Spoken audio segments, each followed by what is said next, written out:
Testing, testing. Ah, there we are. Sorry, due to the new setup, we need to use the crummy mic. Terribly sorry. Please forgive me. But that's okay. The good mic gets the video. Or will be used for the video. You know what I mean. Anyway.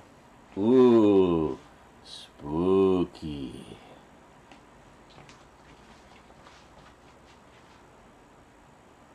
Bam!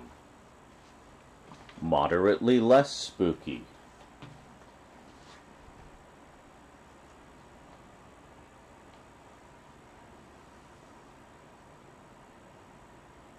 Hi! How's it going?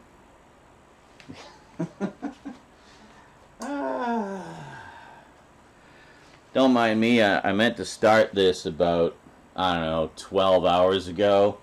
But, you know, ADHD, procrastination, all that fun stuff. Why is there a bottle of shouted out anti-stain,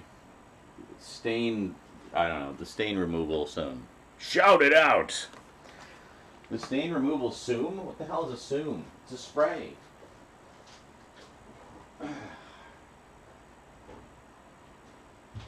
Put that with the other cleaning implements. So, what do we got going on today, folks? We got a few things, actually. I'm just going to move you guys back a smidge. Had some technical problems also, i.e. I couldn't find the power cable for my camera. And then I needed the extension cable for this camera. Hi. Yes, I've been getting in touch with my inner hippie. Some people buy a sports car for their midlife crisis. I refuse to accept imminent baldness. So I'm just going to keep growing it as long as it grows.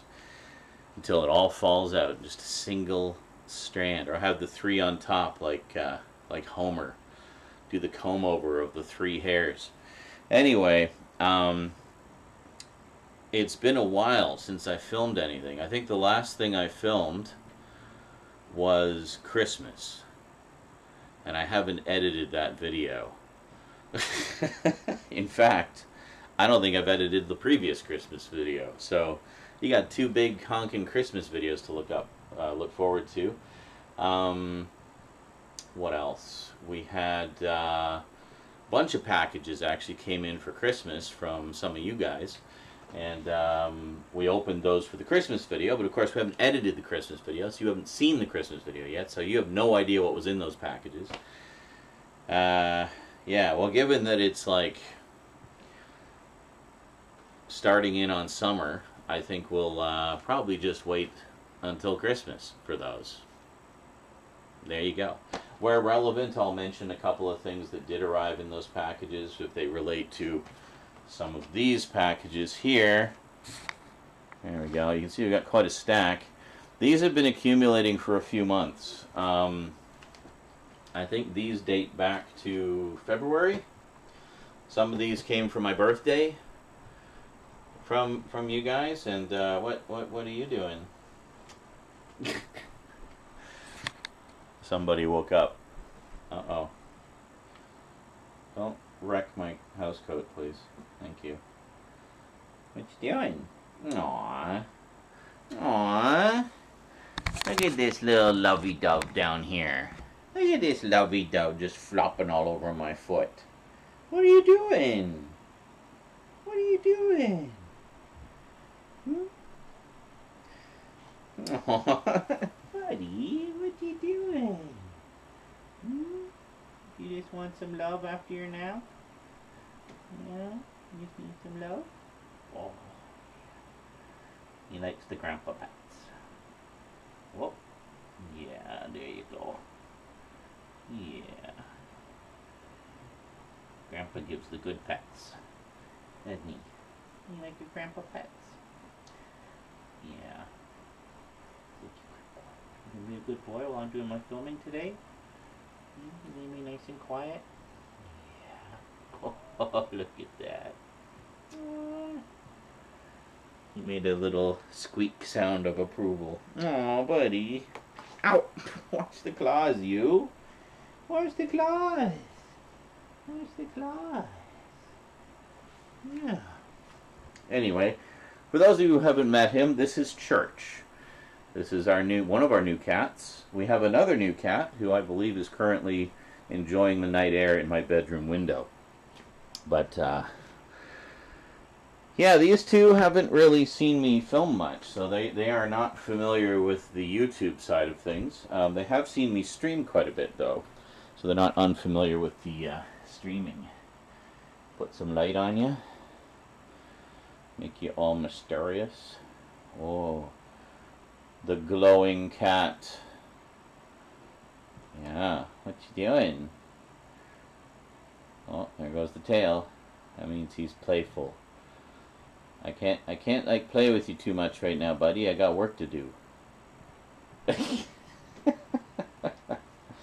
Needless to say, when, you know, as is often the case, you know how cats will occasionally drive you crazy.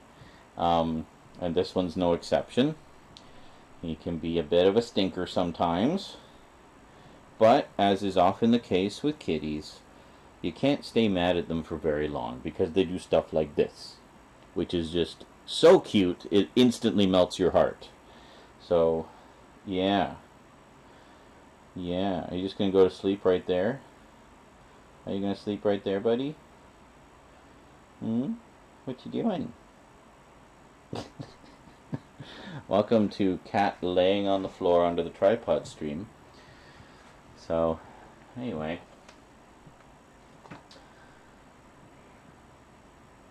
The ground's sour, yes. Icarus knows where he got his name from. Well, I'm sure most of you do, but yes.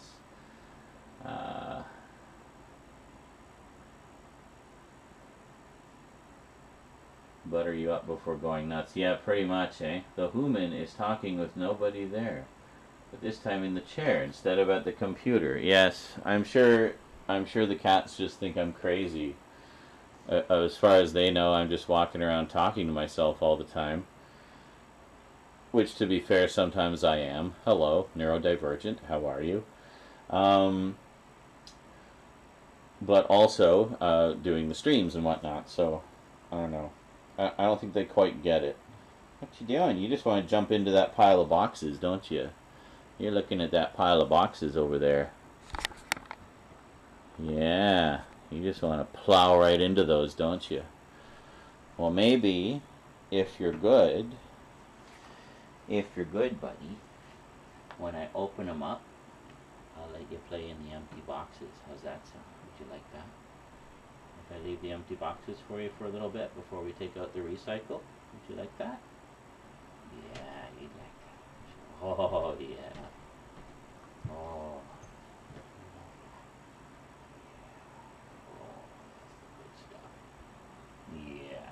Yeah. He likes the under the neck pets and scratches.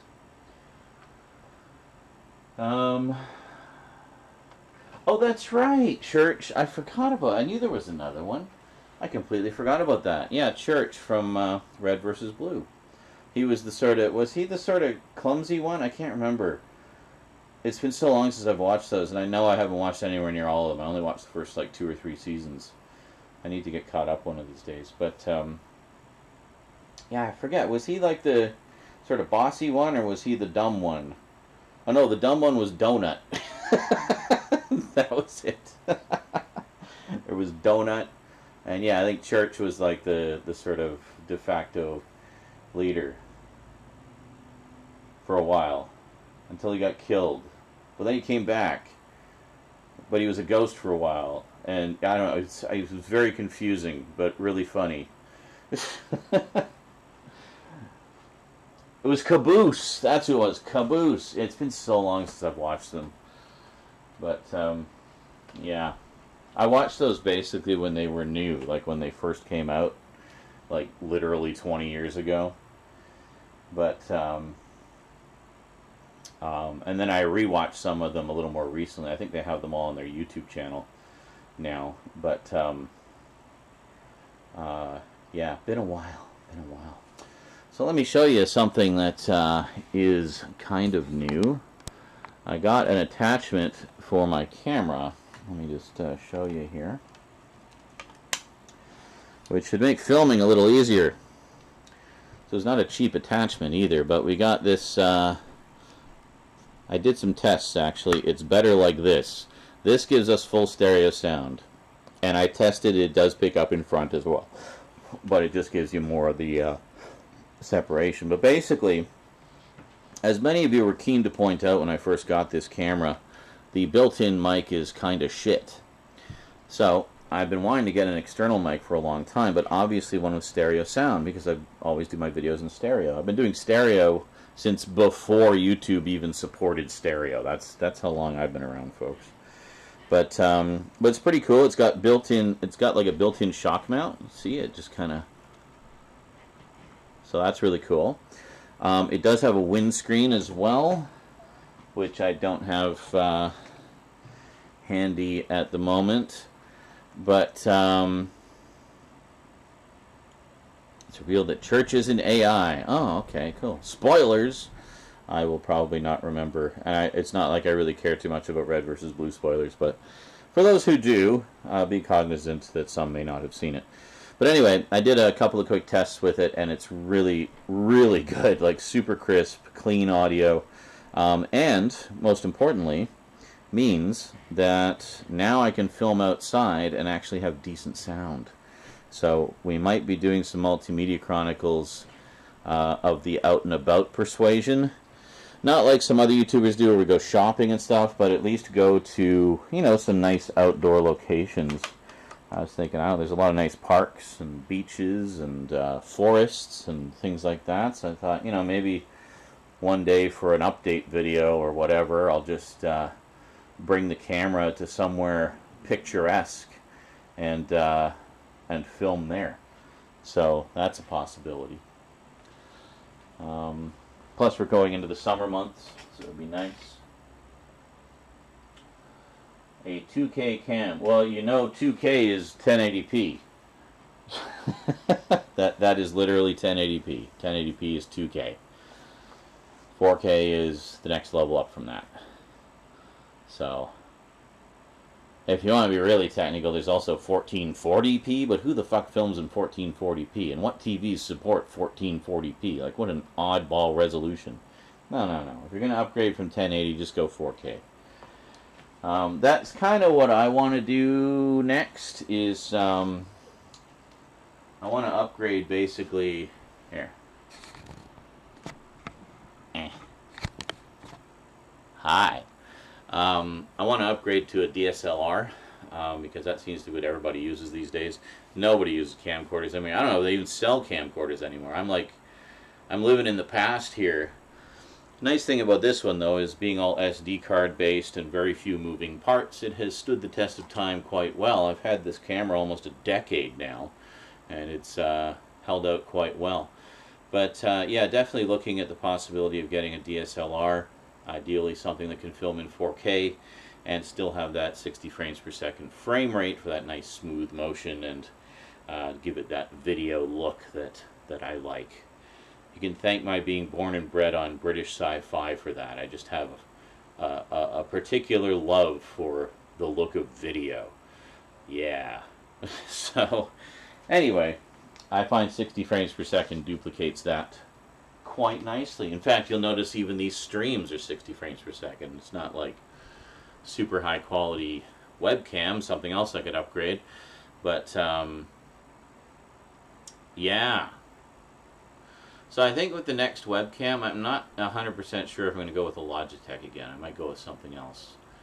I'm going to see what the options are. I know there are 4K webcams out there now. I mean, it would be nice to just kind of go 4K right across the board, you know. We do have a 4K TV now, right over there.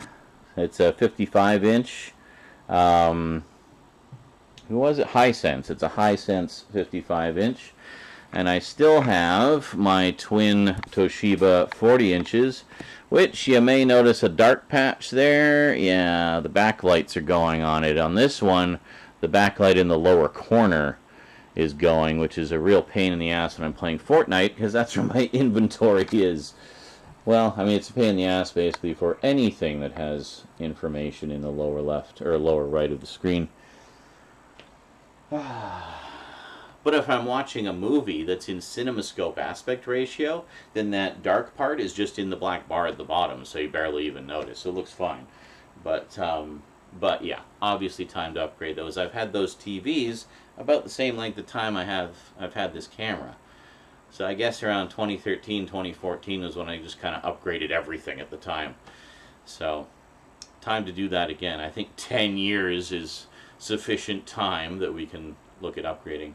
So I don't actually have a 4K player, so I can't play 4K discs. I can play 4K digital content or 4K games, but no 4K discs.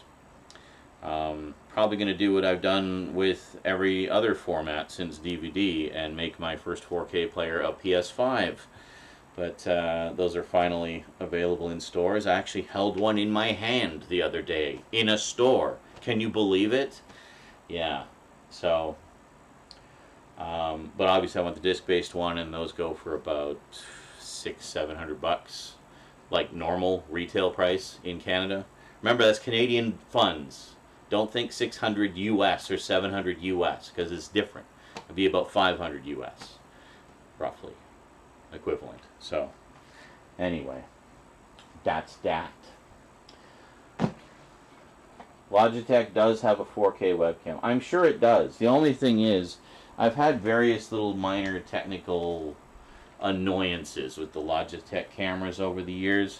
Some of you came to my earlier streams may remember sometimes if the lights got a little too bright, I would lose the frame rate and it would just bump down to like overblown, heavily backlit crap vision in like 15 frames per second. And I'd literally have to unplug and reset the camera to get it back to 60. Now since then, Logitech has definitely improved their drivers. They actually have an app that ties into all your Logitech devices. It even works with my new Yeti, which was a total surprise. And with the Yeti, it gave me all these options for sound balance and even some voice for the real-time voice effects and stuff. So that's pretty cool. That was a nice surprise. I didn't know they had some kind of deal with Logitech, but apparently they do. But so that was cool. So I do like that app, and the app has definitely made the performance of the cameras a lot more consistent. And when there's a problem, it's a lot easier to fix. I very rarely have to unplug the cameras anymore. So that's good. So I don't know. So I'm kind of in two minds about it. I might go with Logitech again because they have that really slick app that seems to fix all the technical problems they used to have. But I don't know many pro streamers that use Logitech, honestly. Most of them use other brands. Like, what was it? Vermin, I think, is one. And yeah, I can't even remember. It's been so long since I looked at webcams. I don't even know what all the current brands are. But anyway, I'll look at what my options are. It's not even close to being in the budget right now, so really up to you guys. What I can do as far as equipment upgrades depends on how we do with which one's the donation goal. This one. Yeah, that one. That's the big one right there. And super thanks as well. Super thanks, super chats, stuff like that. It all goes towards equipment purchases and stuff like that. I've actually been putting a lot of the extra money, little though it is, towards equipment purchases in recent months, because there was just a lot of things I needed. Also with the cats, I discovered they like to chew on headphone cables. So I've lost a few headphones that I've had to do emergency replacements for. Currently I'm rocking a, amazing $25 pair of headphones that I got from Amazon, but with the braided headphone cable, which for some reason they don't like to chew on. So okay, get all braided cables from now on. Got it. But like the vinyl ones, the rubber ones, they love chewing on those, and they'll chew right through them, just like it's butter. So next pair of headphones I get, which is already sitting in my Amazon cart, actually has a detachable headphone cable, and it is a braided cable. So in future, If there's a problem with the cable, like the cats decide they suddenly like braided cables and chew through it, all I got to do is spend like $2 to replace the cable, and not, you know, $120 to replace the frickin' headphones. So that's what I have to say about that. So you live and learn. I will never bring back SNI. Did you miss the memo on that? Yeah. Go watch the Phoenix Rises live stream if you want the explanation there. SNI is not coming back. It's done. So that's not to say I won't do some other kind of talk show, but SNI is done. And it's been done for like 2 years. I don't know why people are still asking about it. It's never coming back. Ever. It is done. So, there you go. Spread the word. SNI is dead. Long live SNI. Oh, fuck you. I don't know if you guys can see this, but hold on. Fruit fly flew into my coffee. So annoying.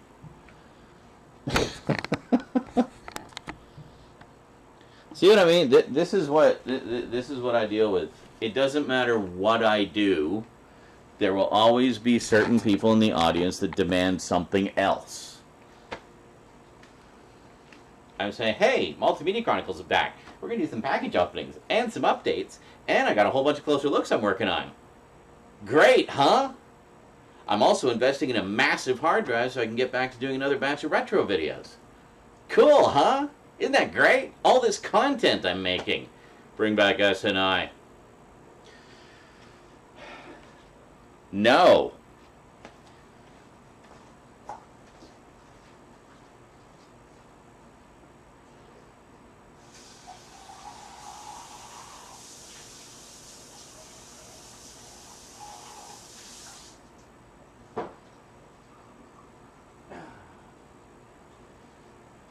But on the other hand, this is good, and this is why I do the live streams, is so you guys can touch base with me. Let me know what you like. Let me know what you don't like.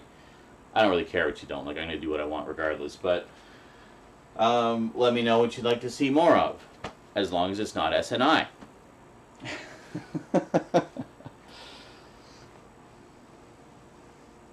Yeah, a little extra. Would you like some extra protein with your coffee? Yeah.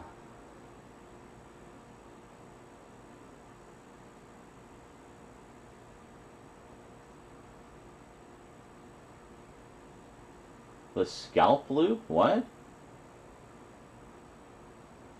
I don't know what the scalp loop is.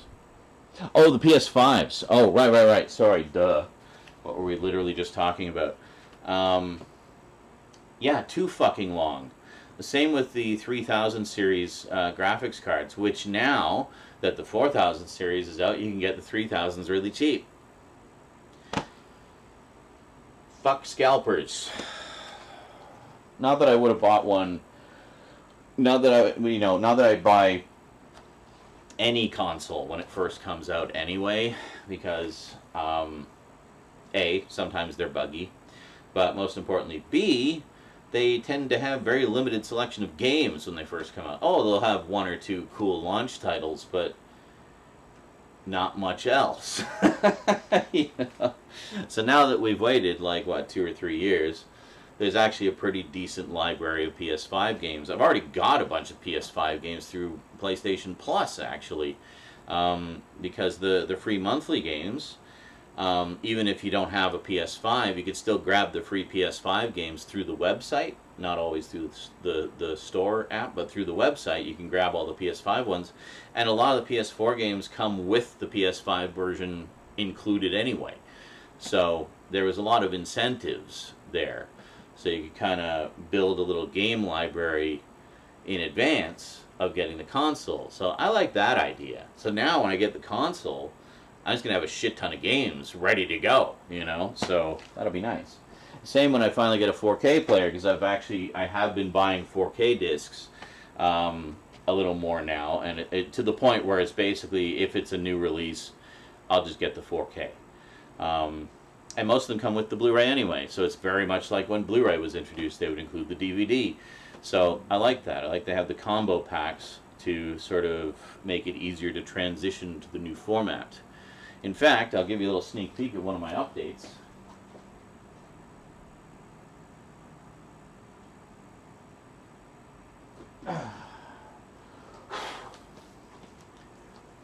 Da! Yeah.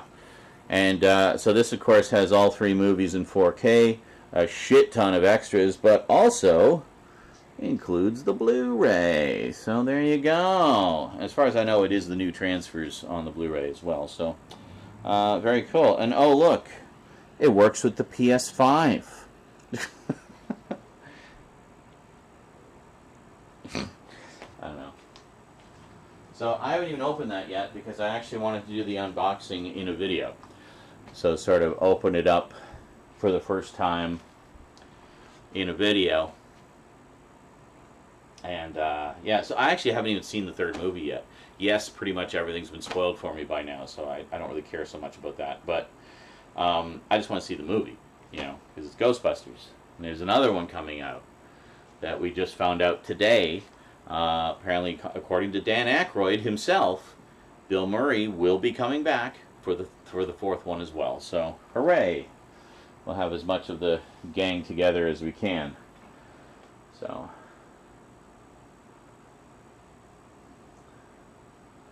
4Ks that also include a DVD. That format just refuses to die. Well, I mean, I think one of the reasons why is because everybody's dirt fucking poor right now. And, well, yeah, the quality isn't as good, but DVDs are cheap. They're really cheap now. Although I'll never understand why new release DVDs still cost like $30. It's a fucking DVD. Who the hell's going to pay $30 for a DVD? I won't even pay $30 for a used, out-of-print DVD. I don't care how rare it is. I'm not paying $30 for a fucking DVD in 2023. I don't even like paying $30 for a 4K. Wait for them to go on sale and get them for half price, you know? Come on. It does not include the 2016 film. It is only the 3 films that are within the same canonical universe. So the 2016 film is very much, you know, treated as the bastard stepchild that nobody wants. I still haven't seen that one either. It's sitting on my shelf over there. I still have not watched it. So I might do a double bill. But I mean, I just kind of think of that as an alternate universe, basically, which I think is how they dealt with it in the comics. In the comics, they're just an alternate universe. So the female team is in the comics, as far as I know, but as another team from another dimension, basically, where in that universe, they were the ones that formed the Ghostbusters. So, also the Canadian release, really. That's right. SOS Phantom. Yes, SOS Phantom. That's great. There was, I've talked about Channel 101 a while ago, channel101.com, which is where, you know, Dan Harmon and Justin Roiland originally met and started doing some creative projects together. But there was a short, and it was a bunch of shorts that would be done, like, as a web series. This is pre-YouTube. Early 2000s, about 4 or 5 years before YouTube. So I remember there was one that was called SOS Phantom. I didn't get the joke at the time because I didn't have a version of Ghostbusters that had the French on the title. But when I picked up the one of the Blu-ray releases, I think later, it had SOS Phantom on it. I'm like, oh, that's where they got the title from. So it was basically this, like, no-budget French, like, faux French Ghostbusters parody, and it was so frickin' funny. As at one point they meet a brash American, and he's like, "Bonjour, je suis American." And like the French was just like the most simple French imaginable. And at one point this guy's being attacked by a ghost, and the ghost is literally like a paper cutout on a stick, just like bapping him, and he's like, "Ah! Ah!" It's absolutely worth seeking out. It's freaking hilarious. So, yeah. back in the 2016 movie coming out, that Dan Aykroyd said that how well it did would determine the future of the franchise. Well, I remember at the time they were talking about doing like a cinematic universe, essentially doing an animated movie and more Ghostbusters with both teams. But the 2016 one bombed hard and just got so much backlash from fans, critics, everybody, that they just kind of rested the franchise for a bit and then came back with the new one, which was much more in line with what people wanted from a continuation of Ghostbusters. And hey, apparently that animated movie is back on the slate, so they're doing some kind of animated Ghostbusters as well, and a sequel to that. So yeah, so we got lots more coming, finally.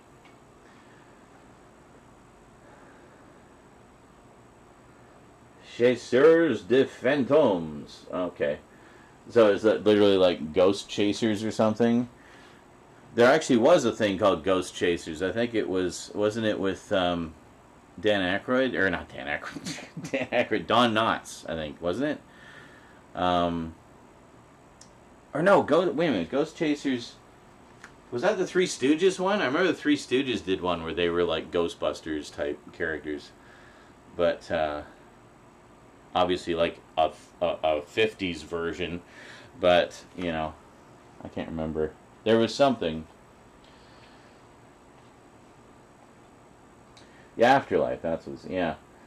No, I know. I mean, I definitely liked what I saw, but yeah. So the female cast Ghostbusters was meant to be an alternate universe that would eventually tie into and cross over with the original Ghostbusters.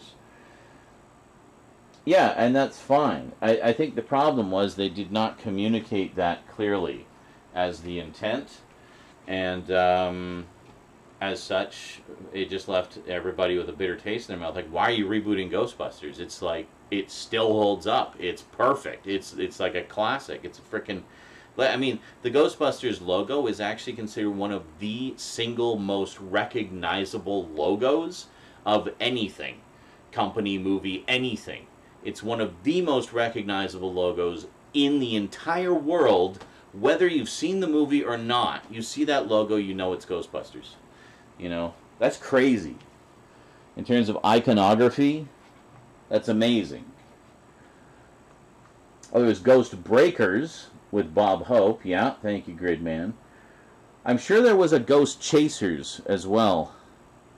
Unless that was an alternate title for Ghostbusters, because I know Ghost Stopper, I forget what it was.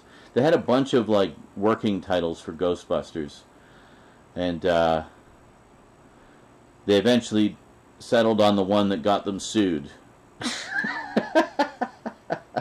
by Filmation. It's like, hey, that's our title, that's our show. 9 years ago, we had that title for our show. So, yeah, they settled out of court. A Ghost Chasers movie, too, black and white. Yeah, but didn't it have, like, a comedy duo or something? I swear it had, like, somebody notable in it.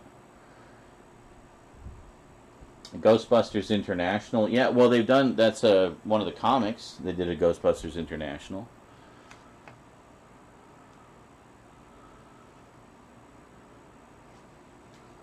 What is this? 1951. Okay.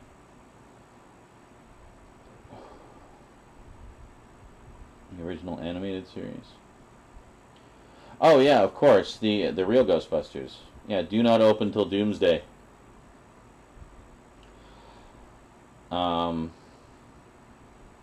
I think that was a JMS episode. JMS was the script editor for the first few seasons on that. I spoke to him very briefly via a tweet about it recently. And he said I had my facts right. Always trust the Z-Man. And if I'm wrong, I'll be the first to admit it. I have no problem admitting when I'm wrong about something, provided I'm actually wrong. Columbia got the last laugh, though, since everybody remembers their Ghostbusters and nobody remembers the Filmation one. Yeah, exactly. The Star Trek parody episode of Ghostbusters animated? I don't know what you're talking about. Is that one of the new ones, like Lower Decks or something? I haven't seen a single episode of Lower Decks yet. I'm woefully behind on all things Star Trek. The only one I've come even close to being up to date on is Strange New Worlds, and I still need to watch however many episodes there have been so far of Season 2. Loved Season 1, though.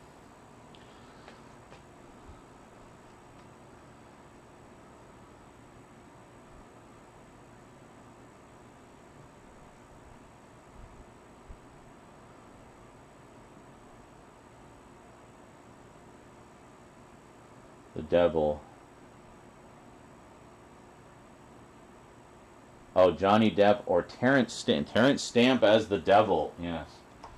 What's funny is everybody remembers Terrence Stamp as General Zod, so they picture him with that badass beard.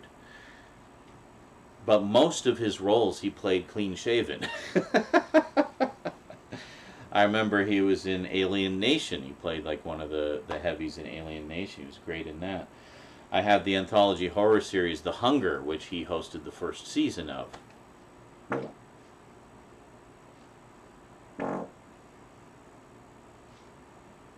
Nope, that's it.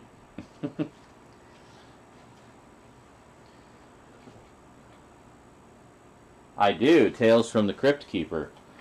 Yeah, that series was great. I used to watch it all the time. Actually, I've seen that more than I've seen Tales from the Crypt. Just because Tales from the Crypt wasn't on in my area at the time, so but the cartoon was. So I watched pretty much the whole first season of it. I didn't actually even know until fairly recently it got a second season, which I don't know if it was immediately after or if it was a couple years later. I feel like it was a couple years later, and that might be why I missed it. Because a couple years later, I was in university and just kind of lost in the world for a couple years. So I didn't see a lot of TV at that time. So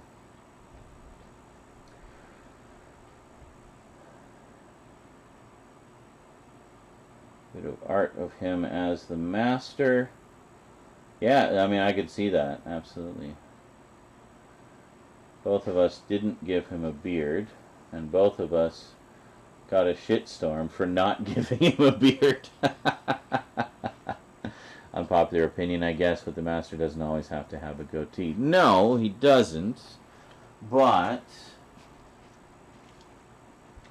most of the Masters look better with one. I actually prefer goatee John Sims over non-goatee John Sims. Also because I felt his later performance as the Master when he came back and teamed up with Missy. I just liked him better in that. I felt he was too manic in his earlier appearances. The Master, to me, is not a manic character. He's very scheming and conniving and manipulative and more subtle and understated, you know.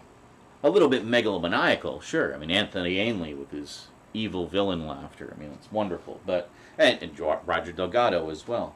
But there are some Masters that definitely look better clean-shaven, such as Derek Jacobi, who I can't picture him with a beard. He's always been clean-shaven to me. But he was just like pure sinister, you know. I really got to listen to those audios of his, because I definitely want more of that Master. Without a goatee, how can you tell that they're evil? Hey, this isn't Star Trek. But same with Jacoby. Like I watched his only appearance in the show, and I found him odd looking without the... Really? Interesting. He has the beard, so you can hear the beard, eh? Well, I mean, it's Derek Jacobi. He can play anything, bearded or unbearded. I mean, the guy's just a master-class actor, you know? So, I gotta see the rest of I, Claudius, that 70s BBC miniseries he did. I watched the first couple episodes of it a while ago. It's really good. And just a crazy cast. Like, you recognize everybody in it. It's like all the most massive British actors of the day are in it. You know, it's crazy how many familiar faces are in that. ASMR beard stroking, yeah. The goatee equals evil. That's right. That's how we knew which one was evil Spock. Spock has a beard! Yeah. So. Whew! We got quite a stack of packages here, folks. There's nine packages which have accumulated since February, roughly. Around the time of my birthday. So, and there's two packages in the mix here. I know who most of these are from, but there's two that I'm not entirely sure who they're from. They just kind of showed up one day, unannounced, addressed to me. It wasn't somebody else's package. It is a package for me, two of them, but I don't know what's in them. I don't know who sent them. I'm hoping there's a note in them. They came directly from Amazon, so there's no like return address other than Amazon. So we have a bit of a mystery on our hands, folks. Bit of a mystery.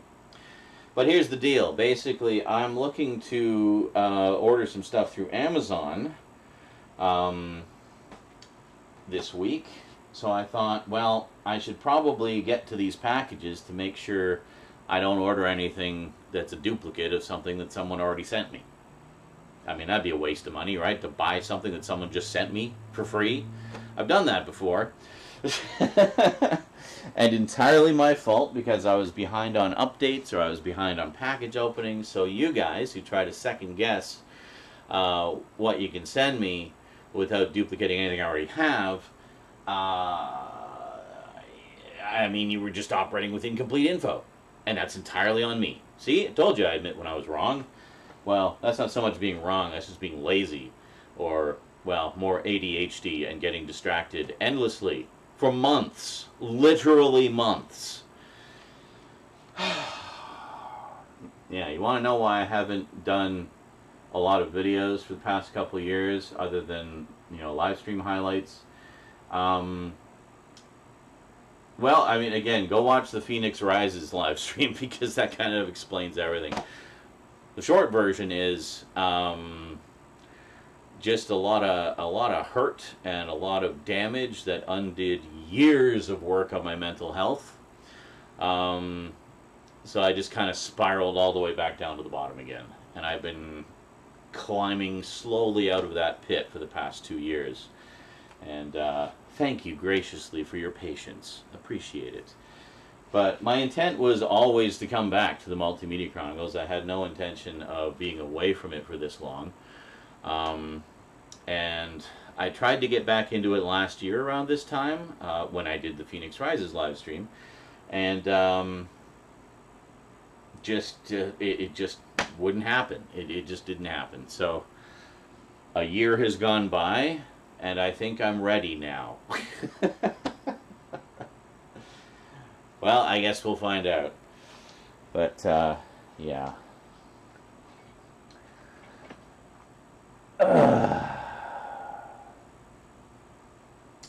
The amazing quality screencast. Well, I only saw the two that you posted on the Discord, Gridman, but it looks very nice. Very nice indeed.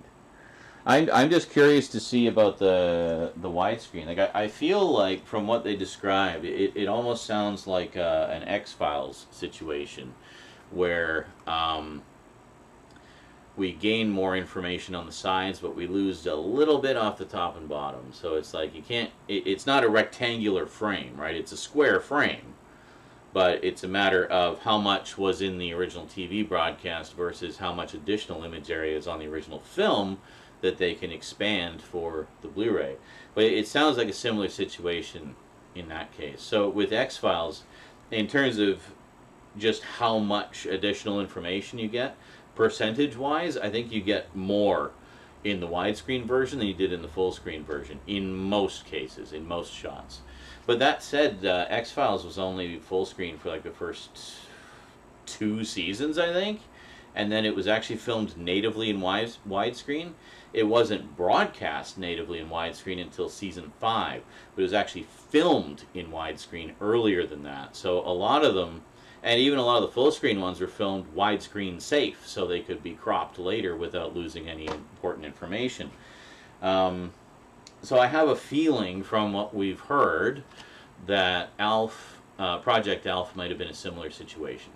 So I have seen high-def versions of the show.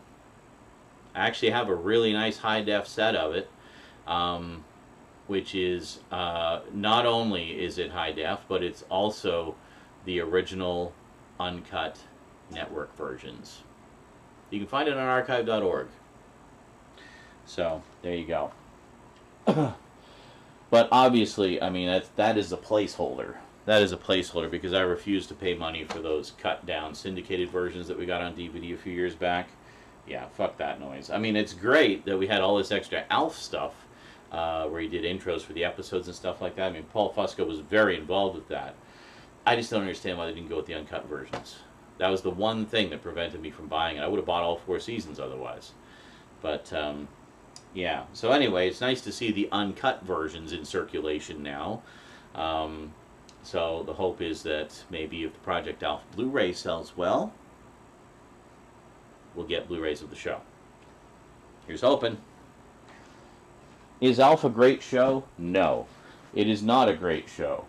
Is it fun as fuck? Yes. Absolutely. It's just fun. It's a very innocent, fun show, and I've always enjoyed it. I've always had a soft spot for that. Little furry alien dude, you know.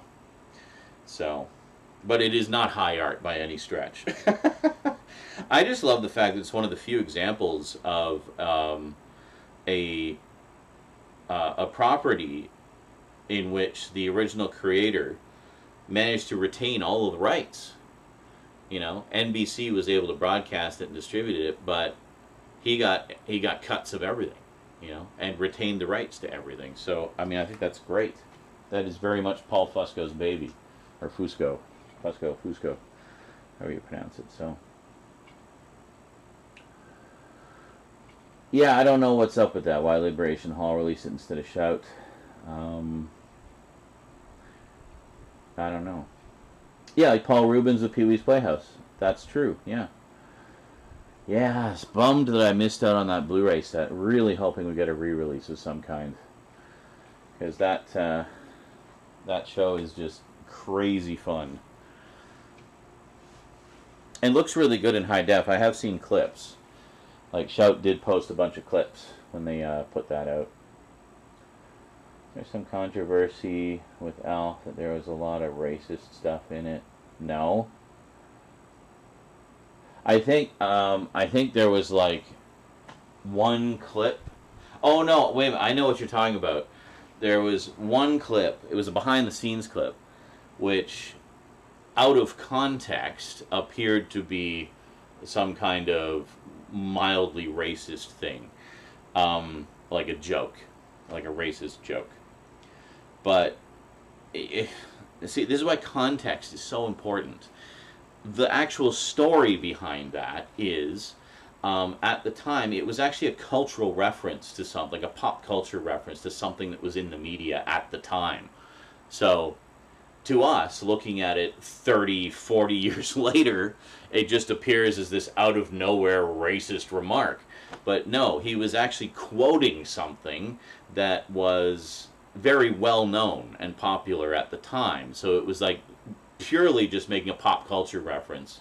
And pop culture at the time was not as culturally sensitive as it is trying to be now. So, out of context, it seems very out of the blue, but the actual story behind it is honestly quite innocent. It's no different than, you know, someone a few years ago quoting Apu from The Simpsons. You know, it's like that level of racism. So that's what that was all about. And it just got, of course, the clip now makes the rounds on YouTube. It's like, Alf was racist! And it's just like blown all out of proportion, taken out of context. Nobody knows the story behind it, or bothers to tell the story behind it.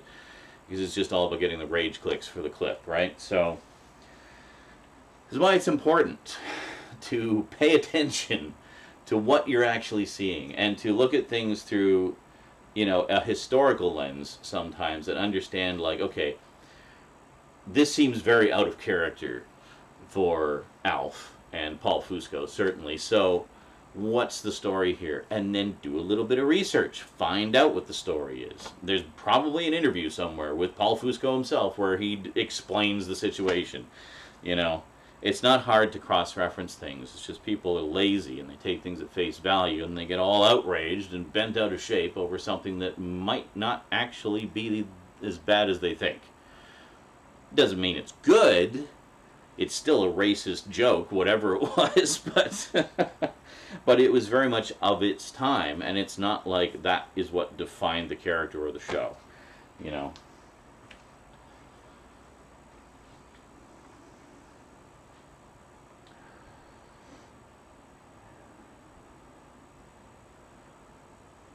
That he was a prick to work with?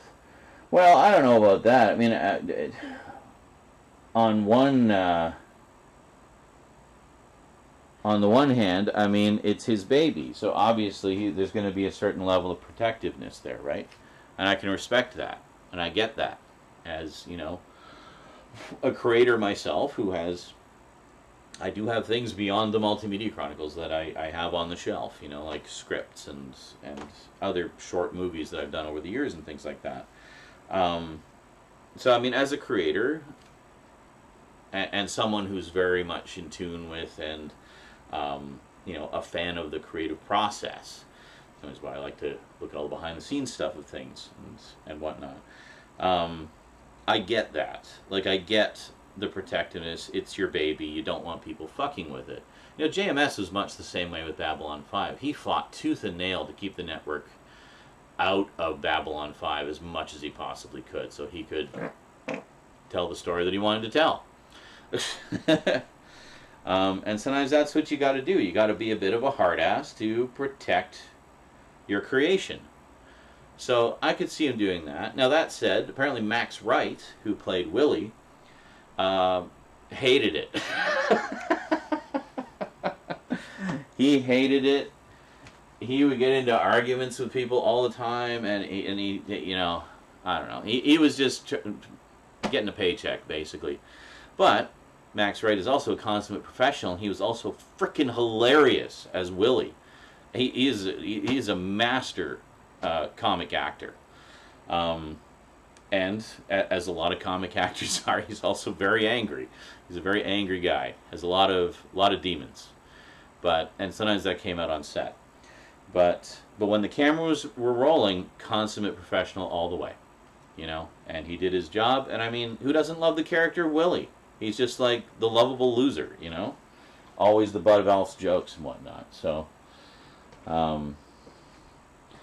yeah, again, like be careful of what you hear in the, you know, in the rumor mill.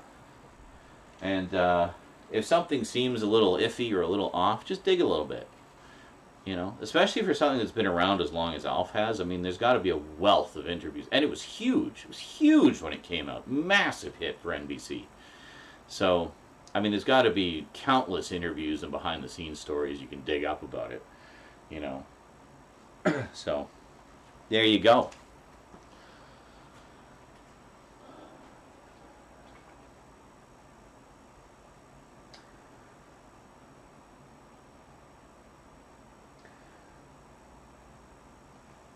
So, yeah, if so, I don't really care. I'm very easy when it comes to separating art from the artist. No exceptions. Just simply not in a rush to watch, rewatch, or play it. Yeah, well, we did do a few screenings on Discord where we watched the first few episodes, and that was fun. So, you know, we might get back to that at some point. Just kind of throw it into the mix with our other screenings, watch an episode here and there. Wes Craven. To be fair, many creators have strong opinions about their creations. Yes. Wes Craven had a lot of strong opinions of how the Nightmare series should be, hence him not being involved with the series much. He hated the whole idea of Freddy vs. Jason and wasn't impressed by the movie, although he did appreciate that they went like out of their way to ask him asking him if he wanted to be involved. Oh, okay. Well, that's cool. See, at least they were being respectful to some extent. Unlike H.R. Giger on Alien Resurrection, who just totally got snubbed. Well, fuck you very much, Fox, as you make money off of his creation. Yeah. That was eventually fixed, and he was compensated. But, that was some bullshit, man. Some of you guys may not know that story. I've talked about it on Twitch before. Some of you guys may not know that story. When Alien Resurrection originally came out in theaters, H.R. Giger did not have a credit in the film as the original creator of the alien design. Yeah, needless to say, heads rolled for that one. He was not impressed. And I think he actually sued them over it. Or he either sued them or threatened to sue them. But either way, they settled it, and his name is now in the credits on all the home video releases and re-releases, if there are any. But yeah, that was just like not cool. And I've always said at the time, it's like, well, he was still alive at the time, very much alive at the time. Why didn't you just have him do the designs? I'm sure he would have been delighted. And all those nightmare creations of all the failed Ripley experiments would have been like 10 times more nightmarish having Giger do them instead of having these, you know, freaking special effects interns doing Giger-esque things. You know, doing a pastiche of Giger style instead of just getting the man himself. So, as far as I'm concerned, Alien Resurrection double snubbed him. And that was the director of Amelie. Can you imagine what that film might have been like with the director of Amelie working together, collaboratively, with H.R. Giger? How amazing would that have been? It still might have been shit because of Joss Whedon's script, but it would have looked amazing. I don't know. I don't get it. Welcome to my ADHD brain, everybody. So we go from Alf to Alien. Actually, not that far of a leap. They're both aliens. There you go.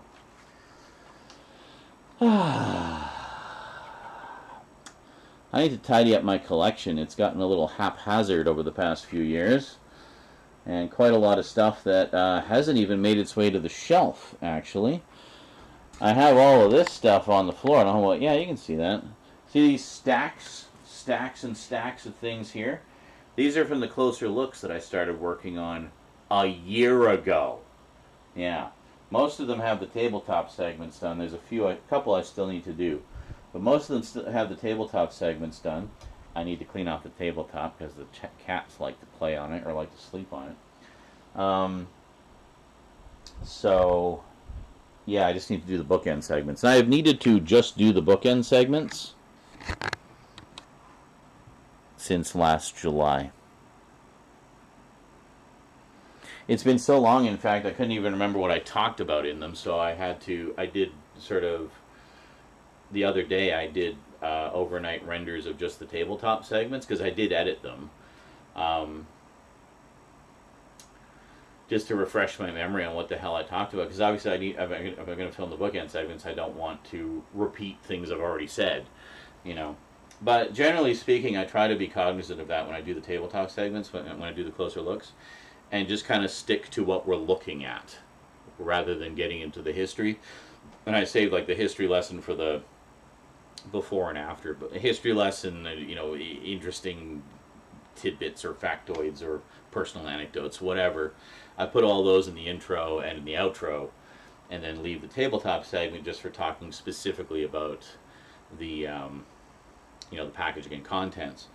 But sometimes, you know me, I like to ramble, so I'll get into some of that while I'm doing the tabletop segments. Those of you who watch me film those will know. Sometimes I'll catch myself. It's like, oh, shit, I shouldn't be talking about this right now. I was going to cover it in the intro.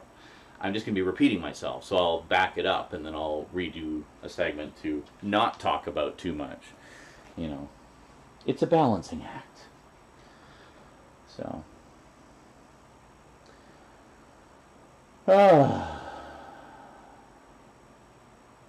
Well, thank you very much, Gridman. I really appreciate that, dude. I don't know, are you watching this in real time, or did you start the VOD? Are you a few minutes behind? I don't know.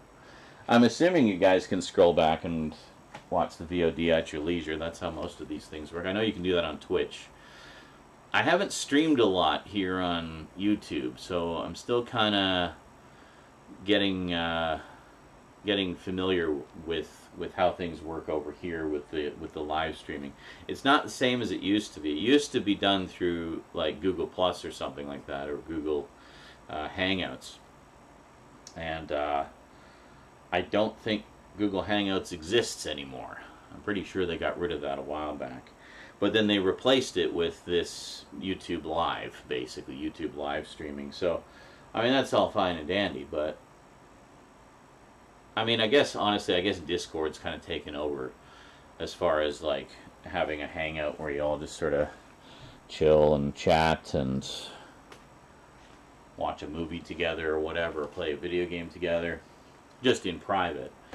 But you can, like, screen cap that and bring it into a live stream if you want. I've done that before, too, so I don't know. The more things change, the more they stay the same. And it feels like we're heading for another big change. A lot of people are saying that Twitch is on the way out because of some very boneheaded policy changes recently, which they said they rolled back, but according to the terms of service, they actually did not. They just said they did.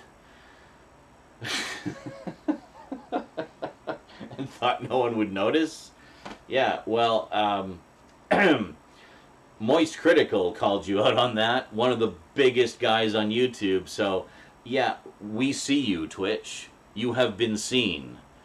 So, get your shit together. You're going to have a mass exodus on your hand because people are tired of being screwed over. So, anyway. There's certain things I like better about the YouTube side anyway. Like, look at right now. We got 21 people here. Hi, how's it going? And it's like the middle of the frickin' night. If I was doing this stream on Twitch right now, I guarantee you there would be about 5 people in the chat. And only one person would be talking. But we got some lively conversation happening here. We got lots of people hanging out and watching, and that's great. So, I don't know how late we're going tonight. Probably for a while. At the very least, I want to get these packages done. Even if we don't get to updates, I at least want to get these packages done, because that's been hanging over my head for a while, and I kind of want to know what's in them. I know what a couple of them are, but I don't know what all of them are. So, yeah. About to crash. Oh, you live streamed earlier. Excellent, yeah. Oh, wow, you still haven't seen Prometheus? See Prometheus. Well, see Prometheus and Covenant, like, do a double feature or something, because they very much go together. So. YouTube streams I have no latency issues with. Twitch is another story. Yeah, I don't know what the bit rate is here. I know Twitch still chokes the bit rate. Like, the bit rate doesn't go above like 6,000 kilobits per second there. And you can't stream in higher than 1080p. I don't know what the specs are on the YouTube side. I'll have to look into that. I'm curious. But, yeah, I don't know. Because, I mean, if I'm able to stream in a higher bit rate here, that would be nice. Be much prettier. But, yeah, I don't know. We'll see. Because the, what was it? One of the things I've been playing over on Twitch is the new remake of Dead Space. Yeah. I'm sure a lot of you have been wondering if I was going to play that. It's like, hell yeah. New Dead Space, even if it's a new version of the old Dead Space. Fuck yeah, I'm down for that. It just took me a while to get it, so I didn't get around to playing it for a while.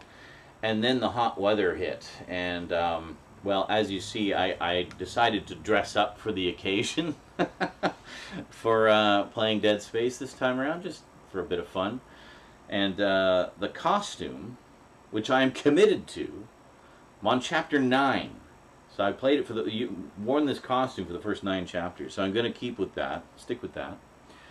The problem is the costume doesn't breathe very well, so it can get very hot inside.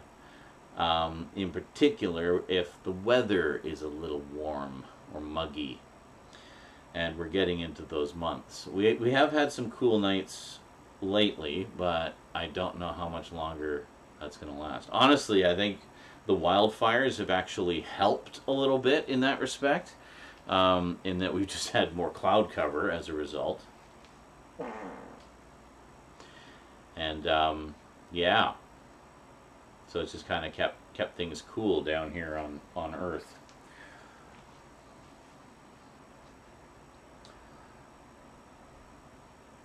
"8 a.m. in London. Hey, Dale, how's it going, dude? This is a great way to start the day." Well, good.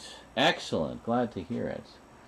Platypus asks, "Is the remake any good? I like the original a lot, but don't really see the need for a remake since it holds up so well, aside from having it on modern platforms." Yes, well, and the original plays quite well on modern platforms. I actually, when I did the 10th anniversary playthrough of the first one in 2018, I played it on PC for the first time in glorious 1080p, 60 frames per second, and I'd never seen it look better.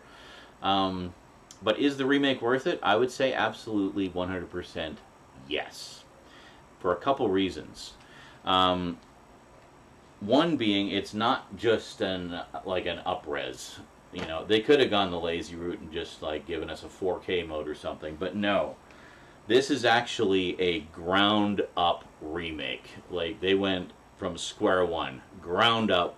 Has a lot of the same sound effects and stuff. There are a lot of familiar things in there, but all the dialogue was re-recorded. Isaac actually talks in this, like he does in the others, so he's a much more active participant in the story and the interactions with the other characters, which gives it a whole new level. They've also added a lot more to the story. You get a lot more about what Nicole was doing when the outbreak was happening, and how she was helping and very instrumental in studying the necromorphs and trying to figure out what to do. So there's a lot more backstory with Nicole in this one. Also, big one. The whole ship is now open world. So you can go back and forth and explore, and they give you reasons to explore too. They have like other things you can do and incentives to go back to previous areas as much as you like. And I went into it thinking that, okay, this will be interesting, you know, but I mean, I played the first one so many times, I'm probably not going to find this very scary. Yeah, no. They put enough new stuff in here to keep even seasoned vets like us on our toes. It's wonderful in that it actually caters very well to both, I think, the longtime fans like us, as well as people who are new to the franchise. So it gives them a way in that's a little bit more tweaked for modern style of gameplay, but also it's both familiar and new for those of us who are familiar with the older games. So my hope is, I mean, it appears to me that it was a big hit. I didn't hear any bad things about it. Everybody seemed to be very pleased with it, and it seems to have sold quite well. So I'm hoping that means we'll get more. I don't know if we're going to get like remakes of the second and third one, if they're going to continue in that direction, or if they're just going to go straight to doing a fourth one. I don't know. But I feel like Resident Evil kind of kicked off this trend, because they've had a lot of success with their ground-up remakes of like 2, 3, and 4, all of which are supposed to be fantastic, apparently. I have the first two. I haven't played them yet. But whereas the remake of the first one was basically just an up-res. It just, you know, looked a little crisper. But you know, otherwise was pretty much the same. I think they tweaked the controls a little bit in it too, but and some of the puzzles. But for the most part, it was basically the same game, just with a fresh coat of paint. But 2, 3, and 4, they did full ground-up remakes, and that's what Dead Space is like. They did a full ground-up remake, and they really did it right. It's like clear that the team they assembled for it absolutely loves Dead Space, and really wanted to do a good job of it. It also has some cool little options for us old school fans. For example, when you get the different rigs, you get an alternate version of it, which is like the original game. So you can have the original game rig in the new game if you want. And it's interesting to go back and forth between them. It doesn't cost you anything at the store to switch between them. It's just you get the little suit up animation, but it doesn't cost you anything to switch between them. So you can do that as much as you like.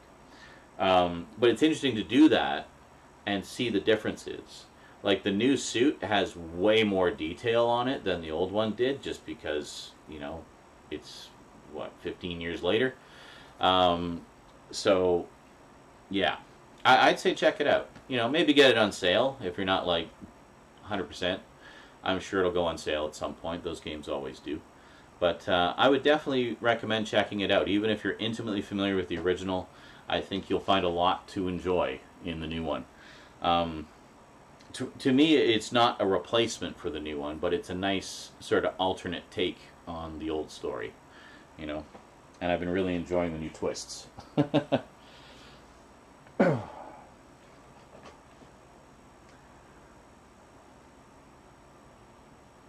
Nobody comes.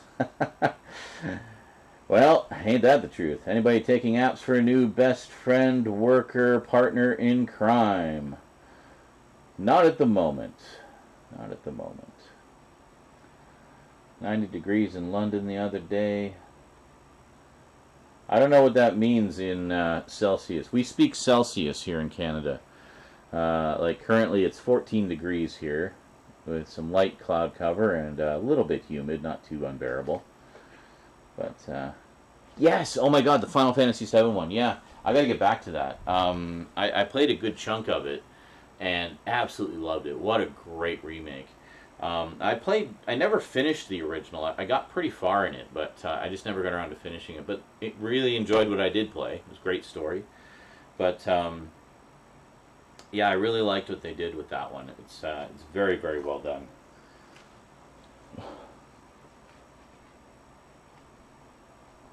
Resident Evil 1 on PS1. Yeah, I think I have that on PS3. I got the digital version.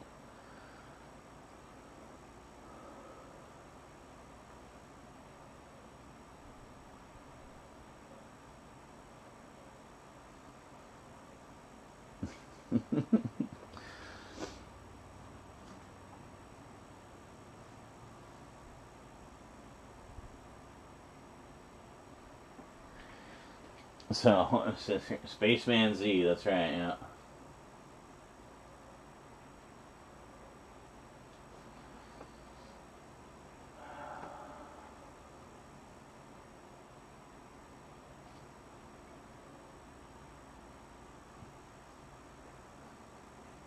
It was end of the day, great way to wind down. Oh yeah, Shadow of the Colossus. That's another one I played. I've actually been meaning to chop that up into episodes for YouTube. So maybe for Halloween. Otherwise, Patreon sponsors can have get full access to the archives. So even if I haven't edited it for YouTube yet, you can still watch it there in its full unedited live stream form. But sounds good. I'll probably pick it up eventually. Yeah, no, that's good stuff. Metroid Prime. Get to play any of the Dead Space games. Need to say after hearing that spiel by Z, yeah, only playing the remake. Yeah, well, you won't be disappointed, Michael. Honestly, I don't know if you saw how much you saw of my playthrough of it, but I mean, I've done full playthroughs of the original several times over. I did the original back in 2008, and then I played the entire franchise. In 2013 when the third one came out, and I also did the second one when it came out, and then for the 10th anniversary of the first one I played it again for the first time in high def on the recordings actually, so that was kind of a treat. And I also added in trailers and the motion comics and just made an event of it, basically. And I was going to do the same for Dead Space 2, and its 10th anniversary was in 2021. But that was right when all the shit started. So I wasn't playing much of anything other than Fortnite at the time because, you know, that became my comfort game. Partly because of the social aspect, partly because you know, it's not a big involved story or anything. You just kind of go in and have fun, and if you got some friends to play with, even better, and you just have a good time. So it's been very, you know, love or hate Fortnite. I mean, for me personally, it's been very therapeutic, and has really helped me to sort of get my head straight as I get curb stomped by 10-year-olds.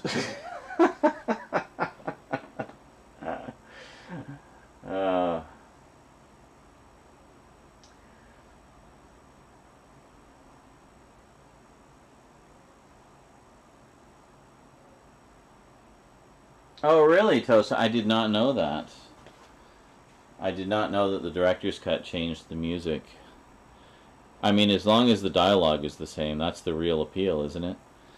Jill being the master of unlocking it all. Wasn't there one of the movies or shows or something used that line? Just obviously a little sly wink to the audience.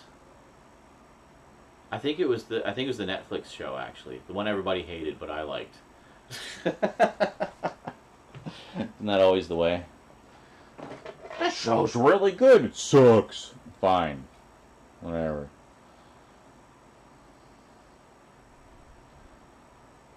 Symphony of the Night. Oh, that's a good one.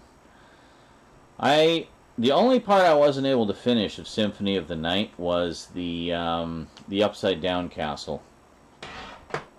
I was able to get to it. I was able to unlock it so I could play it, but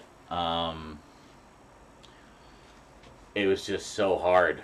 But I did the main castle. That was good. One of my all-time favorite soundtracks, too. That was actually one of the first things I downloaded as MP3s back in the early 2000s, was all the Castlevania soundtracks. And I made CDs of them. I still have them somewhere. Burned CDs. But Symphony of the Night was fantastic. So I had actually become familiar with the music long before I ever played the game, because it wasn't until later that I got a PS2. And I don't think I played it on disc. Yeah, I think it wasn't until I actually got a PS3 that I saw they had a whole bunch of PS1 games available digitally in the PlayStation Store. And Symphony of the Night, I think, was actually the first game. Actually, I think Symphony of the Night was the first game I ever bought digitally. Because prior to that, I would only buy physical. But I quickly realized it was a great way to get some of these terrific older games cheap, so I could at least play them. And then, you know, if I luck out on a deal on the physical disc at some point, maybe I'll grab that for the collection. But at least I can play the game, and I'm still supporting it, you know, by buying it digitally. So I ended up buying a ton of PS1 games digitally. I still have a few on disc. I do have the original Final Fantasy VII on disc. I think it's the greatest hits version, but still, it's cool. I also have the strategy guide, the Brady Games strategy guide for Final Fantasy VII, so if I ever get back to it, I can find all the stuff thanks to the guide. Yeah. I had steak tonight. A lot of garlic.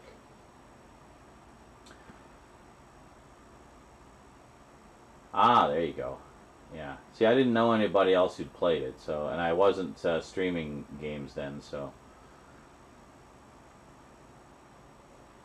Record of Lodos War. I didn't even know that had a game. I just know the anime. Or I know of the anime. I haven't actually seen any of them. I know there was a couple of them, and I think a remake recently. Oh no, I hate it when that happens.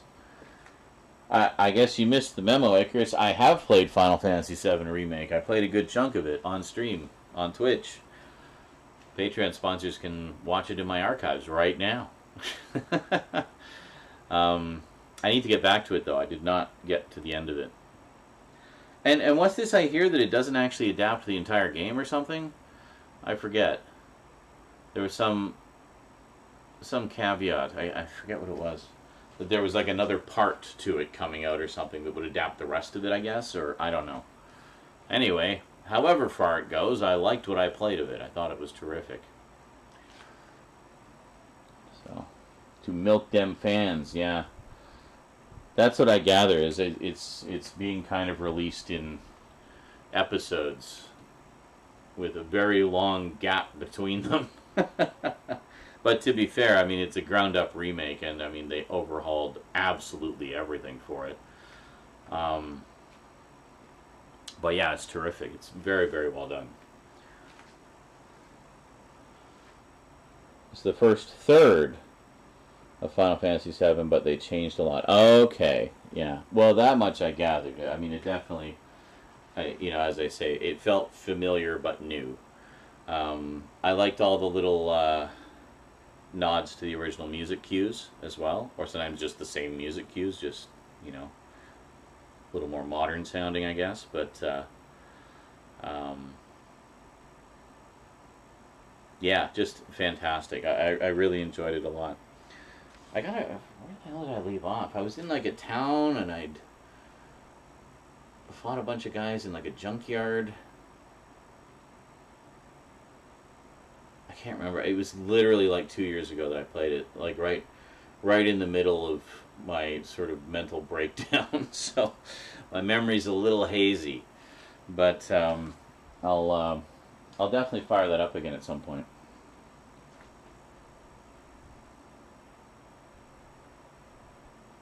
Oh, they cut levels that were in the original? Yeah. Final Fantasy VII Rebirth is going to be on 2 discs for PS5. Okay. And here the plot isn't even the same as the original game. Apparently it's been changed via time travel or something. And you get the Final Fantasy VII Remake Steelbook Edition. Nice. Still need to get a PS4 or PS5 to be able to play it. Oh. Well, I mean, that's something I have done many a time myself. Like, I bought a bunch of DVDs before I even had a DVD player, bought a bunch of Blu-rays before I had a Blu-ray player. Now I got a bunch of 4Ks before I have a 4K player, and PS5 games before I have a PS5, because they were free. So, the games, not the PS5. I wish. Someone send me a PS5. The disc version, because I want to watch movies on it. But, yeah. I don't think that's going to happen.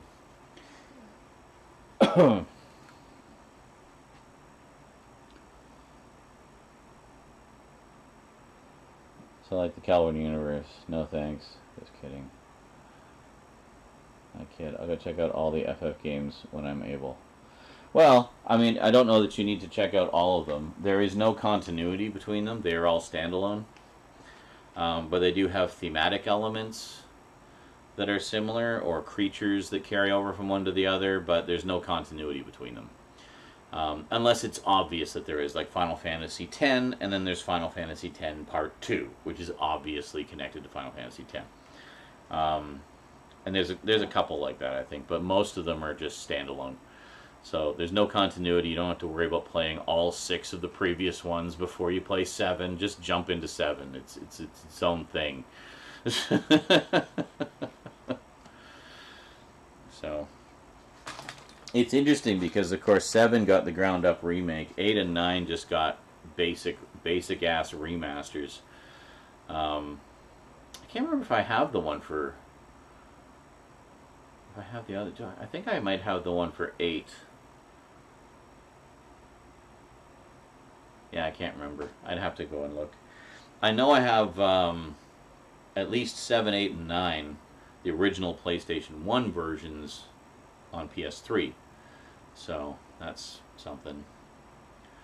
And you can get them all on PS4 as well through PlayStation Plus. So, you know, nicely up-rendered, I guess.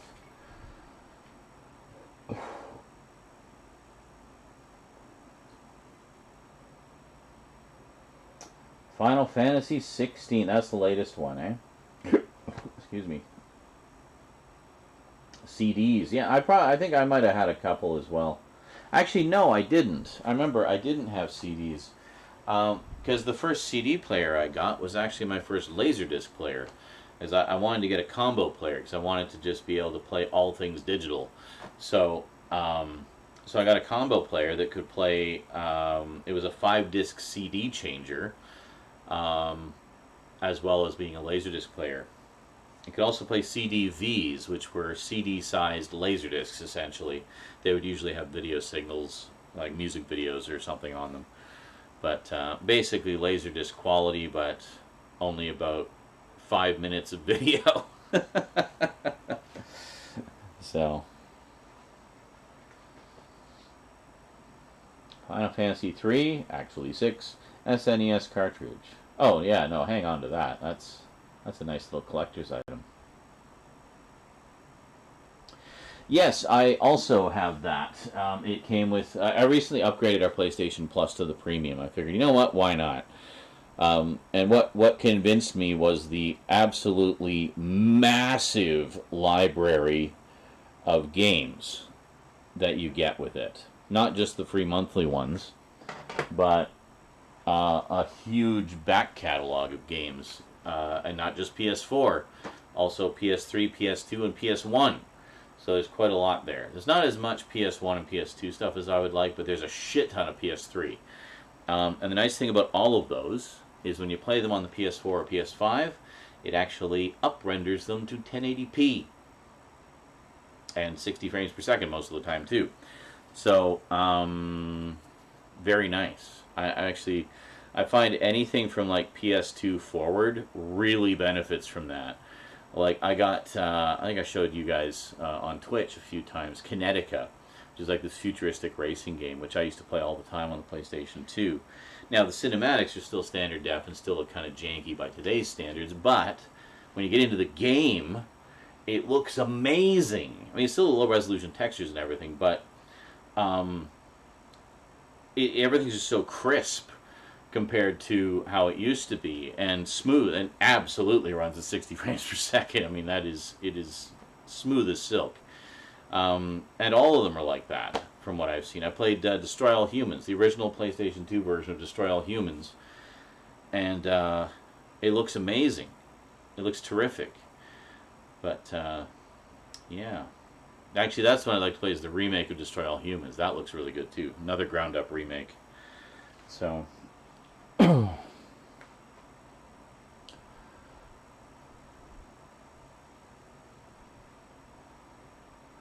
steelbook of what? Of which one? Cyberpunk? Hang on, Super it's called Shadowrun back in the day. Oh yeah, yeah. It's absolutely, it's like a mix of fantasy and cyberpunk. Shadowrun just had a bit of a comeback recently, actually. There's a couple of new-ish Shadowrun games. I think you can find them on Steam. I was looking at that recently because I love me some cyberpunk action, and I know a lot of people really loved Shadowrun and would always tell me about it, but I never played it. So that was definitely of interest to me.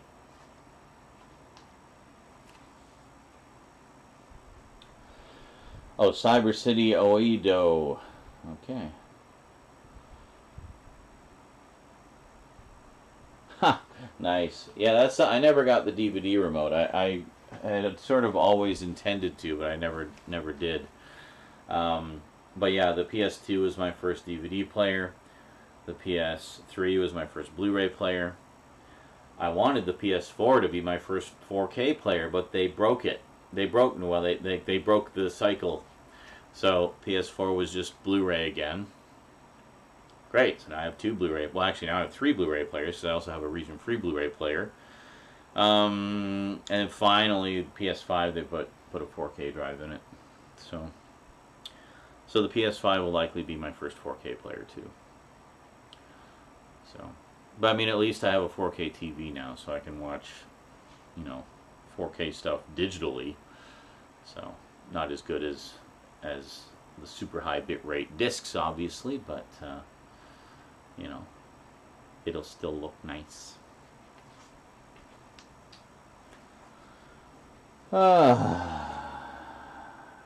No, it did not.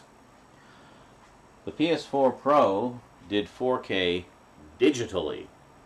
Only digitally. It is still just a Blu-ray drive. I know, because I have one. That's the version of the PS4 that I own, the PS4 Pro. So. Oh, what happened to my camera? That's annoying. It's because I have the extension cord. It just does not seem to like that extension cord. Hold on a second here. Good thing I have the monitor up.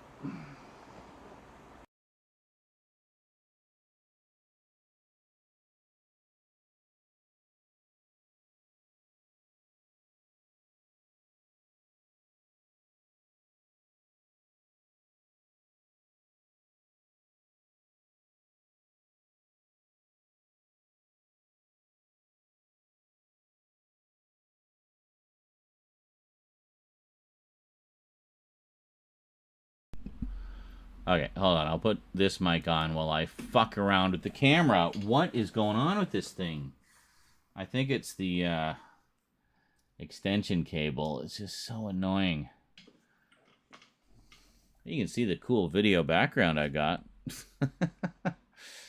Goes behind it, which you normally never see.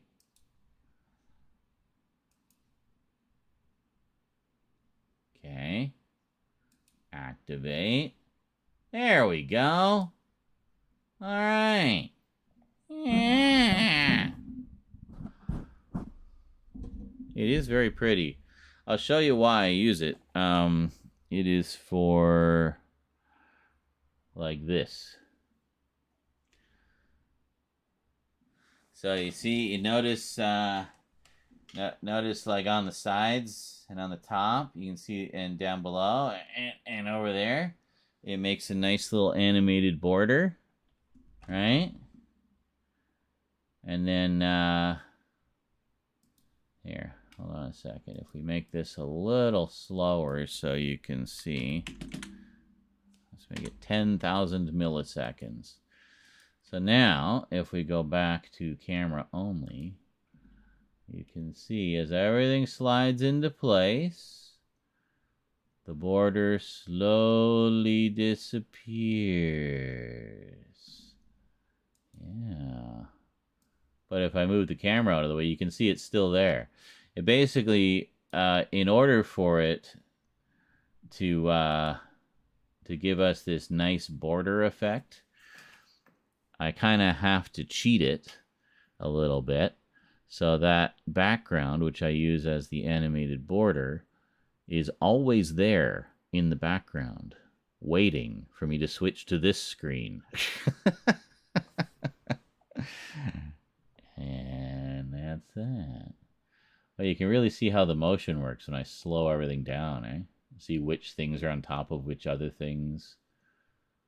Nice. Yeah. And I have a slightly different layout for when we start filming. Just kind of move things over a little bit, shrink the chat down a smidge, move the goals over to the top of the chat, the others down to the bottom. So we just have a little bit more image area there, you see. In fact, I can probably just leave it on this. There's no reason for us to be on the other screen. I don't even know why I have another screen, honestly. This is fine.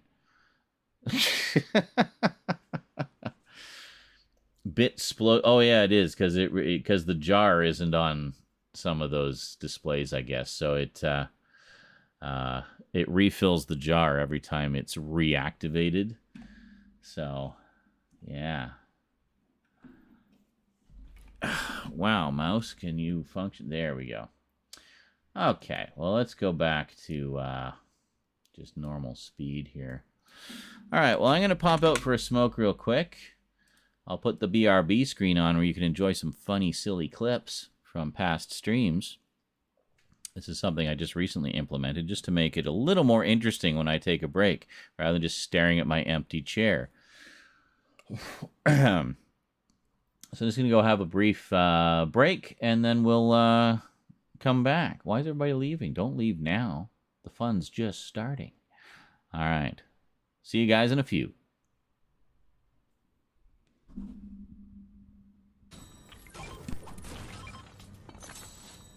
my God.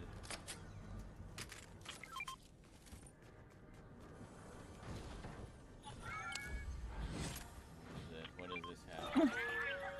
Ooh, this vending machine sells gold snipers, if anybody wants. Good. Oh, shit. Hello. Wow, literally nothing interesting happened in that. It's very random. I gotta do a sweep of my clips and eliminate all the boring ones. Anyway, there's some funny ones, I promise. And I picked another boring one. Hey, thanks for the follow, whoever it was. I'm on a different screen. Hold on a second. Blackbird 9, thank you very much. And your Lil Watson, times 3. Watching Icky Vicky playing Apex there, apparently. Do you know what it is? Oh, this is a good one. Some point? Oh, hello, underwear on the floor. Let me move you. Oh, whoa, get off!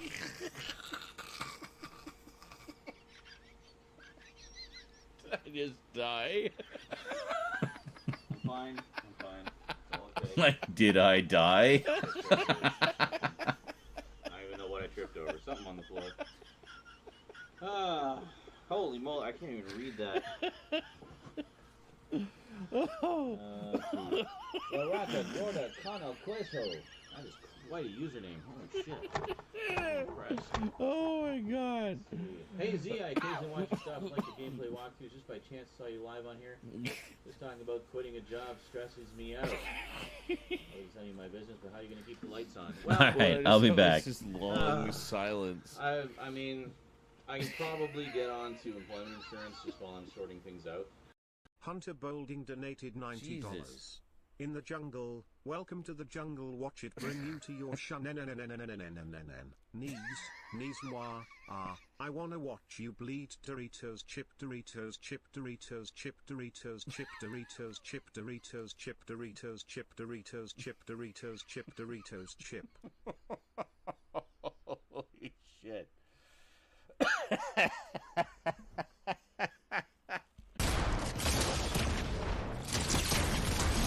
Yes! Nice. Fucking A! Just fucking let me emote! Oh my god, fucking the thing! There we go! Shit, I fucking hate that so much! Ugh.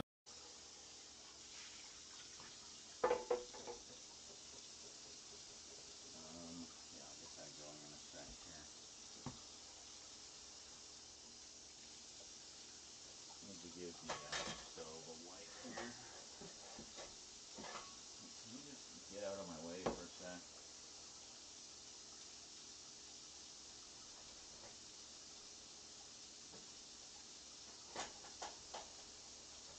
Fighting some other squad, they were in the middle of looting when I hit them with the Thunder Strike. Yeah. And then that's when they knew we were there. But And they waited for us at the bottom. mm-hmm. But I knocked the one guy, and then I fell off the cliff, and I came back up, and he was rezzing, and the third guy was coming in, so they were all together. I knocked the guy just as he got rezzed, and the guy that was rezzing him. Enjoyed that, Hunter. You fucker. One of the lucky, very, very, very, very few. That's pretty awesome that you got in to see that, dude.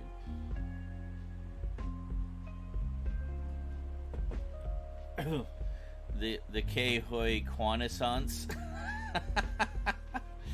I don't think anyone ever didn't love him. He was always just really likable. But, rid of that. I absolutely still have my complete Metropolis Blu-ray. And then, no, you didn't miss the second one. And then, I was going to say, Gridman sent a second package, which I have not opened yet. It's sitting on the chair over there. We're not going to wait 6 months this time. We're going to open it up probably a little later today. I'm just waiting for Rosie to be finished with her hair. Okay, settings, volume, sensitivity. That's it. All right, well, obviously story mode. We want to experience the epic saga of the child's sight, so here we go. No idea what we're doing. Chapter 1, Dust from the Past. Okay, let's go. The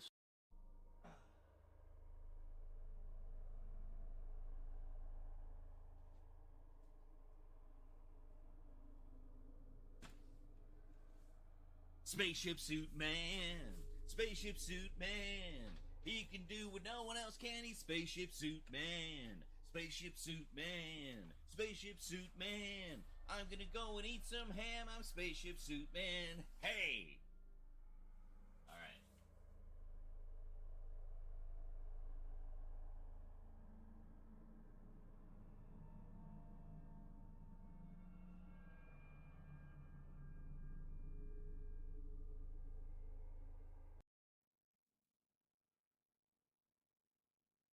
It's Thundercats. I like Thundercats. Thundercats are good. Do you like Thundercats? 'Cause I like Thundercats. Rawr.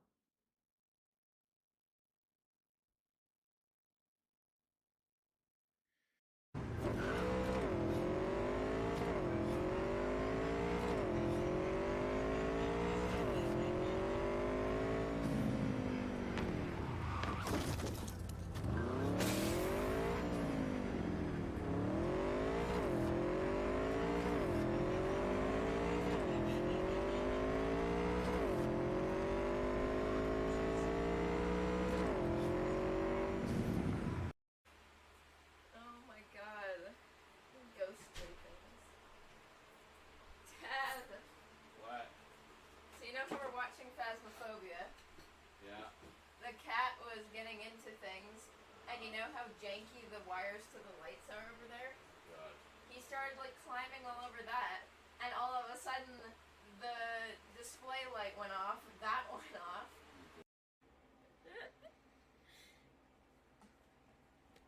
Oh, Jesus! Oh, it was the chair. That was the chair. That time it was the chair. That's fine. That's fair.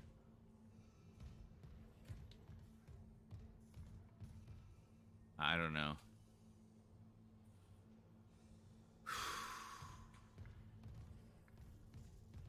I'm not scared. You're scared. Fuck me. Oh. What do we have here? Sure, I'll take some of that. That's the good shit. Alright.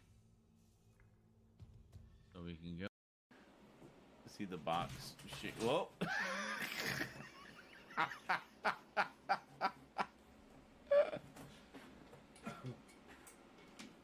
There. Now you can see it a little better. It's trying to get out.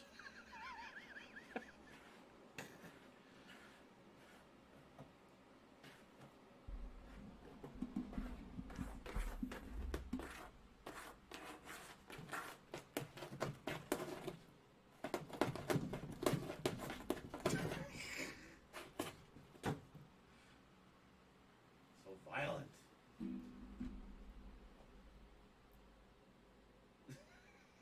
I think it looks fine. Oh dear, GLaDOS. Uh-oh, we're in trouble now. GLaDOS donated $10. You euthanized your faithful companion Cube faster than any test subject on record. Congratulations. Yes. Well, it had to be done. Position where if your car touched anything from a sign to another car, it would explode. What position, Namco? I always associated being Atari game. Oh, it was Namco. Cool. I never knew that. Yeah, Namco was kind of known as the racing game company for a long time. They did a lot of racing games. I always associated them with racing games, probably because of pole position. In a book, so take a look, you stupid schnook, reading Storm Cloud.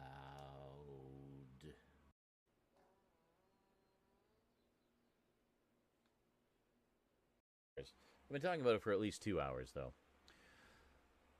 So let's head on into the kitchen, shall we?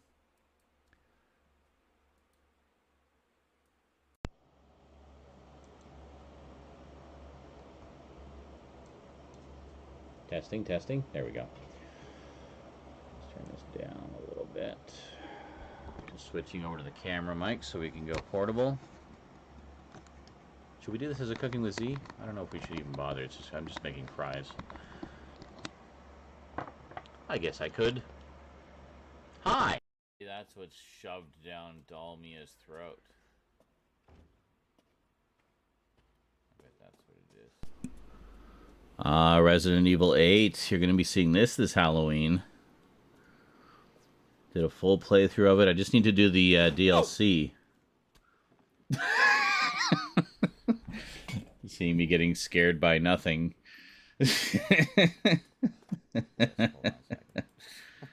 I've talked about that several times on stream. That should be a video.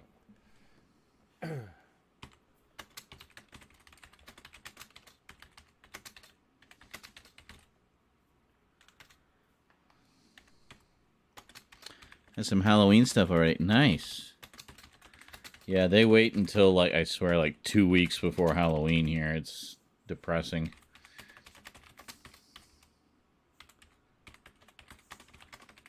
We'll all be in silver spacesuits. That's right. I'm ahead of the curve, right? What am I doing? Just...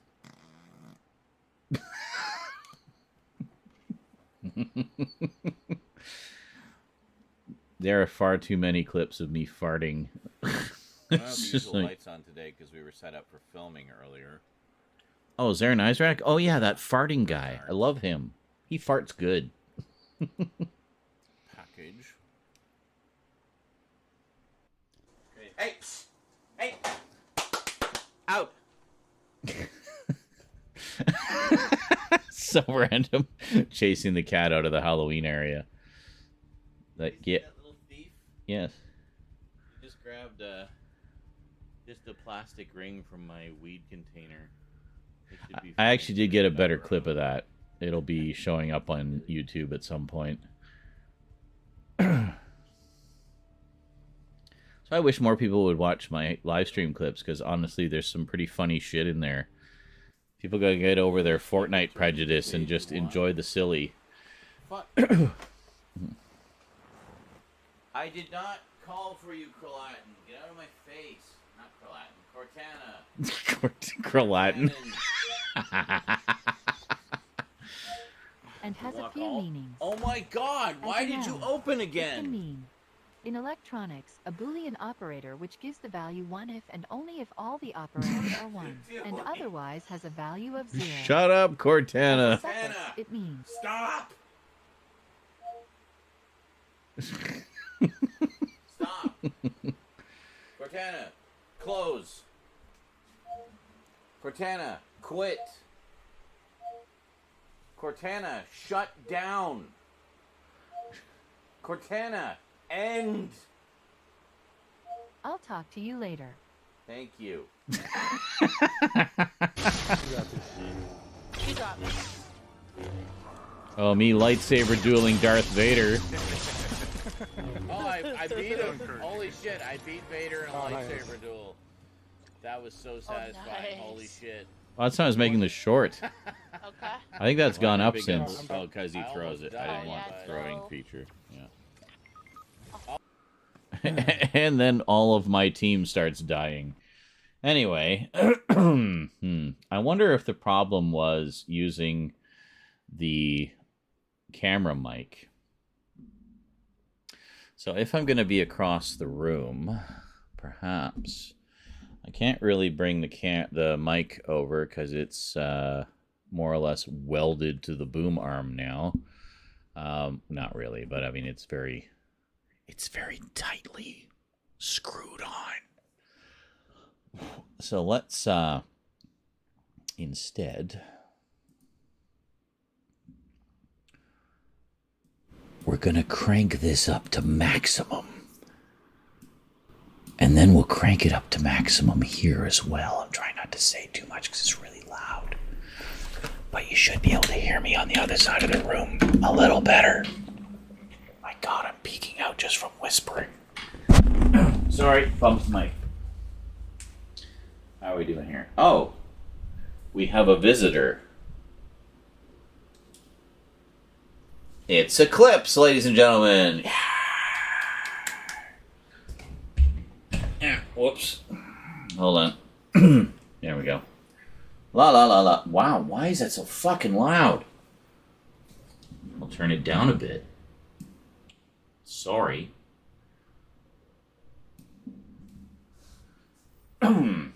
How's that? If I'm over here, can you hear me? Blah blah blah blah blah. Oh yeah, you can hear me. I'm miles away, but you can still hear me. Excellent. All right, well, shall we film something?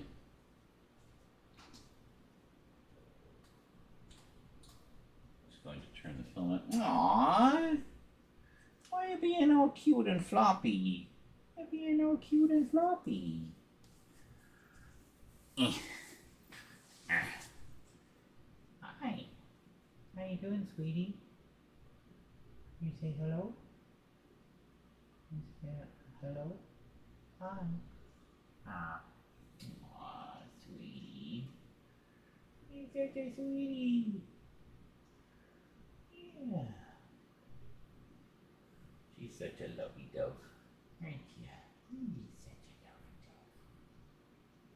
dove. Aw. Yeah. See the cheek rubs. Oh, yeah. That's the good stuff, eh? Like that. Oh, yeah, right under there. Oh, yeah.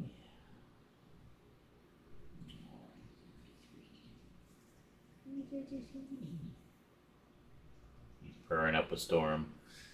Aren't ya? Like that? You just love your humans, don't ya? Well, you know what? Your humans love you too. Yeah. Well, we got some power purrs going. Yeah, that's some power purrs. Oh,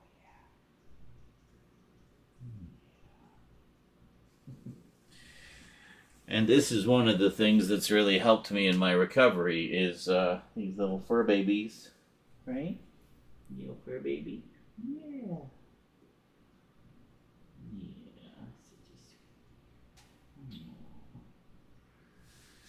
This one is super gentle and affectionate and loving, and even with her claws, she's like very gentle and careful with her paws when she puts her paws on you, so as not to scratch you, right?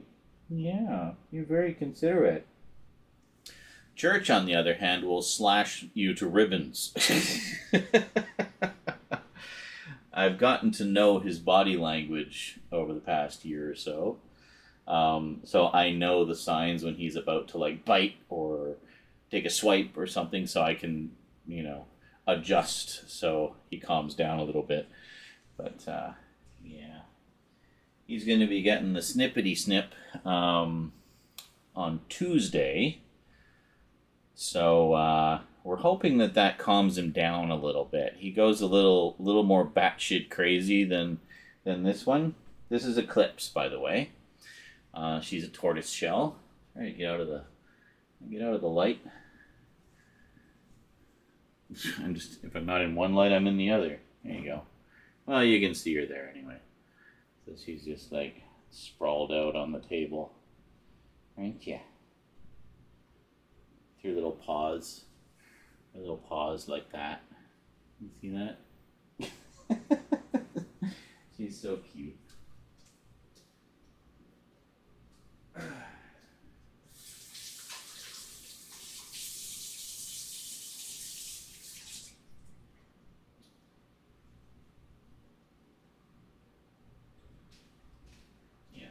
just before I was, I don't know if you can see him. You can't quite see him there, but Church is just around the corner on the floor there. He likes to curl up on the legs of the fan. I don't know why. They pick different spots. They kind of rotate their favorite sleeping spots and just kind of work their way around the room. Cats and dogs, as good as it gets for mental health. My dog has been everything. Yeah, absolutely. They definitely help when they're not driving you crazy. Your late cat was a tortoise shell. They are adorable, yeah. And they all have different patterns, too, which is always interesting. The first one we had, Kaida, the little one that passed away, she was a tortoise shell as well. And, yeah, she was a little sweetie. We only had her for a couple weeks, unfortunately. She didn't make it. But she was a bottle baby, but because her mother just wasn't feeding her. So we took her in. And Rosie did absolutely the best job she could. But the little thing just didn't want to eat. She just wasn't eating, no matter how much we tried. And eventually she passed away, but very peacefully. And she was with Rose at the time as well, so I mean, that's good. But definitely broke our hearts at the time. And these two are actually from the same litter. So you see Eclipse here? That's how big Kaida would be by now if she had lived. So yeah. Died 2.5 years after my dad died. Oh man, need a new fur baby. Considering another hamster. Hey, yeah, fur babies come in all shapes and sizes. You know? You can transplant some of that fur to the back of your head. Hey, I would appreciate not pointing that out. I'm well aware. And besides, I got my Liquid Youth, and actually I'm quite happy to say, since quitting my previous job and doing this full time, even though this has its own form of stress, it's far less so than the old job. This has actually stopped thinning almost overnight. So it's the same amount of thinness as it was when I quit 5 years ago. So if there was ever any doubt that job was killing me, I consider this proof. So, yeah.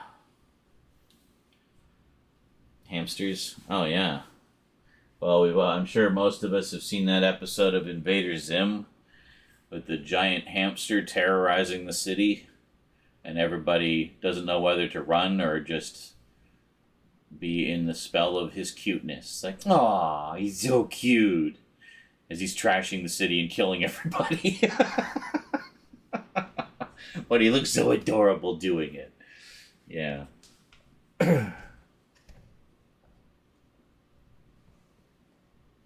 The Perminator, yeah.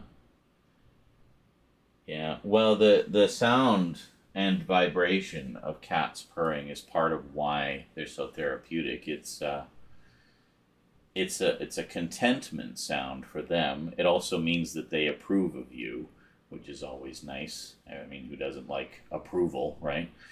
But also just the sound and the vibration is very pleasing and very relaxing.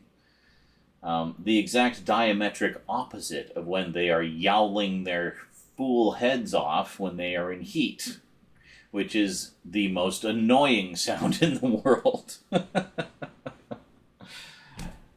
Yeah. Prematurely graying from working in fast food. My gray hair is starting to turn white, which I actually love. Well, there you go.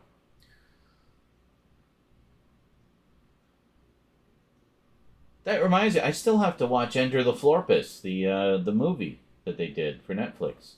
I still have not watched it. Bad Zim fan. No. In my experience, my cat likes...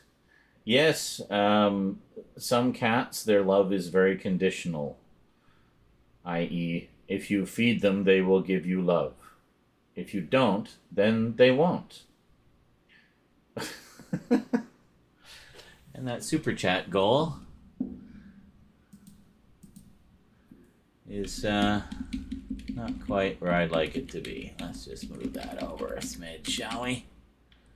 I forgot, I moved the jar over as well. I was fiddling with the layout before I went live because I haven't used this layout for a while. So, yeah. Now, we found the box. Oh, there it is. Yes. The box cutter was missing for a very long time. So for those of you late to the party, I have done a little bit of upgrading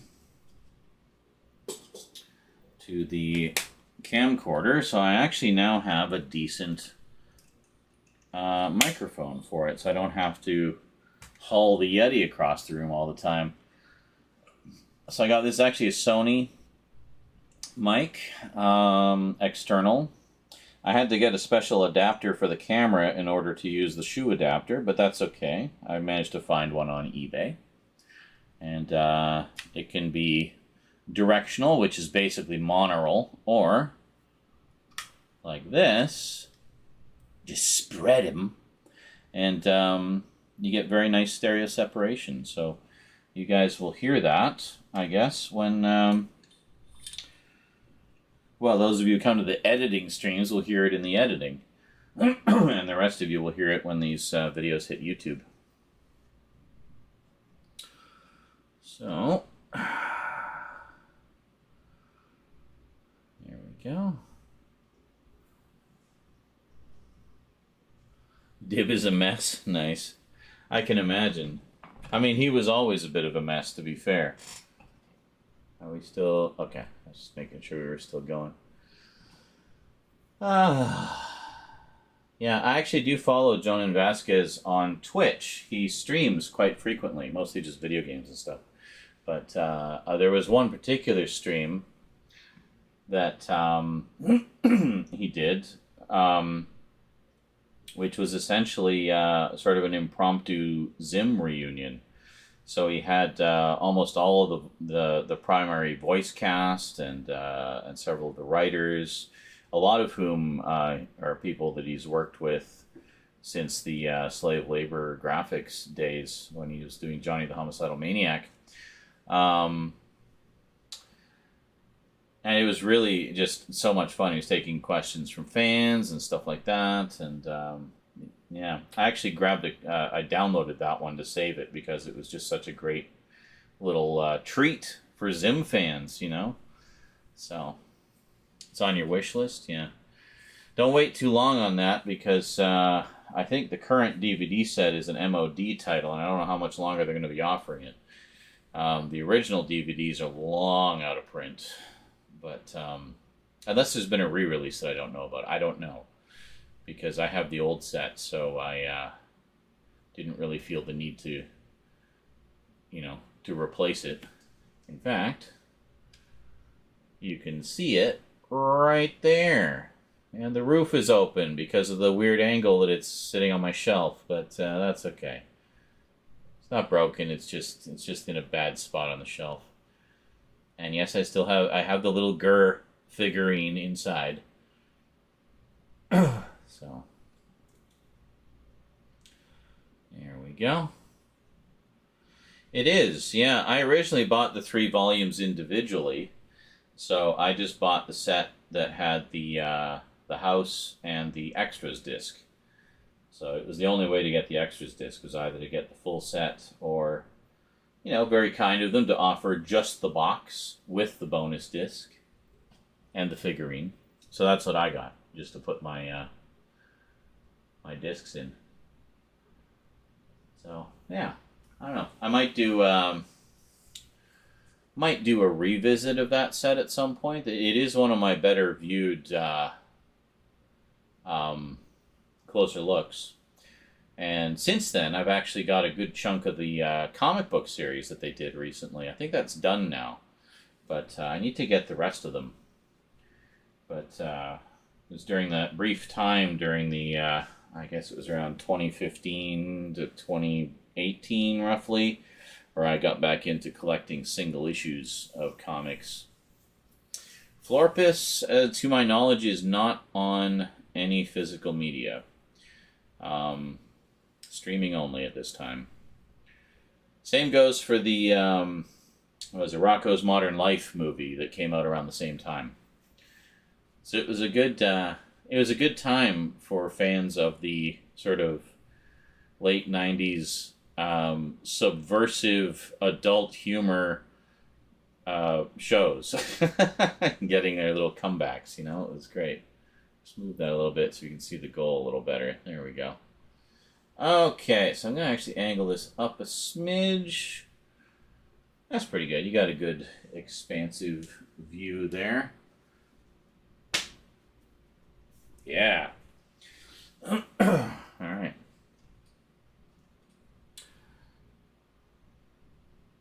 Was it? I haven't watched that one yet because I'm still in the middle of watching the series.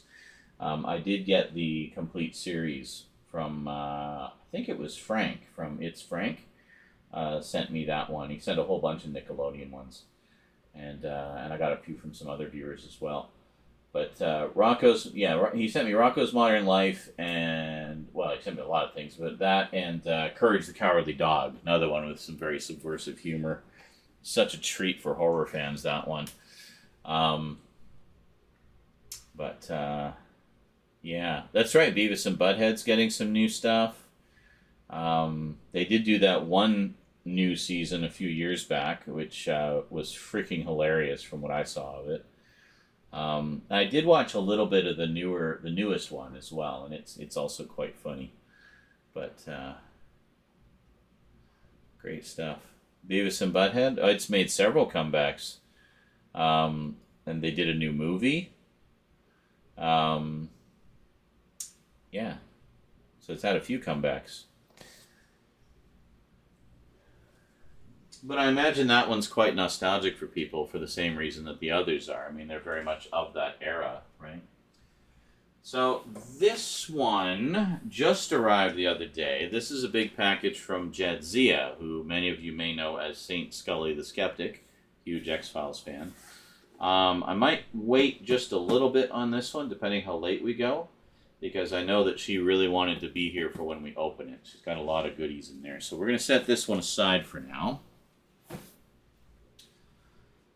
Meanwhile, I have a couple of mystery packages that I don't actually know who sent them. This is another one from Jadzia. That one I know what it is. What are these ones? Okay, so I got one here from Jet Blast 68 and Speak of the Devil, one from Frank. And actually, he's got another one on the way too, which should arrive any time now. Oh, I wonder if that's the mystery one I got today.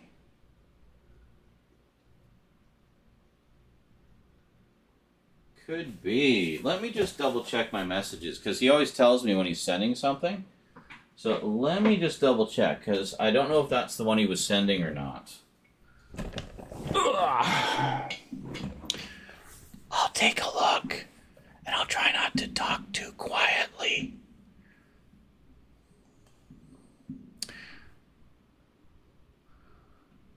My last comment. Sorry. Do America. I saw Do America in the theater. Wasn't aware of anything after that. Oh, really? Oh, dude. Yes, there was a new season that they did, which was frickin' hilarious. This was about probably 10 years ago now. Then they did another movie, Beavis and Butthead Do the Universe or something. Basically, they go to space.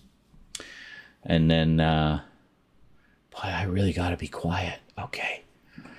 And then, just recently, they did another season of episodes.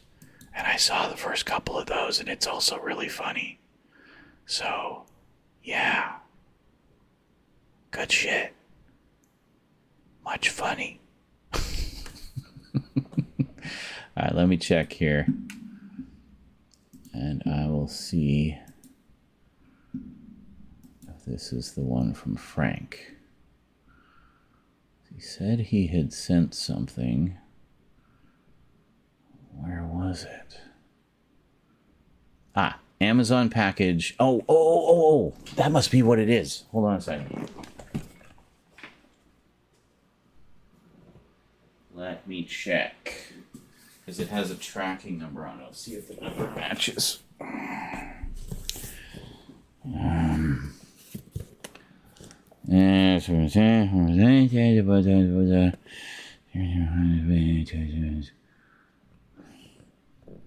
Okay, he mistyped it by one number, but this is definitely the one. Okay, mystery solved. We have one mystery package, still the same one that's been here for a while. So let me just put Frank's name on there. Yeah, I get so many packages, which is funny in a way because I haven't done any Multimedia Chronicles for so long, but everyone, you guys are just amazing. Like, the faith never wavers. You knew I'd be back at some point. And so many of you still send me packages regardless of my absence for so long. So, okay, so we got 2 here from Frank. Let's see. Okay, we got 2 from Vermin Art. You guys know Vermin Art. Got another one from Jet Blast. So we got 2 from Jet Blast. And then this one. This is a mystery package. Yes. Which, now that I think about it, might also be from Frank. So let me just check that. Because he's taken to sending me things directly from Amazon. I guess because it's easier and probably a little cheaper. So let me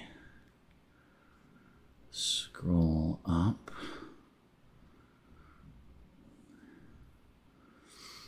He sends me a lot of stuff, as you guys know. Okay, so that's a pre-order. I don't know when that comes out, though. Well, it doesn't even come out to the end of this month. Another Blu-ray of Mickey Mouse shorts, the old Mickey Mouse shorts. He sent me the first volume that came out a little while back, and apparently pre-ordered the second volume for me as well, which is quite nice. So much of my Hanna-Barbera and Disney collection is thanks to Frank. I am incredibly grateful.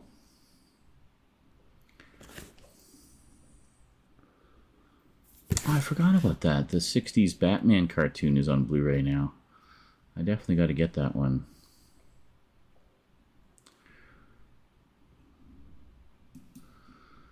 Pre-ordered this. This is... Okay, so that's something else. Could be that, actually. Oh, that wouldn't be this one, though.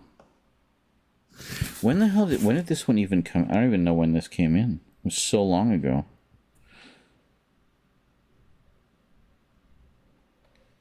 I don't even see a date on it. See, because Amazon does their own sort of shipping and doesn't always have a date on the shipping label. I don't know. I mean, I have a feeling as soon as we open it up, we'll know who it was from. There's probably a note in it. But,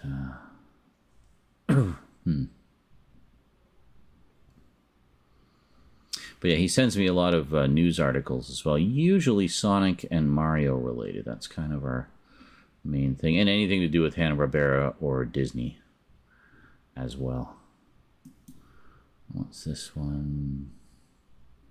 Oh, yeah. That might be in one of these. Yeah, that's probably in one of these. Oh, another tracking number from April.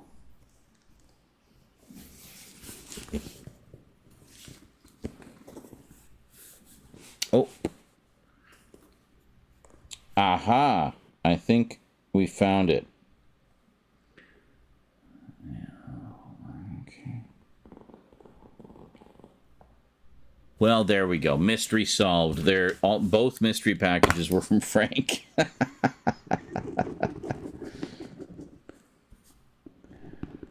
All right, so it's another one from Frank. All right, so we got 3 from Frank. Sweet. Well, we know those are going to be awesome. He always sends awesome stuff.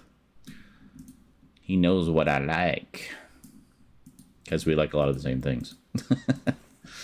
So...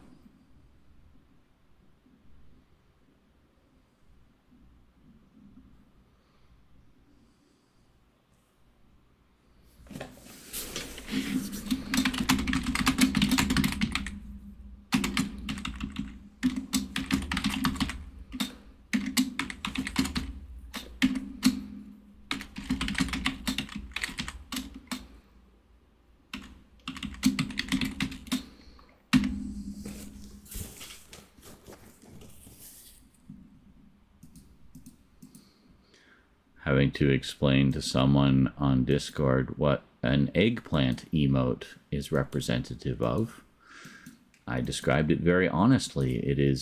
I said it is symbolic of a ragingly erect penis.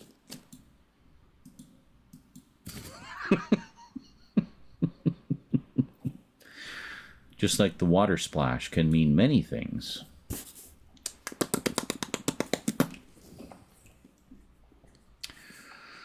Oh, that doesn't really matter. I know what order they come in. It's more who sent them that concerns me. You're digging ASMR Zaren Isaac. I'm a fan of the style, but if Z did it, I would watch. Oh, not a fan of the style. Yes. Some people do, actually. I've seen people do, like, technology videos, and they have a Yeti with everything cranked, so it's like really sensitive, so they can't speak above like a whisper or just very soft voice. And they'll do these like, you know, tech videos of like digging through an old hard drive to see which has like remnants of a never completed game on it, and they'll do the whole thing of like exploring this hard drive. So when we looked in the hard drive, we found these graphics files, and some sound files, and this title screen. So using this information, we may actually be able to assemble at least the intro of this never-released game. Let's take a look. Just like, it's the most relaxing unearthing of rare data you've ever seen. I wish I could remember what it was called. It's like a British guy, and he has like this kind of deep, soothing voice, and he does. I remember this one I saw. It was they found they got a hold of an old Amiga, which was which used to be at a game developing, like a game developer's company. So it was a game developer's computer. So in exploring the files on the hard drive, they found remnants of a game, like a fantasy adventure game that was in the works, that was never completed and never released. And it was very early in the development, but using the elements that they were able to pull together from that hard drive, they were able to put together the intro for the game, essentially. So kind of speculating what it might have looked and sounded like based on what they found. It was really interesting. I love shit like that. So it's like the game you never saw, because it never existed. But we found what they did do and put all the pieces together. And yeah, so it's really fast. It's basically a channel to deal with all retro technology. And he uses a Yeti mic like mine, and has everything cranked, volume cranked, gain cranked, so he literally can't speak above a whisper. So it's just this crystal clear, soothing, deep British voice. So it's like this ASMR geek tech kind of channel. It's like, what an interesting combination of sort of niches, Anyway, speaking of which, let's go open some packages. Now that we've actually solved the mystery of who all of these are from, I find it so funny that both mystery packages were from Frank. I just remembered, like, literally as we were talking, like, oh yeah, he sends me the tracking numbers. So if I can find a tracking number that matches what's on the package, then mystery solved. And sure enough, both of them were there. So this first mystery package actually came in April, so it's actually not as long ago as I feared.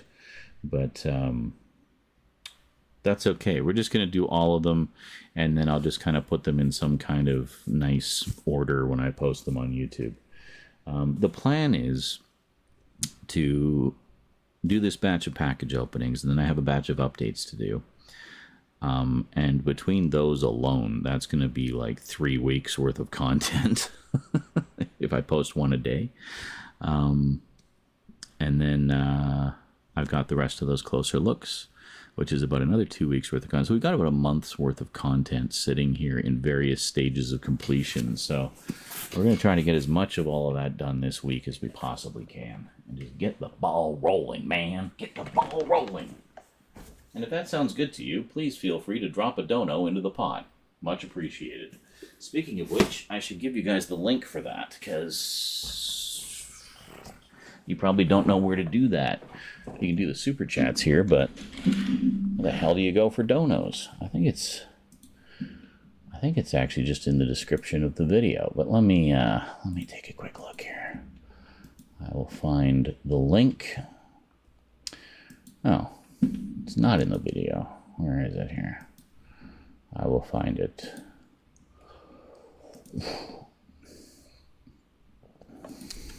It's supposed to be, I thought I added all the default stuff in, but apparently I did not. There we go. And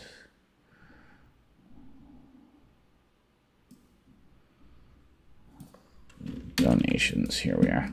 So the nice thing about this donation link is it goes through Streamlabs, which of course we are streaming with. So if you donate through this link, you'll get a nice big on-screen alert and get your name in lights. You'll also join the little ticker at the bottom of the screen there. That's for all the latest batch of donos there. So anything, and that's for any amount. If it's $1, $5, $10, $100, $1,000, $10,000. Oh my God. Yeah, I've never had a dono like that. You could be the first. Give me your life savings. Hold on a second here. Here we go. Donations. There we go. And then I think I can pin this to the top of the chat. Yes. Bam. There we go.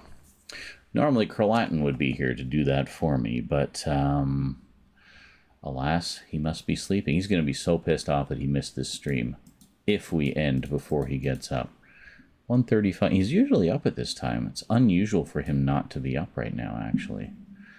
But let's see. Does it show? Yeah, he's full. He's offline. He must be asleep. Must be asleep. Where's all our British friends? I haven't seen all of our regular British friends. I mean, we have a few more of our British friends here, but not our regulars. But yeah, I'm sure they'll find their way here at some point. And yes, Eclipse is adorable. Like, she melts our heart daily. I figured I'm kind of glad I moved the table over there, because now I can actually have her in the view while I'm doing my thing. It's Frank is a generous and awesome dude. He is very passionate about his fandoms and very positive about his fandoms. He always brings such great energy and genuine love for all the things that we talk about. He's a huge fan of classic cartoons, Disney, Hanna-Barbera, Nickelodeon, all that stuff. and he's gifted me so much of my respective collections of all three of those, and Sonic the Hedgehog, especially Sonic the Hedgehog. I'd say a good 90% of my Sonic the Hedgehog collection is from him. Mainly because he doesn't even give me a chance to buy them. He's like, I pre-ordered it for you. I'm like, okay. I won't say no. That's awesome. Thank you. But yeah, he bought me both movies, all the cartoons. I think the only cartoon I bought was Sad AM when that came out in 2008, and he got me all the others. Like literally all the others. I have every single Sonic cartoon that's ever come out on DVD or Blu-ray, thanks to It's Frank. I mean, I would have got most of them eventually anyway, but I mean, it was just so helpful. Sonic Frontier, I think I've played it a little bit when it first came out. Yeah, I have it. I know I have it. Yeah, there's been a bunch of new Sonic games over the past few years. I definitely am behind on some of them. So yeah, I definitely need to get caught up on those. Something Sonic related. Oh, okay, cool. Excellent. Right, and I keep making a point to not buy Constantine. I'm glad you reminded me about that, because I almost bought it at one point, and you're like, so I still got Constantine for it. I'm like, oh, right, you were sending it to me. Glad I didn't buy it.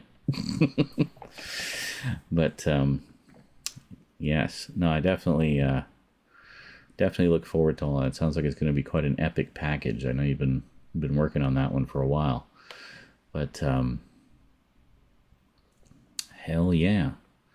Well, and I hope you're still nice and active on your YouTube at the time, so I can give you a good solid plug. You know, get you some more views or whatever. Maybe you'll be on a different platform. I'm kind of branching out and trying a few different platforms right now. I mean, obviously, trying to get back in the swing of things with YouTube. I'm doing quite a bit with the YouTube Shorts, as you guys probably noticed. I have at least one a day going up of just, I mean, at the moment, it's just random stuff from my streams, funny little clips. They're like snack food, the shorts, I find, because they can't be more than a minute long, right? So they got to be short, sweet, and to the point. So a lot of them are just, very short. I mean, most of them are actually under a minute, like 30 seconds or less. So like, no time at all. Impulse watch. And they're just like funny little moments, like just stupid things I did during a chatting stream, or, funny video game clips or whatever. But there's some good shit in there. Actually, I want to collect them together into a proper playlist, because I don't know how easy it is to scroll through a particular user's shorts. I know on TikTok it's quite easy to do that. You just go to their profile, but I don't know. I haven't really looked at it from sort of the user end, how easy it is to go through an individual creator's selection of shorts. But yeah. DaVinci Resolve. I've heard of that one. I've never used it, but mind you, I've been using Vegas Pro forever. Got a really nice deal on it from a Humble Bundle a few years back. I keep waiting for another one so I can get a newer version, but I'm quite happy with this one. So this channel is going to be the YouTube channel. Okay, cool. Well, whenever you send the package, I'll be sure to give you a nice plug there. Obviously, he really has, Dale. Absolutely. I mean, he's been around pretty much since the start of the Multimedia Chronicles. I remember he was one of the first. He wasn't the first to start sending me packages of stuff, but he was one of the first, definitely. And unless it's a case where he just wanted to quickly send me one thing right when it came out, like he did with some of the Disney titles and such, like the Mickey Mouse one, I think he sent me just individually when it came out. But unless it's a case like that, he'll usually spend like a few months amassing a huge package together, and there'll be stuff for me, there'll be stuff for Rose, and he'll have like a letter full of like questions he wants to ask me and stuff. And it's like, if you've watched any of those package opening videos, I mean, almost all of them are like 45 minutes long. It's just this, it's like Christmas. You know, there's just so much stuff in every one of them. There's comics, magazines, toys, DVDs, Blu-rays, cartoons, movies. Like it just goes on and on. It's like just a bottomless pit of cool stuff, you know. And yeah, I'm absolutely just blown away by the guy's generosity. He's just one of those rare, pure souls who just wants to spend his life making people happy, you know. So I always try to, you know, be it's like taking compliments. Like it's so hard to know. Like you want to obviously show your appreciation, because I absolutely appreciate all of it, but I always feel like I'm not appreciating things enough. Like I'm my own worst critic in that respect. I feel like, am I really being clear in my gratitude? But yeah, Sonic Frontier. Maybe I haven't played Sonic Frontier. I might be mixing it up with another one. So people like beat 'em ups, being a little critical, which is fair, but it's really addictive because it's also challenging. It's good fun. Yeah. A Blu-ray of Earmarked. Well, I don't even know what that is, so you can rest assured it's not something I was going to buy. Mind you, a lot of things on my wish list or save for later in my cart are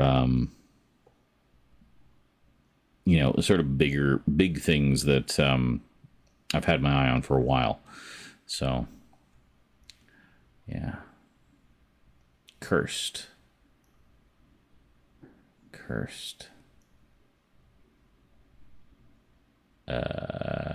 Oh, right. Yes, definitely. Always looking for more stuff to add to the werewolf collection, because there seems to be precious few of them compared to, you know, say vampires. I guess it's because of the effects, really. I mean, that's got to be why. A lot more effects involved in a werewolf movie than, say, just putting on some pasty makeup and a cape. Frontiers. Oh, okay. Well, I'm apparently quite ignorant about that. I didn't even know about that. I heard the name, but I didn't know what it was. I just thought, oh, another Sonic game. Cool. So an open world Sonic game. Interesting. All right. Cool. Okay. Well, let's just go reset. I'm just going to grab a drink of water real quick. Go reset the camera and readjust our focus while Eclipse snoozes on the table.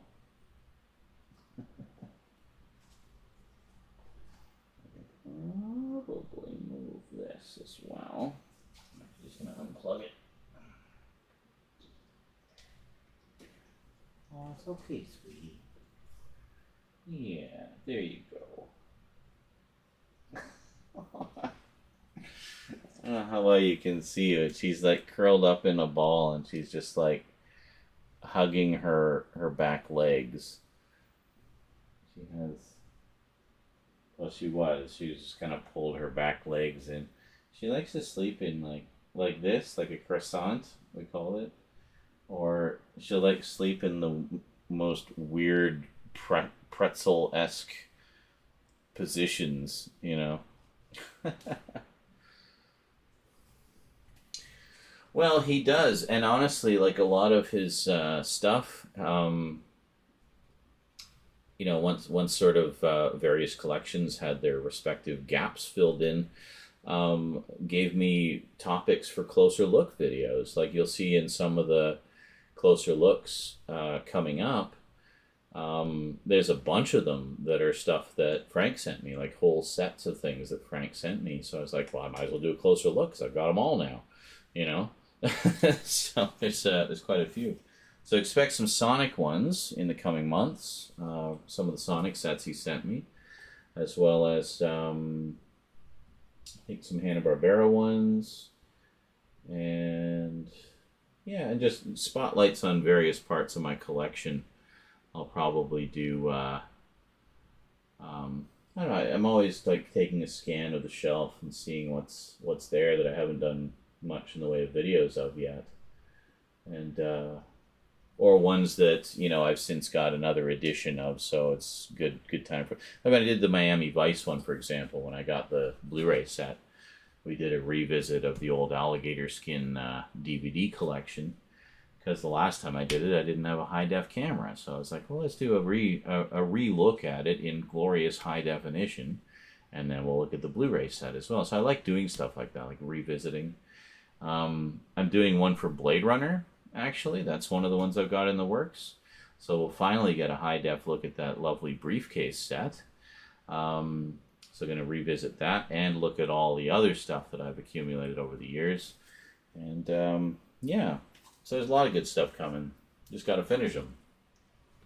A poster. That's probably separately though. Yeah, posters. I mean, unless it's already folded up, of course. But if it's in nice flat condition, obviously a tube is the way to go. Shoot the tubes, dog meat. Sorry, sewer shark flashback. I'll be right back.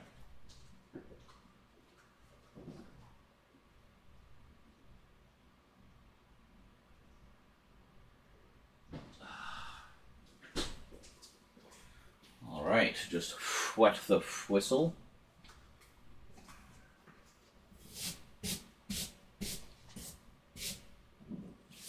Sorry, sweetie. I didn't mean to wake you up. I'm just wiping off all the fur. It's okay. You go back to sleep.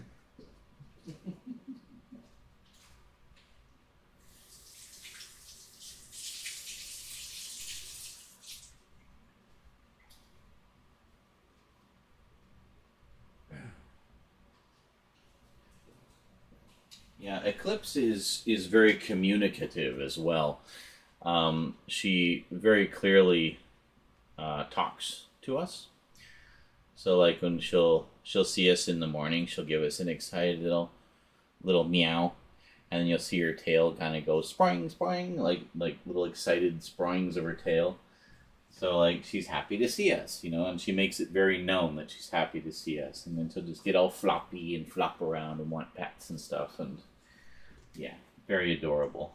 So Church will do similar things where he'll like flop around when he wants pets or whatever.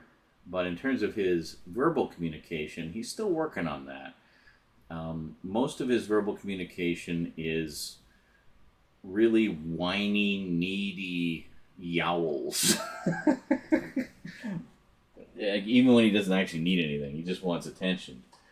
But it's like, you have food, you have water, you have litter. Do you want pets? So then you go to pet him, and he's like overexcited for pets, and he ends up scratching you or biting you or something. And then, you gotta let him calm down. So you give him some pets, and then he goes off and humps his cushion in the hallway or something. But honestly, I think he's just too horny to function. He doesn't know what to do with himself. So that will not be for much longer.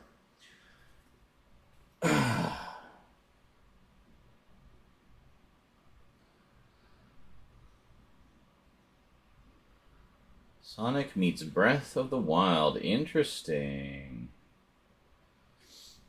Yeah. That's pretty cool.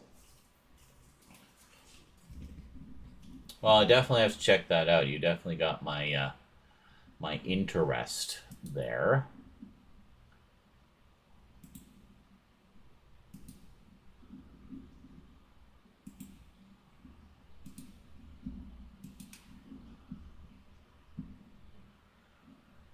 Yes, indeedly doodly.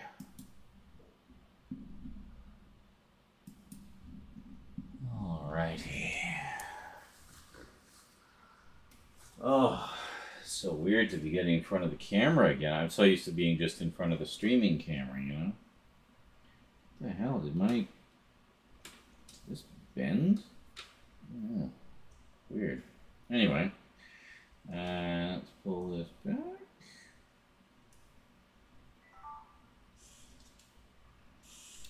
Just gonna reset.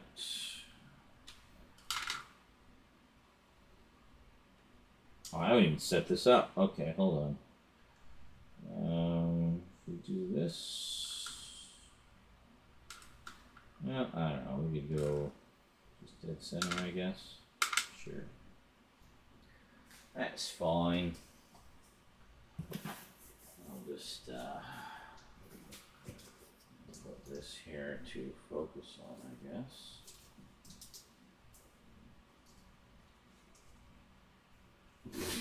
Not gonna. Okay, hold on. We'll do this one to focus on, I guess. There.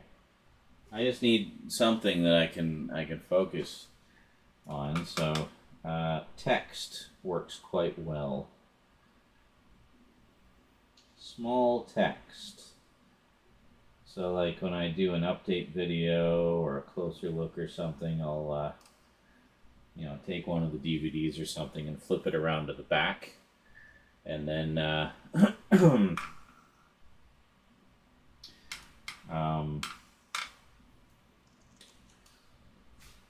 and then just focus on the text on the background. So, yeah. There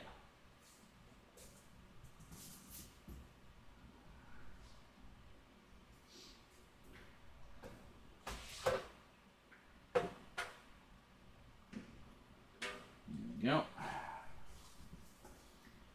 And yeah, actually we should probably move this over a smidge. Always obeying the rule of thirds. And then I just gotta see. Oh, it's too low now. Okay. Yeah, do it like that. Don't want to see my pasty legs.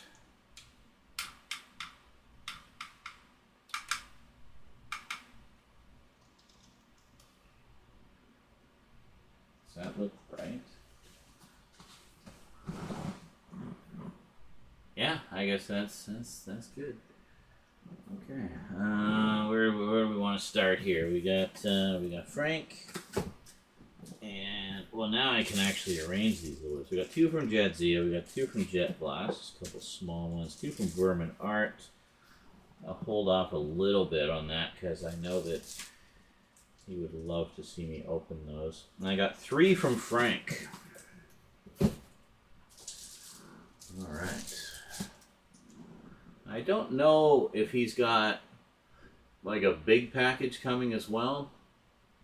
I know sometimes he'll send me stuff on Amazon from Amazon just kind of in the interim while he's working on something bigger. So I don't know if that's what's happening currently. I don't recall, but either way. Sorry, I didn't mean to yell into the mic. I realize I'm really close over here.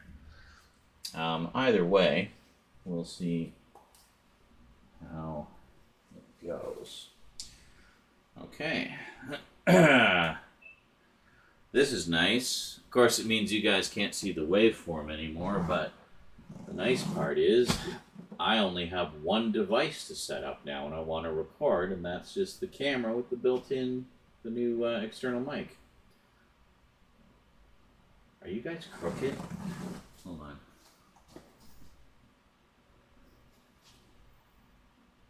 Are you crooked? I think we're all right. There we go. So we'll see the kitty in the background. And how am I looking there to you guys? That's all right. You guys can see the pasty legs. Aren't you lucky? All right. Well, I guess since we've been talking about Frank, we'll we'll go through the Frank ones here first because we got a stack of them. All right.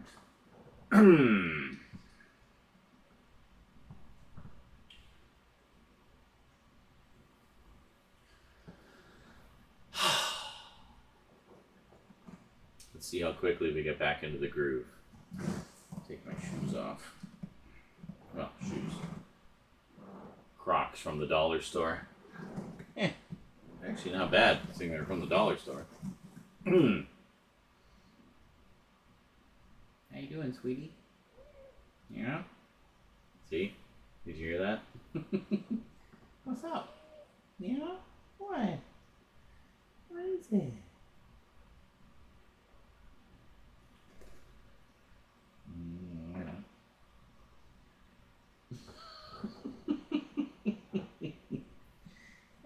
What's up, sweetie? Is that comfy? Boy, that black table doesn't look very black anymore.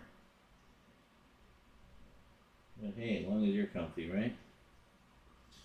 Yeah, we'll be doing some vacuuming and dusting at some point in the near future, right? There's probably nothing to sniff there except your own scent. Oh, itchy, itchy, squishy. I'm sorry, did I distract you? She looked at me like, don't mock me. I'm itchy. Right? Yeah. Yeah. She's such a sweetie. So easy to get distracted. Anyway.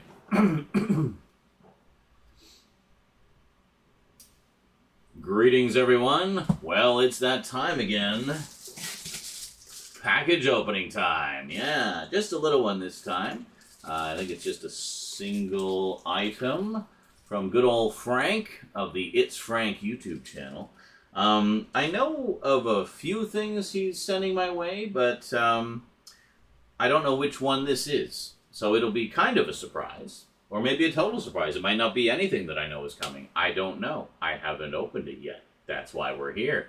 Anyway, let's check it out. A singular item from It's Frank. Today on the YouTube channel. No?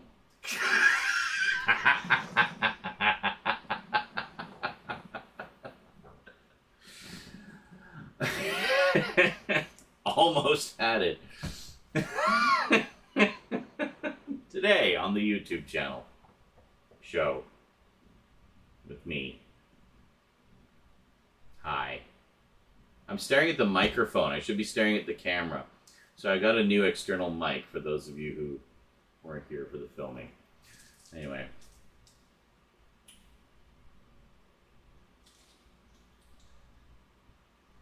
So, a singular item from It's Frank. Today on the Multimedia Chronicles. I figured just do the whole line over again. Alright. And then we gotta do our thumbnail, or our dumbnail.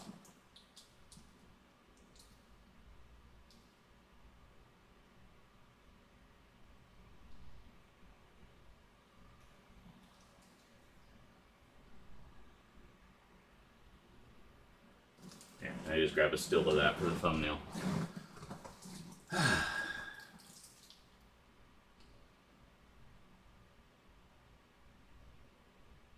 Did we lose? We lost the white balance. Hold on. Stupid auto white balance. Wow, that's the best you can do, camera? There we go. Okay. It was the white from this threw it off. Welcome back. Alright, well, let's check it out. Really not much to say other than, hey, package, let's open it. What do we have? I'm just going to feel it first. Ooh, there's a slip cover. It's bumpy. I like bumpy slip covers. Okay, let's see what we got. We have... Oh, yes. Very nice. Mickey and Minnie 10 Classic Shorts, Volume 1. Yes. I'm so glad that Disney is finally starting to put, I mean, to be fair, a trickling of them, but at least some is better than none, of the old Mickey Mouse shorts. I think there was another one. Yeah, there was this one that he sent me a little while ago, celebrating Mickey, which had a bunch of shorts on it as well. 13 classic shorts, including Steamboat Willie and a lot of the early ones. Very cool.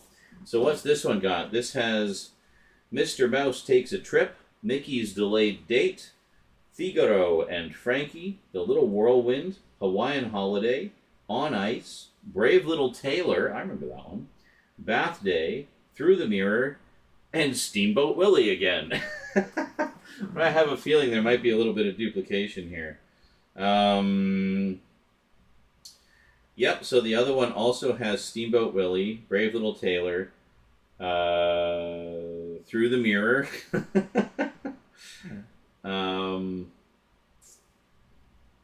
I think that's it. I think that's it for the duplicates. So a few duplicates. It's kind of annoying when they're just doing single disc releases. Like, really? You couldn't put different shorts on the 2 volumes? But, hey. I mean, I gather that this one is supposed to be like just sort of an overview of all things Mickey from the early days, whereas this is meant to be more of a definitive collection of them. So let's just pop this open real quick and we'll take a look-see inside. Oh, this is great. I really hope they continue doing this. And Frank and I were talking about that, and they said, yeah, it's super, super, super important that all of us who love these classic cartoons support these releases, even though it's not the big honkin' be-all, end-all definitive edition we want. The hope is that if these single disc releases do well, that they'll start putting up collections as well. So it's very important to support these releases if we want more down the line. And yeah, it's not a note; it's just a receipt, basically. So let's take a look here. Oh, there we go. Oh, is this actually 2 discs? It's actually 2 discs. Nice. These must have like crazy bitrate on them then. 83 minutes per disc. Wow. There you go. 2 discs. Is it a Blu-ray and DVD? It's a Blu-ray and DVD. Never mind. It's only 83 minutes of shorts. So yeah, it's basically a single disc release. Kind of surprised to see you still having DVD in there, but well, that's okay. So like. Very nice. So, slowly getting a nice little collection of classic Mickey cartoons. Very nice. So, if you want some classic Mickey Mouse cartoons, definitely pick these up. Support these releases, because the hope is if these do well, Disney will see, hey, leaving money on the floor, we should put out more of our shorts on Blu-ray, because clearly people like them. So, be sure to support those releases. Alrighty, well, like I said, it was just going to be a short one today. Big thanks to It's Frank for sending that my way. I definitely appreciate that. He sent so much great stuff for my Disney collection, and he knows what a huge fan I am of these old shorts. I used to watch these all the time as a kid. Used to watch Magical World of Disney every week, whatever was on that week. And I always loved when they would do just like the holiday specials or whatever. That would be a huge compilation of shorts and stuff, and great stuff. Anyway, that is it for me to you for now. If you'd like to check out Frank's YouTube channel, I will, of course, include a link to it in the description down below. Be sure to go and give him some love. He does closer looks of his own collection all the time. Lots and lots of content there to enjoy. He's just a super, super nice guy. And as most of you will know, also super generous. And I am endlessly grateful for all of the things that he's sent my way to add to the collection. So thank you very much, Frank. Always appreciated. Alrighty, that is it for me to you for now, folks. Hope you enjoyed. I will see you next time. God, it's been so long since I've done these, I forget what my spiel is.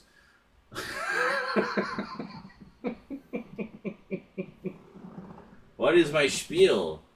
Thanks for watching. That's it for me to you for now. Be sure to catch me on Twitch. Oh, yeah.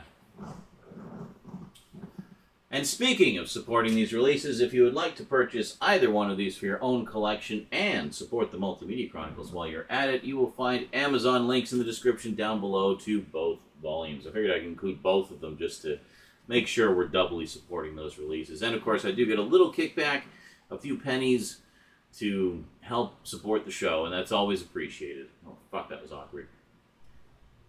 And of course, when you use my links, I do get a little kickback that helps support the show. It doesn't cost you anything extra, but they take it out of their cut. How generous of Amazon to do that, eh? Out of their billions of dollars, they toss a few pennies my way. Thanks. Anyway, it all adds up, and hey, if things go well, I can buy an extra Blu-ray every once in a while. So thanks for those of you who, big thanks to those of you who use those Amazon links. And yeah, so I guess I'll see you next time. Be sure to catch me on Twitch or on YouTube, because I do live stream on both. And yeah, holy fuck, I can't even remember my spiel. What am I talking about? I'm just babbling.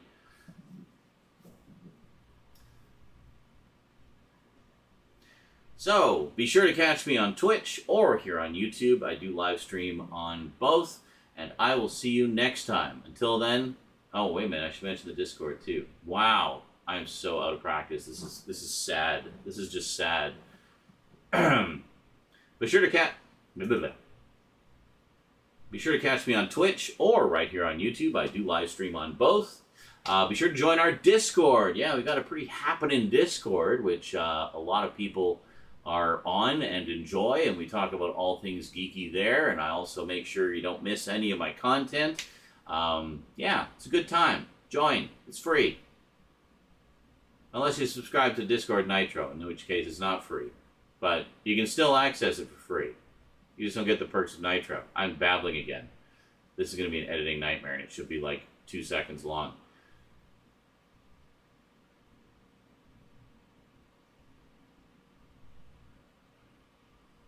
So until next time, thanks for watching, and sayonara.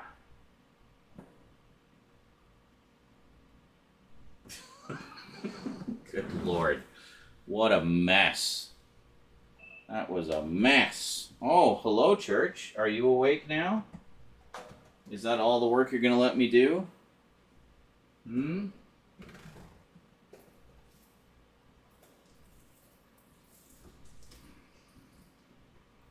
Whew, tight squeeze.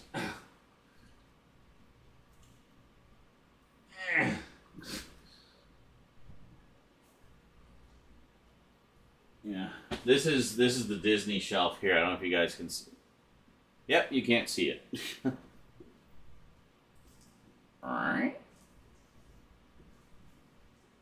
This is the Disney shelf here. This is all Disney. And it's jam-packed. I gotta shuffle some things. But, yeah. Cool. A lot of outtakes. Yeah, we'll see how many of them we keep. Sometimes I like to do compilations of them. Other times I just don't have the energy for it, so I don't bother. So what's our spiel going to be? It's got to be a little different because I want to incorporate the Discord and YouTube Live into it. What you doing? Sniff, sniff, sniff. It's the same packages that have been there for months, dude. There's no difference to the smell. I assure you. Church is investigating. You investigating? You want to show the people? There. He's investigating. Are you investigating? Hmm? What's going on? What's Grandpa doing? Hmm? What's all this? Why are all these boxes all over the place? Oh, hi. Hi there.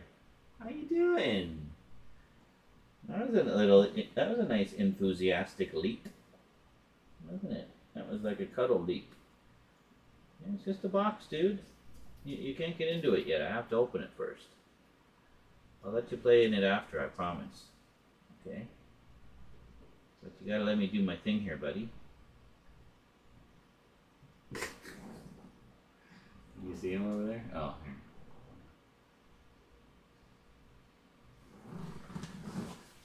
here. Are you getting ready to pounce there? Hey! Oh boy.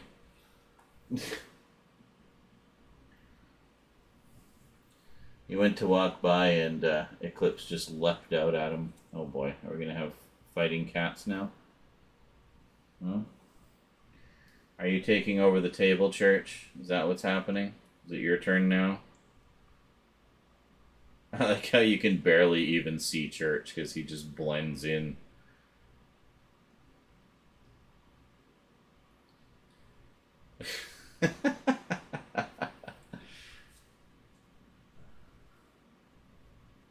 You got the Mickey Mouse one? Which one? The new one, the Mickey Mini one, or the Celebration one? The Mickey Mini one is the newer one. What? What are you doing? Oh, sweetie. Oh, you okay? It's okay. It's okay, sweetie. You okay? You okay?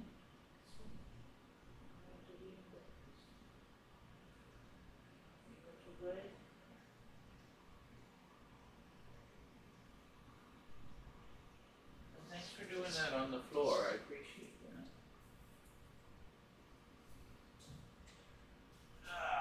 that. Sorry, Eclipse just hurled on the floor over here. I'll just be a sec. Poor thing. Oh. Goodness. Did you eat too much? Did you get too full? Ugh. Oh. It's okay, sweetie. You don't have to be embarrassed. We all get sick sometimes. It's okay. Yeah, you get sick sometimes too, don't you, Church? Yeah, I know how it is. We all get sick sometimes, don't we? Yeah. It's okay. It happens. Well, thanks for doing that on the floor and not the carpet, sweetie. I really appreciate that.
Poor thing.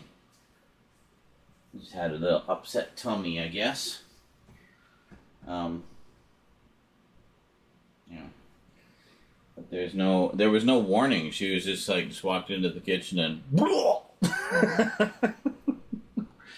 poor thing. But I always make a point of comforting them immediately after that if we catch it. Just so they know they don't have to be embarrassed, they don't have to be worried, it's okay.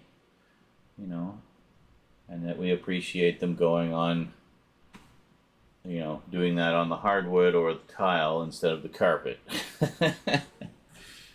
Yeah.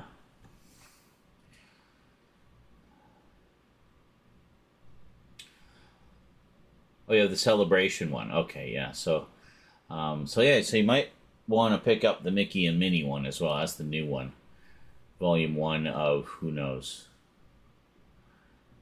However many they turn a profit on, I guess. So important to support those releases as much as we can. As Mom Mo would say, Eclipse left a present for you on the floor, yes. As I would step in cat vomit in my bare feet. Not fun on a slippery surface. No. Plan to get the Mickey and Minnie Mouse Blu-ray as well. Excellent. Most of the house is, was it Saltilla tile? Yeah. It definitely makes a difference. Right, Church? Alright, don't you two start fighting now. Trying to make some videos here. Alright. Well, that's one down. Let's do the next one and see if we can do it a little more smoothly. The rest of it went fine. It was just my ending spiel got all messed up.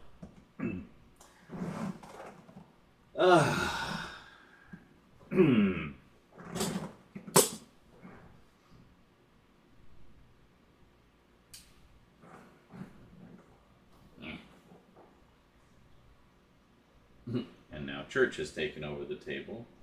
You've seen Eclipse came over and it's like, really, dude? Fine. I'll go sit by the window. She likes to sit by my bedroom window. When they were kittens, they would claw at the screen and stuff. Eclipse, don't go in there, sweetie. Eclipse, where are you going? You looking for? Oh, you're just going in there? Okay. There's their little cat tunnel over there. I like to play in it. But yeah, when they were kittens, they would like leap at the screen and stuff. But now they don't. They just sit at the window and enjoy the breeze and chitter at the birds and stuff like that. It's quite cute. Thank goodness, because it means we can leave the window open. Which you definitely want in the summer. Holy shit. Alright.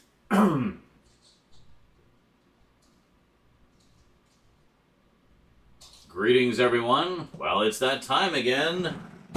Wow, package opening time. Yes, got a rather hefty one this time from Frank of the It's Frank YouTube channel. So, I'm not entirely sure what's in. I know a couple of things he was planning to send me, but this feels bigger than what I was expecting. So, I don't know. Your guess is as good as mine, but I'm sure it'll be something interesting because, as you guys well know, who've been watching my channel for a while, Frank always sends fantastic packages. So, let's check it out. A mystery package from It's Frank today on the Multimedia Chronicles.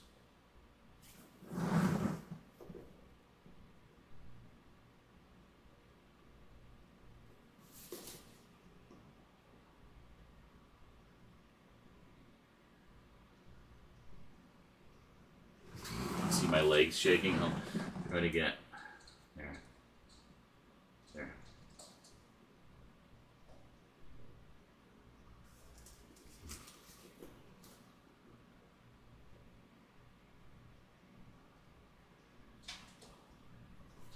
My eyeballs are drying out. Okay.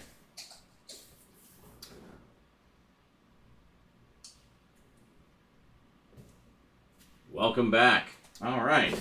You hear some racket in the background. One of the cats is playing with her toy in the kitchen. So, anyway. Box cutter activated, which was missing for a long time. We finally found it again. Let's see what we got here.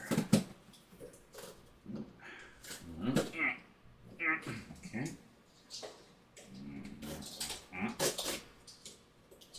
Cut vigorously with the sharp blade towards your body.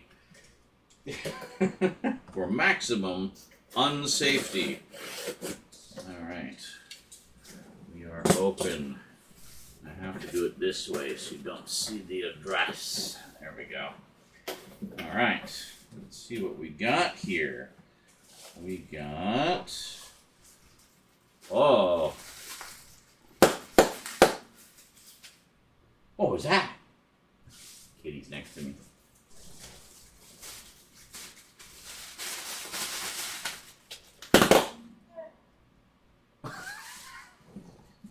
Rosie's asleep.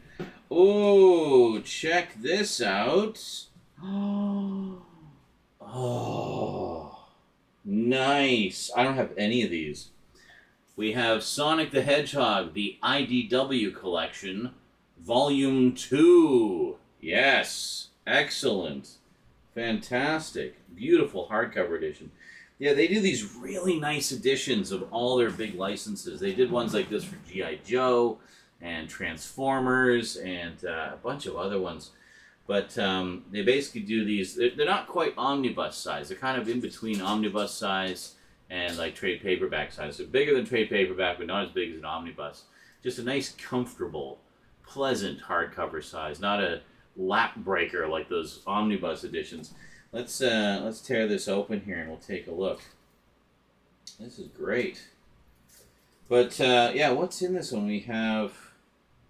Yeah, so this has, it says collecting all the Sonic the Hedgehog stories in reading order. Yeah, that's the reason to get these, and this goes for all of IDW's collections.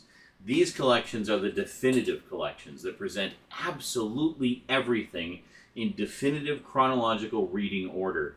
I remember when they did this with the Transformers, it included like one-shots and mini-series and character profiles and stuff, all in continuity order, which is awesome. So if we take a look inside, oh, this is beautiful. Look at this, everything on like beautiful glossy paper, and can you see that? Yeah, oh, this looks fantastic.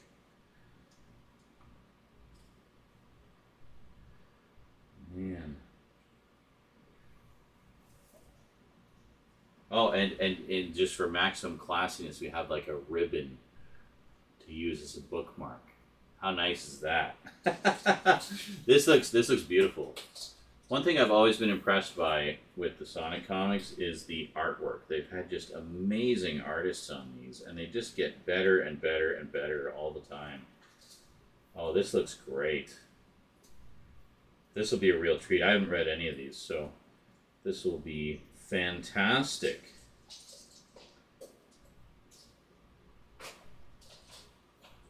Oh, beautiful. And is this like a cover gallery? Yeah, I think it's kind of like a cover gallery in the back. Very nice. So this contains issues 13 through 20 and the Tangle and Whisper miniseries, plus the 2019 annual. So quite a lot of stuff. Do we have a page count on here? Something like, yeah, it's like a little over 300 pages per volume. But yeah, great stuff, and it'll look great on your shelf too. And they always make sure to have nice uniform spine designs, which Marvel sometimes doesn't, but IDW does. So yeah, that's awesome. Thank you so much, Frank. Well, I'm definitely going to look forward to reading that. Alrighty, well, that is it from me to you for now, folks. Hope you enjoyed. Be sure to check out It's Frank's YouTube channel. I'll include the link in the description down below. He always does closer looks and all kinds of cool stuff about his collection, which, as I'm sure you can imagine from all the multitudes of things he sent me over the years, his collection is quite extensive too, so I definitely recommend checking out his stuff. Yeah, so that is it from me to you for now. Big thanks again to It's Frank for keeping the Sonic collection going. Always appreciated. Can always count on Frank to make sure I don't miss out on any significant Sonic stuff. Always appreciated, dude. Thank you so much. Yeah, so be sure to catch me on Twitch or on YouTube. I live stream on both. Be sure to join our Discord. You'll find the link in the description down below. If you'd like to buy this for your collection, I will, of course, include a link in the description down below for you. And you can add it to your own collection as well. Plus, support the stream with your purchase. I do get a little kickback with the Amazon links, and I always appreciate that. Every once in a while, lets me get an extra Blu-ray or two, you know, so that's quite appreciated. Alrighty, well, that is it. Thanks for watching, and I'll see you next time.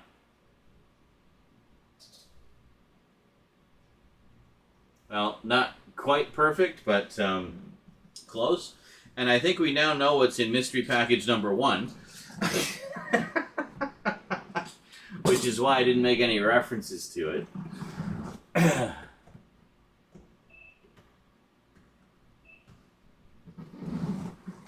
I'll pretend I opened the other one first.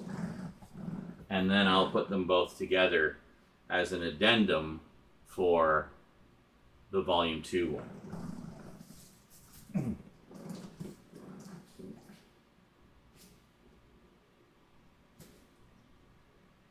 Greetings, everyone. Well, it's package opening time again, and we have another one from It's Frank. Quite a hefty one this time. I'm kind of wondering what it might be. Well, let's check it out. Mystery package from It's Frank today on the Multimedia Chronicles.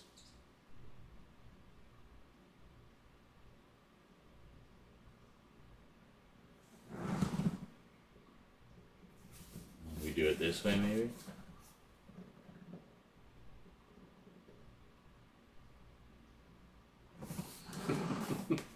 There's our thumbnail.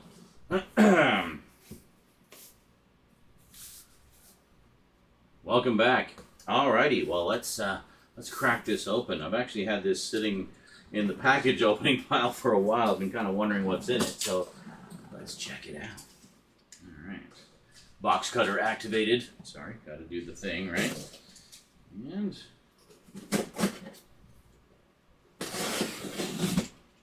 there we go. And just so you don't see the address, let's open it that way. And hey, we got these things.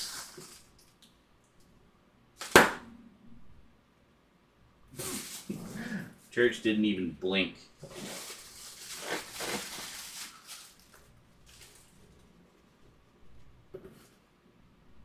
What's that? I'll save it for Mummy. She'll probably want to pop those. Hey, check it out. Oh boy. This is going to be nice. I have not read any of these. We have the Sonic the Hedgehog IDW collection, Volume 1. Excuse me, what are you doing? I have a kitty reaching over to me. How's it going? Yeah, so IDW does these wonderful hardcover collections of all their licensed stuff. Well, most of their licensed stuff. Remember they did ones for Transformers, for G.I. Joe, and apparently Sonic the Hedgehog as well. So they're these nice hardcover editions that aren't like super cumbersome like an omnibus. They're actually just a very nice size, I think. So kind of between regular comic book size or like trade paperback size and omnibus size, but not like a lap breaker like an omnibus. These are actually quite nice. So what we have here, so this is, the other thing about these is they always present everything in chronological story order, like the definitive reading order, which is great. So if you're ever like wanting to get into an IDW series and you're not sure where to begin, getting these collections is definitely a good way to go, because it's probably a lot cheaper than buying the individual issues first off, or the individual trade paperbacks as they come out. Plus you know definitively that you're not missing anything. You get everything in order, collected together in one place. A nice, easy format to read. So let's pop this open here. We'll take a little look inside. So this is, I guess, the first batch of the comics that IDW did when they got the license a few years back after Archie lost the license due to a lot of BS with one of the former creators. Actually, that's a whole other story, which there are many, many YouTube videos about. Not here, but on other channels. So you can look into that on your own time. So this contains issues 1 through 12, and there we go. So that is it. I'm guessing one of them must have been slightly an oversized issue or something, because these are pretty sizable. Wow. Yeah, this is about 270 odd pages. If we just take a little look inside, there we go. I mean, look at that. Bright, colorful, high quality paper. Oh yeah, these are great editions. And this is going to be a really nice read too, because I haven't read any of this stuff. I've read some of the Archie stuff. And I'm missing tons of the art. I got a good chunk of the Archie stuff through reprint editions, ones that Frank sent me and ones that I got on clearance from the local comic store when Archie was discontinuing them. But yeah, I haven't read any of the IDW stuff, so this will all be new to me. That is fantastic. Look at that. Try to get the better lighting there. Yeah. No, this looks great. So this is the first first 12 issues. So I guess the first year collected together here. That is awesome. Look at that. Look really nice on the shelf. And we got, where is it here? Yeah. Just to be extra classy, we got the ribbon. Very nice. Very nice indeed. I tend not to use bookmarks when I read things. I just kind of try to remember where I left off. I don't know why. And it's funny because I actually have a collection of bookmarks from when I was a kid. Maybe I should do a video about those at some point, right? Let's see those. Anyway, there you go. So the first 12 issues of IDW's Sonic the Hedgehog series. How cool is that? That is a gorgeous, nice matte finish on the cover there. It's like glossy for the logos, but everything else is matte. And like That's going to look really nice on the shelf. Man, that is fantastic. Thank you so much, Frank. I really appreciate that. And if any of you would like to add this to your collection, I will, of course, include Amazon links in the description down below. I always appreciate it when you guys use my links because I do get a little kickback for that. No, it's not much. It's a few pennies. Thanks, Amazon. But Amazon does take it out of their cut, not yours. You don't pay anything extra when you use those links, which is nice. I appreciate that. I'm sure you guys who use my links also appreciate that because it means you can support the show just with your regular shopping and it doesn't cost you anything extra. So thank you very much for those of you who do that. Yeah, be sure to catch me on Twitch and YouTube. I stream on both fairly regularly. It used to be every day, but it's not always every day. So I don't like to say every day, because then you go and expect it to be every day, but it's not every day. Sometimes it is, but not always. Anyway, yeah, be sure to check out Frank's YouTube channel as well. I will include, of course, a link to it in the description. He does lots of closer looks about stuff from his own massive collection, so I definitely recommend checking him out. As you know, super nice guy. Huge fan of a lot of the same things we all are, and I'm sure you'll enjoy his content as well. Alrighty, that is it from me to you for now. So until next time, thanks for watching, and sayonara.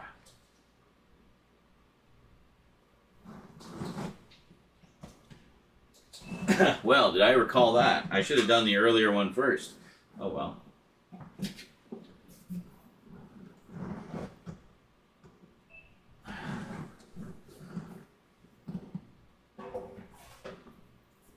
Oh, and what am I thinking? Of course, I should show you the first volume as well. So let's put these side by side, and there we go. The dynamic duo, Sonic and Tails, right there. So I'll include links to both of these in the description for you. And if you want to know how they'll look on your shelf, like I was saying, they do try to keep the spines pretty uniform. Yeah, that's pretty close. That's pretty close. It's not perfect, but it's pretty close. That still looks pretty nice. Alrighty. Yeah, so thanks again, Frank. This is going to be awesome. So I got like almost 600 pages of Sonic comics here to dive into. I think I might make this one my bedtime reading in the near future. Alright.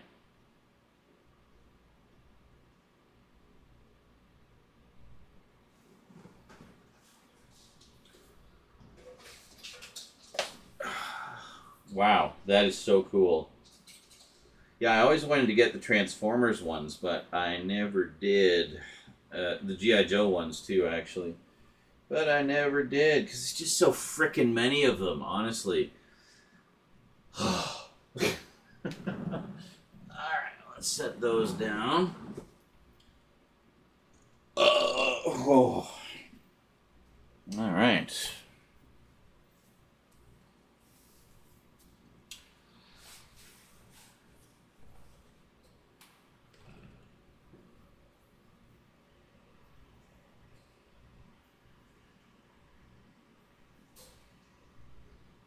Watching package openings live is a whole new experience. Yes, you can see where I have to fake it sometimes if I open them in the wrong order. But that's okay. It's all about the show, right? At least I'm honest about faking it. At least to you guys. People who just watch the YouTube videos will never know. Haha, the deception is secure. Trying harder to remember the affiliate link more often. Yeah, no, I definitely appreciate that.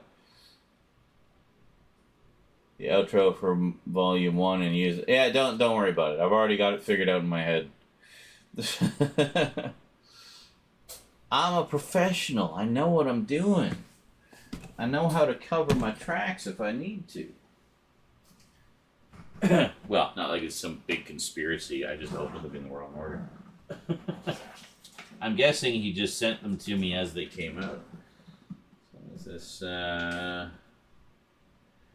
yeah, volume 1 he sent in April, and yeah, and the volume 2 just came in like the other day. Like yesterday, I think. Yeah, it's yesterday. So like as new gets. So very cool. Let me We've got a couple boxes here that the kiddies will probably want to play in. We'll put one here and we'll see if we can see a kitty in a box. And we'll put one here. Hi. Would you like a box?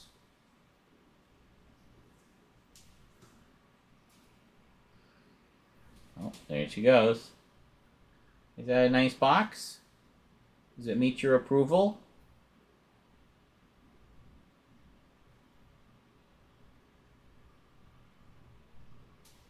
If it fits, I sits. I don't know. She's gonna go for the. You can see the kitty tunnel just behind her there.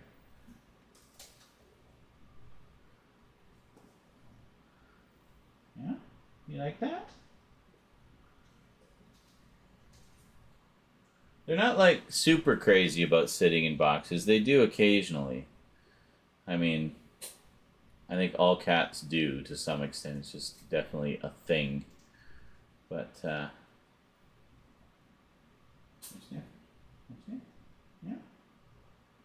Is that a good box? What are you doing over there, Church? Huh? What you doing? He's just laying on the floor. Playing with one of the other music stands. That's fine.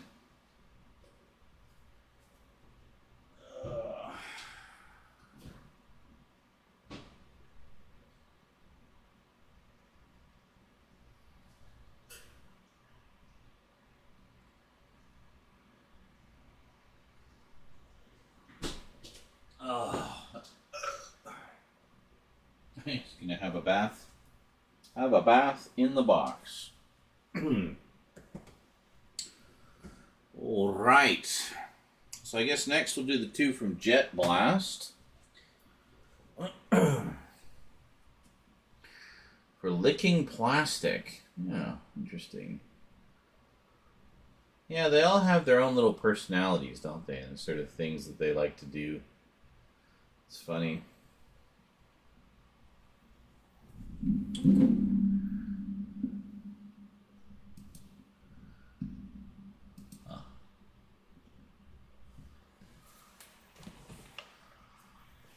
Okay.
Oh, it might be, yeah. It's funny, Eclipse has this funny thing that she likes to do whenever we give her butt scratches. Like, we'll scratch her by her tail. Or, like, you know, her back, you know what I mean? Like, her back, not her actual butt, but, you know, like her hind end. So we'll scratch that because it gets quite itchy, I guess. And while we're scratching that, she'll just like compulsively lick our arm. So like she'll compulsively lick us while we scratch her butt. So yeah, maybe it's just a thing. Maybe it's a tortoiseshell thing. Church doesn't do that, but she does, like, consistently every time. Oh,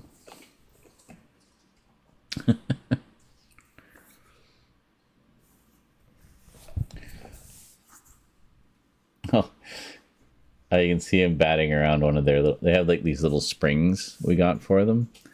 And they love to bat them around and chase them and prance around with them like their little conquest. I have conquered the evil spring.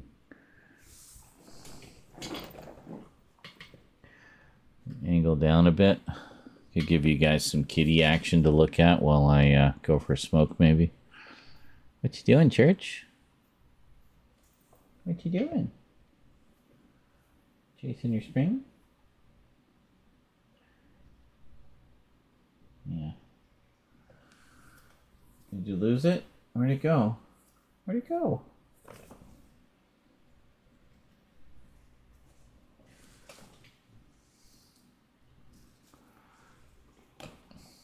What you doing? Are you investigating again? Hmm?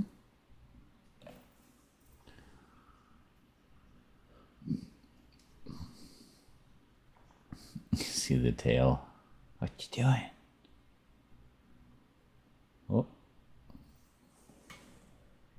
Oh, there's a spring there. One of his springs is there. Can just barely... Is that it? I think that's it. Is that it? No. Where is it? Oh, there.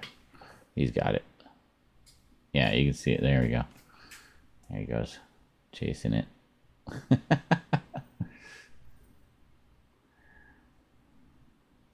Oh, now Church is going to check out the box. Oh. Is that a good box?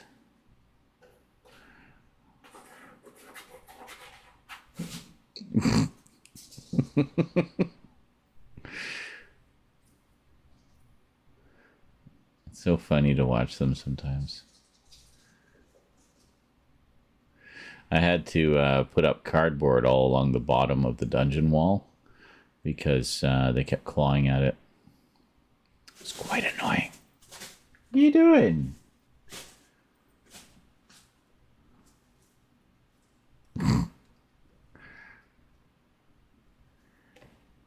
You see the tail? Flop. What's going on? What you doing? He's going after the packing pillows.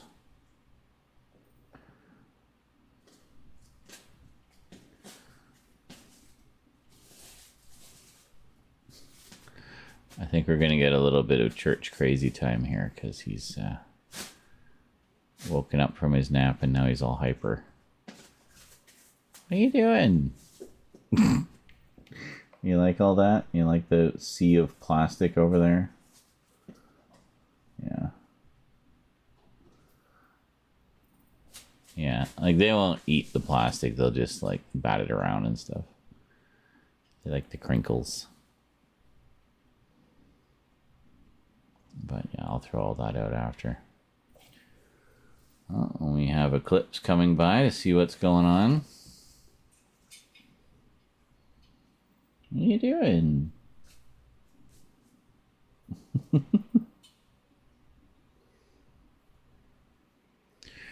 Well, we might need to take a short kitty break here, just while they kind of get playtime out of their system. That's okay. I was thinking of grabbing a bite to eat anyway.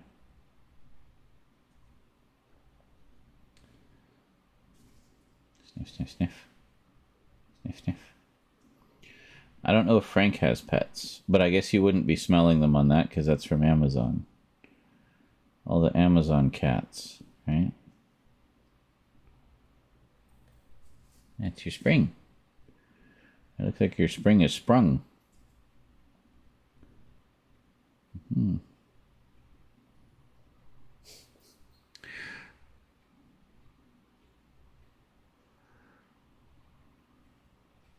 Eclipse is female. Church is male.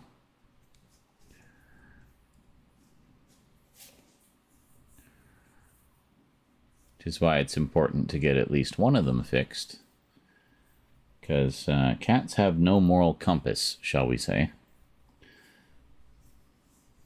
So the fact they're both from the same litter means nothing to them.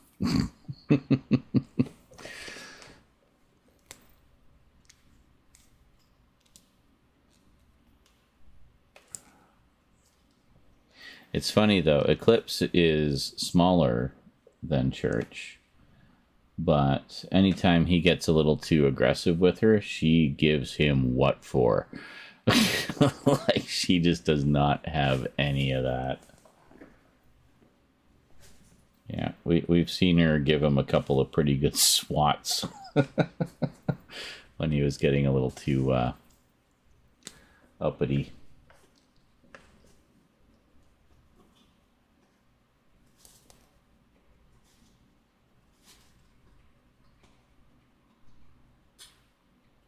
Oh, they found another spring over there.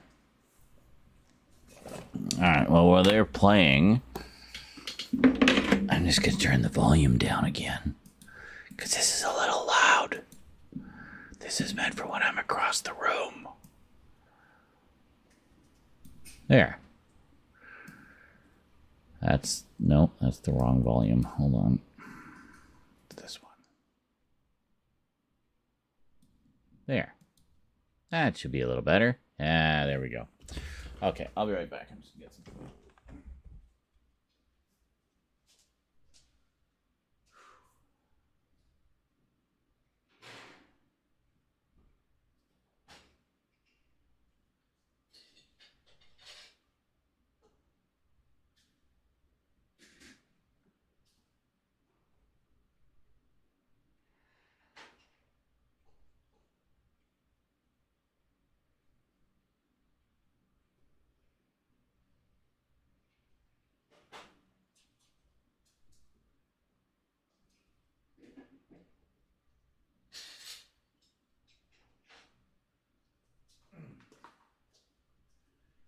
Tonight's food selection is some leftover steak, mushrooms, and mashed potatoes. There we go. Well, kind of mashed potatoes. Basically, just yellow flesh potatoes. Didn't bother heating it up. It was sitting in the oven. Not with the oven on, just sitting in the oven.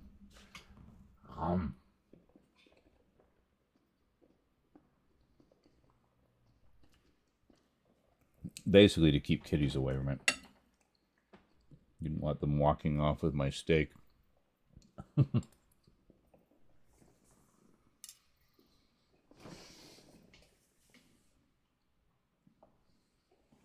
gonna check out that box now. Like, oh, you put a box up here. What are you doing over there? Oh, is at the bottom of the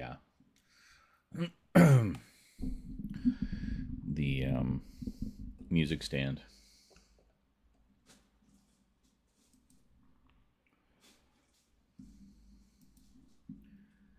Kitty, kitty, kitty. I'm a cat.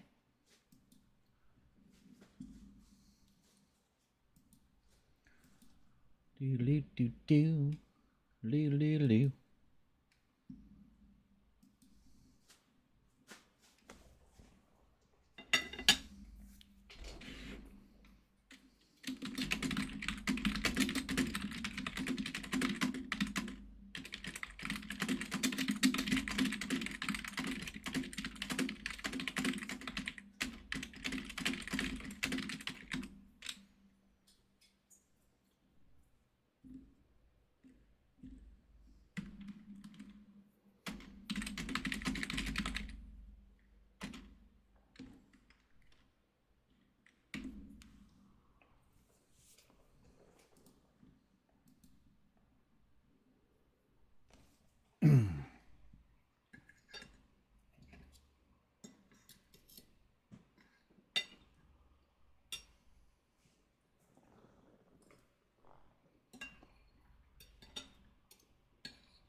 You can just listen to me eat steak while you look at cats.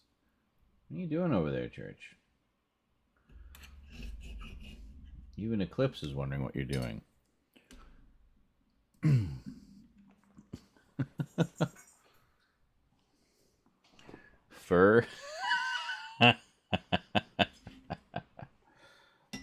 it's like, were you here earlier when I went to take a sip of my coffee and saw a fruit fly splashing around in it? I'm like, fuck. Yeah,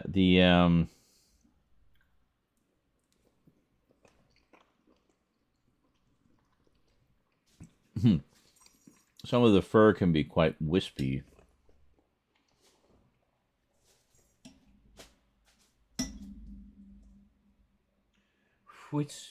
Wispy. Yeah. So just a very simple steak. We got outside round roasts were on sale at the local supermarket. So I got one that was a fairly uniform shape, and then cut it up into some steaks, and then cut half of it into steaks, and then the other half I cut up into strips, which we're going to use for a teriyaki stir fry, probably a little later today.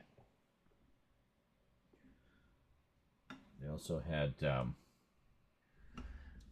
3 packs of bell peppers, red, yellow, and orange, on sale for $3. Good size ones too, not like those tiny little sad ones you find at Walmart and stuff.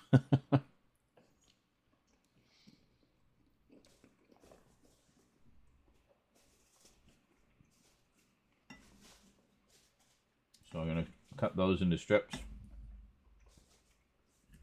with an onion also cut into strips. And I cut the beef into strips. And then we got some rice. I have had steak jerky. It is very good. Mind you, I don't think I've ever met a jerky I didn't like.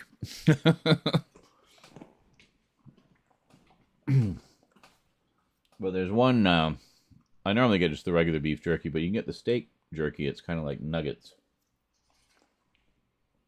Bite size.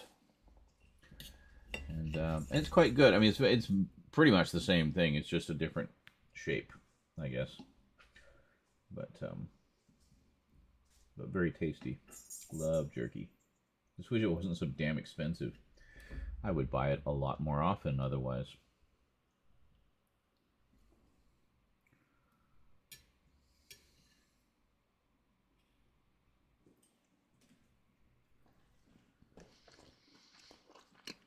Turkey jerky. That's just fun to say.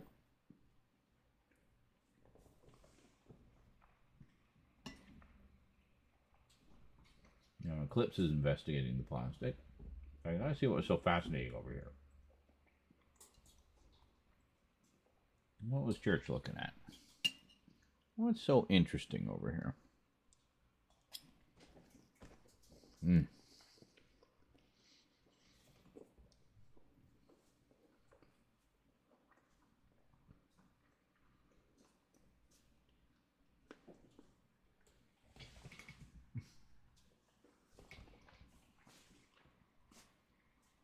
Oh, I didn't realize how hungry I was. Holy shit.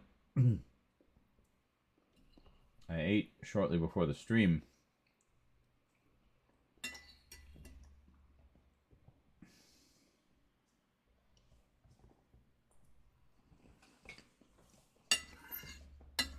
Depression was just kind of kicking my ass today. It was a real effort to fire up the stream. But I knew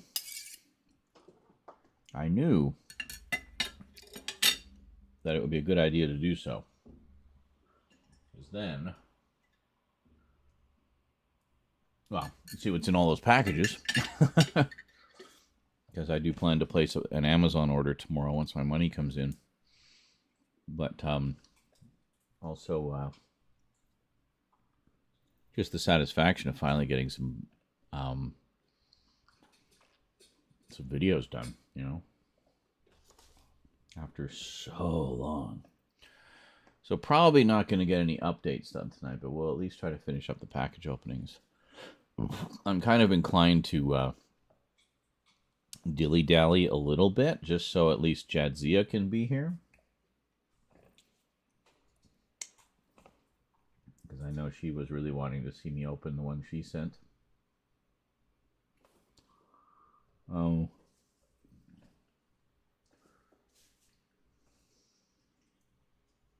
Also, I think Rose was hoping to be there for that one as well, because I think there's a couple things in there for Rose. Not like a ton of things. Maybe I know Jadzia sends treats and stuff too, so so at the very least there'll be some munchies for both of us, you know. Those tend not to last very long because they are usually delicious.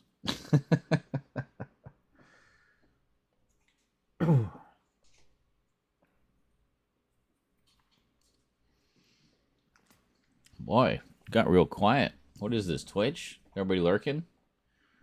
Hey, lurky, lurky, lurkers. Where are you at? Oh, that's weird. 12 people watching, but I only see I only see you here, Angel, in the participants. That's so weird. Are people able to watch outside of the YouTube channel? I'm so confused.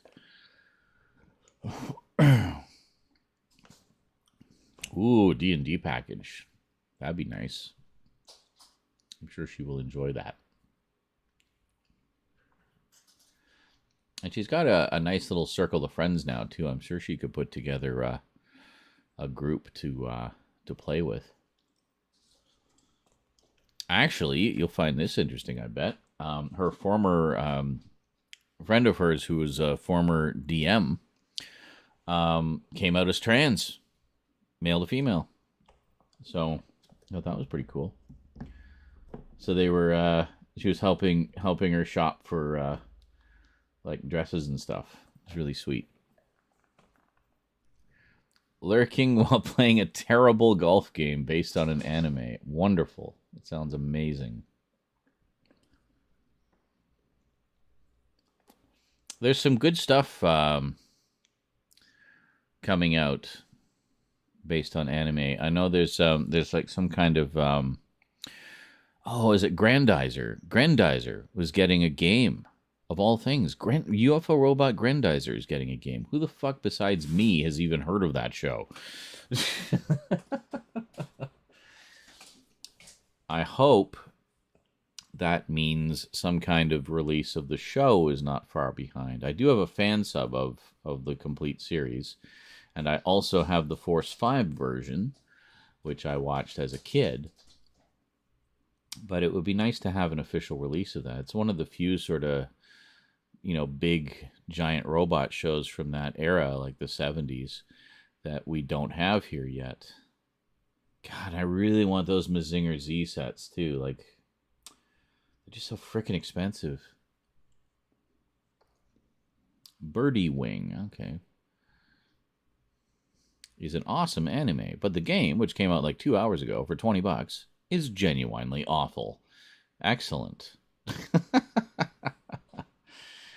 I played one for Halloween.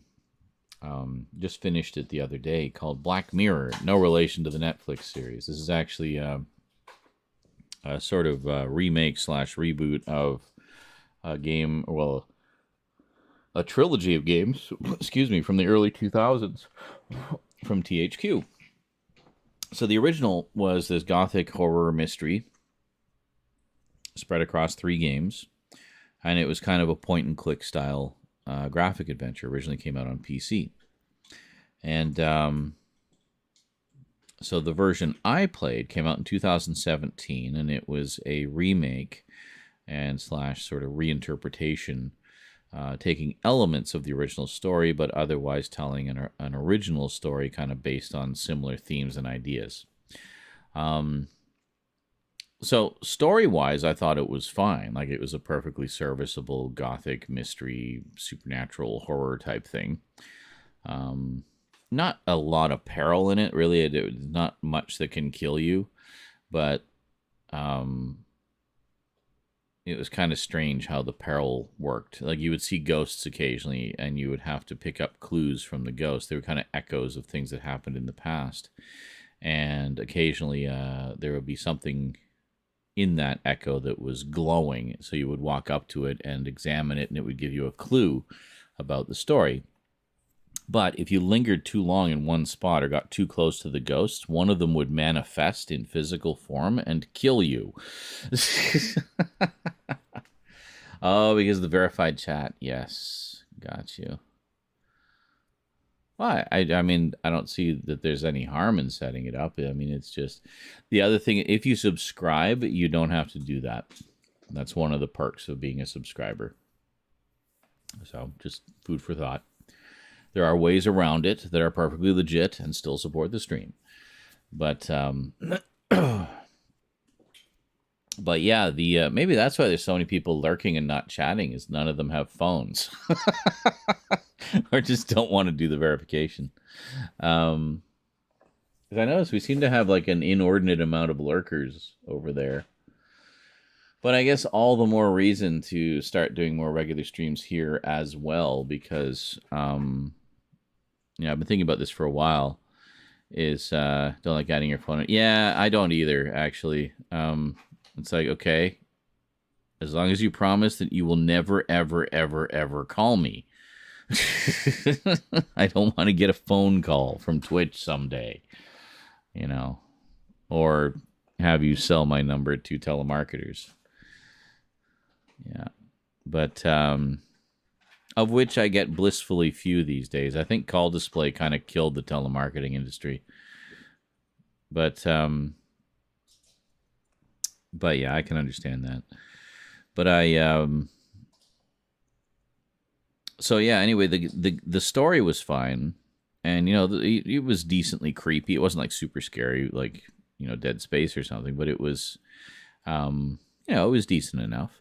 The problem I had with it was the controls were so freaking janky, and graphically it did not look like a game from 2017. Now, to put this in perspective, this is the same year that Hellblade came out, and if you've seen Hellblade, that's some of the best mocap I've ever seen. It looks amazing. Like, you almost forget you're watching mocap sometimes, and the acting in it is so phenomenally good, especially from the actress playing Senua, the lead character.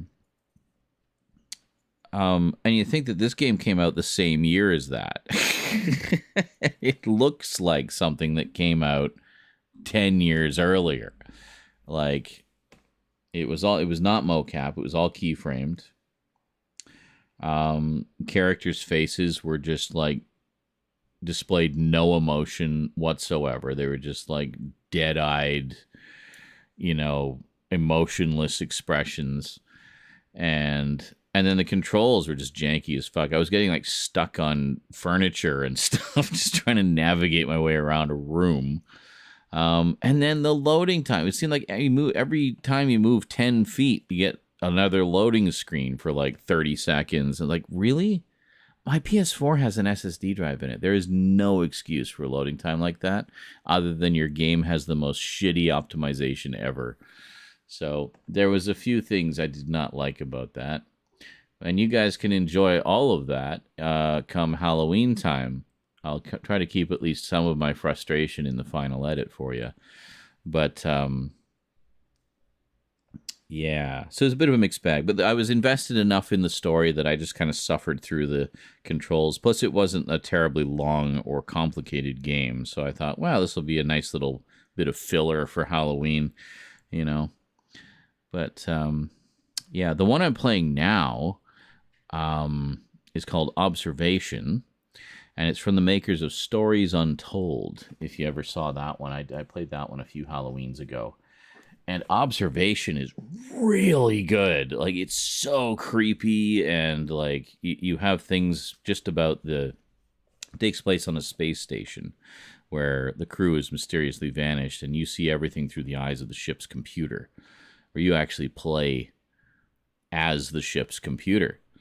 So you're trying to help the the main character figure out what's going on by, opening hatches and unlocking things and putting out fires and dealing with emergencies and, fixing broken equipment and stuff.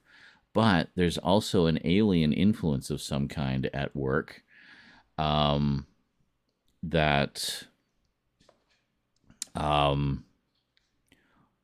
has infested the computer and keeps affecting you. So it's interesting. It's almost like you're battling with yourself a lot of the times while you're trying to help this person and deal with all the various perils. So there's all just the general dangers of being in deep space, but also, and just all the ways space can kill you, but also this strange alien presence which keeps popping up and making things even creepier and stranger. But it's very good. It's very good. Stories Untold. Yeah, I think Stories Untold held up really well through episode 3. I think episode 4, I did like how it all tied together. I thought that was pretty good. But it felt like episode 4 didn't quite pack the same punch as the previous 3 episodes. But overall, I really enjoyed it. I thought it had some really effective moments. And as I mentioned when I started Observation, there were moments in Stories Untold where I genuinely got goosebumps playing it. So not many horror games can do that to me. So I thought for a first effort indie game, it was pretty good. They did a pretty good job. It was a little glitchy. I remember it did crash a couple times on me, but it's been a few years since that came out, and I have to say, this is from the same people, No Code Studios, same writer and director, same game director and writer, and so far this one feels a lot more polished, like it feels already like a lot more professional. It's only their second game, so I gotta say I'm pretty impressed by this studio, and I look forward to seeing what their second or third game, I can't remember, but I definitely look forward to seeing what else they come out with. And so far, really enjoying Observation a lot. So I definitely recommend that one. If Red Dwarf had a video game replay as Holly or Hilly, I'd be down for that. There is a Red Dwarf text adventure out there. Vermin Art found it and pointed me towards it. So that's something I definitely plan to play at some point. It's pretty heavily based on the books, I believe, the novels, which I've read several times. I love the novels. They're so good. There's only 4 of them. There's actually a really good audiobook of those, of the first 2 anyway, unabridged, with Chris Berry, Rimmer himself, doing all the voices of all the characters, because his first claim to fame was as a pretty damn good impressionist. He used to do voices for Spitting Image and stuff like that, on which Rob Grant and Doug Naylor were also writers. But yeah, the Red Dwarf books are great. So anyway, apparently the text adventure borrows pretty heavily from the books. What are you doing? Attack! Are you attacking the packing things? Are you attacking them? He's being silly. Red Dwarf, yeah. I could see that where you could play as Holly or Hilly.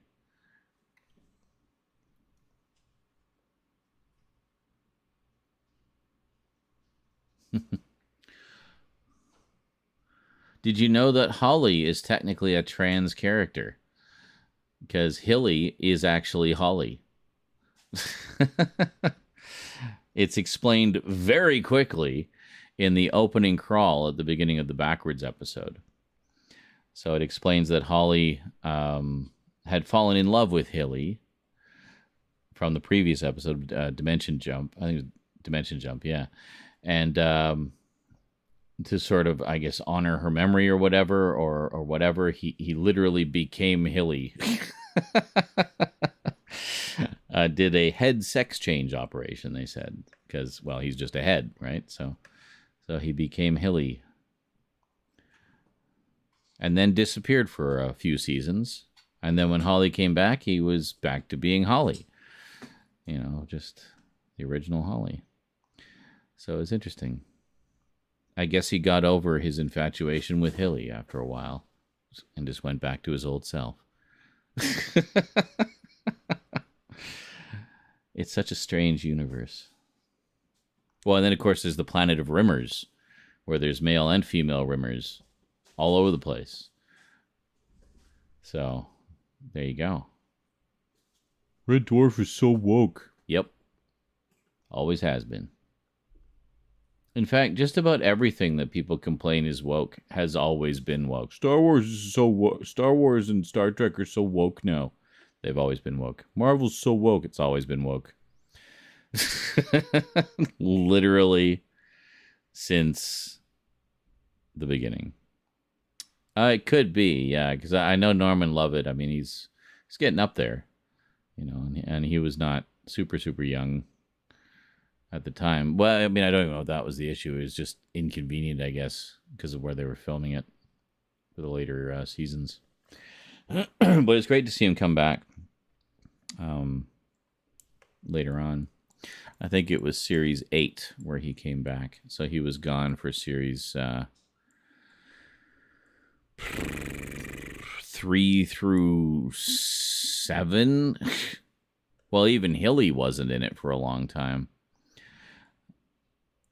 They had her in the first, female Holly. So it was still Holly, just female Holly. But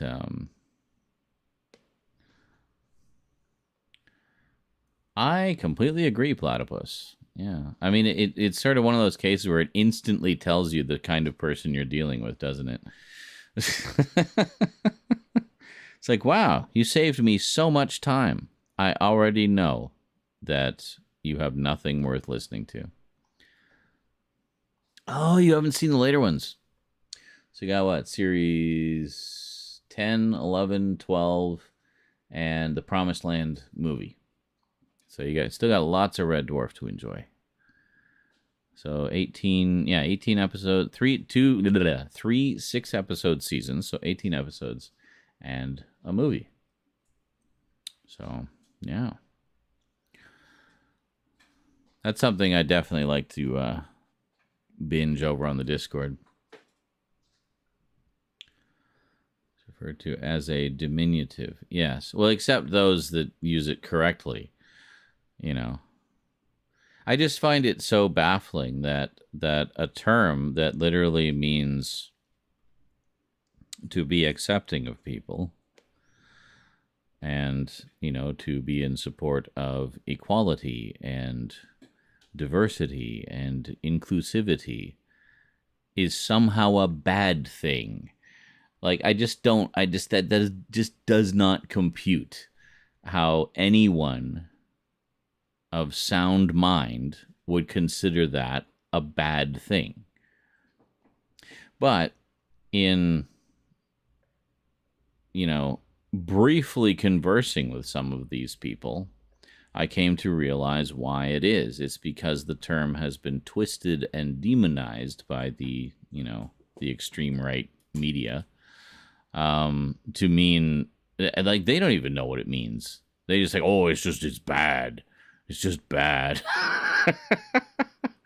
It means like they're grooming kids and blah, blah, blah. How does being woke mean grooming kids? Like, what are you smoking?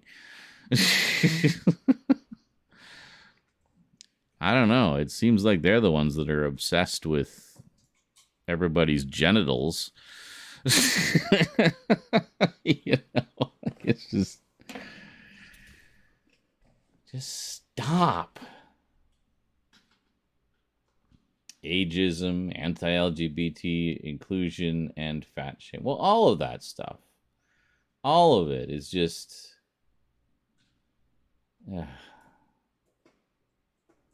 Well, I mean, to be perfectly honest, it's like the same idea as Nazism. The whole thing of, like, you have to meet this perfect... this singular ideal of the perfect, pure specimen of humanity, otherwise you are undesirable. Blonde, blue-eyed, chiseled features if you're a man, soft, feminine, and in the kitchen and having babies if you're a woman. You know, like, yeah, okay. I don't know if you were aware, but it's not the 50s anymore. Okay? We've kind of moved past that point in time.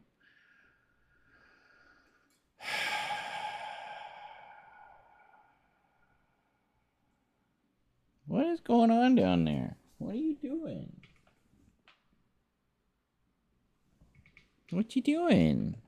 Where are you? There you are. Hi. What you doing, church? Did you lose your spring? Where'd it go? Where'd it go? You seem to be very happy tonight. Is it because I'm paying more attention to you? I decided to just relent and make you part of the show. Well, that's fine. When we're doing stuff like this, I don't care. I'll hang out with you all you like. It's just when Grandpa's trying to play his games and whatnot, and you start meowing your head off, it gets a little distracting. Just a little distracting. Yeah. No, he's being good tonight. They both are. They're just playing. Good kitties. Uh-oh, we started talking politics and lost half the viewers. So anyway, cartoons and comic books, eh? How about them? They sure are woke.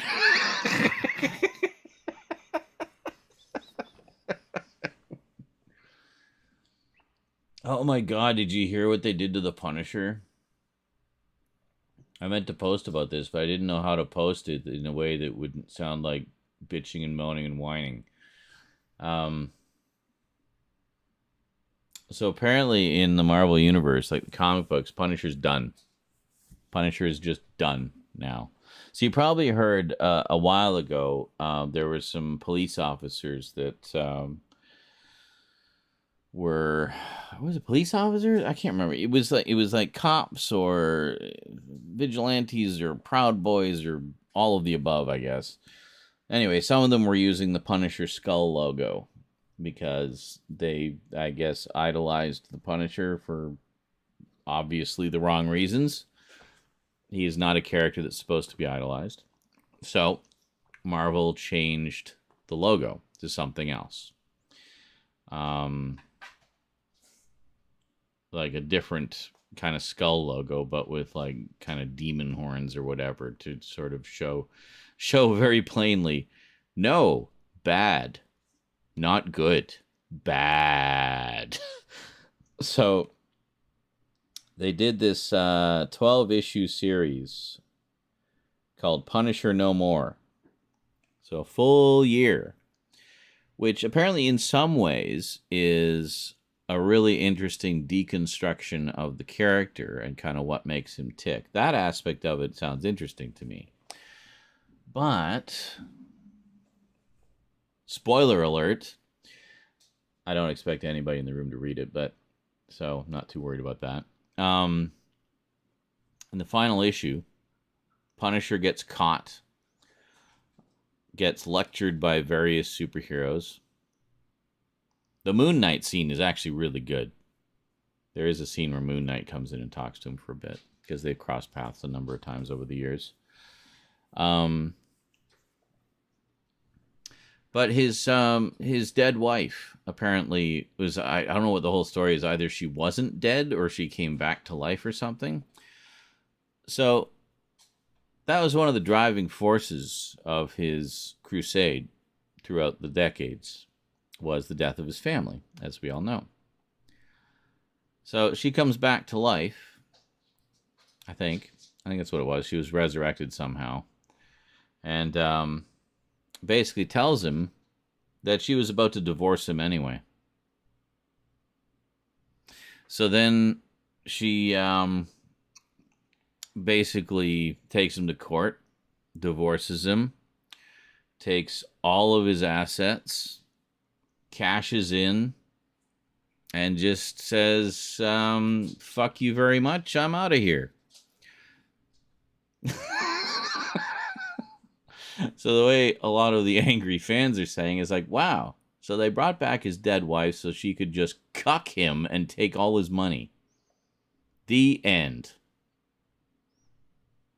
And that was it. So it just ends with the Punisher destitute, in prison. He's been caught. The mission is over. Punisher's done. The end. I'm like, wow.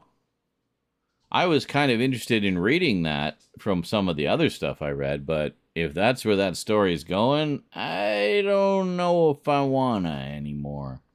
But you know what I have in my cart? Actually, a pre-order is a reprint of one of the Marvel Epic collections of the Punisher, which contains the wonderful 5-issue miniseries from the 80s, which was his first solo series, which led into the ongoing monthly series, which was fantastic. And I've been wanting to read more of that for a very long time. So I used to have that 5-issue miniseries. I bought it when it originally came out. And then long since sold, sadly. Beautiful painted covers by Mike Zeck and interior art by Mike Zeck. Great artist. But that's the classic Punisher we know. Just the, basically just wrought with grief and tragedy, kind of insane vigilante that we all know and love. Volume 2 of Punisher No More. That's probably the last half of it then. Yeah. They usually do like 5 or 6 issues in those sort of regular volumes. And then I'm sure they'll do a collected edition that has the whole thing, because it's only 12 issues. But but no, I'd be definitely like to get the rest of the Epic collections of the classic series from the 80s and 90s. And then they've also got a collection of the Punisher, the Max series, the Marvel Max series, which is also supposed to be amazing. That's the one that Punisher Warzone was most heavily based on. So I actually follow Lexi Alexander, who was the director of that. And very cool lady, very huge into activism. Speaking of wokeness, very much into activism for Pakistan, because she's Pakistani, and in particular being in the media, of ensuring that Pakistani characters and cultures are represented correctly and accurately and respectfully, which a lot of the time they aren't. But when she did Punisher Warzone, the first thing she did was get a shit ton of Punisher comics and read them all. So she did her homework. So if you've read Punisher Max, any of it, you can see pretty much instantly how accurate that movie is to the comics. That was the one with Ray Stevenson. Rest in peace. Such a shame about him. Died way too young.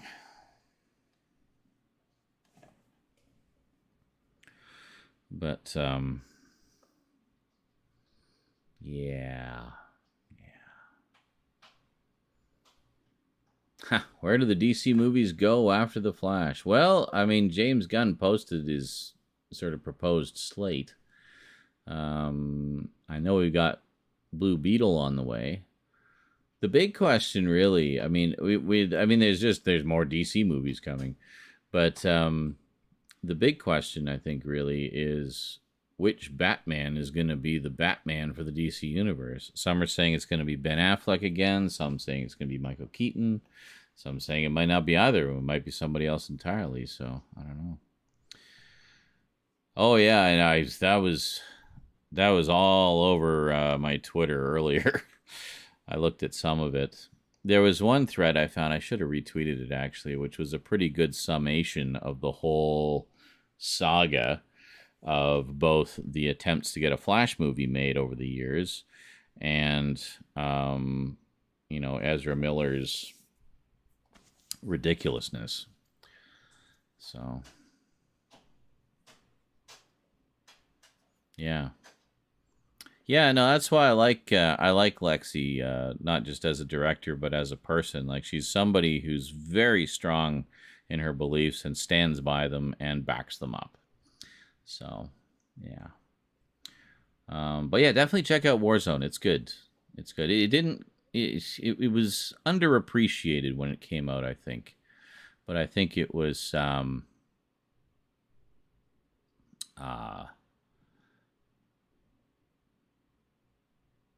bleh. I think it's a lot better than people gave it credit for at the time. It seems to have got a lot more love since, when people kind of got it. We were posting had flashbacks of the failed Hogwarts Legacy boycott. Well, I wouldn't say that was entirely failed. I mean, there was a lot of people who didn't play it, myself being one of them. That said, though, my daughter did play it. Do I hate her for it? Do I think she's transphobic? No. Absolutely not. I mean, my daughter is gender fluid and has many trans friends. She's about as non-transphobic as it gets. And I'm much the same way. But I can understand why people would boycott it. Me personally, I have no interest in supporting any J.K. Rowling products going forward. Anything I do add to the collection, if I have any interest in it, will be used to make sure she does not get any money from me. But I understand also the other side of that, in that a lot of people grew up with that franchise, and while, I guess the case of separating the art from the artist, right? And while, yes, it turns out that the creator is kind of a piece of shit, the story was something that resonated with a lot of people and was a source of inspiration during their troubled youth. I just find it kind of ironic that the Harry Potter story, in a lot of ways, preaches all about acceptance and such, yet J.K. Rowling does not. Yeah. Which one? Want to get both movies? There's 3 movies. Don't forget the Dolph Lundgren one. There's the Dolph Lundgren one from 1989. There's the Thomas Jane one from 2004, which I love. I love that one. But and then of course there's the Ray Stevenson one, Warzone. But yeah, I feel like it could be too, I don't know, insightful. Like, it could kind of invite the kind of heated discussion we don't really want to get into. Yeah. There's a good Blu-ray of the Dolph Lundgren one that includes the work print version, which is essentially the unrated cut. Unfortunately, the all the footage for that does not exist in a high definition suitable format. But at least you can see it. There's like 3 different cuts of that movie. The one we did a rewatch of all 3 of them recently. Good morning, Adrian. And we watched there's the theatrical cut, and then there's an unrated cut of the Dolph Lundgren one, and that's the version we watched, and it's a little bit more violent, a little bit bloodier, as you would expect. But I mean, even the theatrical cut was R-rated. It was actually the first R-rated comic book movie ever.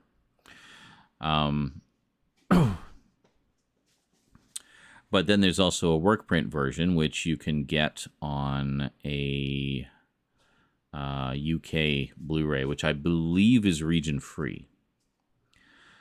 But as far as I know, that's the only way to get that cut.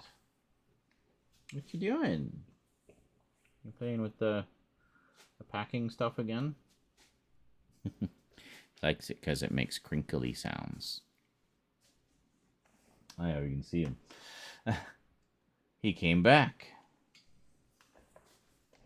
He's having fun.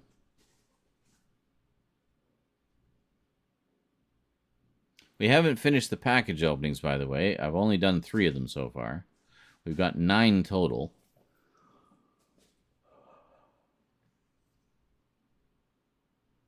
Is it 9? Yeah, 9. So. Oh, Mazes and Monsters. Nice. Yeah, it was cool to see that again. I hadn't seen that in a very long time before. We watched it the other day. The other week, whenever it was.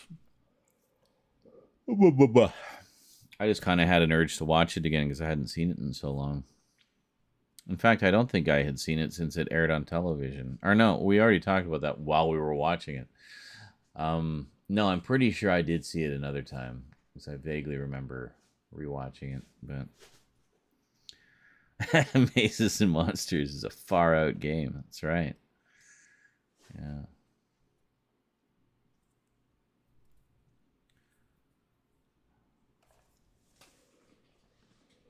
Yeah, like I had some people on my Twitter timeline who were kind of on the other side of the fence. Not in terms of transphobia. They were just like, I separate the art from the artist, and I just want to play the game. I enjoyed the franchise growing up. I just want to play the game. So, did I block them? Did I unfollow them? No. No, because they weren't being like hateful or spiteful about it or anything. I think the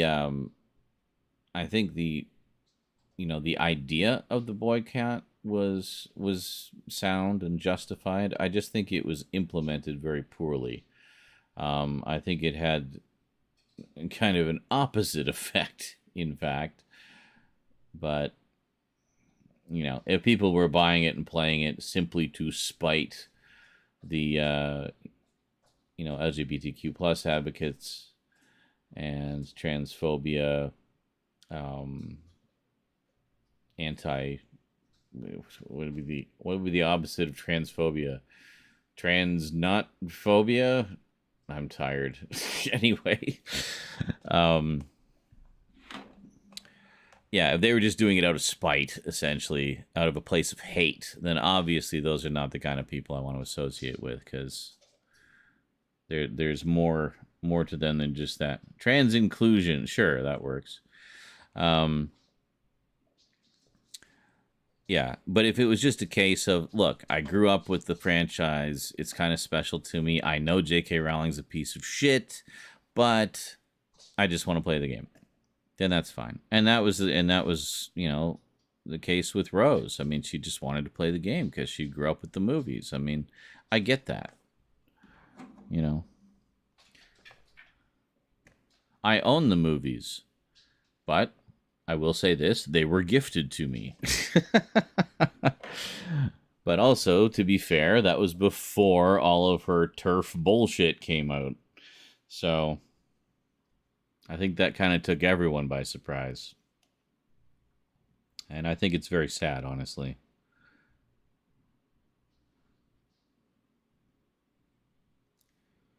You have a ritual of watching them once a year? Yeah. I'm sure a lot of people do. Yeah, there's certain movies I kind of do that too. I wouldn't say it's like a full-on ritual, but I do tend to rewatch certain old favorites on a fairly regular basis. Transformers the movie would be one. Blade Runner, obviously. The Thing. Those are probably my top 3 for like movies I rewatch. But lots of others too.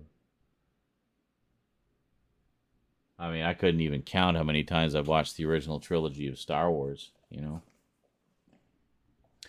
I've watched the sequel trilogy once. I watched The Force Awakens twice. We did see it in the theater, in 3D. That was pretty awesome, I gotta say.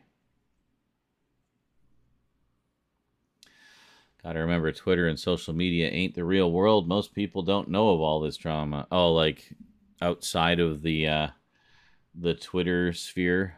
Yeah, it's true. Twitter is a bit of a trash fire, but on the flip side of that is I think it's good to at least remain aware of some of the conflicts going on out there and some of the controversies, manufactured or otherwise. What is it that people are responding emotionally to out there, and is it something to be worried about or not? Just to be aware, I like to be aware. So, you failed on your Back to the Future ritual? Well, there you go. Didn't they just put out a 4K set of that? I have the Blu-rays. I have the flux capacitor set they put out. It's quite nice.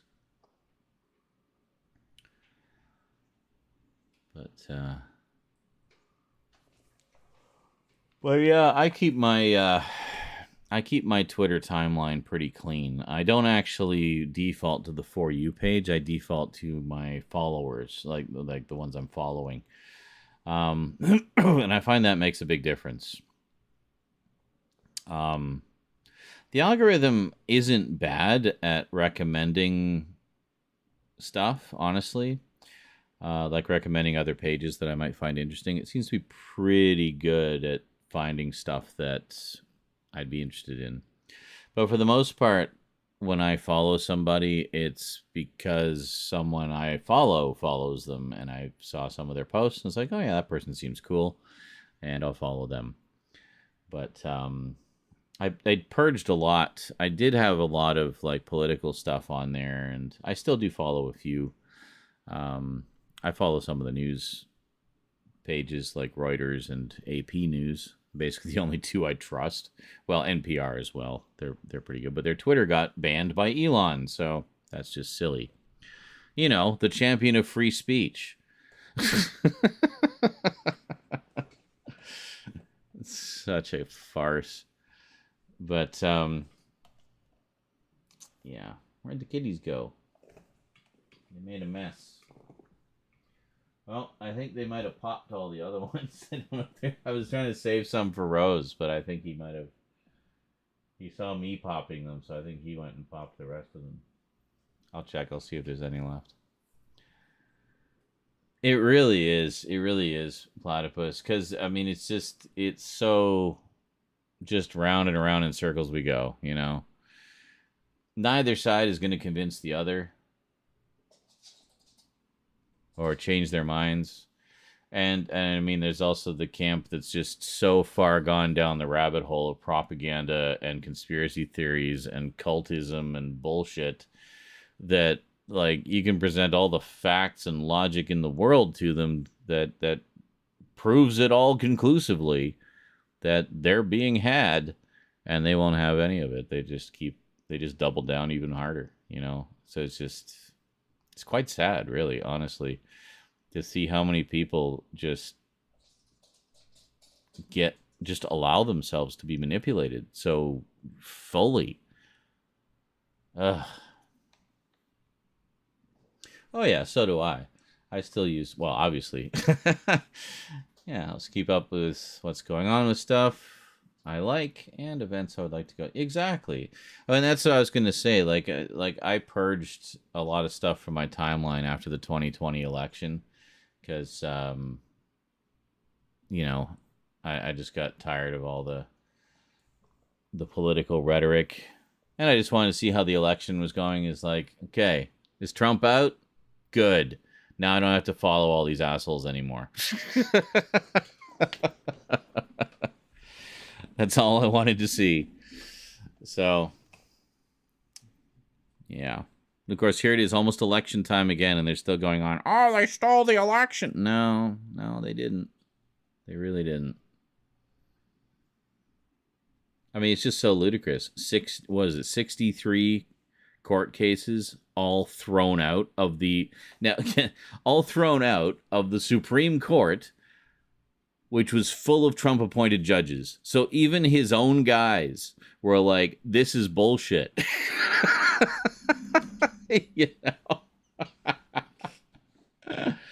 It's a fucking comedy. It is such a comedy. But, yeah. All the flat earthers. Well, that's just pure idiocy. I mean, they're pretty harmless.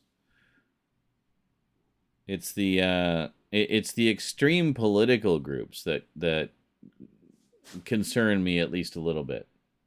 Because a lot of them have guns. And you get anybody angry enough, they're going to start using their guns. And we've already seen some of it with all the mass shootings and shit. That's people who are just fed up and snap. And they're also messed in the head to begin with, of course. But, yeah. These are interesting times we live in. Interesting times. And meanwhile, all of us turn to our entertainment as escapism. And even our entertainment is being threatened now, with the streaming bubble on the verge of bursting, and just all these really questionable decisions being made as far as, you know, the types of people we're seeing in our entertainment. And by that, I mean the Amber Heards and Ezra Millers of the world. Like, why are they getting a spotlight, and yet, you know, the Latina Supergirl gets shelved. You know, the Black Batgirl gets shelved. Sorry, were those not white enough for you, Zaslav? Is that why you shelved them?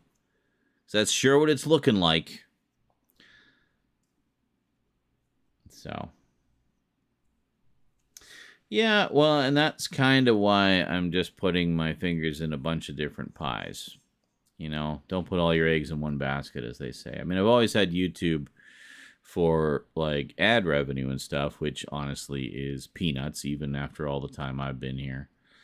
But, what's up? What's up, church? You need something? Where are ya?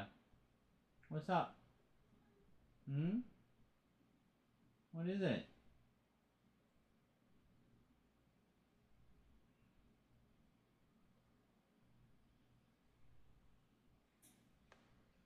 What's up? Did you need something? I was going to go check his water. Did you need some water? I heard you pawing at the dish. Oh, you moved your food. Why did you move your food? Here. Want some fresh water? I'll freshen your water up for you. Okay.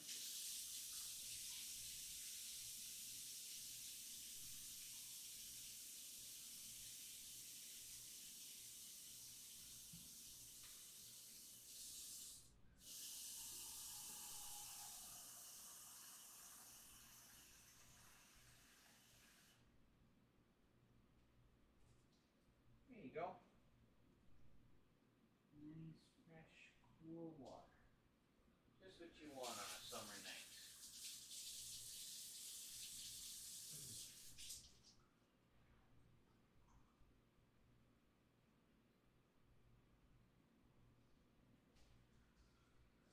Well, yeah, I did a lot of tidying of my Twitter timeline, so it's mostly just geeky stuff.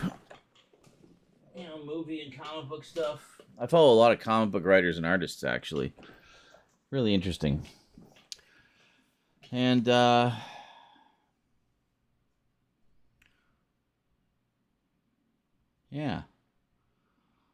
Zaslav was tasked with bringing WB out of the red, and from what I've heard, WB are very in the red.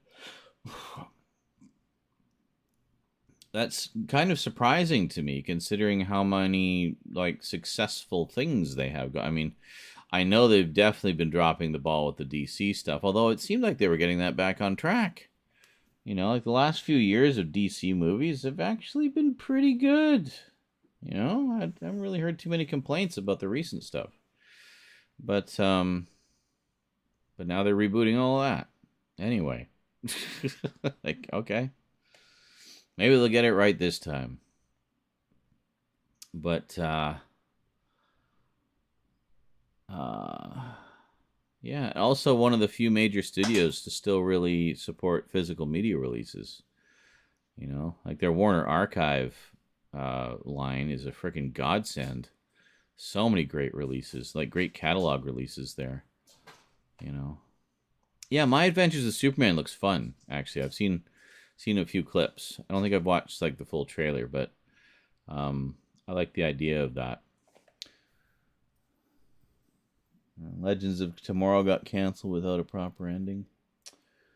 Well, maybe they'll resolve that in one of the other shows. Sometimes they'll do that. I remember Millennium with Lance Henriksen ended like that without a proper ending. So a year or two later, they brought him in, brought Frank Black in as a guest character in an episode of The X-Files. So, oh God, yeah, Batman the Animated Series, that show's untouchable as far as I'm concerned. Has yet to be equaled. Just such a fantastic show. I watched that religiously when it originally came on. That whole first season, which was like, what, 85 episodes, I think? Huge first season. I watched pretty much all of them. Loved it. But, yeah, Man of Steel was a bit of a mixed bag for me as well. I was not wild about them dragging Zod out of mothballs yet again. Like, really? You know, Superman does have other villains. You know, there's more than just Lex Luthor and Zod. But, yeah. I still have not really properly watched Batman Beyond. I have the DVD set. I have not yet upgraded it to Blu-ray because, well, I haven't even watched the DVD set yet. So do I want to have the Blu-ray set as well collecting dust on my shelf? I'll get it eventually. But for now, I'll probably just watch the DVD to watch it because I've never seen it before. I've seen like one episode and I couldn't tell you a damn thing about it. It was that long ago. There's also the Zeta Project, which apparently is a spin-off of that. That's on DVD. I don't have that one either. But between DVD and Blu-ray releases, I'm pretty sure I have most of the Bruce Timmiverse now. So I've got Batman, Batman Beyond, Superman, both Justice League shows, and then the DC animated movies, which tie into that. There was like one or two that tie into that. Yeah, Mystery of the Batwoman. I've got all the movies. Mystery of the Batwoman, and there's also Batman and Harley Quinn, apparently, as part of that universe. So, which I guess is the last thing from that universe.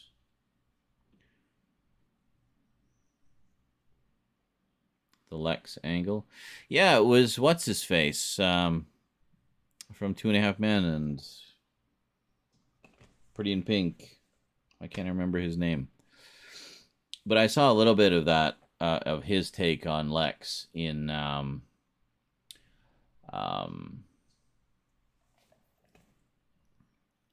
was it? Crisis on Infinite Earths, when they did that. I did watch some of the crossover events they did with the Arrowverse, and I enjoyed those.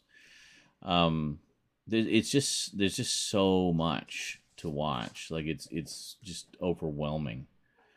So, Teen Titans? You mean just Titans? I've seen the first season of Titans. I have not seen. Oh, you're talking about the Teen Titans animated series? Yeah. Gotcha. 2 years of watching Teen Titans Go. Yeah. I like the Titans live action series. I watched the first season of that. And that ties into Doom Patrol, apparently. Because Doom Patrol actually debuted in Titans. But I haven't seen any of Doom Patrol yet. I would like to get caught up on both of them, which I do like. I finally understand why the show is beloved. Oh, and Raven is my favorite. Raven is everybody's favorite.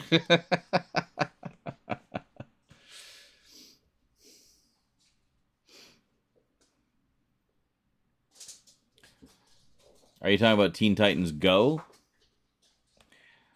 Yeah, I mean, I haven't really watched much of that one, but I mean, it must be successful. Keeps going. I do like the idea of the animated movie they did where Teen Titans Go meet the Teen Titans from the old animated series. I think that sounds like a fun crossover.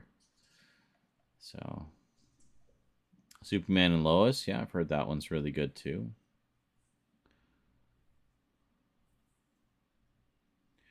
Yeah, again, all I really know of them is what I saw in those crossovers. And at that point in time, I think that version of Superman was still fairly new. They hadn't really done a lot with him yet, other than like guest shots. But I liked what I saw. And apparently the show is terrific, from what I've heard. Superman and Lois.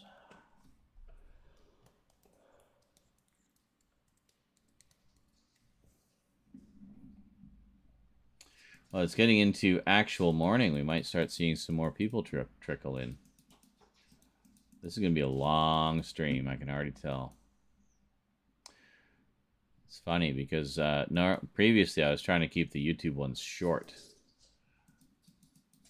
Not a minute short, but, you know, short-ish, like 2-3 hours. I don't know, they just seemed appropriate for YouTube for some reason. I don't know. Whereas Twitch, I just stream forever. Have we had any super chats or anything tonight?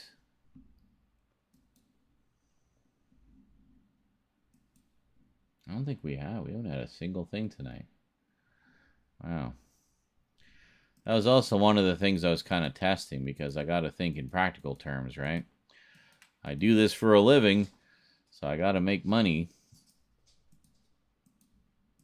So I was kind of curious to see how this would compare to Twitch.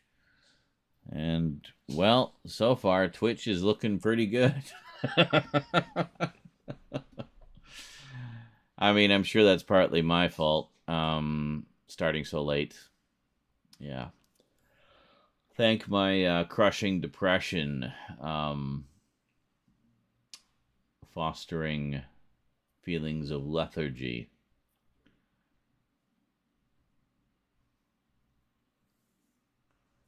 That happens. But hey, better late than never, right?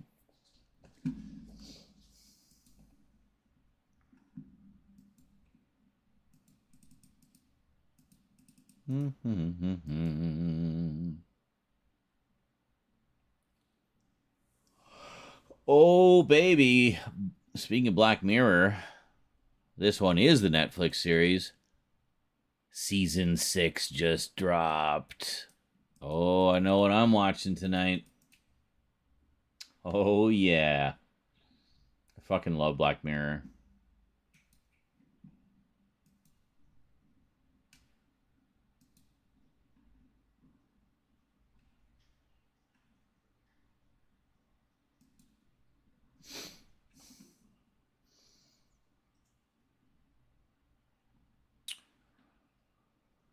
Wow. 2 of them are feature length.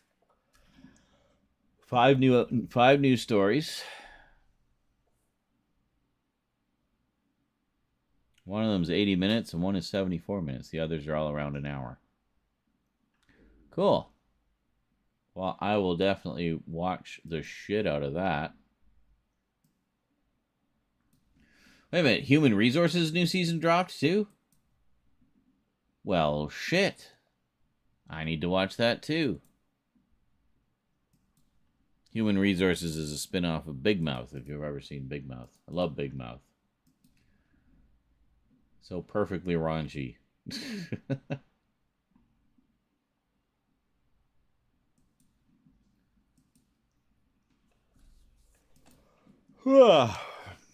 I have indeed. Oh, I've seen everything Black Mirror, dude. As soon as it came out, I watched and played Bandersnatch several times through.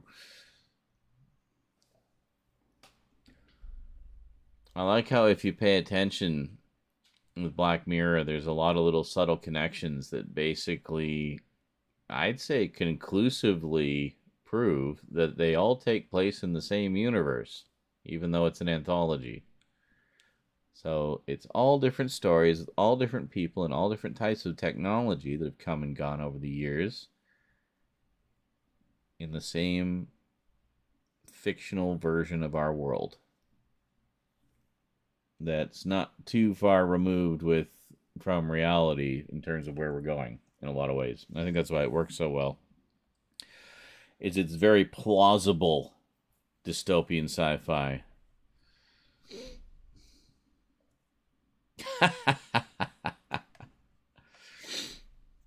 Not a hot take at all. I actually think it is good. And I think people who say it's pedo bait basically are looking at it through the wrong kind of lens.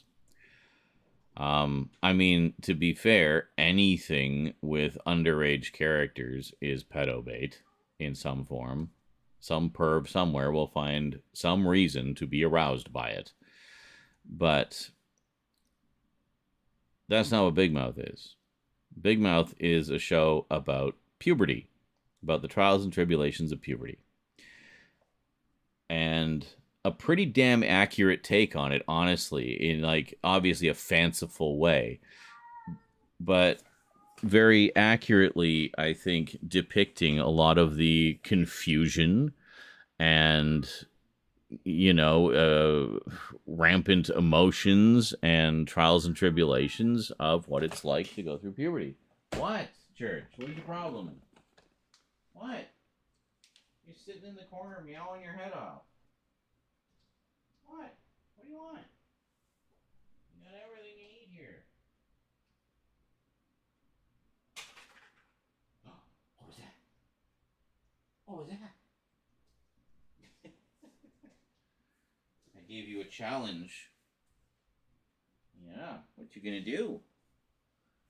I gave him a challenge. I put 2 of his springs in the box. Now he has to figure out how to get them out. Okay. Gotta figure out how to get out the springs. But no, I think it's I just think it's a very accurate depiction of what it's like to go through puberty, but with kind of an adult perspective looking back on all that confusion, and the absolute hilarity that comes from that confusion. I think it's much like any show that sort of is frank and honest talking about sex. And it is very frank and honest and open talking about sex. They don't candy coat anything in that show. They use both the medical terms and the, slang terms and everything. And a lot of it is just how people talk. It's like these sort of stuck-up types can't handle the fact that, yes, some people are not stuck up and whatnot talking about sex. Because, hey, you know what? It's something everybody does. It's a part of who we are as humans. So, cuties, I remember that. Yeah, it still crops up from time to time. What was it? There was that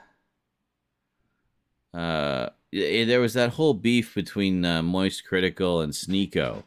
And Sneeko apparently was a big fan of that movie and a big advocate for that movie. And Moist Critical was not,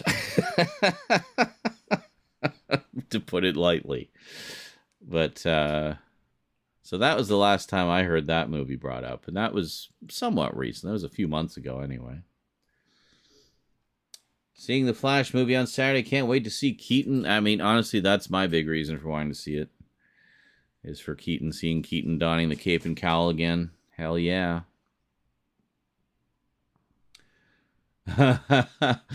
Yes, I think you said you got to get to bed about 3 hours ago, but hey, thanks for hanging out with us tonight, Angel. Have yourself a good night. Glad you got to see a few flubs anyway with the filming there.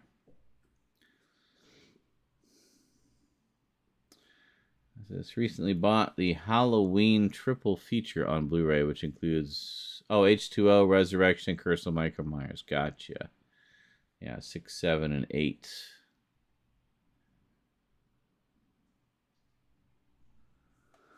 Very cool. On Blu-ray or 4K? Because I remember they put out a 4K set of that. Yeah, everybody's been raving about the 4Ks of the Halloween movies, but honestly, I shelled out so much for that fucking Blu-ray set. I have no desire to double dip. But for anyone who missed out on that Blu-ray set, absolutely get those 4Ks. Apparently they included all the extras from the big set. So for the first time since that set came out, you can get pretty much everything again. And in 4K. So there you go. Oh, what's doing, Church? You were just one hyper kitty today. You must have slept very well. What are you doing?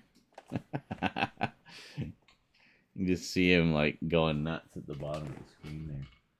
Hold on, if we put it down a bit. Oh, okay. Cleaning yourself. Hey, Church. Watch the ball lick in there. You're on TV. Regular Blu-ray has 3 movies on 1 disc. Okay, so it's not the Scream Factory one then. Yeah, I don't know what the transfers are like on that. And I don't think you get the alternate cut of Curse of Michael Myers, do you? On a lighter note, last month I met all 4 of the 1987 TMNT voice actors. Oh, wow, that's awesome. First time they were all together at a UK convention. That is awesome, dude. Man. Pretty much all of those guys are just legendary voice actors. I know Rob Paulson in particular is probably the biggest of all of them. Cam Clark would be right up there too. And I can never remember the other guys' names. The guy who did the voice of Donatello, he was in quite a bit of stuff too.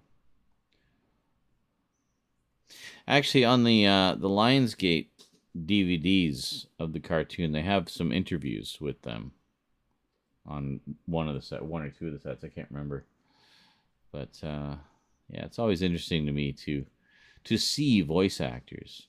So you know their voices so well, and you wonder sometimes, do they look Townsend? Holy shit! I forgot that was Townsend Coleman, the voice of the Tick. Barry Gordon, yeah. Barry Gordon, I remember from, I knew previously from Mighty Orbots, where he plays Rob, the main, well, the one human character in it. So when Ninja Turtles came along, you know, when Ninja Turtles came in particular, I knew Barry Gordon from Mighty Orbots, and I knew Cam Clark from Robotech, where he was the voice of Max Sterling. But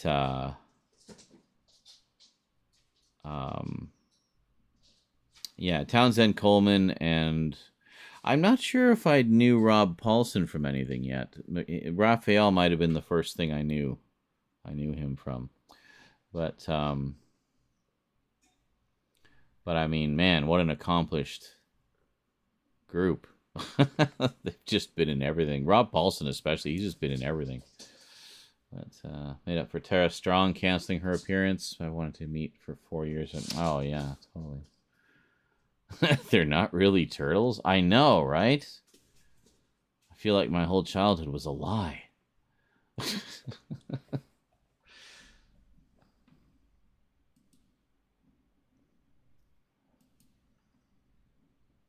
figured while the cats are going crazy, we'll just watch them for a while. I can't really film while they're going crazy.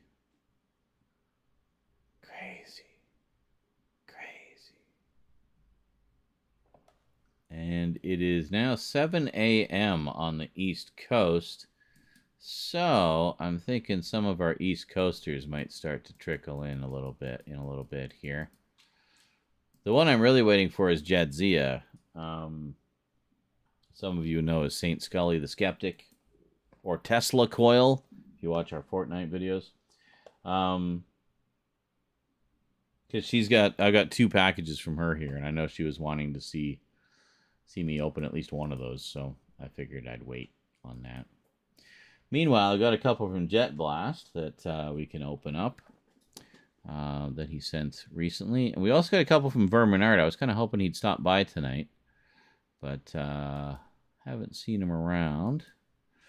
He's been kind of busy, I think. He's had some personal stuff going on, so I haven't seen him around the Discord as much in recent days either, so... Wherever you are, Vermin, our heart goes out to you. We hope you're doing okay.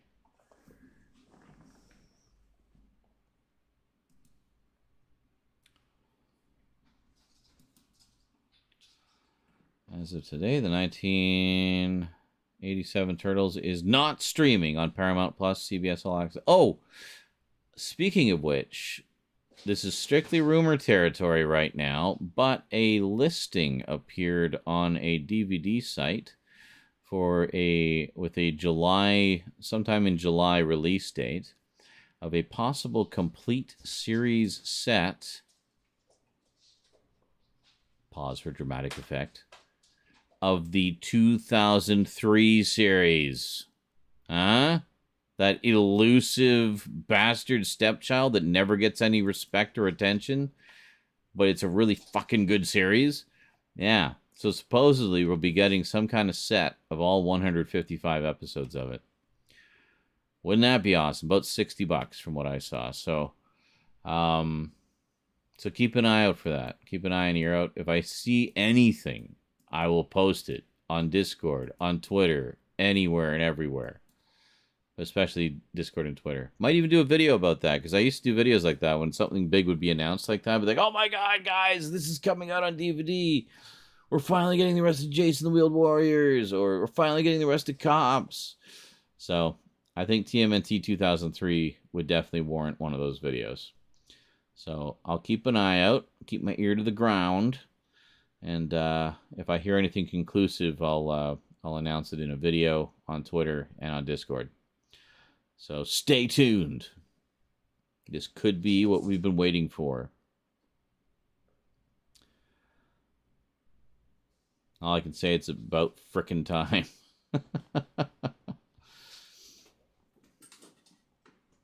Oh, really? Actually, that would kind of make sense now that I think about it, considering this year would be the 20th anniversary, wouldn't it? So a 20th anniversary set? That's fine. I'll take it. Did you see that? He literally plowed into the tripod there. What are you doing? You're just going nuts. What you doing, George? You chasing your spring? Where's your spring? What are you doing?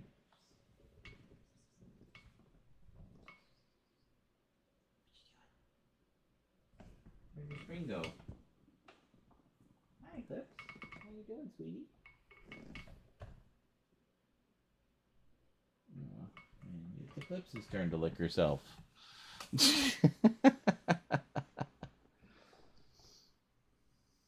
Well, I mean, that's okay. I don't mind if it's not streaming on Paramount Plus or CBS All Access, because we don't get either of them in Canada, as far as I know. Whoa. Oh.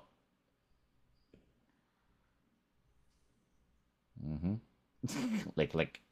And then back to a high alert. Yes, that would be nice. We have yet to have an anamorphic widescreen version of that.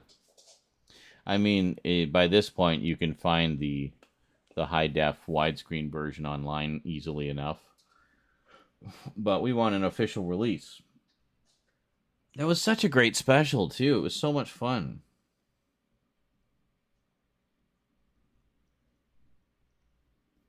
It was such a perfect celebration of all things Turtles. I mean, hey, they did the multiverse thing years before Spider-Man, right? What are you doing? Why are you both going so crazy? You've been crazy for like an hour now. Can I get back to work sometime soon, you two? Just about burned yourselves out or what?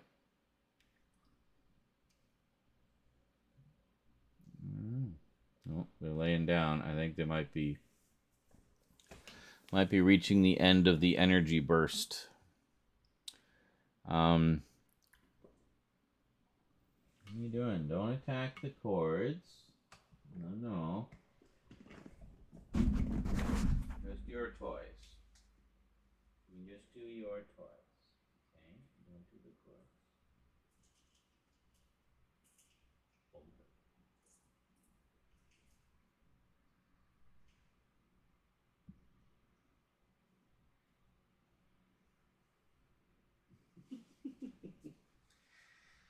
Oh, you two. Funny. Funny kitties. Oh, time to wake and bake and play Tears. I am out of weed. I am out. Empty. What? There's something in there. Oh. The silica gel. Well, yeah. I don't think that would get me high. It would just turn me into an unmoistenable dry sponge.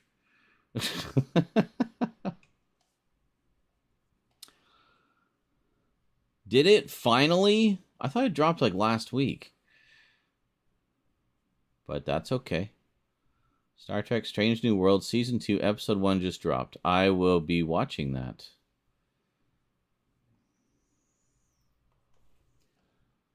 I loved Season 1. Holy shit, that was good. Like, it really felt like just good old-fashioned Star Trek, you know, honestly. But with a little more continuity to it than the old show did, you know. But what a great show. They really, really knocked it out of the park with that one. I've actually been hearing good things about a lot of the new Star Trek. I haven't watched much of the other ones. I need to watch the rest of Picard. Everybody says the third season was just mind-blowingly good. And people are kind of mixed on the first two seasons. I watched most of the first season of Picard. I thought it was all right. I enjoyed it. So, I'll have to binge that. Don't smoke it or eat it. No. Silica gel. Do not eat or smoke. I am also glad that Beavis and Butthead have still got it in 2023. That's the brilliance of Mike Judge, man. He's great. I mean, he can do like deep social commentary satire / parody like Idiocracy and Office Space. And he can also just do stupid, goofy humor like Beavis and Butthead. See, I would even go so far as to say Beavis and Butthead is like the Big Mouth of its day, showing a lot of the confusion of, again, the confusion of puberty. You know, it's just, in their case, it's kind of the other side of it. It's like they're just too dumb to evolve beyond that.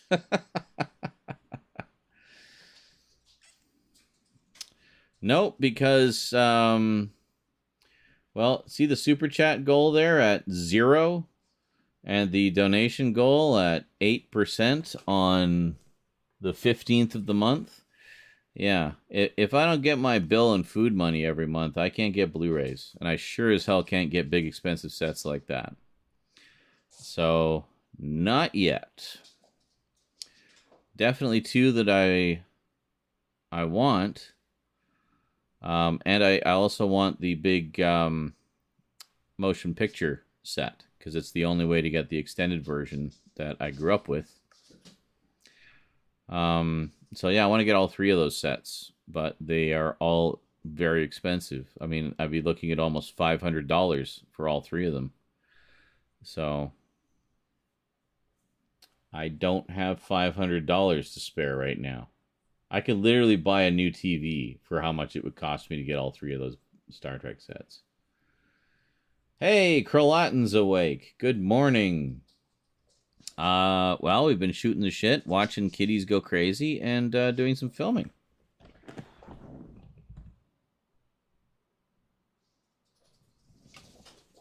Let me put a light on here and you can see a little better. There we go. Get some kitty action going. So far we filmed 3 package openings. Got some really cool stuff from Frank of the It's Frank YouTube channel. And got 2 from Jet Blast. Got 2 from Jadzia. And got 2 from Vermin Art. So I was going to do the 2 from Jet Blast next. Kind of expecting Jadzia to wander in the door pretty much any time, because she usually gets up around this time, I think. Vermin, I don't know. I haven't seen him around much this week, so I think he may or may not show up. He's had real life stuff to deal with. Code Lyoko. It's so funny you mentioned that. I was just thinking about that show like 2 days ago. I haven't seen very much of it. I've seen a little bit of it. They have the whole thing on Netflix actually, but I've seen a lot of comparisons to Reboot, which is, and I see it mentioned a lot in the Reboot Revival group, and I've heard good things about it. It looks. I watched a little bit of the first episode, and it looks very fun. You know, I like the idea of it. It's definitely got a catchy theme song. So, and it's on YouTube. It's on YouTube. It's on Netflix. I think it's also on archive.org. Yes, it is very widely available. So I'll probably watch it at some point. It looks like a fun one. I remember a lot of people were saying in the Reboot group, it's like, yeah, so that thing that they tried to do with Reboot the Guardian Code and failed dismally at and just pissed everybody off by how shit it was. Code Lyoko did that, but actually did it good. So, Totally Spies. I know that one. I have not seen it. I saw a little bit of it when it was originally on, and I thought it was fun. Kind of stylish, fun, silly. So I might check that out again. See, I saw a lot of these shows when Rosie was growing up, because she would catch them on. We had Disney XD and Nickelodeon and stuff like that. So, and Treehouse. So all the kids channels, and she would just kind of watch them all. So I tended to see a lot of them by proxy as she was watching them. Tupi and Binu was another one. That was a fun one. That's apparently getting some kind of a revival, apparently. Yeah, Rosie was telling me about that. What is it? How to Train Your Dragon is getting a live action movie. And apparently, if anybody plays the game, it's shutting down or has been shut down. The only French animated series I've ever seen. I think Mask might have been a French co-production. Canada-French co-production. There was also an animated series based on the adventures of Arsène Lupin, the French master thief that Lupin III was based on. So there was an animated series based on the original. That was a It was a French series. Also known as Knighthood. That's right. Yeah. Yeah. Here in Canada, I think it just aired as Arsène Lupin. But elsewhere it aired as Knighthood. I have a set of it under the Knighthood title. But, I mean, it's the same show. It's just a different title. It's like how Beast Wars was renamed Beasties in Canada. Still Beast Wars. Just cheesy title. But,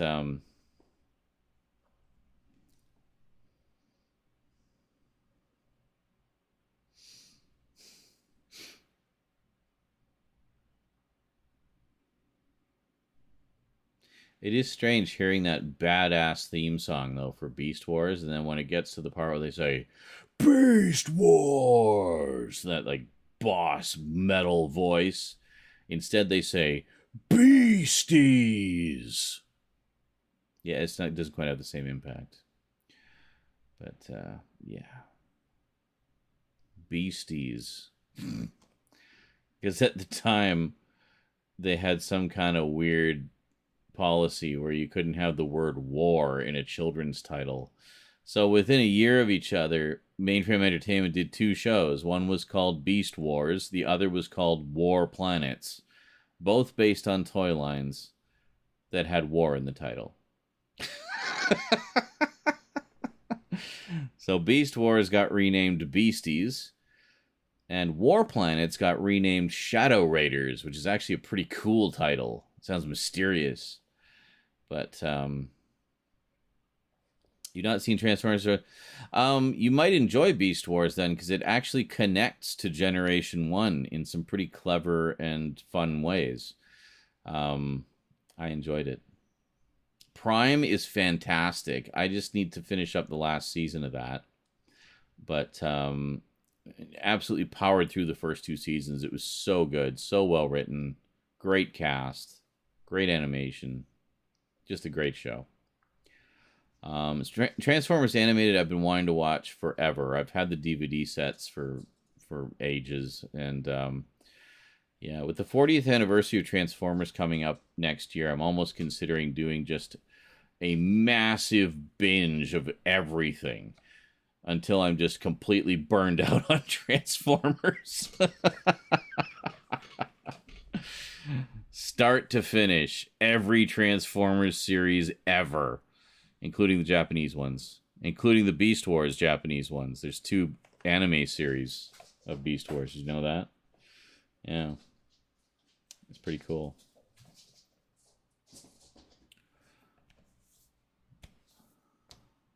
Yeah, so you got Transformers Generation 1, you got Headmasters, Master Force, Victory, and then they just repeated G1 over and over again as G2 or the Cybernet Space Cube bullshit or whatever.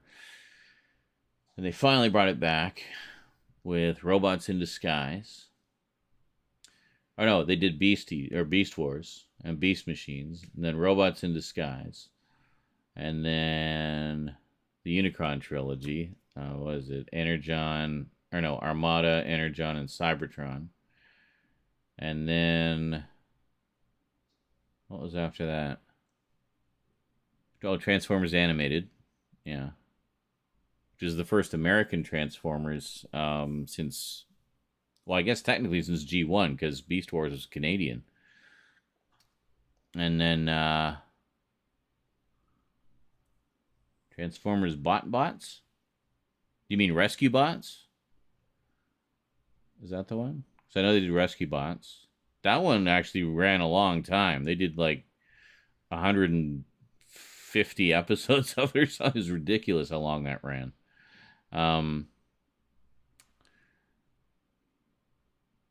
What is it? Transformers Animated. Yeah, and they did Transformers Prime. Then they did the other Transformers Robots in Disguise, which is actually a continuation of Prime, apparently. And then there's all like the Netflix ones. I don't know those ones as well. But there's like 3 6-part miniseries or something. Oh yes, yeah, like I don't know the Netflix ones. I should watch them considering I have Netflix. But bots. All right, I don't know that one.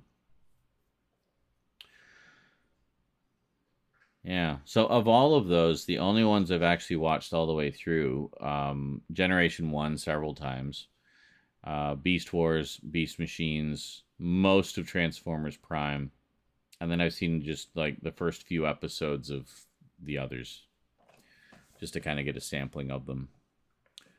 The only one I don't have is Rescue Bots, because they never really put out proper season sets of that.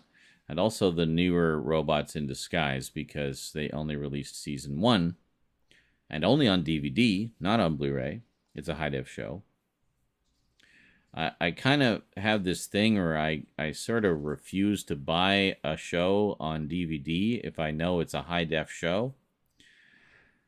Voltron, Legendary Defender, they did the same thing. Netflix put out the first couple seasons on DVD only, not Blu-ray. I'm like, but it's a high-def show. TMNT 2012 series, high-def show. Only ever released on DVD.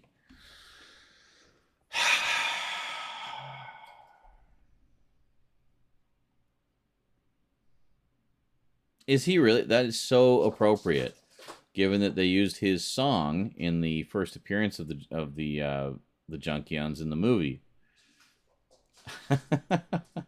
There's symmetry to that.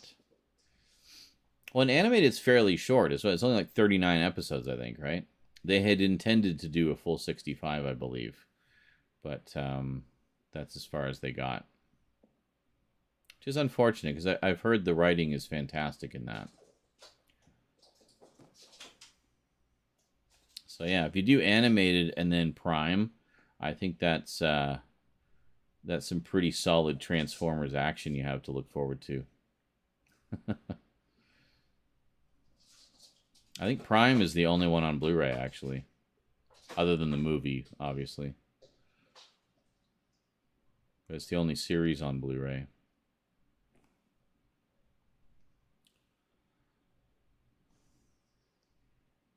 Interesting. Well, I definitely approve of that secondary choice. Eric Idle. I can't remember who voiced Wreck-Gar in the show, because I know it wasn't Eric Idle. Yeah, I don't recall. One of the cast regulars. I don't remember.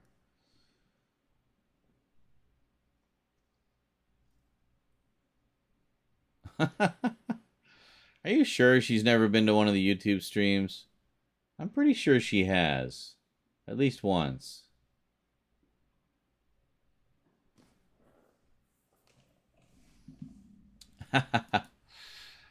I actually have the Shout Factory set of the Weird Al show, his short-lived Saturday morning show, which is so undervalued, like underseen, underappreciated, underrated. It's so funny and ridiculous, and given the limitations he had to work with as far as like subject matter goes and having to have educational content and stuff, I think he did really well. Yeah.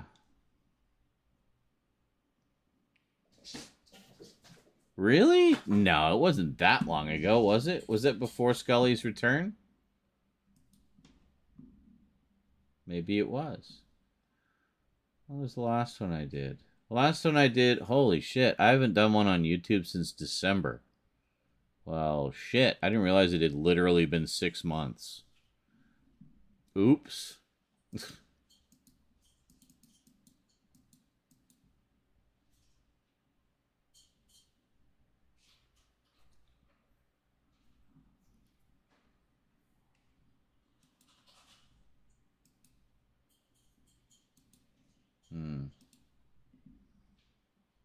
Right.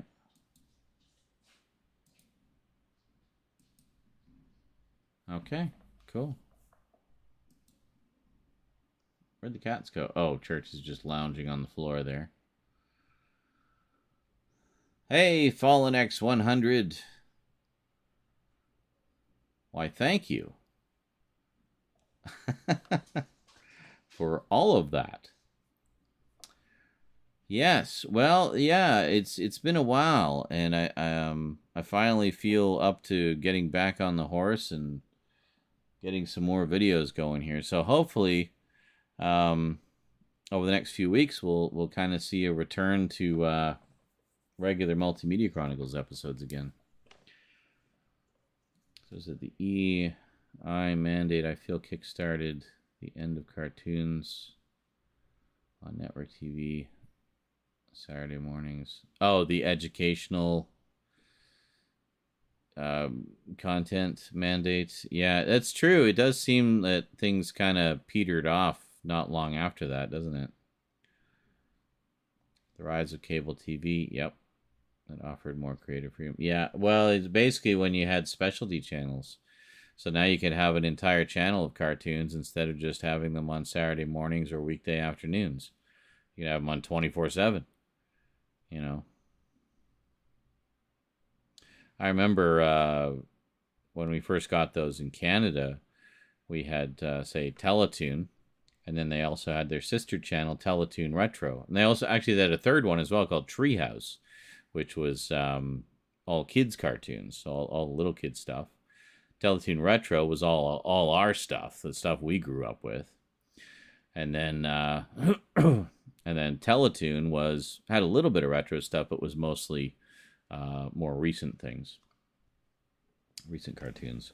Needless to say, my cable box was most often tuned to Teletoon Retro and Space, which was the sci-fi channel here.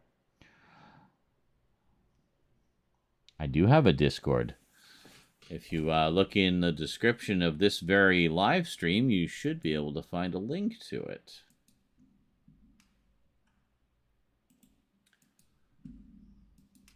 And I'm going to start mentioning it a little bit more in the videos.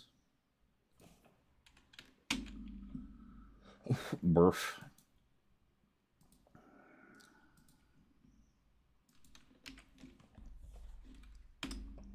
We do indeed. A whole entire server. And for anyone else who would like to join, please do. We're very nice most of the time.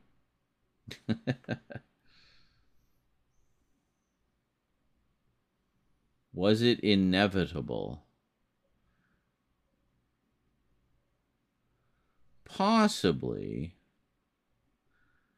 So I think it may have been a case where it came out of, because like in the early 80s, of course, we had certain regulations relaxed where they could make shows based on toys.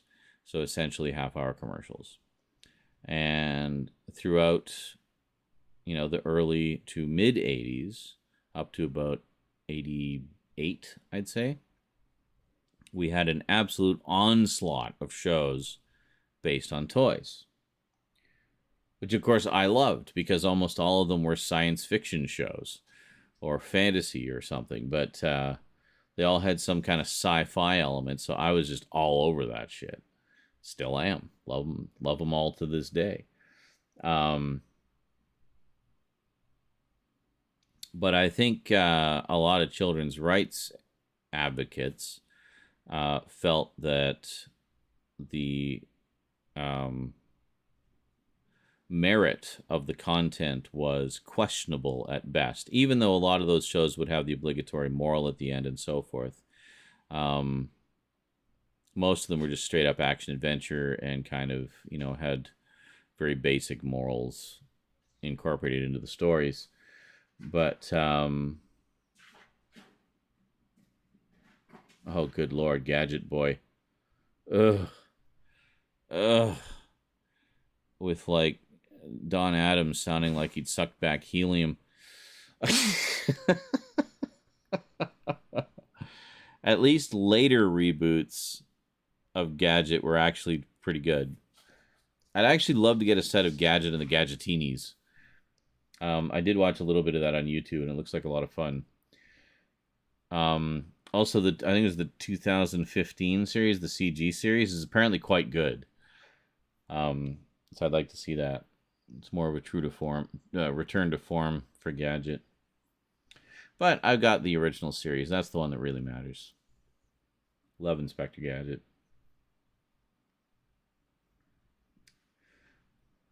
And it's funny. I remember at the time my mom complaining about how predictable it was. And it's like, well, yeah, but that's kind of part of the shtick. Like, it's part of the fun. It's just how, Gadget always just kind of either bumbles his way to solving the mystery, or more often than not, Penny and Brain solve it for him and he takes all the credit.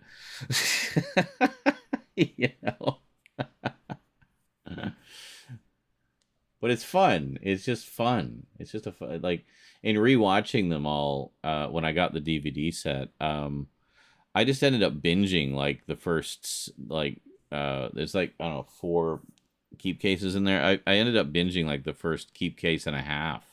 Like, I just couldn't stop watching. It was just so much fun and ridiculous, and I love it. The 1999 movie. Yeah, I saw that in theaters when it came out, in a little mom and pop theater with my brother and one of his friends. And I thought Matthew Broderick was odd casting. The second one, of course, has French Stewart, who I think is a much better choice for a live-action Gadget. But, and apparently Dr. Claw's done a little better in that one, too. But I haven't watched that one yet. I mean, I thought Steve Carell did a great job as Maxwell Smart in the newer Get Smart movie. Why not have him be Gadget? I think there would be tremendous symmetry to that. Also, I think Steve Carell is just a fucking brilliant comedic actor, and he could make it genuinely hilarious, I mean, he was great as Max. So there's not many people that could step into those shoes. This is my point, is, stepping into the shoes of Don Adams to play Maxwell Smart. I mean, that was an iffy proposition at best, but they got Steve Carell, who was great. He just has the right kind of quirkiness for it, that he could pull it off. But, Get Smart. There's a show we need on Blu-ray. After they took so long to put it out on DVD that Don Adams had died by the time they did. But at least they got Barbara Eden in to do... Barbara Eden? Not Barbara Eden. Oh, the fuck. Barbara, I'm blanking. Anyway, Agent 99, the woman who played Agent 99. They got her in to do extras and intros and stuff like that. But see, to me, I always loved Inspector Gadget because I just kept picturing Maxwell Smart in my head, In fact, they even have him do some of the old lines, like, missed it by that much, and sorry about that, Chief, and stuff like that. Just all the little catchphrases from Get Smart found their way into Inspector Gadget at some point. So to me, it was just like this massive fan service to old-time fans of Get Smart like me, And I loved it. Still love it. And it's obvious that Don Adams was having a blast, too. Like, you can really hear it in the energy of his performance and such. Barbara Feldon, thank you. I knew it was Barbara something. Yeah. I still maintain that Get Smart had one of the best reunion movies ever with Get Smart Again, which is just such a perfect reunion movie. It really is. Like, it just feels like a long episode of the show 20 years later, It was great. Highly recommended for anyone who's a fan of the show and has never seen it. I also like The Nude Bomb. The Nude Bomb was fun, but suffers a little bit in that Max is really the only character from the show. And Agent 13 shows up at some point, I think. But that's about it. Still a fun movie, though. I think of that as his earlier adventures before the time of the series, which kind of sort of works a little bit. Ugh.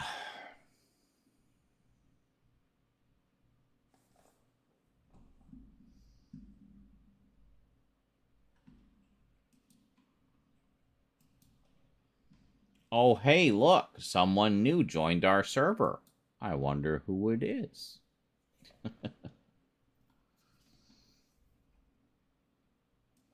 Welcome. Remember to read our rules. The rules are pretty simple, pretty common sense.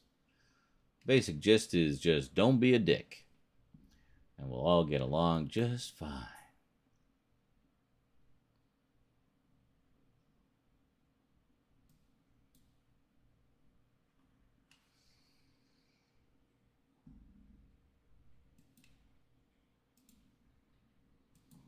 Oh my.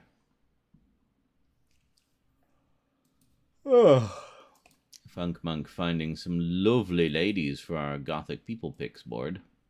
Very nice.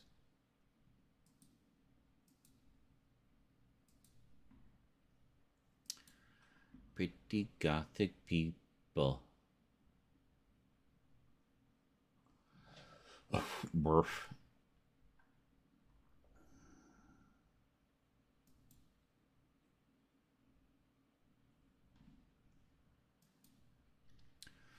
It's so strange that how... Oh. What? Oh. Okay, that's cool. Timestamps. There we go. I just found all these cool tools we have. Community... What is this? I don't know what that is.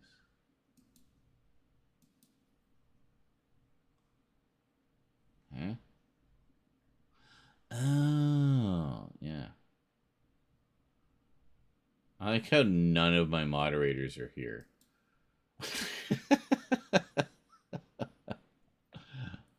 I made a point of making a bunch of people moderators, and none of them are here.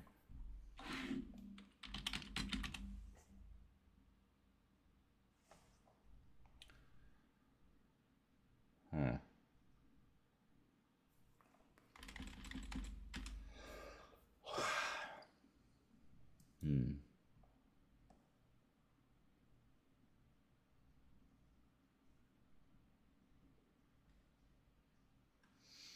Anyone else mildly annoyed that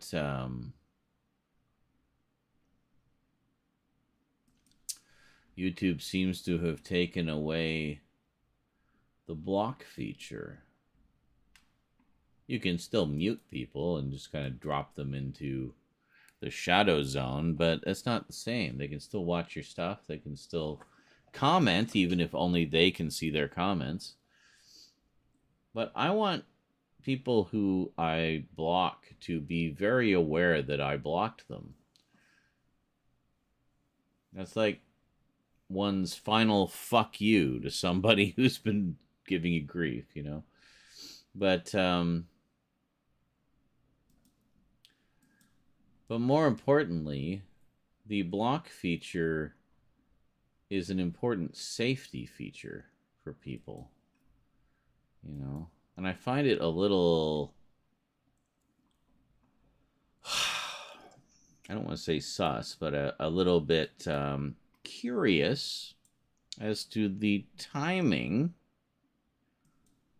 when they seem to have taken the block feature away right at the start of Pride Month, a month when people in the LGBTQ plus community get more trolls and haters and just trash fiery people than any other time of year. So if any time they need the block feature more than ever, it is now. I have asked YouTube about this several times and been ignored. In fact, last time I asked, I added, or like DM'd the, or not DM'd, I tagged the 3 main YouTube accounts on Twitter When I went to check to see what kind of engagement that post had, I discovered that it had been very quietly deleted. It was just gone. So, great. That's wonderful.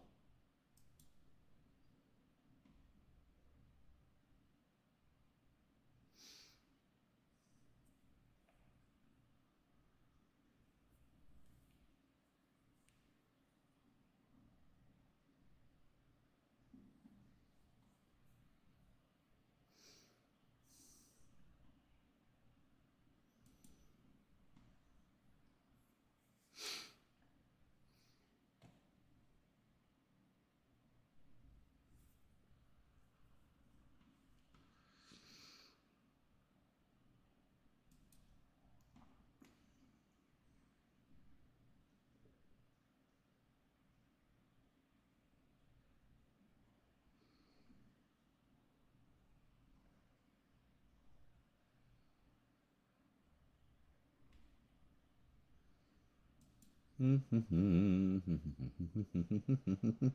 wait a minute. Did the cats fall asleep again?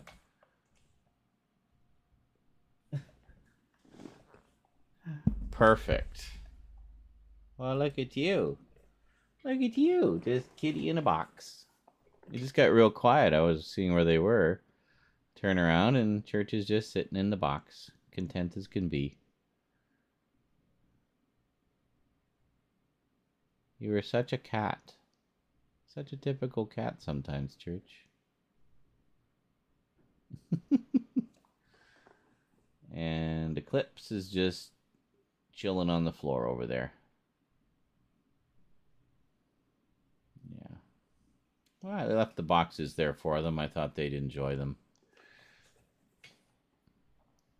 Well, I'm definitely looking forward to Indiana Jones 5. Sounds great. And, there's like a teaser or something they put out a while ago. That looked pretty good. I'm also in the camp where I actually kind of enjoyed the fourth one. I know people shit all over it, but I actually liked most of it. I did not have a problem with there being aliens in it. Oh, sorry, interdimensional beings.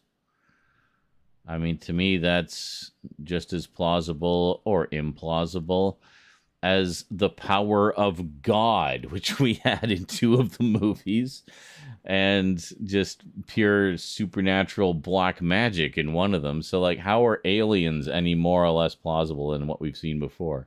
Why is that what you have a problem with? If anything, I find aliens more plausible. So, oh, really? Interesting. That's always nice. See if you can spot some familiar locales.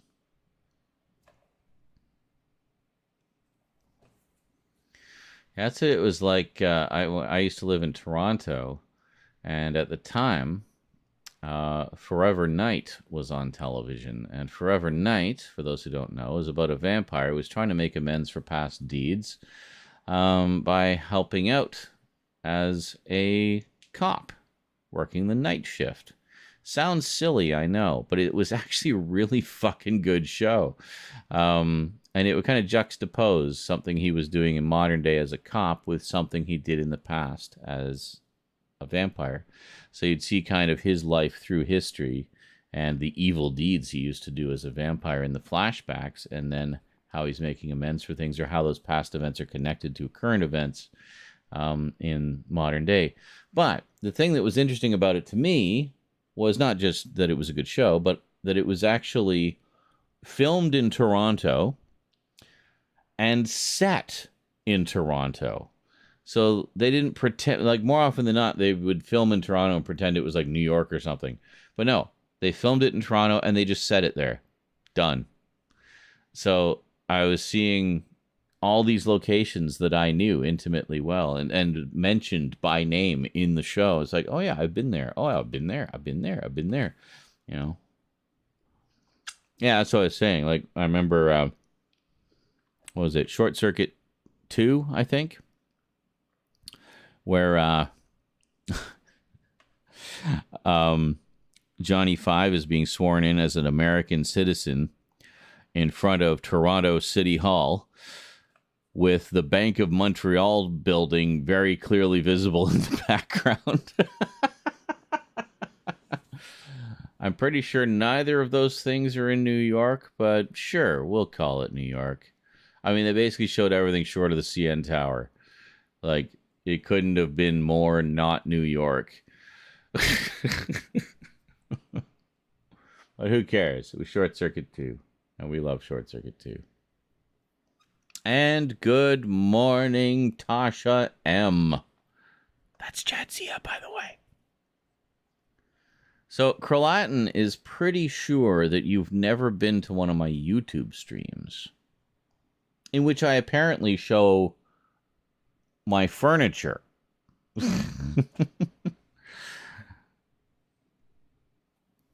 I could have sworn you had been to one. Yeah, that's what I thought. Yeah. So I don't know what he's smoking.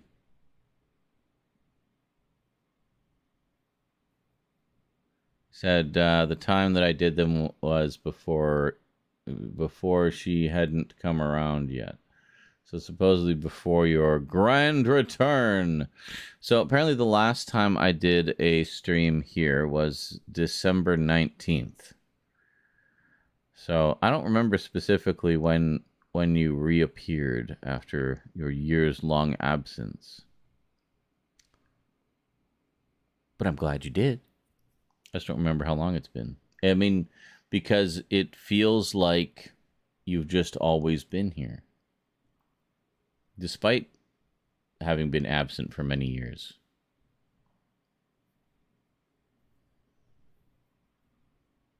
Return before Halloween. Oh, okay. Well, there you go. But yeah, it has been. It's been literally 6 months, almost to the day. It's crazy. So, I found out who the mystery packages were from. They were both from Frank. It's Frank. No, you did not. I've deliberately held those back. There's two. There's two from you. Did you forget about the other one? But I deliberately held those back because I knew you'd probably be here soon because I knew you'd be waking up as I'm fading. But, yeah. Kitties have actually been pretty good tonight. They've been playing. What you doing, sweetie? Oh, you're just hopping up there? Did you want me to move that box? Do you want to just lay there? Or do you want to be in the box? Oh, hello. It's like, hey, that's my box. You know, there's another box, Church. There's two boxes. You can go in the other box. It's like, yeah, but the other box is all the way over there. I want to be close to my human. Aw.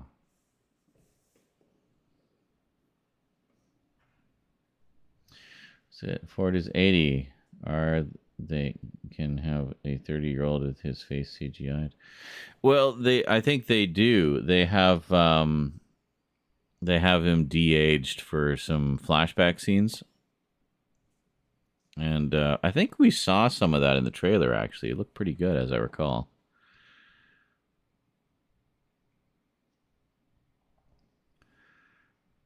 But yeah, but then the rest is more afterwards. I wonder if we'll find out how he got that gnarly eye patch when he was old Indy in the Young Indiana Jones Chronicles. Mildly disappointed that the versions of the Young Indiana Jones Chronicles on Disney Plus are still the movie edits and not the original televised versions. I mean, the movie edits are nice in that they put everything into definitive chronological order. Cool. That's cool. That's good. But that's not how it aired. And we lost all the old indie bookend segments, which is annoying. One of which was Harrison Ford. The unevenness. Scully donated $9. The unevenness is killing me. Unevenness. The unevenness. The unevenness. Well, thank you very much, Scully. There we go. That is our first dono of the evening. We've been going for almost 6 hours. Haven't had a single dono or even a single super chat. Is super chat even a thing anymore? Does that even exist anymore? I don't know, honestly. It's been so long since I've been here. I don't know. I thought $250 for a super chat goal was pretty conservative, considering the last time we were here, we hit that with ease. Or we're pretty close. I think we hit about 150 last time. Maybe I'm getting too lofty with my goals. Yes, one of which was Harrison Ford music sting. Dun dun dun. It was. He was an old indie. Or I guess he was slightly less old indie. 'Cause he still had both of his eyes.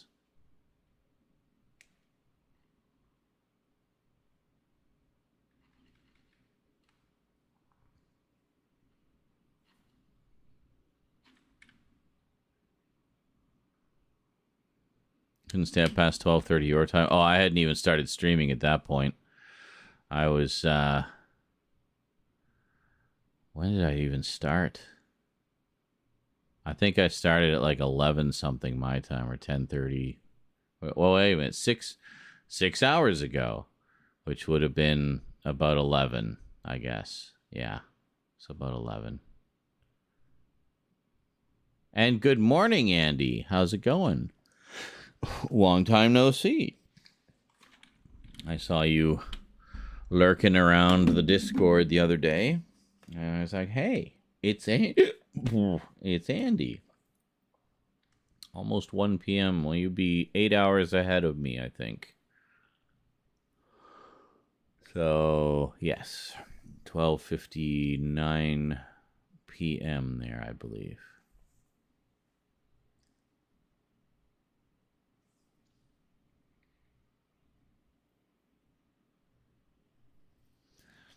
I know because I have a number of friends and viewers and associates in the UK. So it became useful to know what the time difference was. Especially if I was looking for people to play games with or something. Try to make it a time when everyone is awake.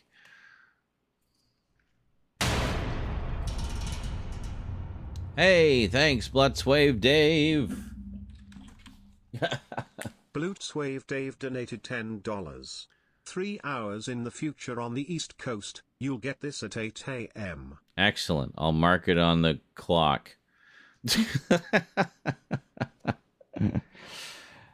There we go. So apparently 5 a.m. is the magic time I should be starting the streams. Who knew? Apparently starting in the middle of the night isn't necessarily a good idea. Look how many people are just trickling in now. Good morning, everybody. How's it going? I am not a morning person. This is slightly deceptive. You think, oh, Z's up so early. No, Z is up so late. Z has not gone to bed yet. But that's okay. We're having a good time. I am actually here, by the way. I'm just behind the camera. We're looking at the cat in the box. Where's the cat? Right there, the cat in the box. I'm not sure where the other one's disappeared to.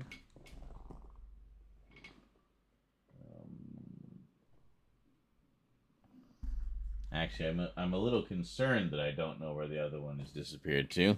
I think I know where he is. Coming around much, wrapping up my gothic room so my funds can go towards things like the stream. Ah, I like the way you think, sir. Yes, definitely appreciated, because donos have been kind of trickling this past month, so anything we can get going will be definitely appreciated, because July is right around the corner. Aww. Are you a present? Are you a present for me? Aww.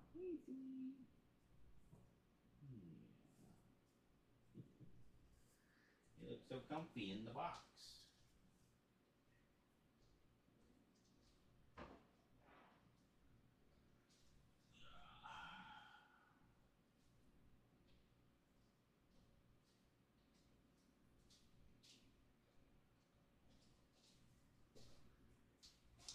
And by the way, anybody wondering how to make the British text-to-speech guy say funny things, any donos of $5 or more. I think that works for super chats as well. I'm not 100% on that. It might only be donos. I know on Twitch it works for bits and donos and subscriptions, but I think it's a little different on YouTube. Oh, well, there you go. Andy Breckenridge donated $5. But I can at least throw a 5 your way, my good man. Well, thank you kindly. That all helps.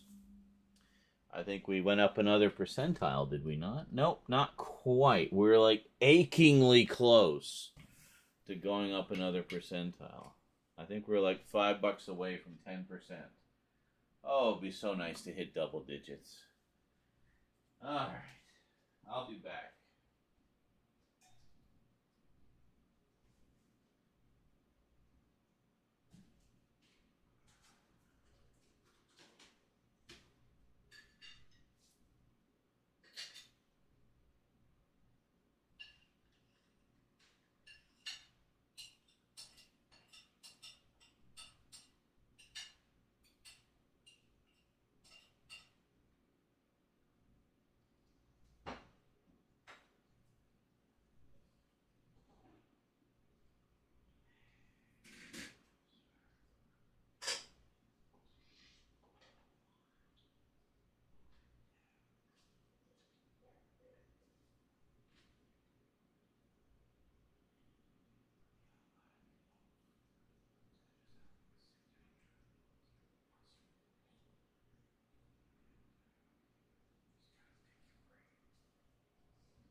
Just putting away the mushrooms. Oh, I completely forgot.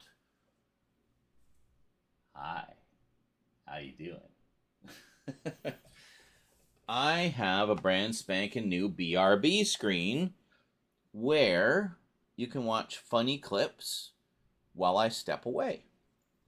I have to pee and smoke and stuff, so I'll just be a few minutes, but I'll make sure you are entertained while I'm gone. All right. Enjoy. I will return shortly.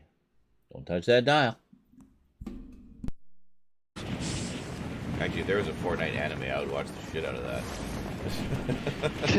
It's not only Fortnite clips, I swear. But there's a lot of those too.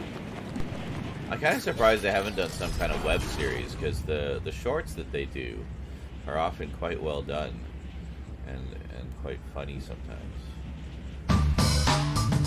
Hey, Legally Blind Gamer! 40 months. 40 months. Holy moly. That's where we headed. 40 months, and that's a 40-month streak. Oh, hello, dead body. Let's just make sure you don't come back to haunt us. Fuck you!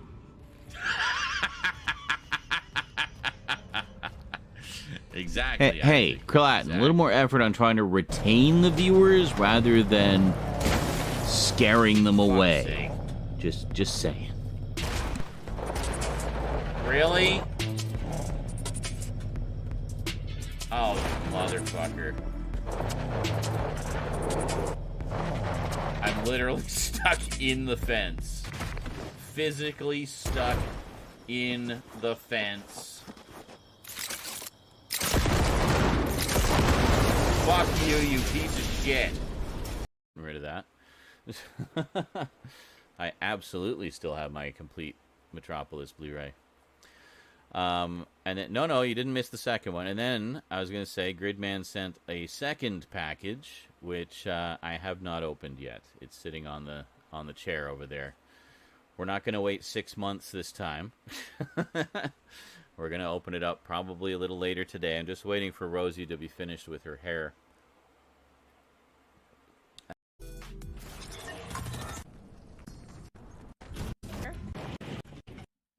Bounce. Play with PS. Tires, storing. A one-win VOD sounds economical. It is, but we still got to scrub through it just to see, Cool so far. if we happen across any funny moments or something. There's no markers in it. Of course, markers haven't worked for a while. Can still do clips sometimes. Ooh, what's this? Open. Really? You give me one stinking drawer to open and can't be bothered to put anything in it. Like maybe, I don't know, a lockpick?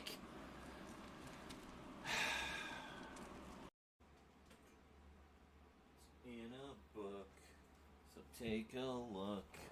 You stupid schnook. Reading Storm Cloud. Just come here and look.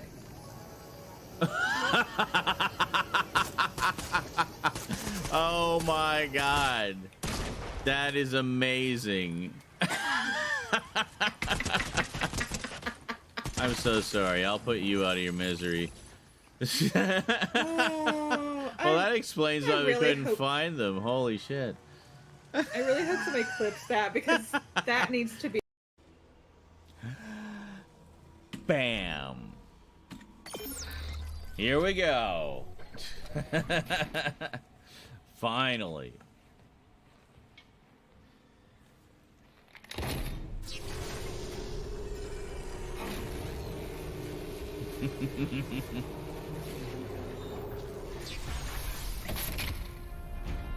Level 4 suit. More armory. Doesn't recharge anything, but it gives you more inventory and I guess a little more armor or something. It looks pretty. I was being attacked by an otherworldly enemy, yes. Right before your eyes. Z gets mauled by a ghost.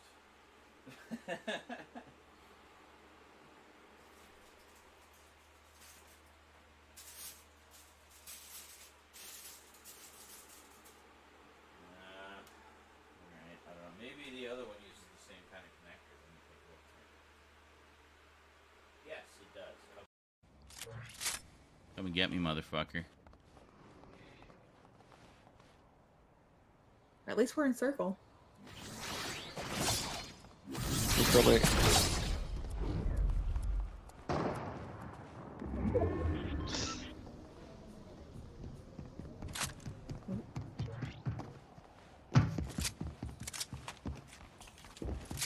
Fuck!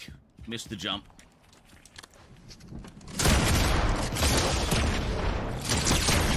Yes! Yes! Nice! Fucking A! Just fucking let me emote! Oh my god, fucking the thing! There we go! Shit, I fucking hate that so much! Ugh. That's what's shoved down Dalmia's throat. I bet that's what it is.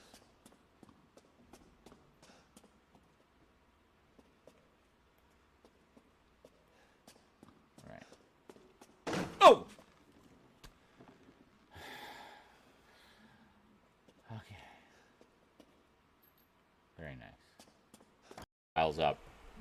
It's only the current month. We're not like super behind. I used a bunch of my tax money to get that up to date. But if it goes into next month, then we're going to be behind again. So yeah. Did I check out the deleted scenes on the ET Blu-ray? I haven't even popped the ET Blu-ray in my drive, dude. I looked at deleted scenes, I think, on the DVD like 10 years ago. I don't know if I've even watched the movie on the Blu-ray, honestly. I'm not obsessed with ET like you are. I'm in my 30s, and can I party till a reasonable hour? Yes, you may party until a reasonable hour. Hey, don't discount hot prison sex. Oh, well, that's true, but, you know. What have I walked in on? Oops, I dropped the soap again. Tee-hee. Silly me. I'll just bend over and pick it up. And then fart all over your dick. Perfect.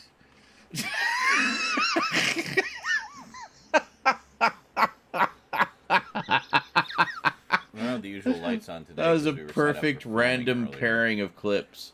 And we did the Vermin art package.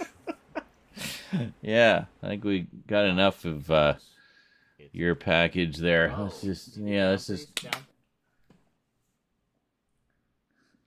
It looked like Eclipse was confused. Am I being scolded for something? No, she can't hear the clips.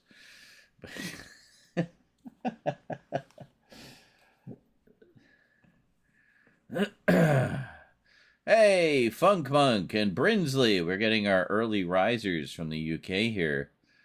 Very nice. Good to see you guys. Welcome. I am here. Hi. I'm just behind the camera. We've been taking a kitty break because I knew there was... yeah, you are definitely an early riser, Tasha. Holy shit. Yes, I know. Trying things. Well, I figured since we're filming Multimedia Chronicles episodes today, it seemed appropriate to film them on YouTube. Because I figured if anybody's going to want to see them and get excited about them, it's going to be the YouTube gang. So here we are, YouTube gang in the house. So we're starting to get, it got a little quiet for a little bit. But it's, conversation-wise, it's been hopping all frickin' night. Like, it's rarely quieted down tonight. It's actually been a lot of fun. It's not early that, well, it's like, 1:15 in the afternoon. That's about what time I start to contemplate maybe getting up in a couple of hours. So it's early to me.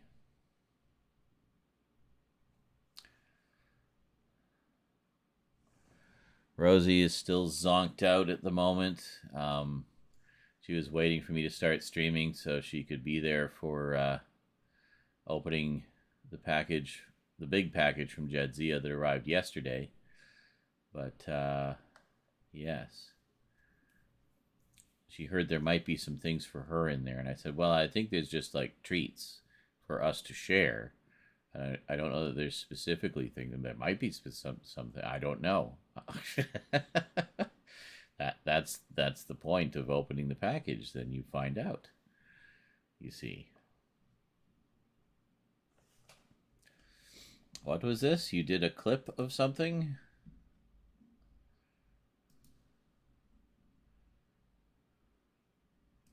No, I didn't think there was. So, okay, I'll just... Hey, don't discount hot prison sex. Oh, well, that's true. But... Oh, you just put it in the... Yeah, okay. Gotcha. Okay, then. Get out of there. Get out of there. Go here. Go over here. Click this and check that. Ah, yes.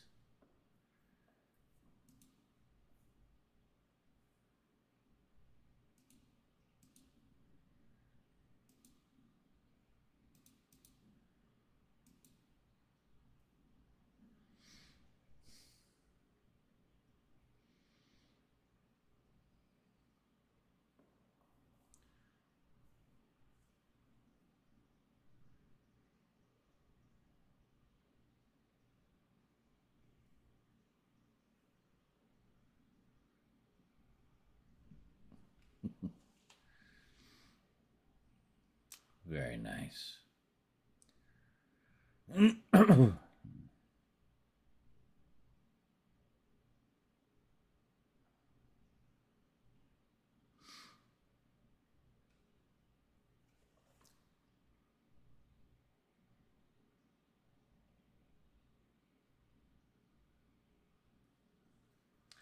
Oh, Unis Honest. I forgot about that. That was the Markiplier project that he started in 2020. The idea was to do a YouTube channel for 1 year, and then at the end of that year, delete the channel. Of course, lots of people archived everything because, you know, the internet. In fact, I wonder...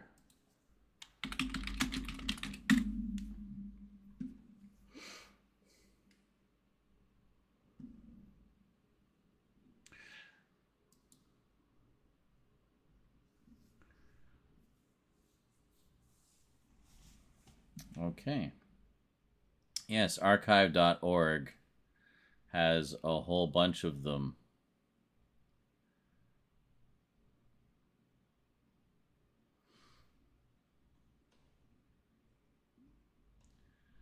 I don't think it's all of them.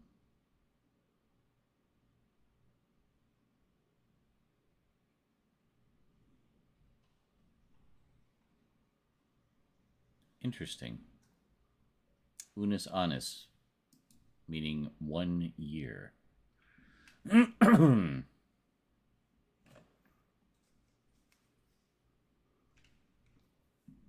Cool.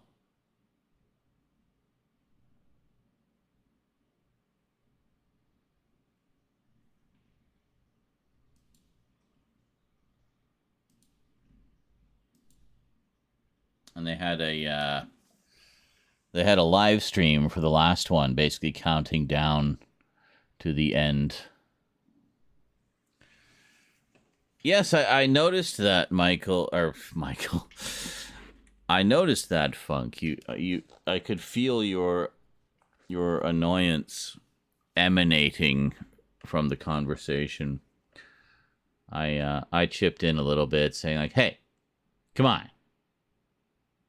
Don't judge things by a few out-of-context clips. See the movie first. Come on. Come on. Knock it off." Eagerly awaiting Tunis on us. Well, what had happened, of course, was... So they started this project on like January 1st, 2020. The intention to do a video every day on this channel was... It was Mark and a friend of his. They collaborated on it. And... so do a video every day, and they were gonna, like, you know, go out and do all kinds of crazy things, and it's gonna be lots of fun and blah blah blah. And then the pandemic hit, which kind of limited their options as far as going out to do things for Unis Honest. So they had to kind of adapt to that. But no, apparently it was a lot of fun. Everybody really liked it. I know Rosie watched a bunch of them. I didn't see very many of them. I saw a few of them. But, yeah. No, I like sort of off-the-wall projects like that. And it was kind of like I saw it as kind of like the YouTube version of an art installation that would only be up for a limited time and then gone forever, you know, and that was kind of the idea behind it. I thought it was a clever idea. And apparently very well received, did well. And then midnight on December 31st, clock hit 0. Channel was deleted. Gone. Everything gone. Except what enterprising fans managed to archive. So you can still see it, most of it. I don't know if all of it is out there, but most of it is out there.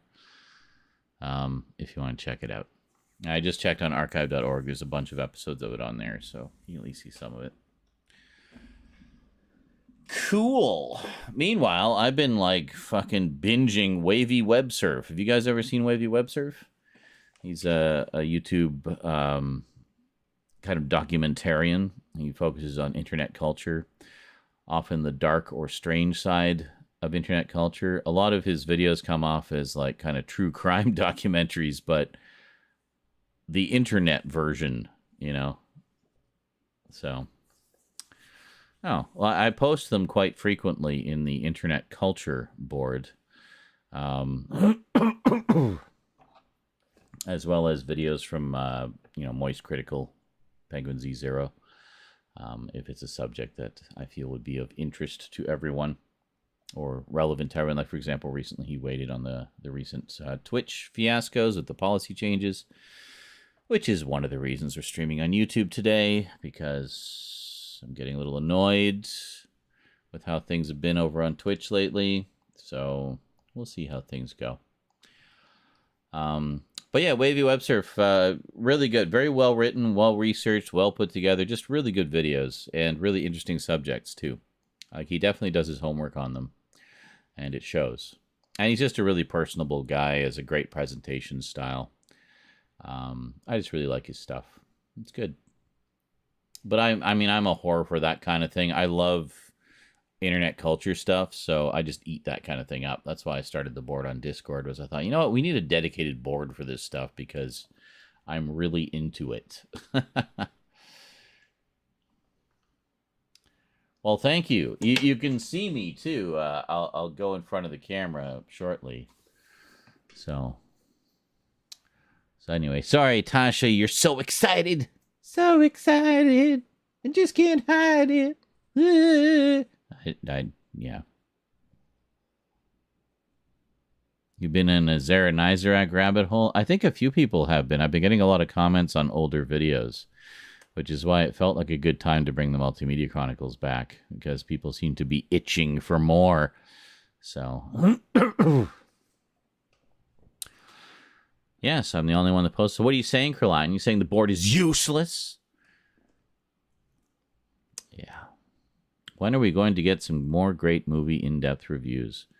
Probably Halloween for in-depth like movie reviews. Maybe sooner. I don't know. I'm kind of like, in terms of movie reviews, I'm kind of like, I'll do them when I feel like doing them. But, yes, when people donate. Exactly. But, so for the moment, I'm doing a batch of package openings, which have been lingering for a while. Oh, she's like passed out in the box. That's adorable. Aw, she's just all bunched in there. It's so cute. What else? I've also got a bunch of updates, which I was planning to film today, but I'm probably too tired. So I think we'll just finish the package openings and call it a night there. And then I've got that batch of closer looks that I've been working on for what feels like forever. Literally since last July, I've been working on those. So hopefully this week sometime we'll get those finished up finally and start getting them on the schedule. So that's the sort of short-term plan, is get all the package openings up to date, get all the updates up to date, get all the closer looks that have been in the works forever done, and then just kind of stagger them all across the schedule over the next month or so. I think by my calculations, if I get them all done, we should have about a solid month's worth of videos if I post like one a day. So there you go. So it'll be lots of stuff. Lots of stuff. And then after that, that'll take us into probably almost the start of August. So by then, we'll see how things go. We'll see how things go. If we get a nice steady flow of donos and stuff coming in, then hopefully I can start adding more stuff to the collection. I don't get freebies from the studios anymore, so I haven't got those in like at least 10 years.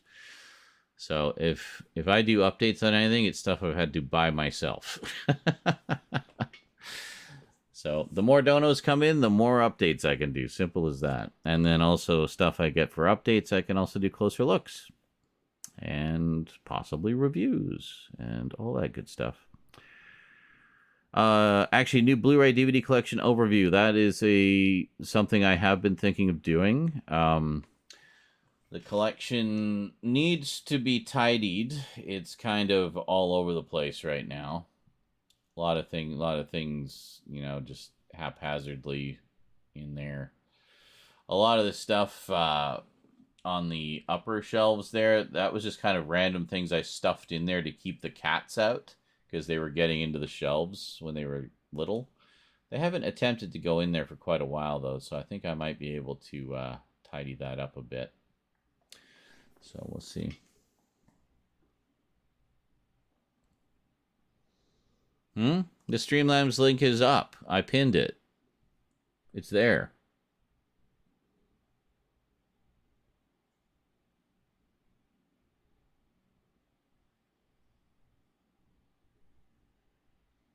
The goth father, yes.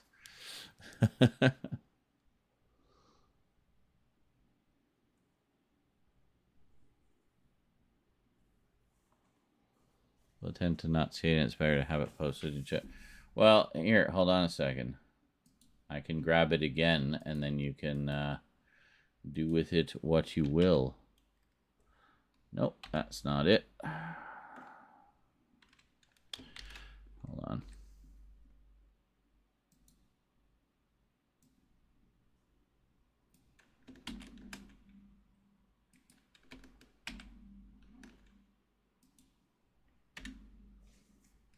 There you go. What the fuck? Okay, I see what you mean. Hold on a second. Don't click that. I'm getting rid of that. Hold on. That's broken. Don't click that one. It's stupid. Hang on. I can grab it out of the description.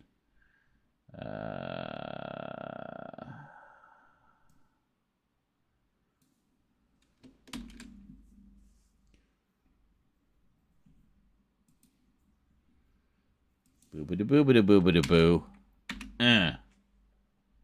What the shit? Why does it keep doing that?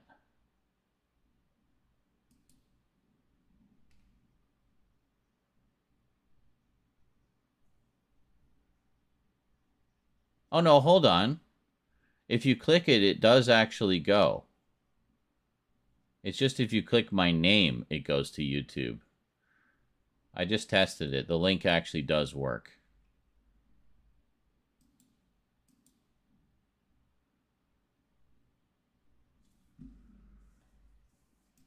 That's that's something YouTube's doing. Why the fuck would they do that?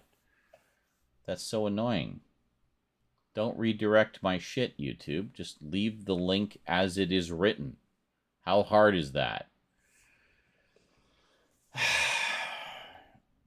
I'm getting so sick of all these social media sites trying to force you to keep everything on their site. Like, can you just stop being so needy and greedy, please? In order for any social media presence to not just survive, but thrive, you must allow us to cross-pollinate our content and our links. You must allow that. Because in doing so, in spreading our presence around various platforms, it will draw more people to this platform or whatever the other platform is. So, it's ridiculous.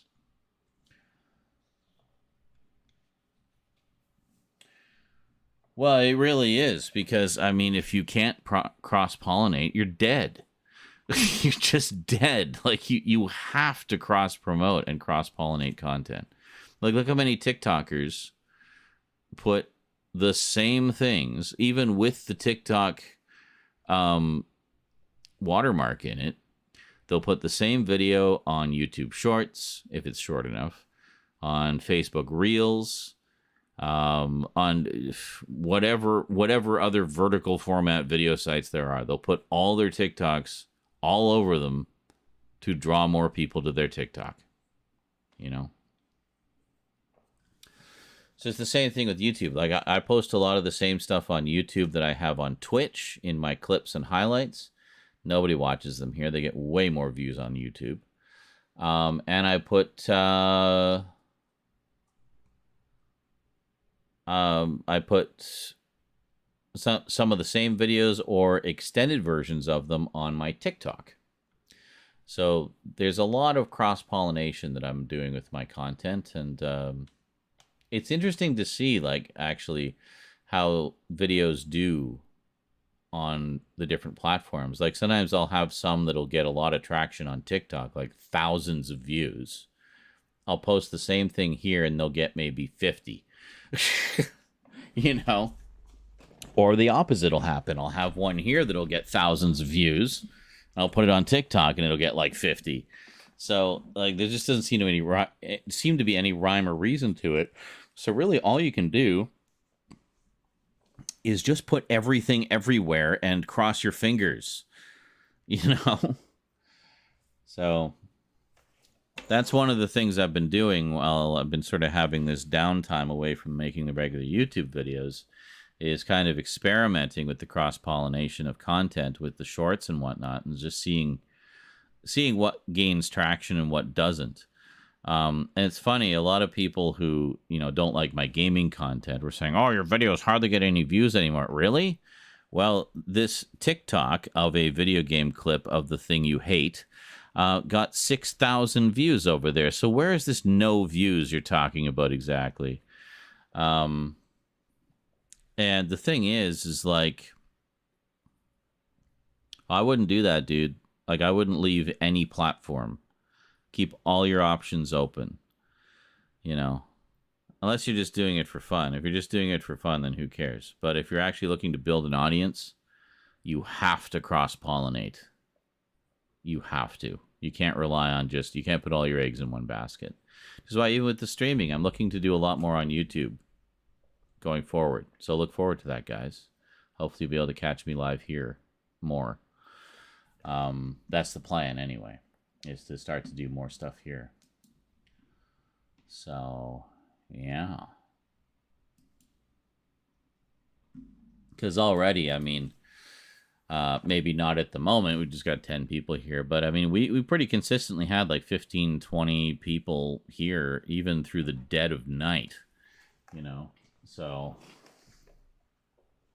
I don't know. And it's like the same thing I was just describing with like the same video on YouTube versus TikTok or whatever. It's the same thing with the streams. Like the dead of night on Twitch, I've got more often than not, I have like 3 or 4 people, and none of them are talking. They're just all lurking, and that's it. So, you know, in the middle of the night, I tend to do.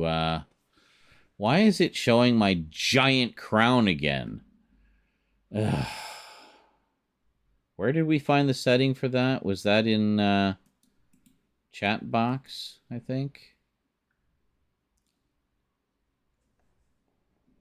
Yeah, here it is.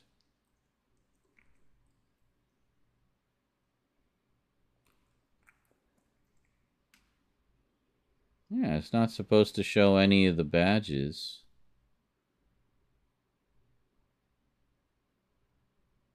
All right, take care, Tom. Thanks for stopping by, dude.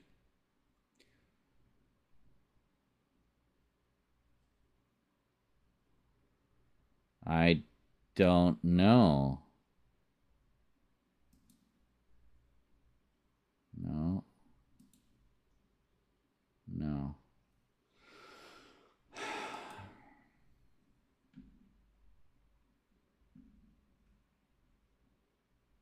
I don't know. Did I ever get that expensive Ghostbusters set? You really haven't been around for a while. My birthday present to myself.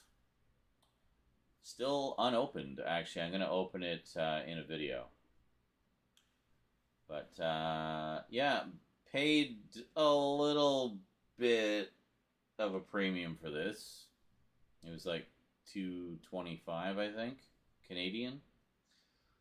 Which is honestly not bad. Not a bad markup, considering it went for about $200 originally, or $170, something like that. It was not cheap. But yes, I did get it, finally. I was really bummed about that. I really did not want to miss out on that set. But, yeah, I didn't want to miss out on it. So anyway, there was a third-party seller that had it for, $225, which was honestly the best price going at the time. The U.S. site had it for, like, way more.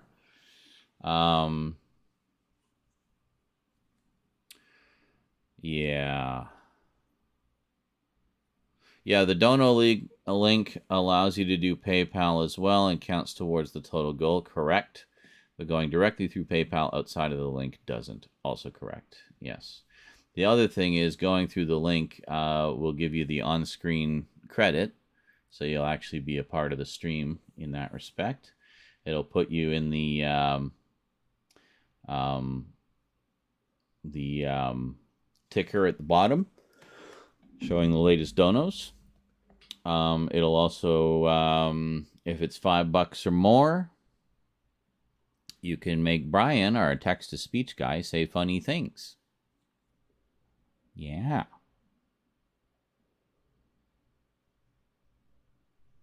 We have that set at $5 or more to deter trolls from making it say, you know, bad things. So, yeah.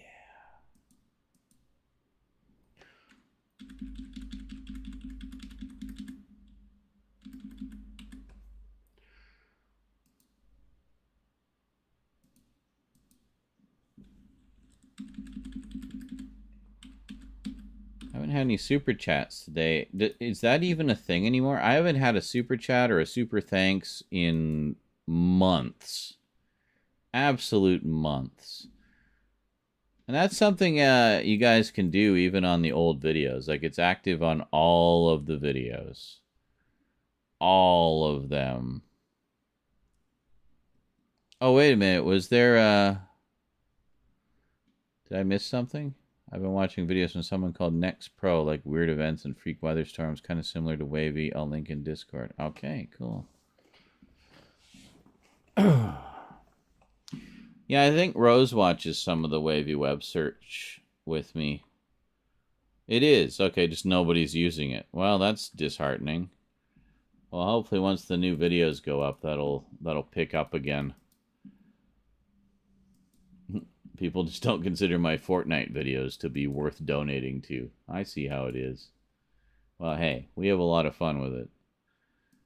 And it's honestly that game that helped keep me sane over the past few years.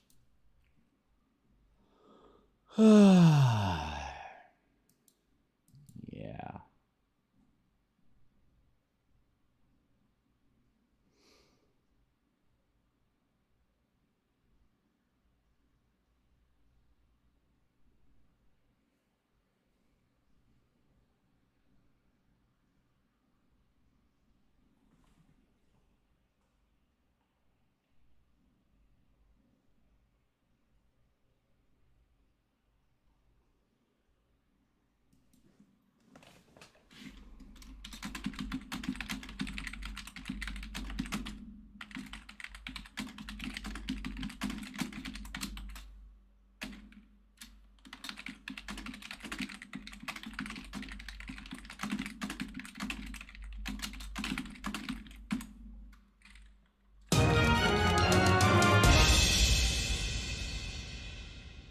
Holy moly.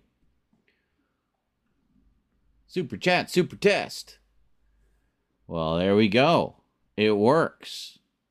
Thank you. We are $1.65 towards our goal. I guess I should have mentioned the goals are all in U.S. funds.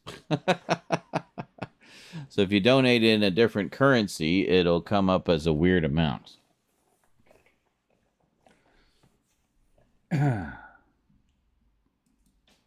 But that's okay. I don't care one way or the other. I mean, money's money, right?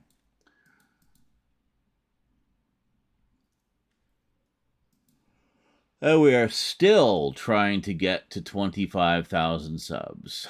We are at 98%. Wow. Crazy. Aww.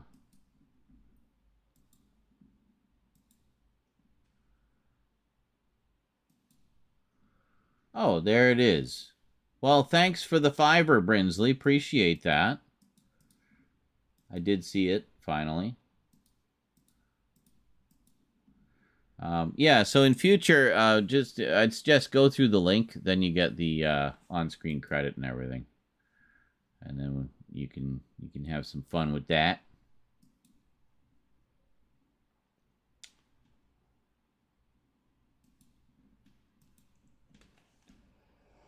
Oh, mercy.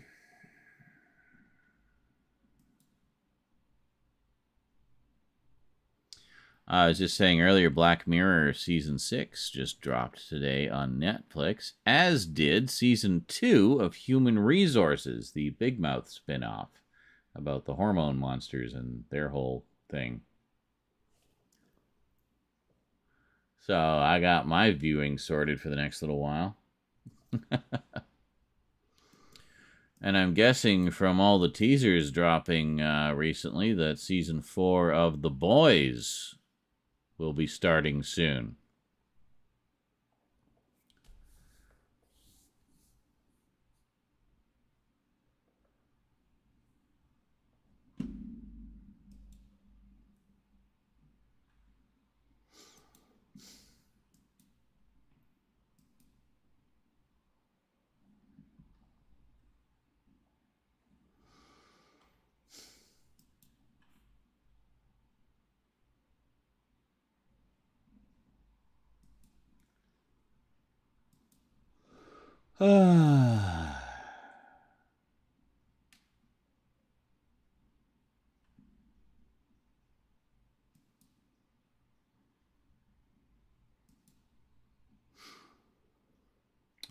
Disturbing things from around the internet from Nexpo. Okay, I'll have to check that out.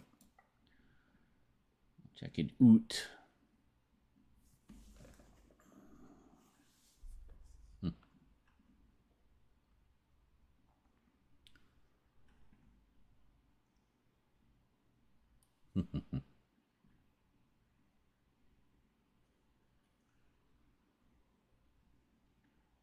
Cartoon Club. Oh, that's good to know. Actually, Hybrid, who just joined the Discord, said I love his cartoon collection video since there's not a lot on YouTube. That's good to know. I always thought it was something that was covered by quite a lot of people, but I guess not. Well, good thing I got more coming then.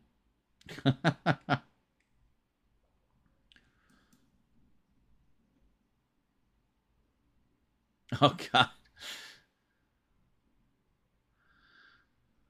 Oh. So you're able to do clips from YouTube? Does that work kind of similarly to how Twitch does it, or? Interesting.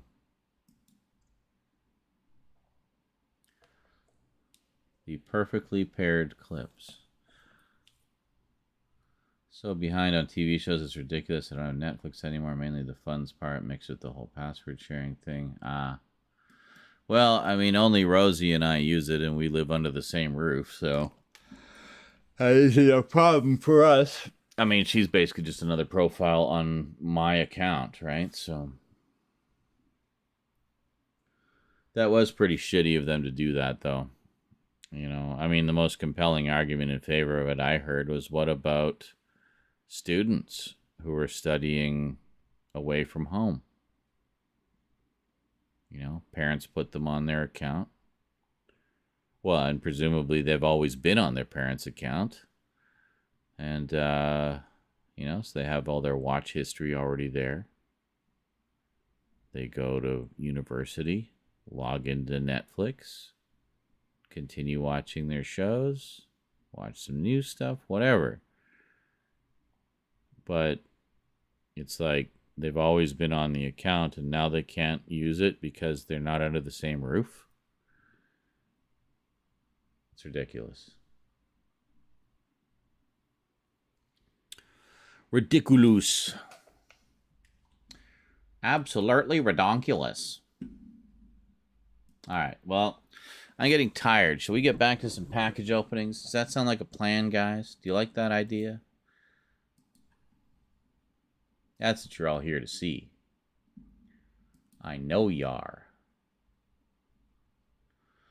All right, so I'm going to crank up the volume. I was using the camera mic earlier, but it doesn't seem to like that. It froze the camera after a while. Plus, it sounds shitty. So, we're just going to go back to this microphone. but I have to speak very quietly when I'm close to it because it's very sensitive. So just very quiet.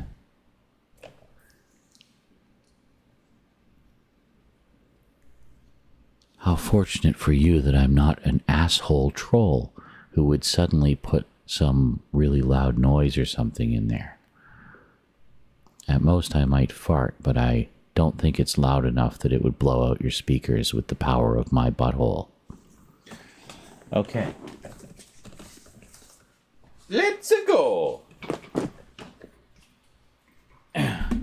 I'll just move this a little closer. There we go. Okay.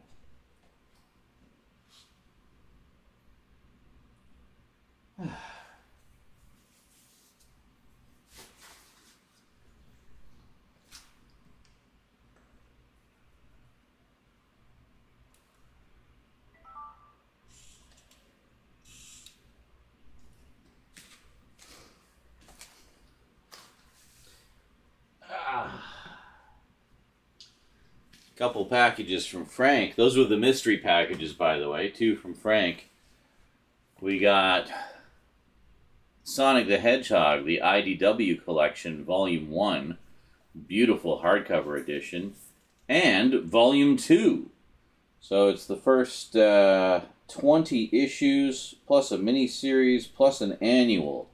All in chronological reading order. And, covering the first almost 2 years of IDW's run of Sonic the Hedgehog. Pretty nice. Pretty nice indeed. And the other thing he sent was...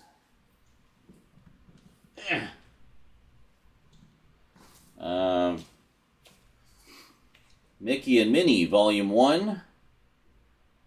10 classic shorts, several of which are on Blu-ray for the first time. So, very nice. So this is something that I urge everyone to support in the hopes that Disney will continue to release more of their classic shorts on Blu-ray for us. As Lord knows, there's a lot more Mickey Mouse ones. Maybe we'll get some Goofy and, Donald Duck. Just get all of them. Just get them all. I want all. So, good stuff. I just wish it was more than just, 83 minutes of shorts. How about something like the Looney Tunes Platinum Collection? Just give us a shit ton of them. I don't know, man. I don't know. Anyway, I'm just going to put this here for focal purposes.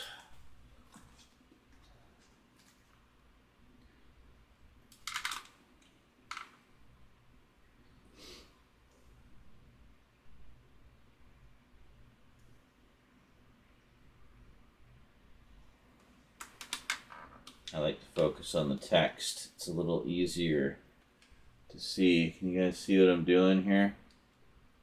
Yeah, you can kind of see what I'm doing.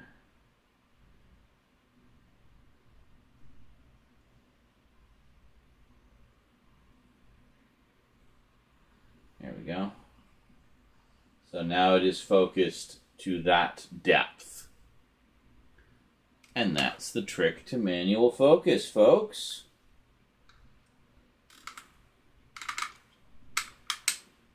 Ooh, heart murmur. That must be the caffeine. Alright, there we go. A little better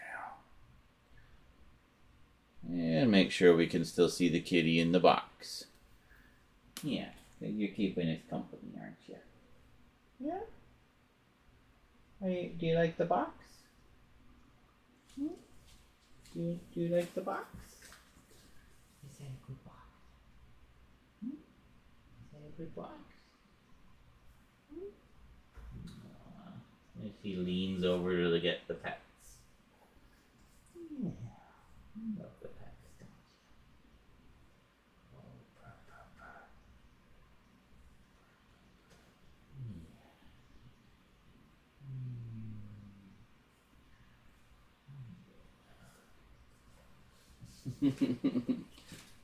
You know you're doing good when the purrs start up. Where the heck did the church go? I don't know. In my room? No. In Rosie's room?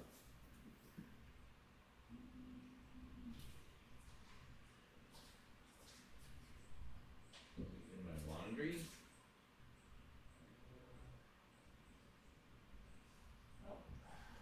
No idea. Probably under the chair.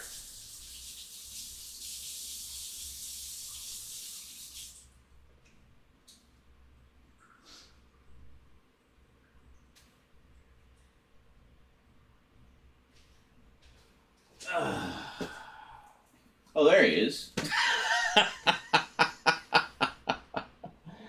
I'm just like, where's church? Where'd Eclipse go? Eclipse disappeared now. Where'd you go?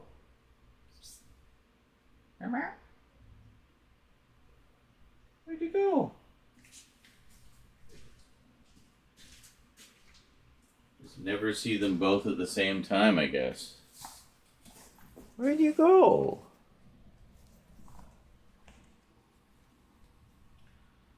I don't know. I need my chair, buddy. Can I have my chair back? Hmm?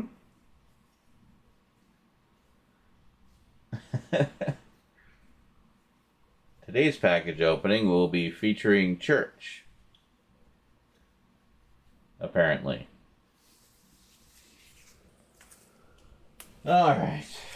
Whoa. Yeah, baby. Losing my balance. I'm all out of weed, so you're actually getting me unusually lucid today. Don't get too comfy, buddy. I gotta sit there.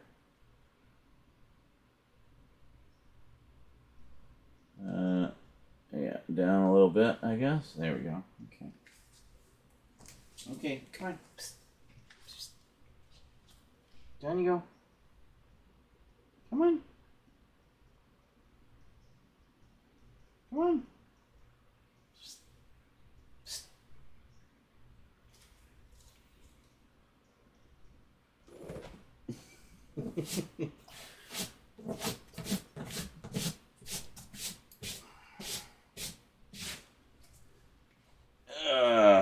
I'm gonna sit at my feet. Are you gonna be attacking me while I'm trying to do the package opening?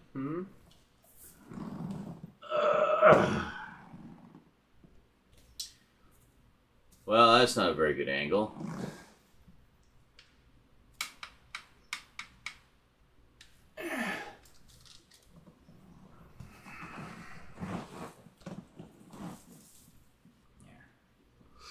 What are you doing? What you doing? I thought you were passed out. Now you're awake again.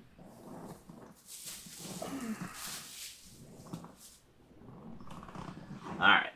Anyway. I have a feeling this is what it will be like from now on.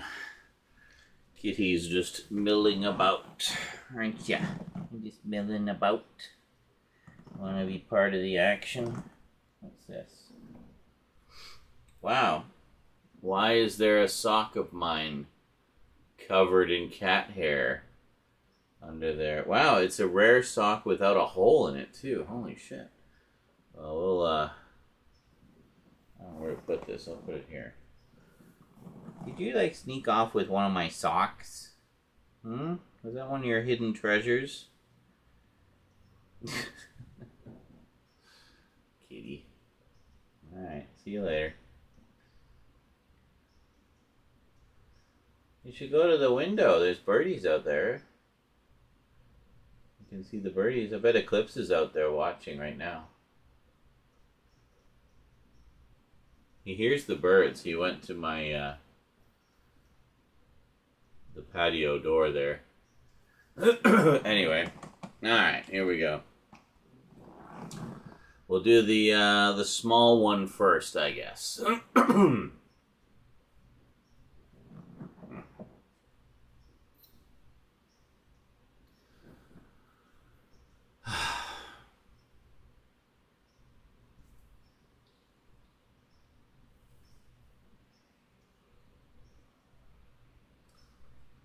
Greetings, everyone. Well, it's that time again. Yep, you guessed it. Package opening time. Ooh, what could it be? What could it be? This one is from Jadzia. Yeah, you guys know Jadzia. She's been around pretty much since the dawn of the Multimedia Chronicles, if not earlier. Longtime friend of the channel and all that we do here. So this is a little something she sent my way with, is this the one I think it is? I think it is, yes. There was a sale on a little while ago from Arrow Video, and she messaged me and asked, is there anything you want? You can pick one thing. And I'm like, oh, okay. So I picked a thing, and I think this is the thing that I picked. It's not the thing, by the way. I just realized what I was saying. I already have that one. It wasn't the thing. It was something else. But this is the other thing. Not the thing. I have that too. It's terrible. I did a video about it. This is the other thing I got. I asked. Anyway, package today on the Multimedia Chronicles. Sometimes it's good just to bail.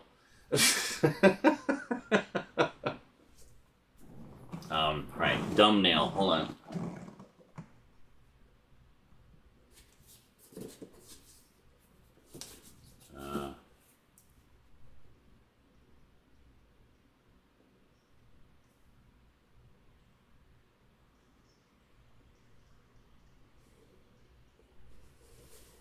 All right, and I'm trying to get the light.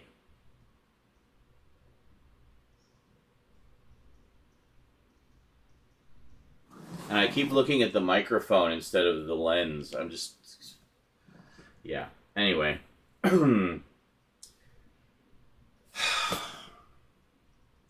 This is not the one from Jadzia. This is the one from Jet Blast. The packages are a similar size.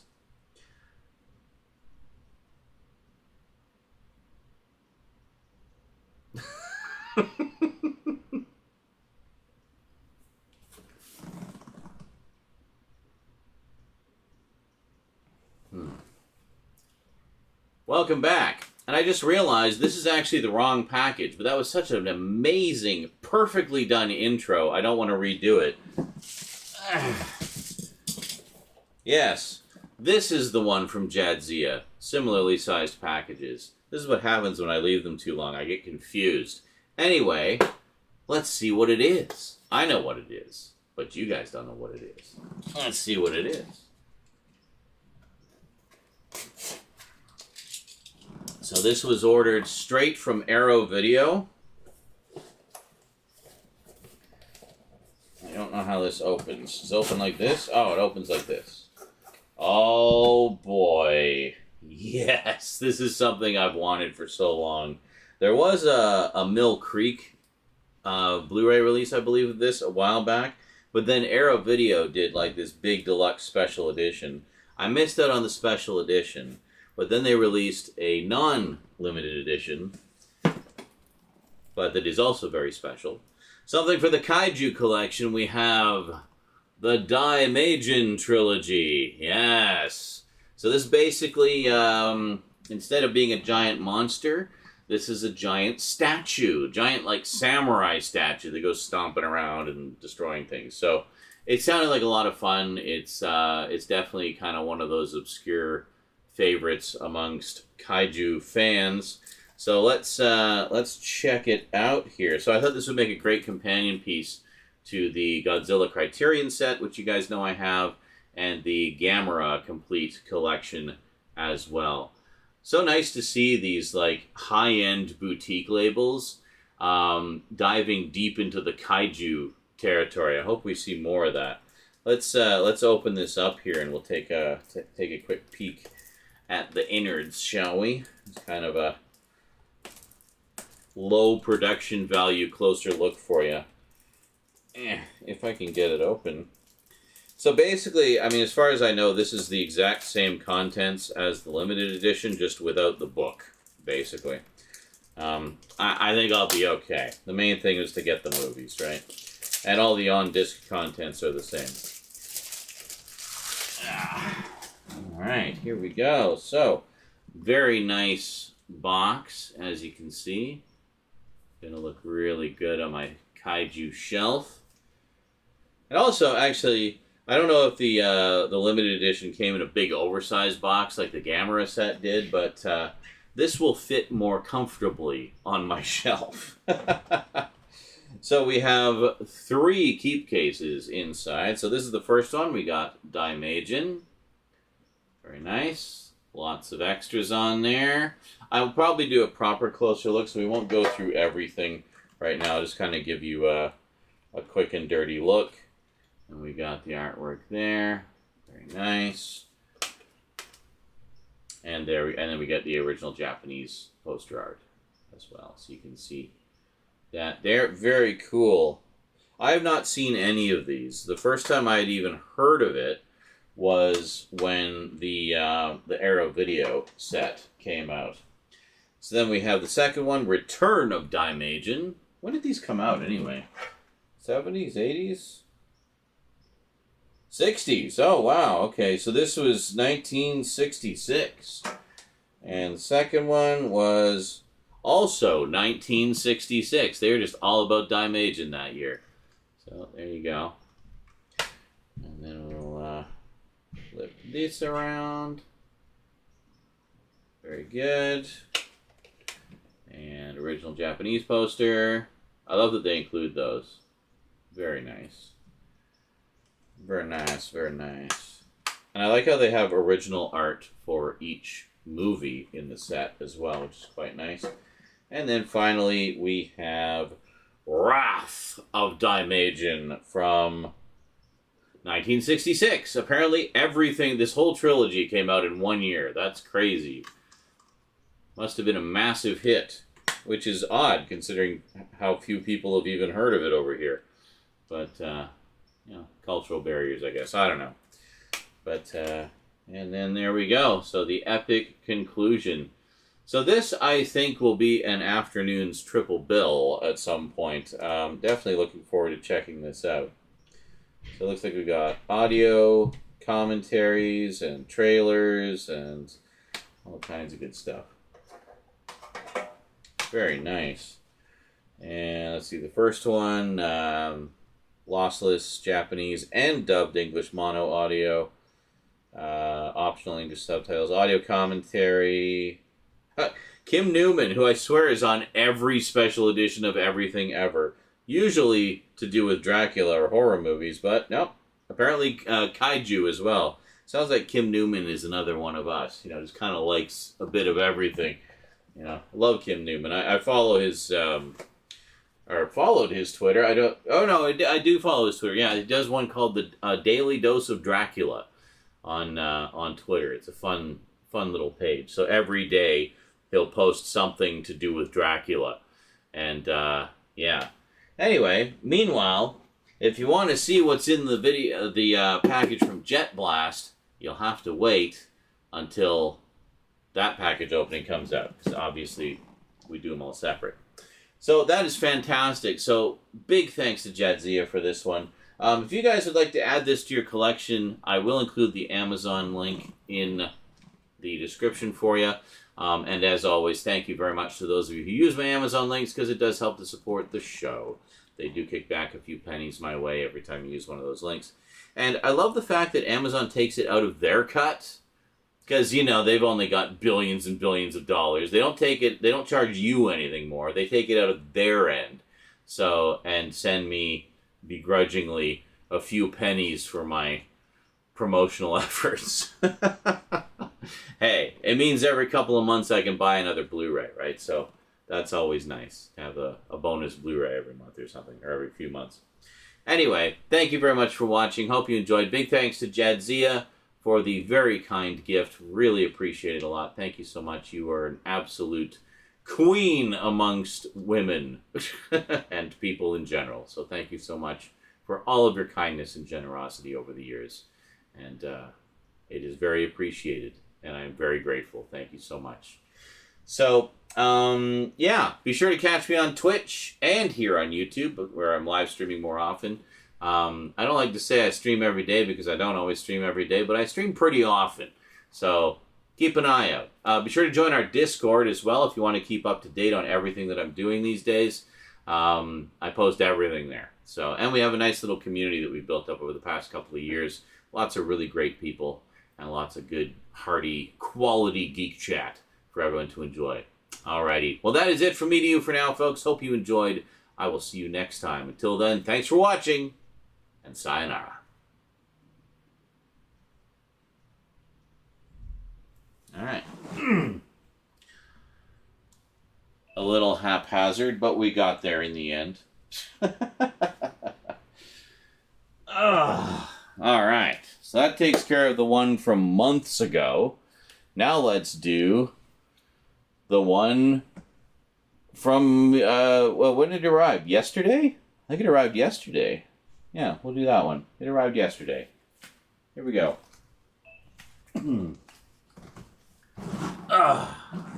Oh, I think I need to do, I needed to do my thumbnail, didn't I? Forgot to do the thumbnail.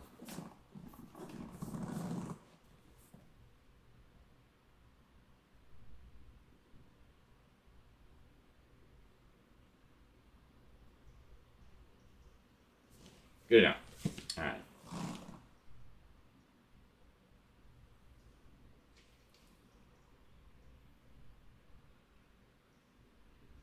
The cats got real quiet. I think they're watching out the windows. They like to watch the birdies in the morning. It's almost like they're cats or something.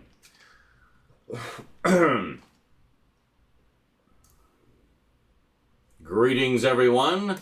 Well, you know what time it is. Oh, yeah. It is package opening time again. Oh, this one's got some heft to it, and I am told that it's quite jam-packed full of stuff. So this might be a bit of a longer one, but somehow I don't think you guys really mind, do you? Yeah, so this is another one from Jadzia. Yeah, long-time viewer and excellent, wonderful, incomparable friend to the Multimedia Chronicles. She always sends some awesome stuff from, like, just the most generous and giving place of her soul imaginable. So there's always a lot of thought that goes into her packages, and they're always an absolute joy to open, especially these big ones. I have no idea what's in this. The last one you saw, I knew what it was because she'd asked me what I wanted and she just sent it to me. This, I have no idea, but there's like a lot of stuff in here, so I can't wait to see what's in it. Let's check it out, shall we? Epic package from Jadzia, today on the Multimedia Chronicles.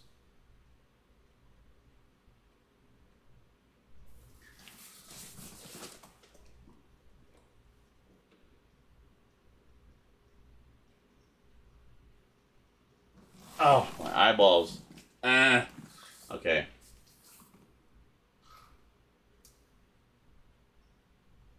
Welcome back. Alrighty, folks. Box cutter activated. I don't know why I was winking at you when I do that. Anyway, let's see what we got. Been dying to know what this one is. She hyped it up, being very careful not to say anything. Almost got it. There we go. Holy moly, okay. We have treats. We have so many treats. Holy moly. Okay. Read at end. I will read that at the end. First off, we have treats. We have... What is this? Oh my god. Dr. Pepper cotton candy. What? I had no idea such a thing even existed. That's crazy. Excellent. This is the one thing I knew she was sending. Not this specifically, but she said she was sending lots of munchies. So that's one reason I wanted to dive in, because we don't have any munchies right now. So, here we go. Oh my goodness. What is this? These are some really crazy munchies. I never even heard of this before. Well, Twix I've heard of. I actually just had one yesterday. The dollar store carries them. Love Twix. But this is Twix popcorn, apparently. Excellent. Well, I'm gonna say maybe try to save this for a movie night. That'd be awesome. So it's Twix flavored popcorn. So I guess, well, okay, bye. So I guess cookie, caramel, chocolate, popcorn. Excellent. And what else we got here? We have challenge, Juicy Chew Challenge. Fruit shaped jellies. Hit or miss. How do these work? Okay. Remove the plastic cap. Squeeze and enjoy. Oh, good morning, sweetie. I heard Dr. Pepper cotton candy. Yes. There. See? Pop detector. Pop detector. Some candy. And this is, what is this? So it's these here. They're like these weird two balls or something you bite into. It says, puncturing the casing with your teeth and see if you hit or miss the fruit jelly. Take the Juicy Chew Challenge with your friends and family. I know what those are. I've seen them on TikTok. Oh, remove the plastic cap, squeeze, and enjoy. Do you want me to show you?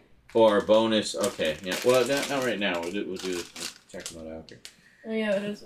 And we got some Pop Rocks. Excellent. I haven't had Pop Rocks in so long. Got my childhood. 3 different flavors. We got blue raz, grape, and green apple. So green apple, grape, Twix blue popcorn? raz. Twix popcorn. I know, right? That sounds weird. Oh, it does.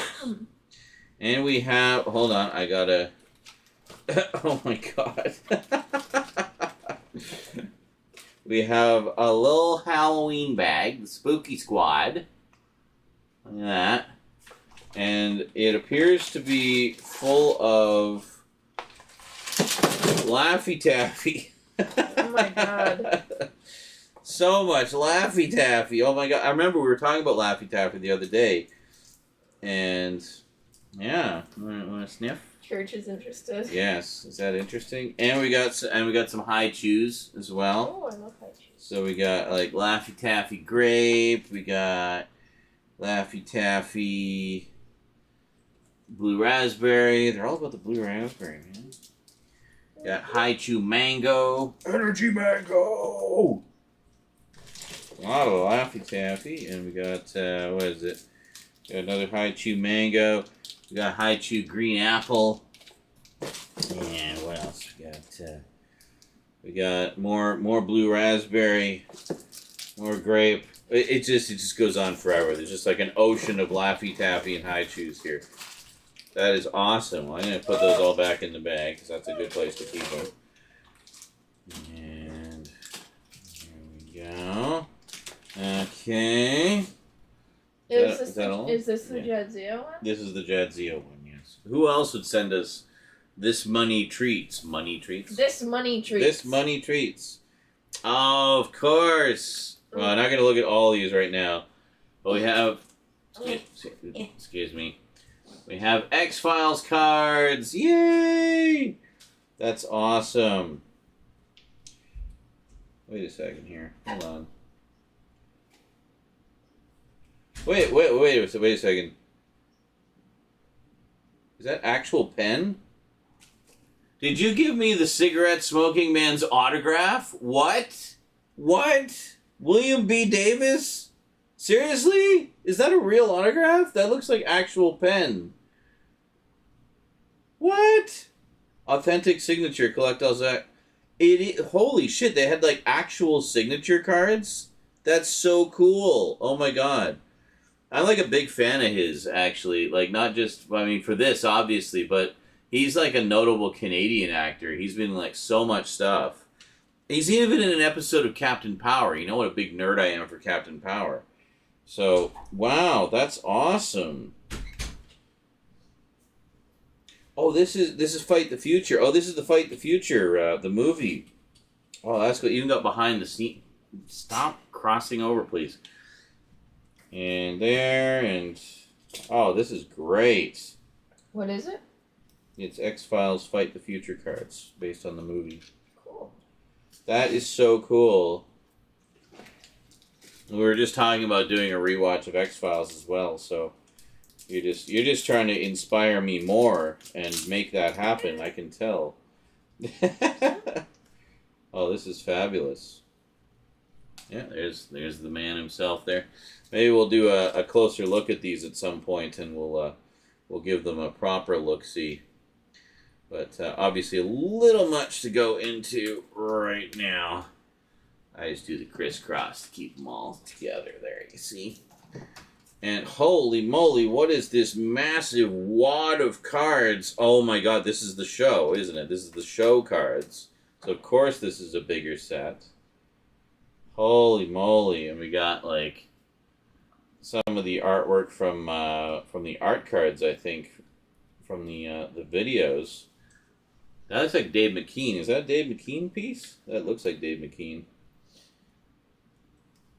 You smell like fruit. I had a haiku. It doesn't say. I'm pretty sure that so looks like Dave McKean artwork. But that is so cool. Holy moly. So we got like cards for every episode Holy or shit. something. Or a lot of them anyway. Wow. That is so cool. I mean, that's gonna take me forever to go through. Thank you so much, Jadzia. You sent me so much cool X-Files stuff over the years. I really appreciate that. Keeping the fandom alive. Fridge magnet. I have to teach my face to use its inside voice. Yes. I get what you mean there, because when somebody's just boring you to tears and you're just unable to hide the boredom from your face. And we have a couple of t-shirts here. Oh, that's perfect. I could use some new shirts. We have Ghostbusters, the Stay Puft Marshmallow Man. Oh, excellent. That's cute. That makes... So I now have 3 Ghostbusters shirts. Excellent. The other 2 I have, I've got the Slimer one, which you guys have probably seen, and one of just the Ghostbusters logo. That's awesome. And extra large. That will fit me. Thank you. I'll just set that over there for the moment. And looks like... Oh, really? It's, oh my god, from the comics, I guess. It's the Transformers Ghostbusters crossover. Look at that. Oh my god. That is so cool. That's cool. I didn't even know they did, but... Oh yeah, they've done crossovers with everything in the comics, because IDW had the license to like a whole bunch of stuff. And basically they just crossed over everything they had. So, that's awesome. So what did you try? I had a haiku. You had a haiku? I will also have a haiku. I want to try one of these. Oops. One of these. Actually, no. I'll have a haiku. I've seen them on TikTok. I will have a and they grape. look interesting. Okay. I didn't know it was a challenge. I thought they were just eating them wrong. You're just eating them wrong? So how do you do it? I don't know. Remove the cap.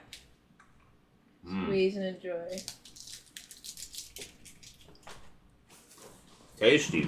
Puncture. Okay. What are you supposed to do? So,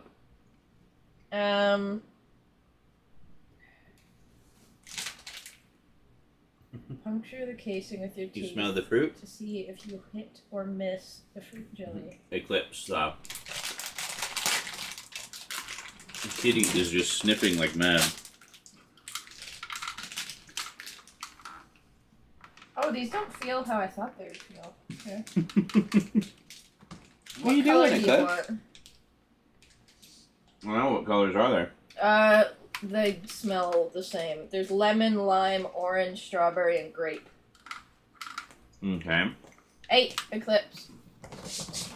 Which one do you want?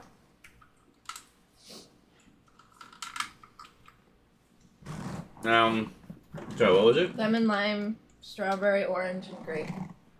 I will have a strawberry, please. Please don't shoot me in the face with it. Well, I don't know what I'm supposed to do. I will have Oh, it's pineapple, not lemon. Okay, so what are we supposed to do? I ripped off the instructions. Whoop. So to do it normally, you remove this, the cap, and then you just like drink it. But if you want to do the challenge, then you have to bite into this, and then it'll either explode or you'll actually or what? eat it. You bite into what? This. Why would you bite into that? That seems insane to me. That's what it says. Bite into the casing with your teeth to see if you hit or miss the fruit jelly. Hit or miss? I don't understand. I'm confused. I'm a boomer. Explain it like I'm 5. Basically, so in the videos, I thought they were doing it wrong, but like you bite into it. Okay, you got it. Yeah. I'm too small. Aw, Church is playing with the box. I put a spring in it too. Aw. For him to. So you bite into it, and then. Oh, like this? And then it'll like shoot out the side, or they're fighting. They're just playing. Or you'll like actually eat it. Alright, well, is it gonna go all over the place if it misses? Just go like that, I guess. Where's it supposed to squirt out? The sides? I think so. What are you making me do? Alright, she's doing it.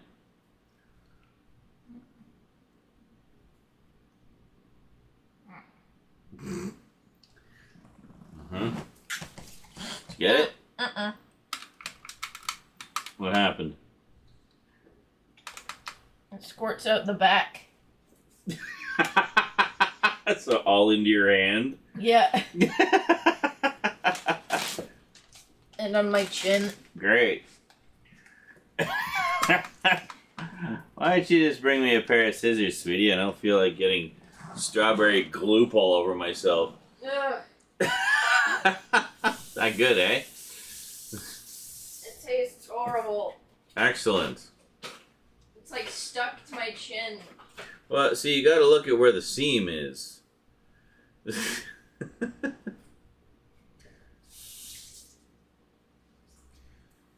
Can you bring me scissors before my card fills up? I'm just trying to clean the germ off my face.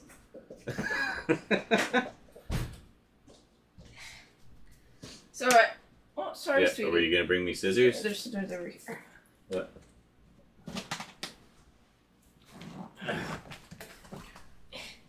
So I guess with the challenge, it's like whether you bite the right side or not. Oh, okay, and it just like. And then if you don't cover it with your hand, you'll end up shooting it at your friend. Yes.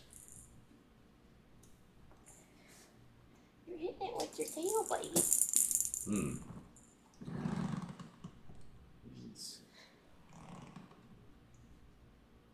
Is it good?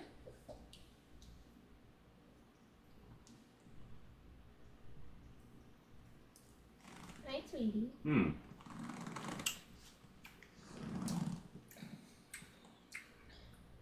It's different. It's weird. You like this. Bless you. Ooh. It's like jelly.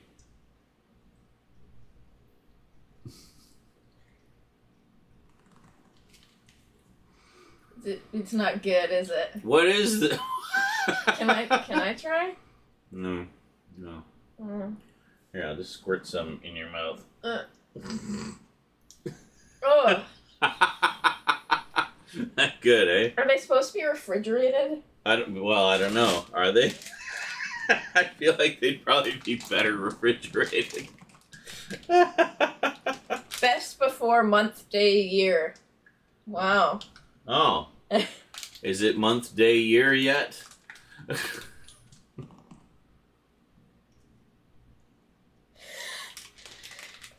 This product is not meant for human consumption. This product should not be This product should not be consumed by children under 5 and elderly above 60 years old without adult supervision.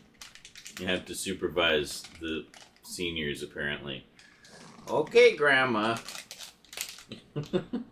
Doesn't say anything about keeping it, like, refrigerated, but I feel feel like- like it would taste better. I feel like it would taste better if it was cold.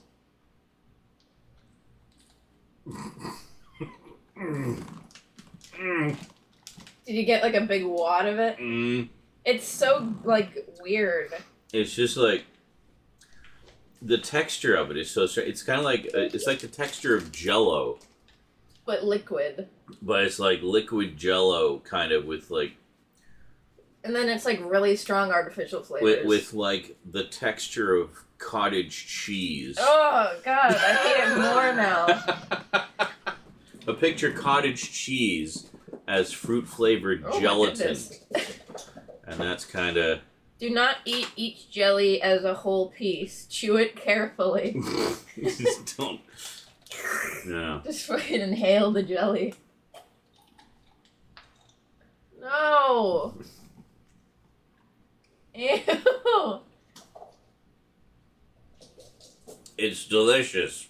I'm almost thankful I missed it in the challenge. Wow. But like the ones I've seen, it's like they either bite into it too hard or they cut Go this. It just like popped the last bit right into my mouth. It was like a zit. Ugh. In the TikToks I've seen, it like shoots. Everywhere. No, it's like it's like they're sitting across from each other and they bite in. It just coughed strawberry on the floor. Did I? Yeah. Where'd it go? I don't know. I think it just dissolved into the carpet. God, why the cats will eat it? Yeah. They'll probably avoid it as well. Anyway. We should let them sniff the container. Yeah. Here, you want to smell? Want to smell? Smell.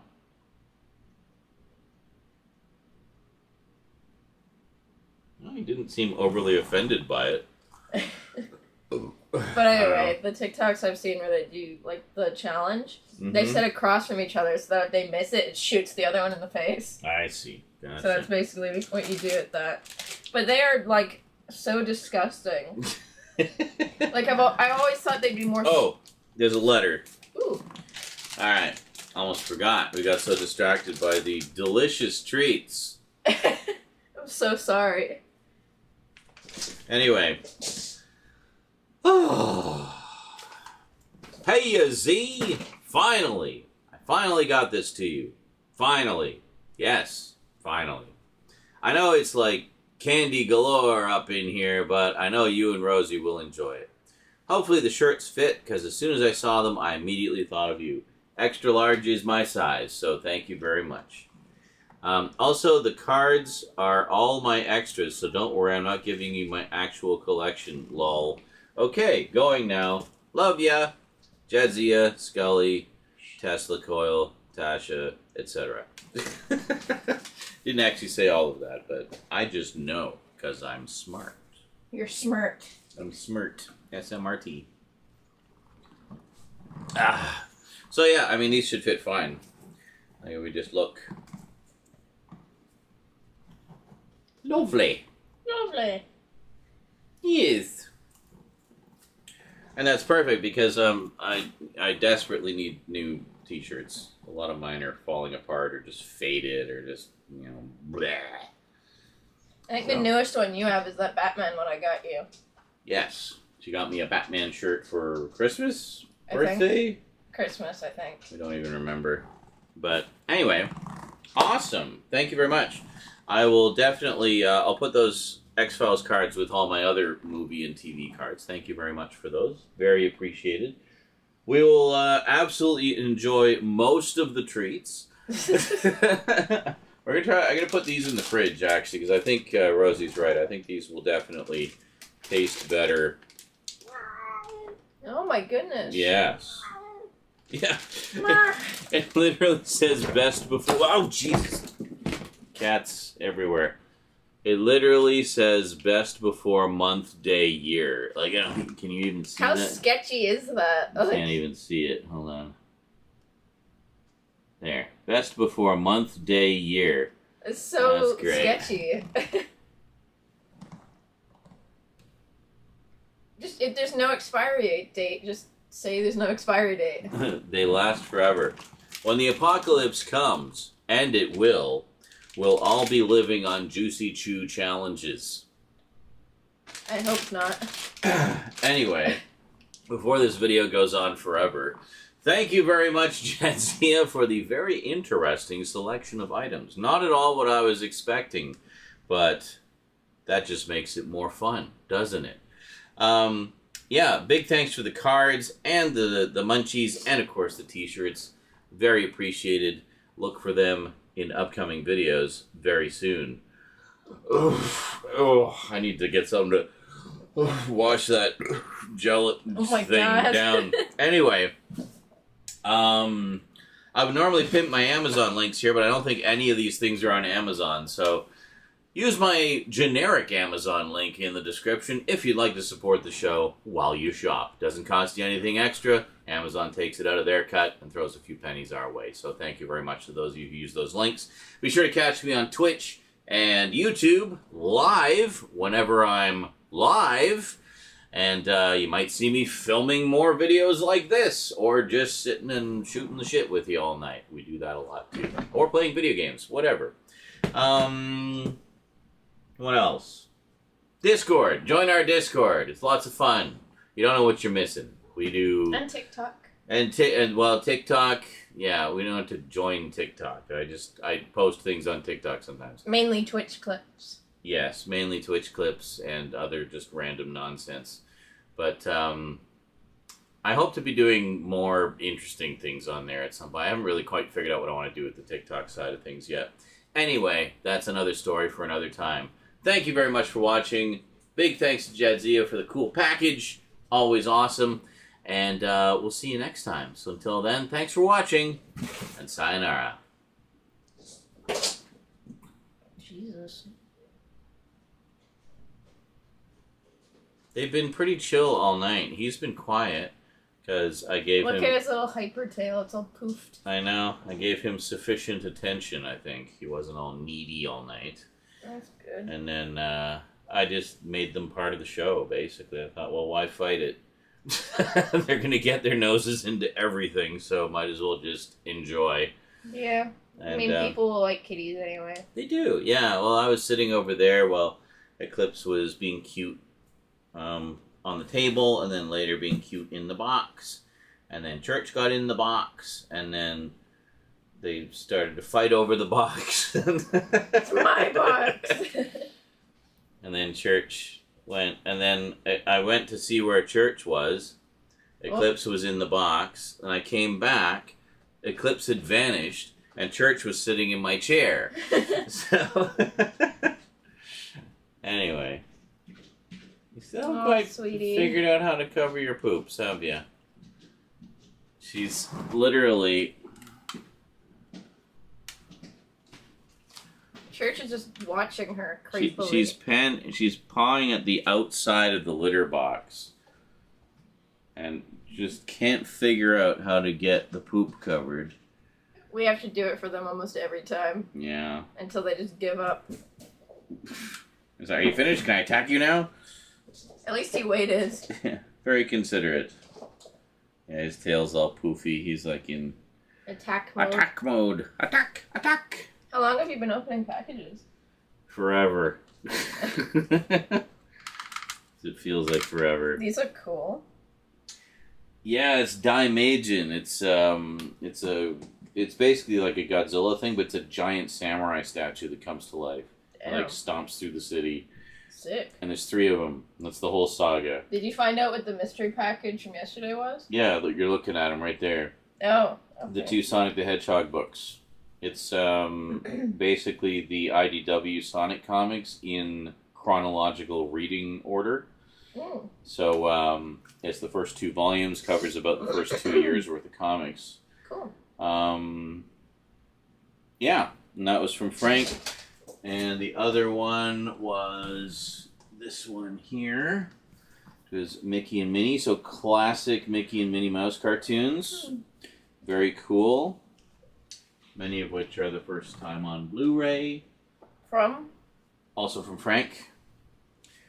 And then we've got 4 left. We've got 2 from Jet Blast and 2 from Vermin Art. Do the Vermin ones first. I probably will. I was hoping he'd show up. I don't know if he's here. But, I'm sure he'll watch the video if he's well, not. he will, yeah. But, hey, Brinsley's back. How's it going? Oh. He sent me a dud candy. Is that just one you didn't like, so you just foisted it on us? Oh, sorry, I'm really loud because I have it set on loud. You sent us a dud candy! Hold on. There we go. Brinsley's actually watching the stream for once. He was here earlier too. He dropped $5 on the stream, but he did it the wrong way, so he didn't get a credit on the screen. So it just like quietly snuck into my email. Of course. Yes. Oh. I was recently at a baseball game with a friend and his family in extremely high heat. We were directly in the sun. Everyone got a sunburn, but me. My reasoning was that I just get whiter. Okay. And wrong package. Ooh, what'd you get? Watching you as I work. Lol, I sent you a dud candy. A letter. Love letter. Grassy ass, Jadzia, Scully, Tesla, Coil, Tasha. Well, no problem. I didn't even notice that. Didn't notice what? I don't know what you didn't notice because I couldn't see the chat from there. No, I saw them in the store and thought they'd be cool to try, but apparently I was wrong. Oh. So you did. So we were what? Just elbowed me in the crotch. Oh, sorry. So we were your guinea pigs. Well, now you know. Well, I mean, like, I've always wanted to get them because there's this store at our big mall that has like a bunch of as seen on TikTok stuff, and Oh, the expired date. Well, that's just it. There wasn't even a date on it. It just said month, day, year. Like the letters. Like literally MMDDYYYY. There was no numbers there.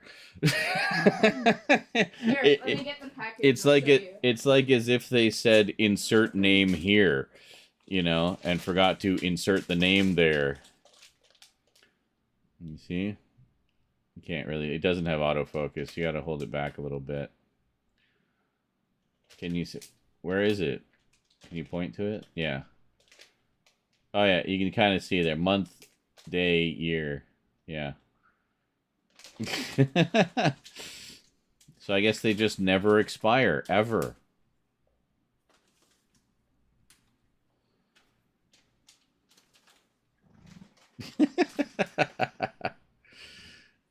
So bizarre. Just that whole situation. It's funny. It's funny situation. It's very funny. It makes me laugh. Makes me laugh. Makes me laugh. Donate for more laughter. It's funny with the laughing and the jokes. And the funny, which is funny.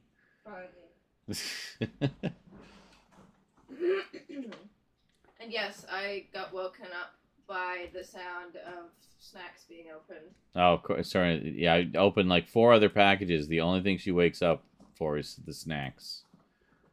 It's like, snacks! All I heard Pepsi or Dr. Pepper cotton candy, and then Twix popcorn, and I was like, what the hell is going on? So I came out to see what is this madness? So I came out to see what other weird snacks you got.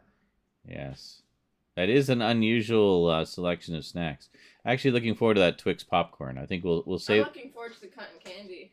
All right. Well, maybe we'll save those for like a movie night. We'll do a movie night and we'll have those. What are you and I movie night or a Discord movie night? No, like you and I movie night. We haven't had one of those in a while. We haven't had one of those in like 2 years. I know. Well, we were talking about doing the Ted saga. That's a possibility. Or we could do Megan, because you still haven't seen Megan. Yeah. And I've got the 4K version on hand, so we can watch it in 4K. Wow. What's that? You're not going to walk away with the entire bag of Laffy Taffy and High Chews. I'm not. I just like the bag. virus. Mm-hmm. I liked that it was a little Halloween bag. That was cute. I like little Halloween things. They're nice. I like them. What are you doing? You taking out all the ones you don't like and giving them to me? No, I'm taking out the ones I do like. Oh. But I like all of them. I like them all.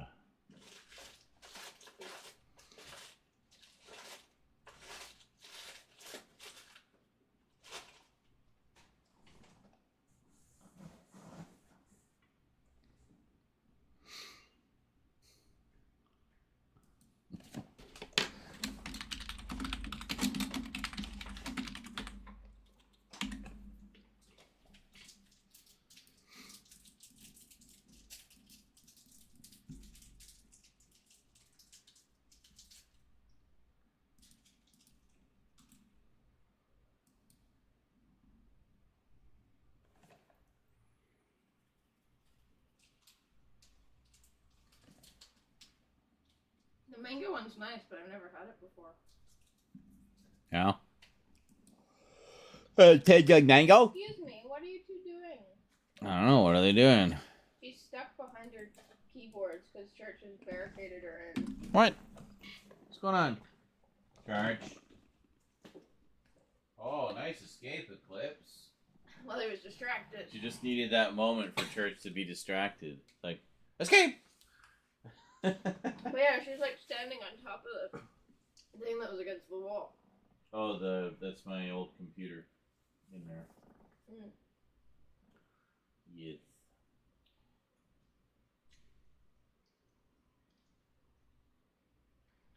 I'm so tired. I have 4 more packages to do. That's okay. We did the big ones. We did the big ones for which we had the most to say and do and deal with. And Well, I mean, Vermin's is probably like art or something, so you have a lot to say about that. no, it's I know what it is. It's a couple of graphic novels. And I will do them as 2 separate videos so as to milk the content as far as humanly possible. I have a really wide back. Cool. Baby got back. A wide back. Oh, no, happy boy. Aw, is that happy tail flops? You got all your humans here? Yeah. Aw.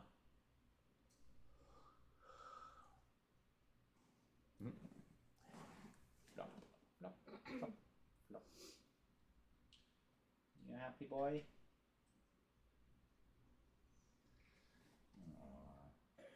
You happy? Little blinks and tail twitches. Yeah, he's a happy boy. He's sitting with his favorite people. That's us. We're his favorite people. Yeah. He likes to hang out more with Mummy, but he likes Grandpa's pets more. Yes, he loves the grandpa pets.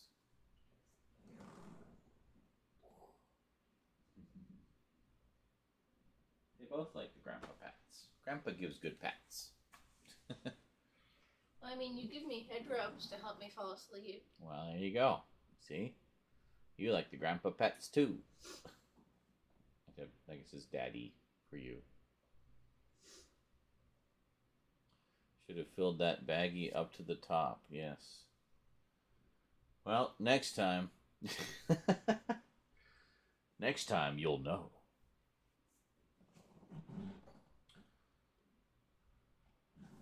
So I don't know what time we'll be streaming later today because I don't know when I will be alive again. Oh, and for those of you who just walked in, don't worry, we're not done. We still got more to do. I'm not quitting. I'm just saying when I go, don't expect me back in like 5 minutes because I'll be sleeping for many hours. For like at least 8 hours. Yeah, but that's okay. Probably closer to 12. I mean, we've had a pretty good time tonight. We had a pretty good crowd come in earlier. We've sort of been averaging between 15 and 20, which isn't like a lot, but it's more than Twitch. But the thing is, I've noticed the VODs get a lot more views here than any of the VODs on Twitch ever do. So, yeah. Well, I don't know. I mean, we're making progress, so I definitely want to stream later, but I don't think I'm going to be overly picky about what time I stream. I'm just going to fire it up when I feel like it, and if people are here, great. If not, that's okay. The main thing was the package openings. I wanted to make sure that at least some of the people were here for the package openings. You in particular, Jadzia, because I know you were really excited about yours, and I wanted you to be here so you could experience the joy in real time. I was hoping Vermin would be here too. I've been kind of holding off on doing his, but I guess he's indisposed today. But I mean, I know he'll watch the videos, obviously, and I'll tell him. And he knows that I already know what's in those packages anyway, because he told me. But that's okay. The surprise is I don't know which one is which. Ooh. Why are these just like so horrendous? Whoop. Sorry, buddy. You dropped cotton candy on the kitty. It doesn't stay up there very well. It was falling off earlier, too. It says Dr. Pepper flavored cotton candy. That sounds amazing. Brinzy would probably like it. Yeah? Do you like Dr. Pepper? Yeah. Do you like Dr. Pepper? Yeah. Well, Brinzy's weird with his Dr. Pepper. And if he's listening, he knows what I mean. How do you be weird with a Dr. Pepper? When he was, when he was younger, he used to flatten Dr. Pepper and then drink it. Oh, I used to do that too because I didn't like the carbonation. What is wrong with you guys? Yeah, I used to do that with Coke because the carbonation was just too, I don't know, it was too sharp. This drink is sharp. So, yeah, I would do the same thing. I would literally, I would get a Coke and I would shake it and shake it and shake it to that's what you would decarbonize do. it. Yeah. And I'd, release it a little bit and then shake it, release it until it was nice and flat. But then it's just like syrup. Yeah. Ugh. What did we unbox? Well, you missed it. So you can either watch the VOD or wait for the videos to come out. There you go. Well, we got some Blu-rays, we got some comics, we got some candy, we got some shirts, we got some cards so far. And we got... Any idea when Nana's package is coming? Is she sending a package? I thought she was. For what? I don't know. For my birthday?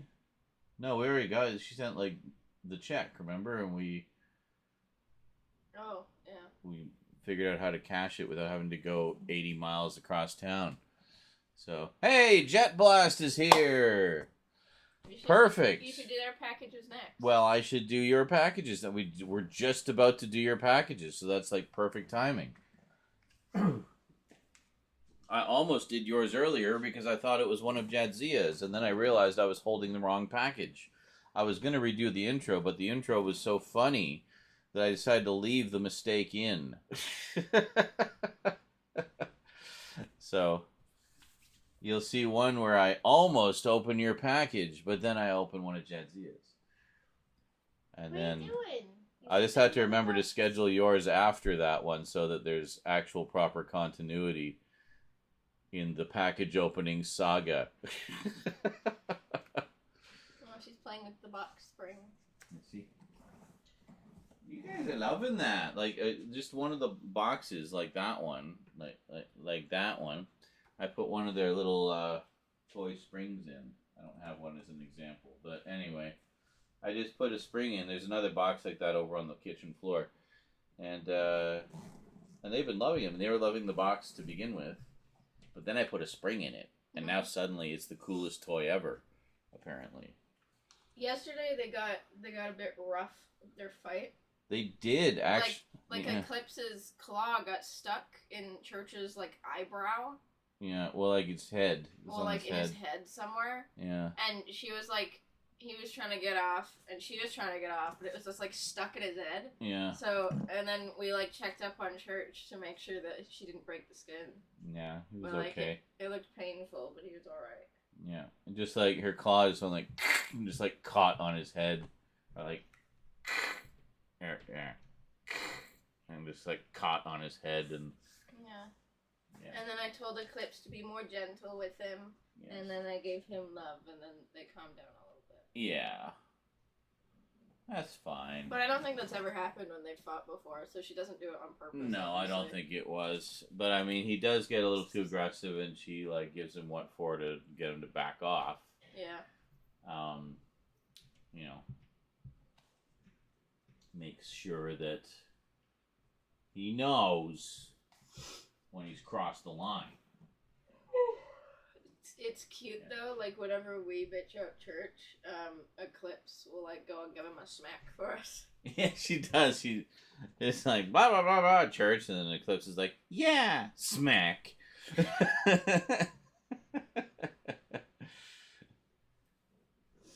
It's funny.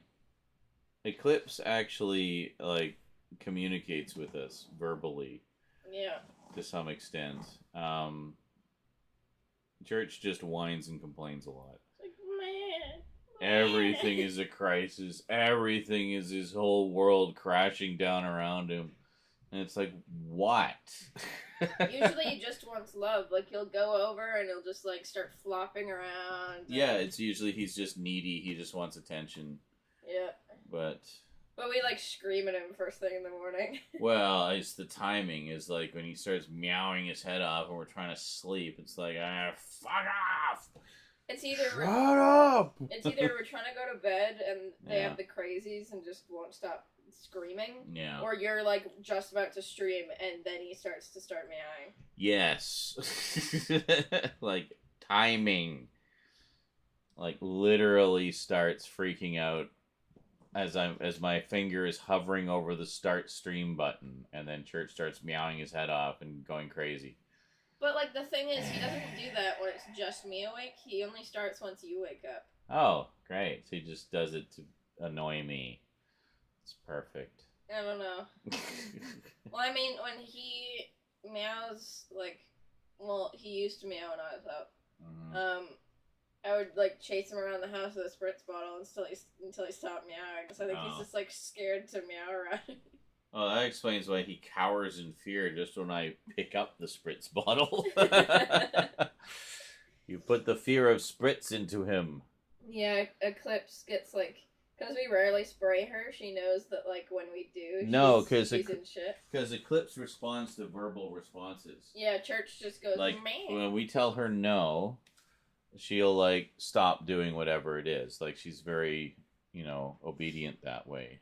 She respects the rule of law in the household. Yeah.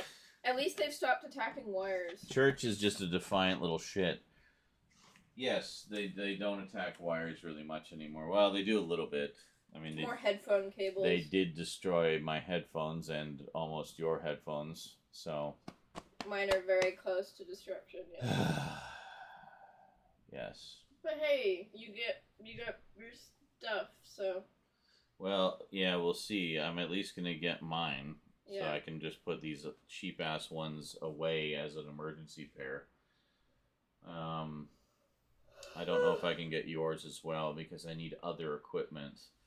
Specifically... And the cats are draining us this month. The cats are definitely draining us this month, so I thank God we're mostly up to date on the bills. Church is getting neutered this month, and Eclipse has her second round of vaccinations. So, yeah. I swear to God, if we take Eclipse in and they find out she's pregnant, I'll be so pissed off. Yeah. Yeah, I'm gonna, like, ask if they can somehow check or what have you. They probably can. Well, I mean, just when I took her in last time, they told me she was still in heat anyway, so... Good. Yeah. They wouldn't, like, if they realized, they wouldn't really keep that secret. Well, no, obviously. It's like, just so you know, your cat's having a litter of 8 billion kittens. Like, oh, great. Alabama kittens, just what we need. Yeah. They're both from the same litter, for those of you who don't know. So they're technically brother and sister. Yeah. And, yeah. Church keeps trying to smash. Your computer is dying. Oh, Brinsley? Yeah. Oh, dear. When was the last time you dusted it? 1997? You would have been 1. Wow. All right. Well, I'm gonna go smoke, and then we'll do the next packages. So you don't need to be present for those ones. I know. Thank you.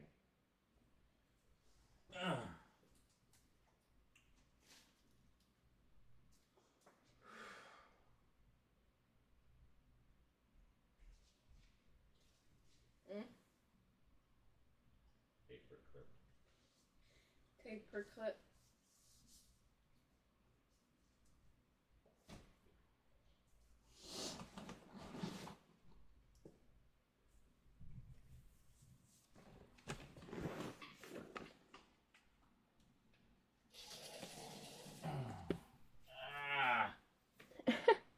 Sun. It's nice out.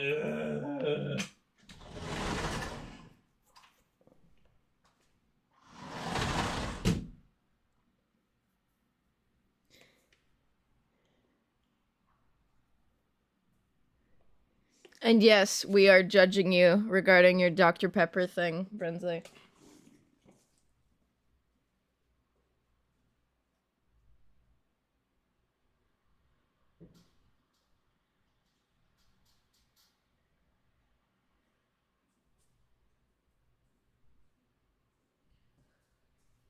You are being judged.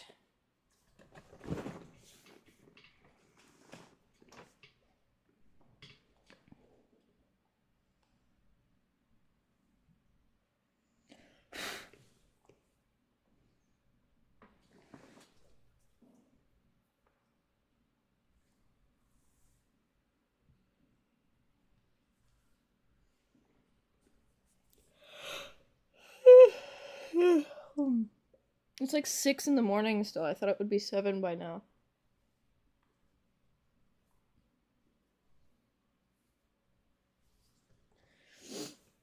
It's 6:59.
What is this? What are you doing? What are you doing by the door, mister? What is this little fur cap? Fur cap. Fur cap. Oh, it's for my microphone. Oh. Yeah, it's a wind. The wind thing? Yeah. Okay. It's for a really tiny head. Apparently. It's a fur cap for a fetus. Okay, they don't know what you're talking about. So, I will show you the fur cap for a fetus. There it is. Isn't that cute? So the way it works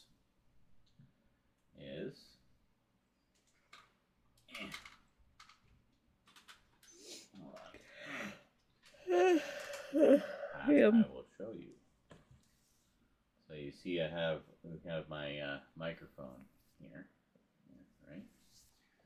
And you just put this over it like that, and ta-da! It is protected entirely from the wind. I don't know how much it muffles the sound. We have to test it. Okay. This is a test of the fur cap for a fetus. I mean, for the microphone. It is on right now. Just blow on it. And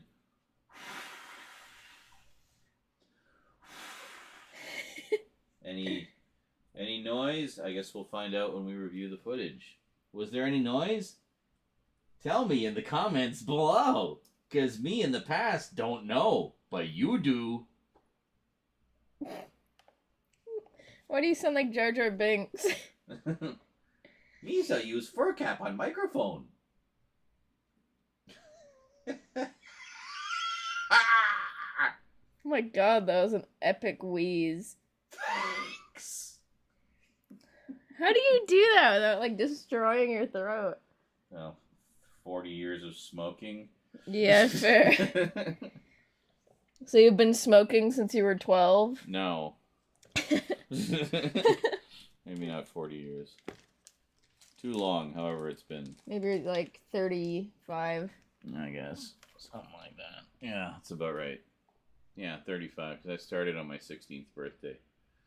So it would be an easy date to remember. And see, I still remember. My plan worked. When you had your goatee, you looked like Funk. Does Funk have a goatee? Oh yeah, he does, yeah. You need to see, like, you need to compare photos. It's crazy. Get one of my goatee photos and compare it to one of Funk's goatee photos. Yes. You guys look like stepbrothers or something. Awesome.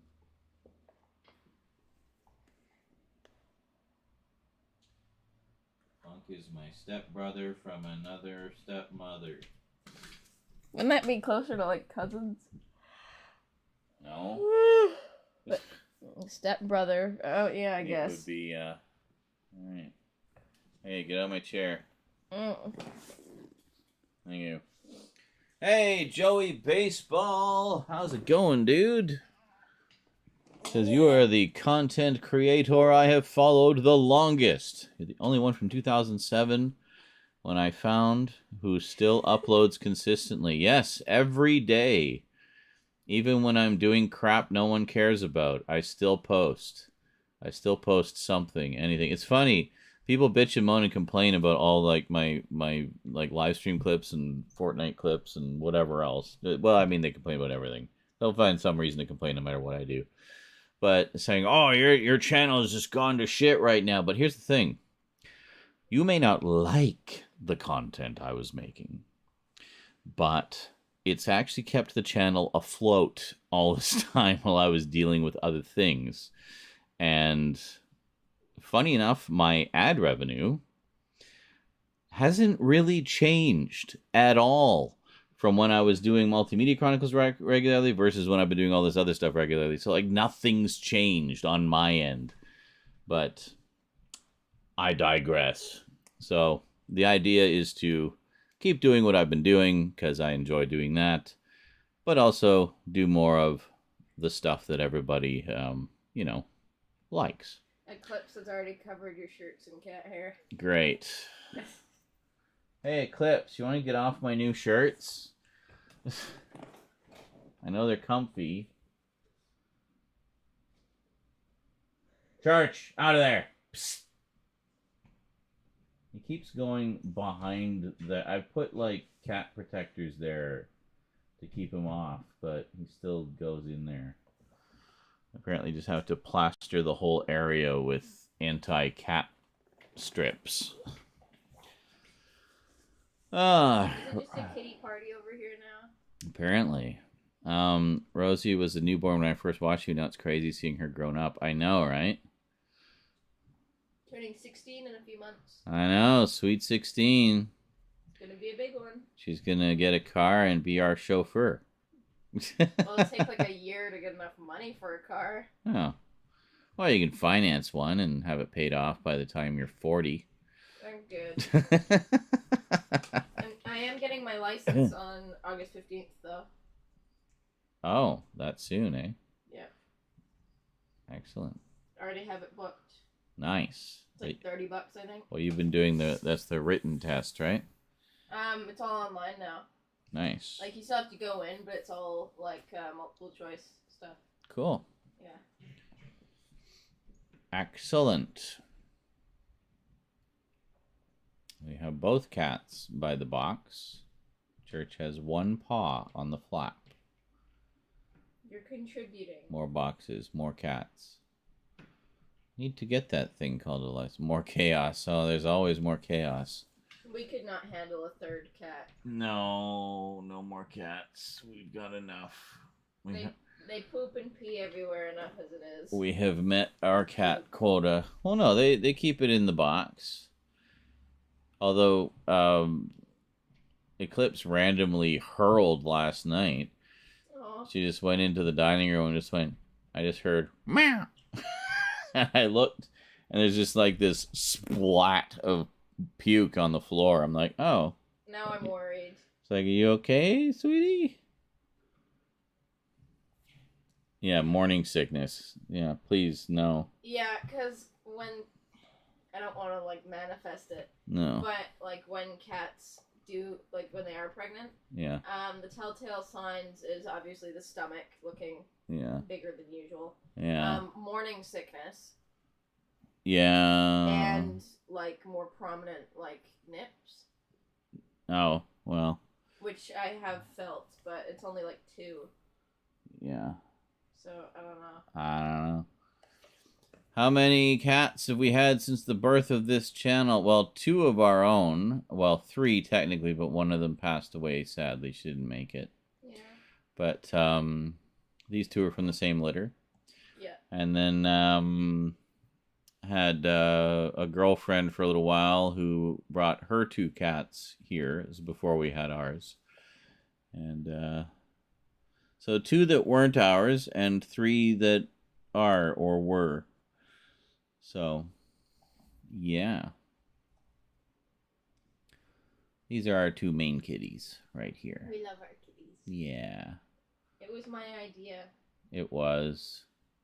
At the time, I had a job and I was going to pay for everything, and then like a week later, I got fired. So. Yes, it's all been coming out of my pocket.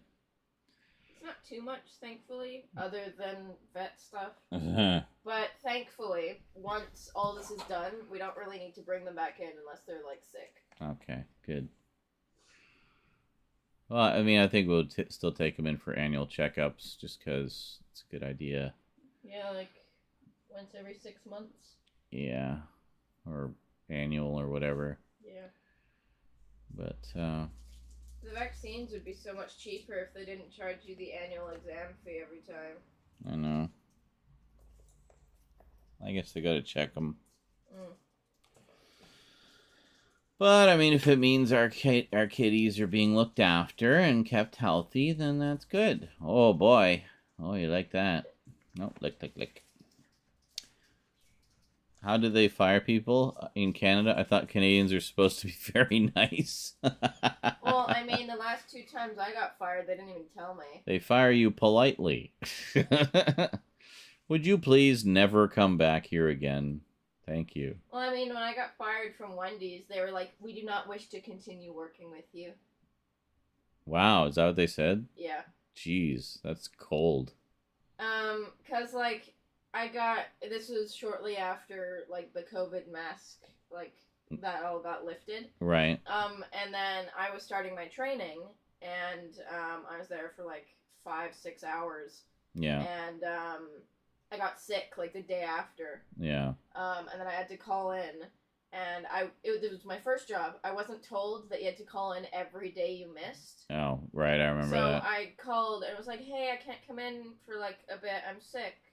I'll call you back when I'm feeling better. So you thought it was just like a blanket thing. And it's then, like, no, you and gotta then she call. was like, okay, I'll go tell the manager. And then I called back when I was done, like when I was feeling better. And I was like, hey, I'm feeling a lot better. When do you guys want me in next? And then the manager picked up and was like, we do not wish to continue working with you. Oof. And, like, didn't even tell me I was fired until I called. Wow. He was like, we didn't think you were coming back. And I was like, what? I told the lady to tell you that I was sick. Yeah. Like, did she not tell you? Yeah. It's not really my fault with that one. Well, yeah, except it was because you didn't call every day you were sick. Well, like, I didn't know, and I I know. knew it was my first job. I know, but, you know, there you go. You learned something. And then I worked at a regional recycling depot. Mm-hmm. And they fired me because I was, like, either too chatty or I, like, sat down. They had this weird rule where you couldn't lean or sit on anything. Yeah, for your entire shift. Yeah. It just sounds like cruelty to me. And it wasn't, like, I got, like, don't sit when you're, like, in front of customers and stuff. Yeah. But, like, I was in the back where, like, no customers could see me. And I was being shown how to do something, and my legs were killing me because they were showing me for, like, 2 hours. Yeah. And, like, it was either pace or sit down. So I sat down because my legs were killing me. And then one of my friends, or, like, ex-friends that I worked with, was like, hey, so you've been really chatty, and I told the manager, and she said that if it continues next week, you'll be fired. Well, then. So basically, like, at the time, one of my friends got me fired. So, like, screw you. And then Dollarama made sense at least. I was just taking too many days off. Yeah, you gotta stop doing that. But yeah, Dollarama was kind of like the pay was pretty scammy compared to the regional recycling. Okay. Because regional recycling, I had less hours, and it paid $2 more. Yeah. But I made the exact same as I made in 3 months at Dollarama. I worked for 1 month at regional recycling, and then 3 months at Dollarama. Yeah. But they paid the same, or like I got the same annual amount or whatever. So that was kind of iffy. Wow. But yeah. And now I've applied for it's like this cool kind of punk disco store at one of our big malls. Mm-hmm. But everyone's like super nice and gothy there, so Cool. yeah, I'm hoping I get it. That would be cool. But yeah, none of my jobs told me I was fired, and it sucks because they have to do that. And then Wendy's didn't pay me for the hours of training I was there for. Yeah. Well, they didn't even... No, they did. They paid you, like, a little bit. Did they? Yeah. Supposedly.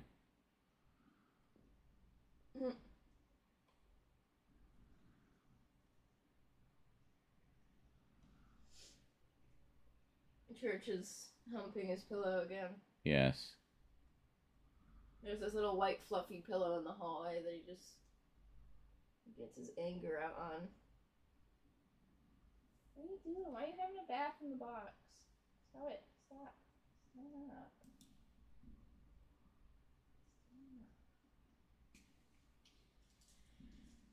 Oh, I have history first thing today. Fun.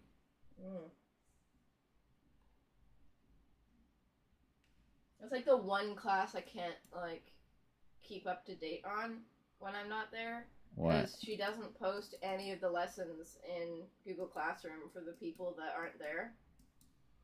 I see. So it's either you miss a lot of notes, and then she won't explain it to you. Or you'll just have, like, a bunch of assignments, and she'll just tell you how to do the assignments rather than the notes. Right. But then you won't know what she taught. So you don't know what to, like, study. Right. Oh, great news. After manually reviewing 2 of your videos, you determined that they are suitable for all advertisers. Excellent. So Mega Marathon Madness full stream and catching up on clips in prep for the MMC return. And hey, here we are in the MMC return. See, so that catching up helped. Actually, I still have more clips to do for the past couple of gaming streams, but that's okay. We'll do those another day. No big rush on those. Look how gentle she is. She's so cute. I know. She is. She only grabs the bottom because she doesn't want to hurt Mommy. Yeah, she's a very gentle kitty. Oh, she was licking the toy for a second. Yeah. Brinsley says, congratulations to Eclipse. I hope you have many babies. No! Well, I mean, you can't really get, like, cat abortions, so... You can't? No. God damn it. Why not? Just scoop them out. I think it's because they either, like, develop faster, or you need, like, it's a different process. I don't know. Swear to God, Church, if you knocked up your sister... Kittens would be cute, but they're incest babies, so they'll have, like... Don't say that word on stream, please. What? The first one? Yes. Okay. There's certain words that are not, like, allowed on stream.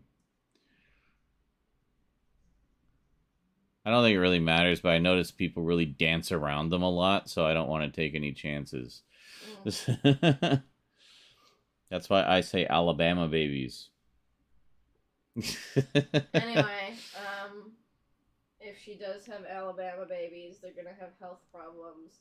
Yeah, well, see, Andy says, well, if they're from the same litter, the likelihood of the kitten surviving leans towards the negative. Yeah. Which is kind of a blessing in disguise, because you don't want, you know, kittens like that to be having to... Because if they do survive, they're going to have other problems and health problems probably, so... Yeah. This is why variety is the spice of life in the gene pool. The more variety, the better. Wasn't Molly an Alabama baby? Yep. And she died young. Yeah. Molly was one of my ex's kitties. She died recently, apparently. Jeans, who needs them? I prefer shorts. Let's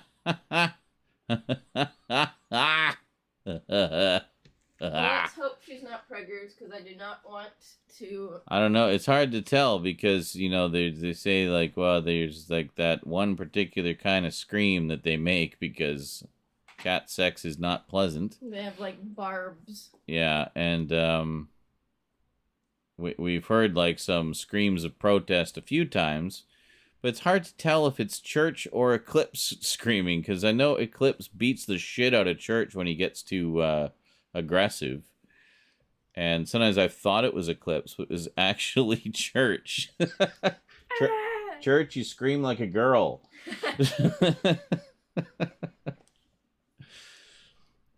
But, I'll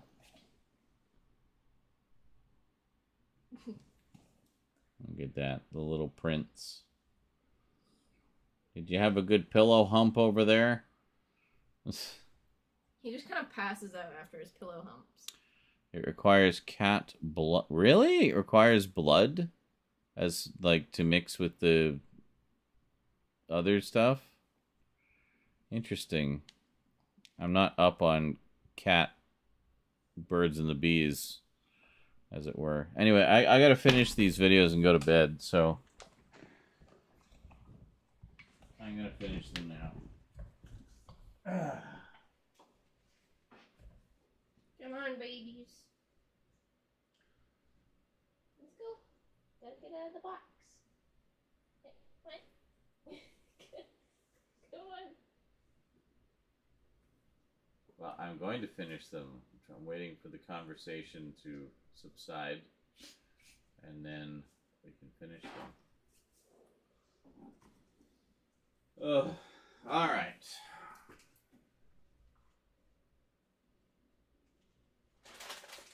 I'm just going to put all of these munchies in. Hey, where's the rest of the chews? What? Don't take them away. Oh, you didn't. Never mind. Why They're are right all next these to just it. sitting here? Those are the ones I wanted. Oh. Well, here, they're right on top, so. Oh, you took the grape and strawberry? Mm-hmm.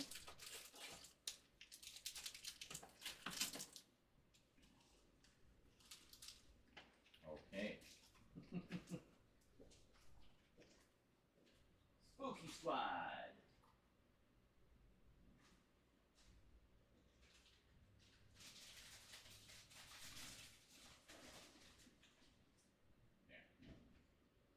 Alright, munchies are in the cupboard.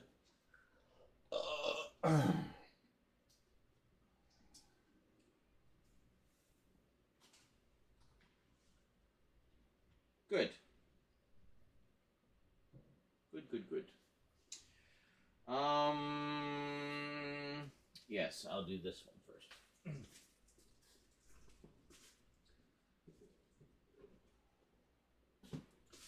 This one said it was a book he thought I would enjoy.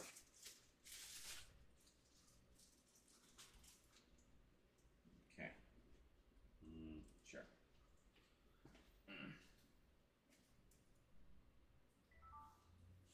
Is that a crumb? What is that?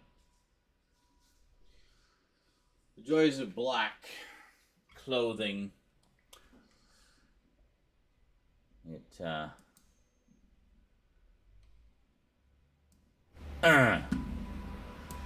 There.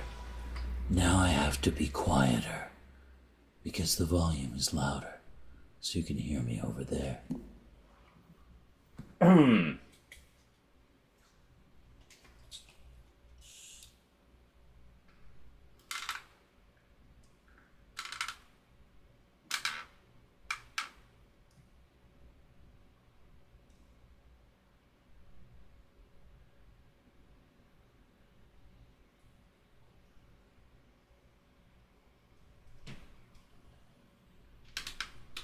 I focused on the recycle symbol. It said plastic bag.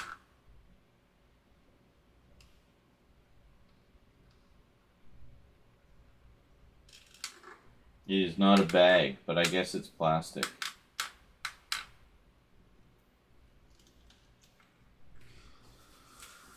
Alright. Everybody see? Okay. All good.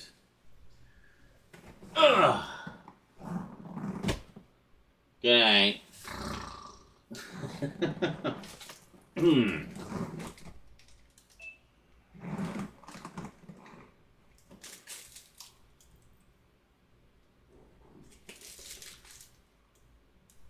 Greetings, everyone. Well, it's that time again. Package opening time. Yeah, your favorite and mine. So this time around, we got a package from Jet Blast 68. Now this one, he always gives me little hints just to entice me, but I never know what they are. So this one, he said, is, I believe, a book. Feels kind of bendy like a book. I don't want to bend it too much because we don't know what, you know, if it's meant to be bent or not. Anyway, said it was a book he thought I might enjoy. I think that was the clue. It was a while ago. I'm really behind on packages, which is why there's so many this month. Anyway, let's check it out. Package from Jet Blast 68 today on the Multimedia Chronicles.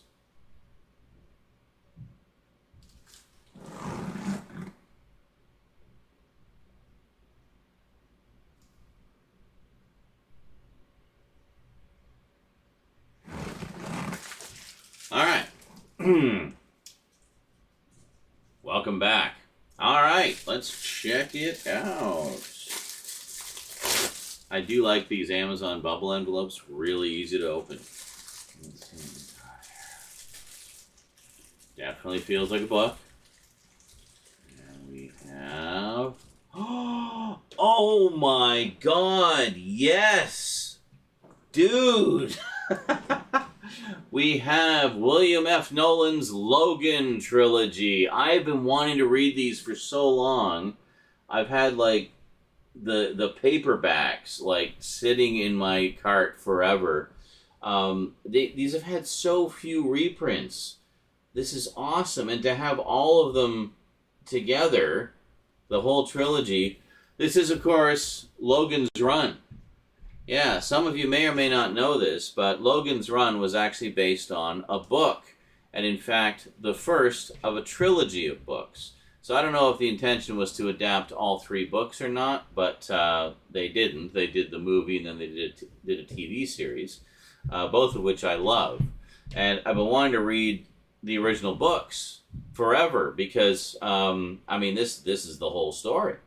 This is the whole story, man. Oh, they have artwork in here, too. They do. They got artwork in here, too. Very nice. Look at that. Oh, this is awesome, dude. Thank you so much. This is great.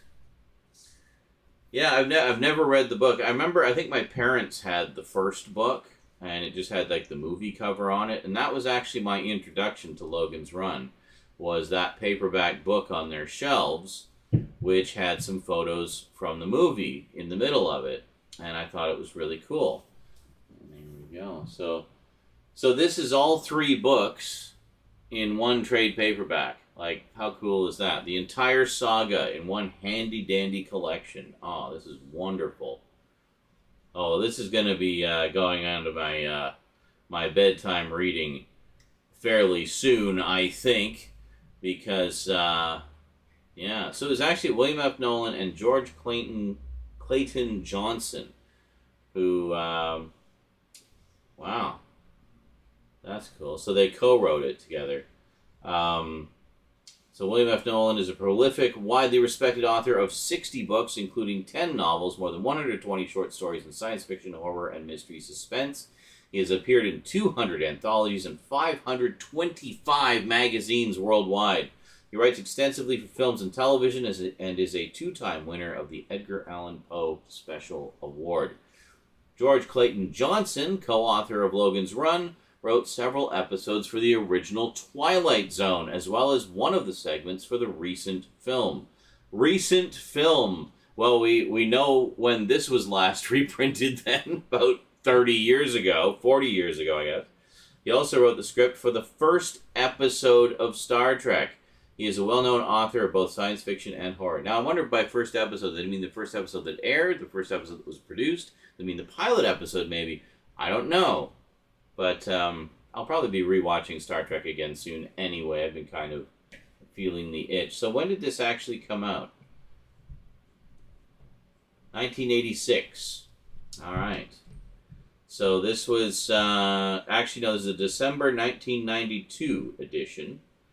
Reprint edition. So 1992. So this edition is like 30 years old.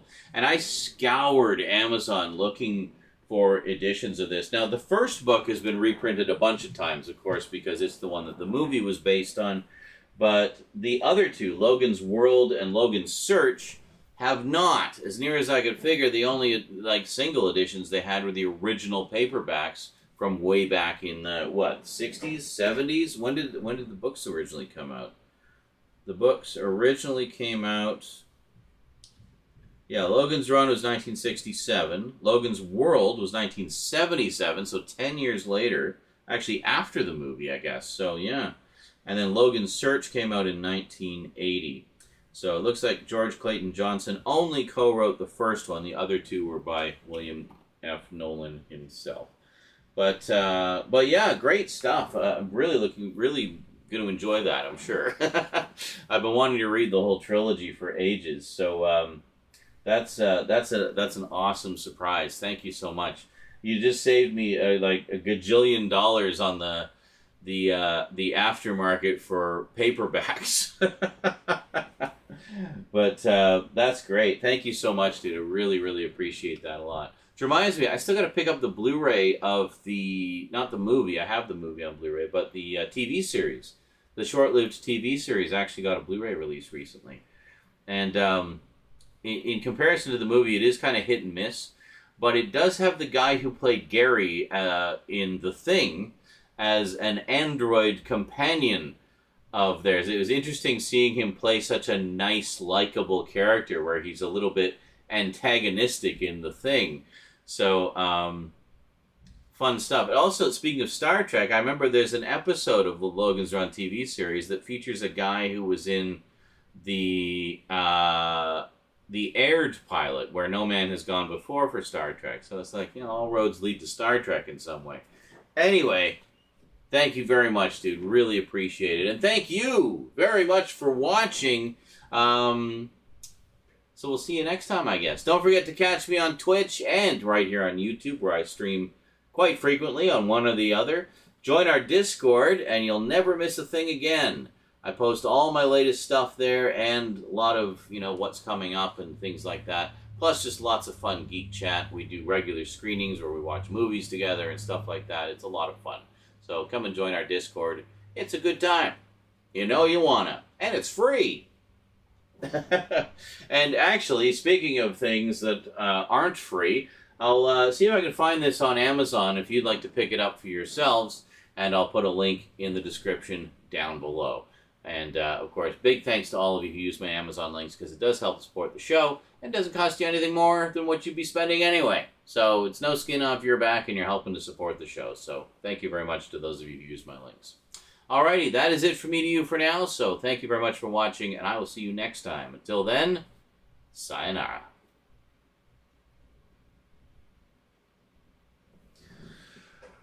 Whew, that's awesome. That is such a nice surprise. Thank you so much, dude. If you're still there. I don't know if you're still there, but... all right.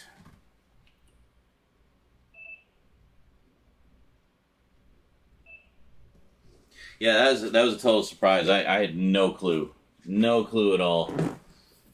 Are you still there? Oh, is there a note? Shit. Hold on a sec.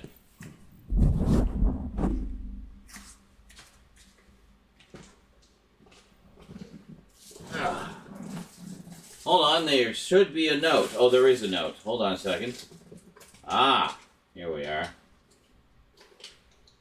Send a thank you note.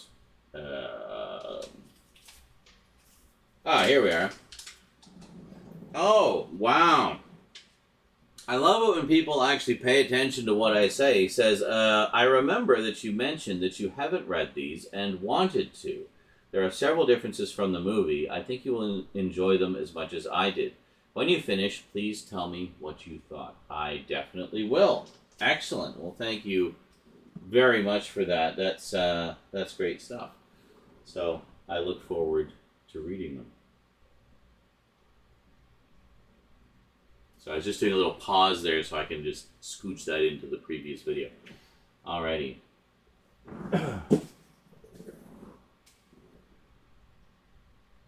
And now the second one, which just arrived a few days ago. Greetings, everyone. Well, it's your favorite time and mine again. Package opening time. Yes. Today we have another package from Jet Blast 68. Who always sends really cool, really interesting stuff. So this one, and he always gives me little tantalizing hints as to what they are.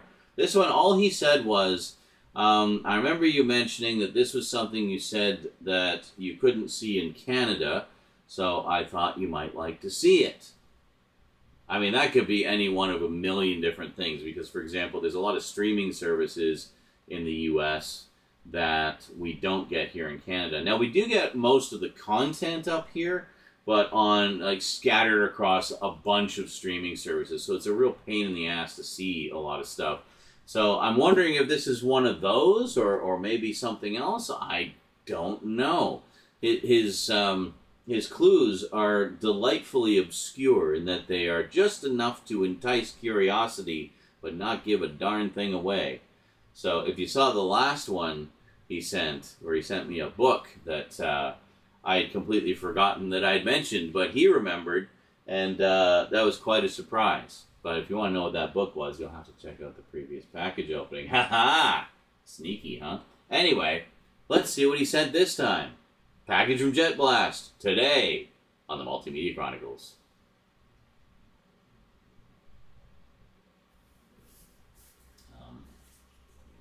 We want to do this here.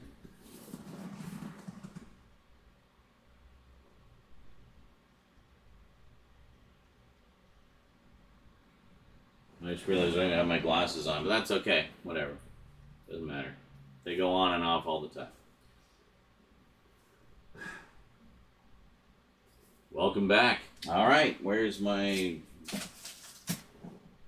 put the Well, okay. Did we lose it?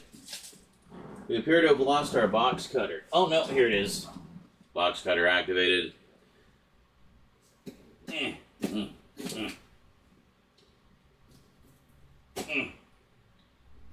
They used really thick tape on this for some reason. Hold on. Here. Okay. And I gotta be careful, obviously, not to show the side with the address on it, because I've done that before, and I always have to fix it in the editing. It's just a big pain in the tuchus. Alright, here we go. We have... This one I actually did guess. I thought it might have been this. This is awesome. Thank you so much. We have Star Trek Strange New Worlds Season 1.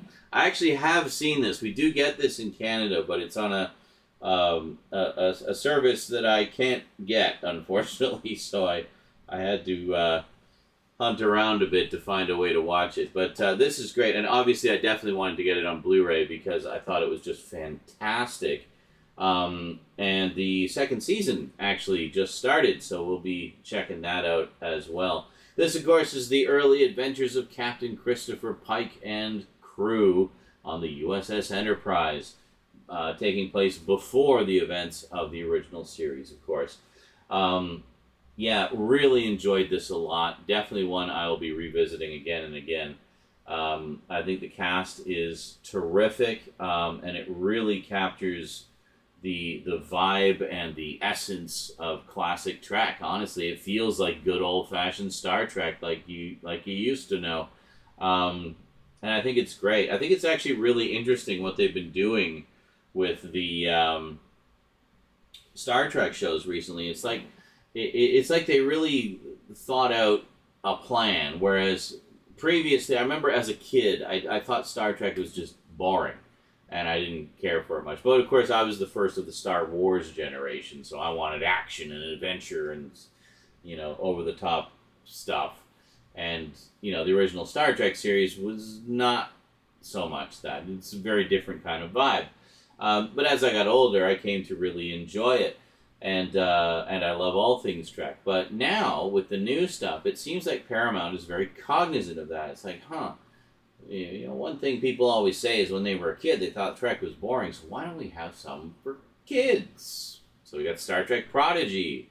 And why don't we try to hit the college crowd, too? So they got Star Trek Lower Decks.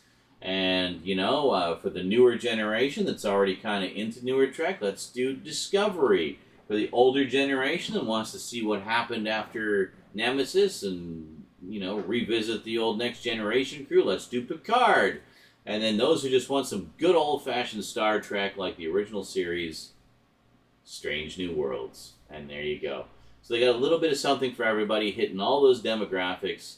It's funny because a few years ago it seemed like Paramount had one foot in the grave. They just didn't seem to know what the hell they were doing. But now they got new Star Trek coming out all the freaking time.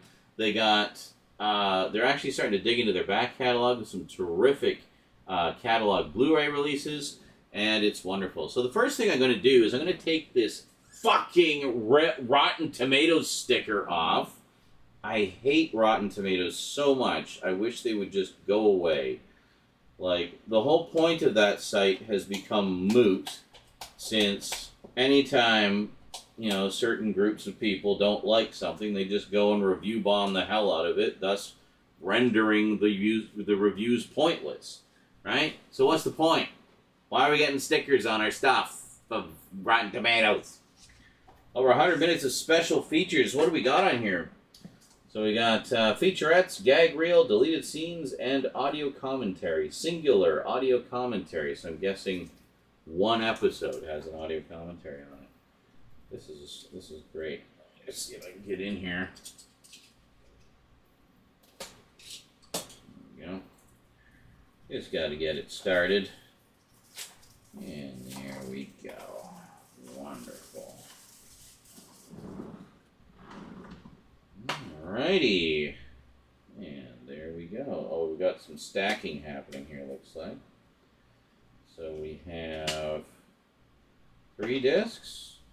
Yeah, 3 discs, 2 stacked on top of each other. Thanks, Paramount. Appreciate it.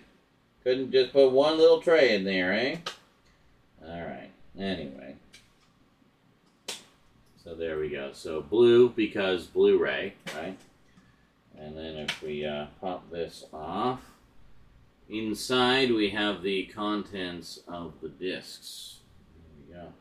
So this is like actually the first of current Trek that I've got on Blu-ray.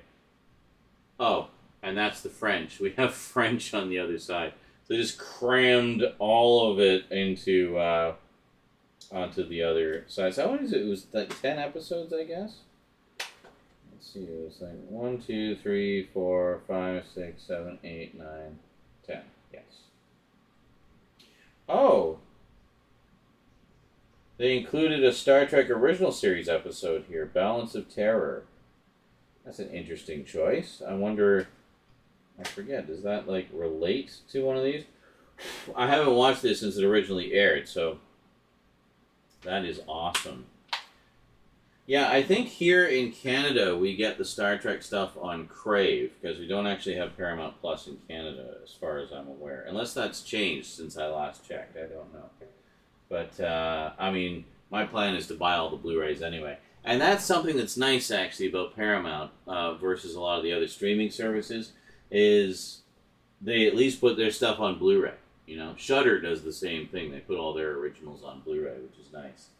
So here's hoping that continues, because I've definitely been wanting to build the Trek collection up more. Really, all I've got right now is the classic series, the animated series, and I've got all the movies on the old 2-disc DVD editions. I haven't upgraded to the new 4K editions yet, which I really want to get because it took them so long to do proper remasters of all the movies.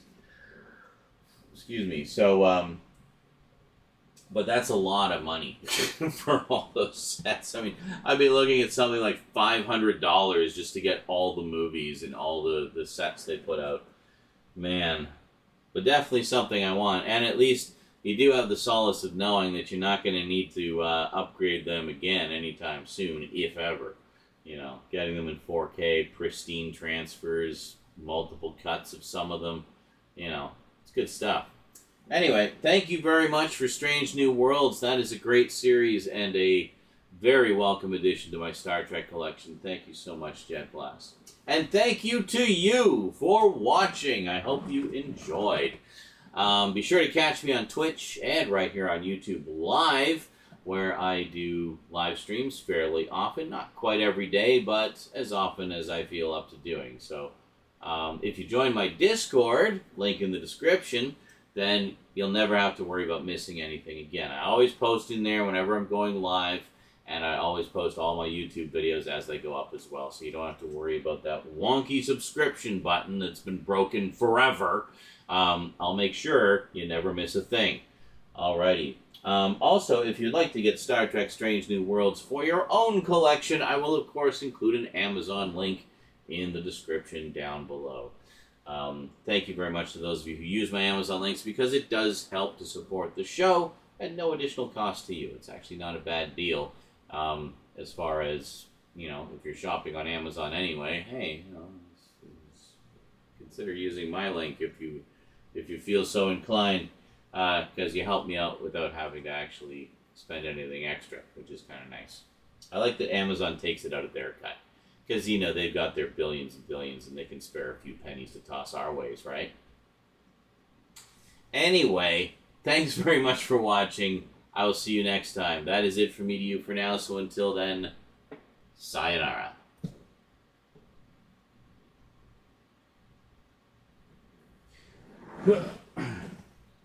Eclipse is fully passed out on my new shirts.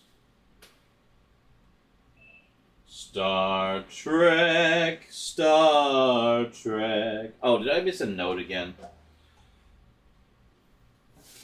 No, there's actually no note in that one. Alright. Just checking. Just a little bit. It's okay. Don't worry. It's okay. It's okay. It's okay. Ugh.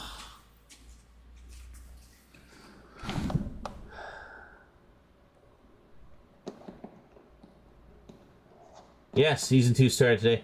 Wife and I like to watch Strange New Worlds together. We probably won't see the first season 2 episode Saturday night. It'll probably be tomorrow before I watch it. We're attending a local Comic-Con Saturday and Sunday. Oh, very nice. Doing both the Star Trek and Star Wars thing. There should have been a note. There wasn't anything, I don't think. Hold on. Unless, did I set something aside and... No, that's from the other one. And this is... that one. Maybe they forgot to put the note in. I mean, that does happen.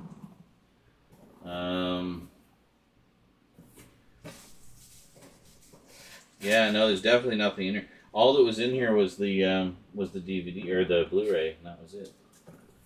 Oh well. Well, I'm sure you said much what you said in your thing anyway, I guess. I don't know what to tell you. I'm terribly sorry. Alright, well let's carry on. We got 2 left. Got 2 left. And then we're done.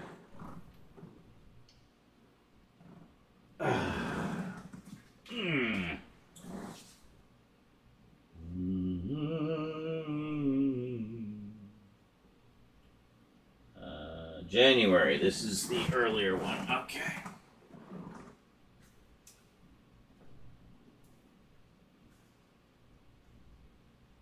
Greetings, everyone, and welcome. It's that time again. Oh, you know it.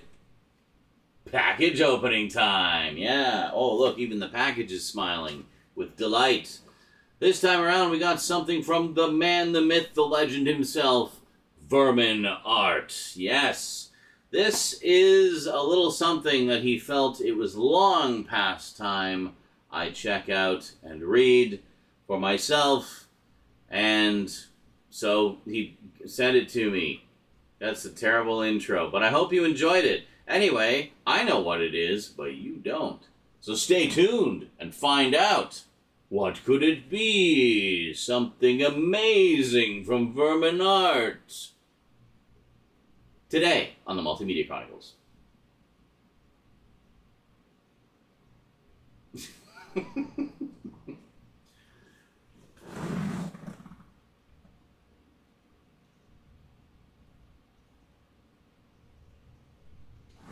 Good enough.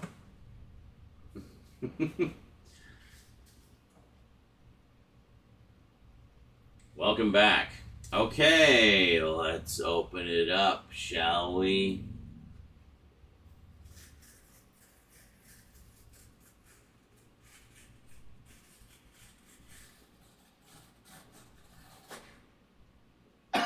My eyeballs are drying out. All right. What we have here is part of a collection starting at volume 14, Judge Dredd, The Complete Case Files. Now, why volume 14? Because this contains 2000 AD Progs 662 through 699, written by John Wagner, art by Carlos Ezquerra, Will Simpson, and Jeff Anderson, taking place in the year 2112. This is... what is it called? Yes, Necropolis. Yes. Now, I've been wanting to read some Judge Dredd comics forever. And, I mean, look at this. This is beautiful. Glossy paper, full-color reprints. This is fantastic. I've been wanting to read Judge Dredd comics forever. As you guys may or may not know, I loved the movie from 2012, the Carl Urban one. I thought it was great. And Vermin is a huge fan of Judge Dredd and the whole 2000 AD universe. So he really wanted me to experience some of it. And he said, yeah, you got to read Necropolis because it is one of the all-time great story arcs and kind of changes everything. So I've been very curious about that. So basically, we just had a conversation about it one night. And he's like, okay, that's it. I'm getting you the book. Like, okay, cool. I mean, look at this. This is just crazy. Beautiful. I love it. So, yeah, definitely going to enjoy this. Now, I'm not unfamiliar with sort of the style of 2000 AD because a lot of the old Doctor Who comics from the Doctor Who magazine comic strip actually were written and drawn by alumni from 2000 AD. And so they basically did the Doctor Who comics in the same kind of dynamic visual style and like very heavily populated worlds and kind of edgier storylines and stuff like that. And it was great. That was my introduction to Doctor Who comics, and I thought they were fantastic. It wasn't until years later I found out there had been decades of comics prior that were in a more simplistic sort of Sunday comic strip style.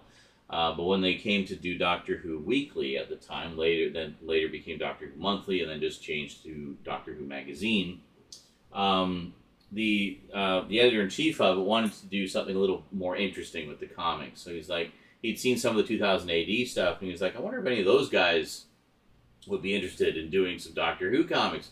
So he invited them over to, discuss ideas. One of the first artists, the first artist on the Doctor Who comics was Dave Gibbons, who you guys might know from Watchmen.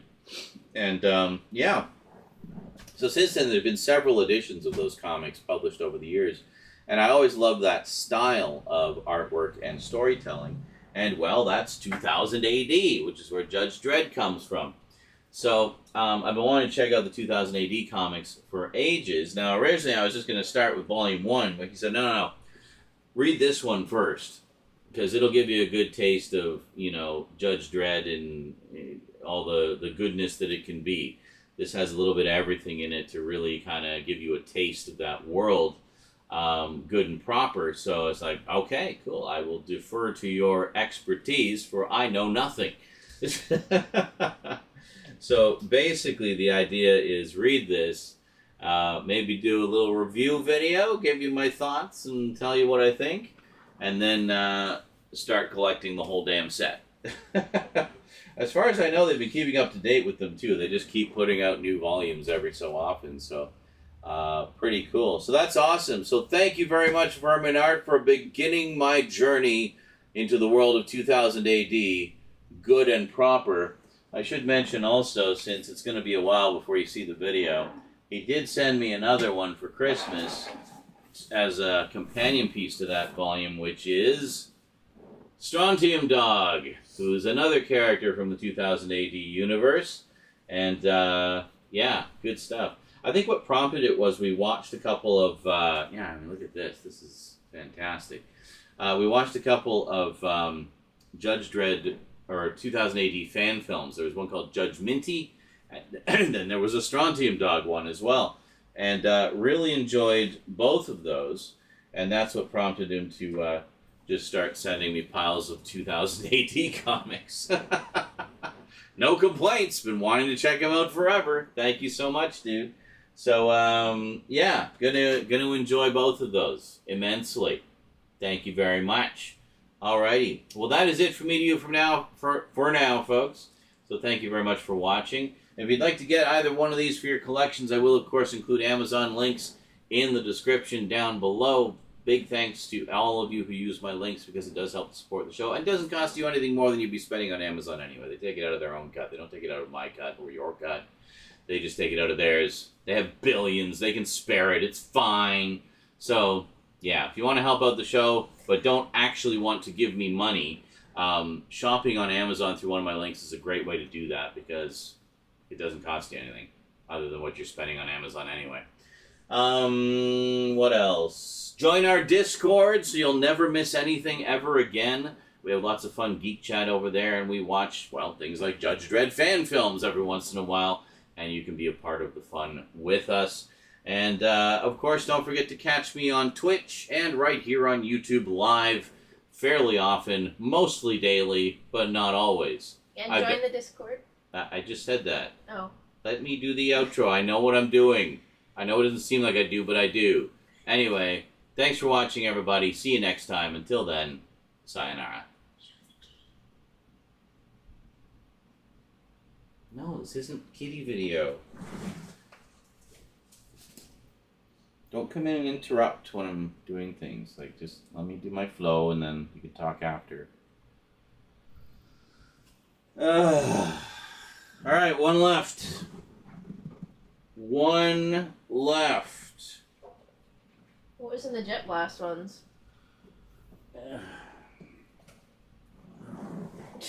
Church. Church is guarding the package. The Logan trilogy, which is all 3 books. The first of which is Logan's Run, which the movie was based on, and the TV series. And then this has the other 2 books as well. Okay, stop trying to distract me. And then Star Trek Strange New Worlds, Season 1 on Blu-ray. Why did you sit right on the package that I'm going to do next? Here. Do like an Indiana Jones Sit on song. that one. Yeah. Alright. Okay, I got one more. Please don't distract me.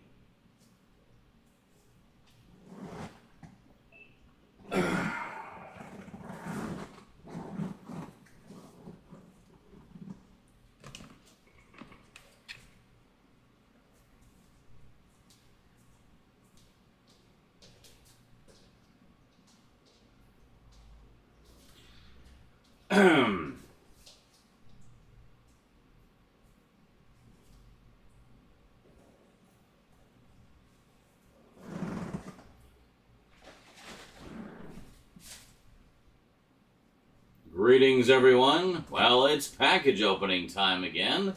This time we've got another graphic novel surprise selection from the mad artist himself, Vermin Art. Yes, Vermin Art sending me some art that doesn't make you fart. I don't know. I'm tired. I can't rhyme right now. Anyway, let's check it out today on the Multimedia Chronicles.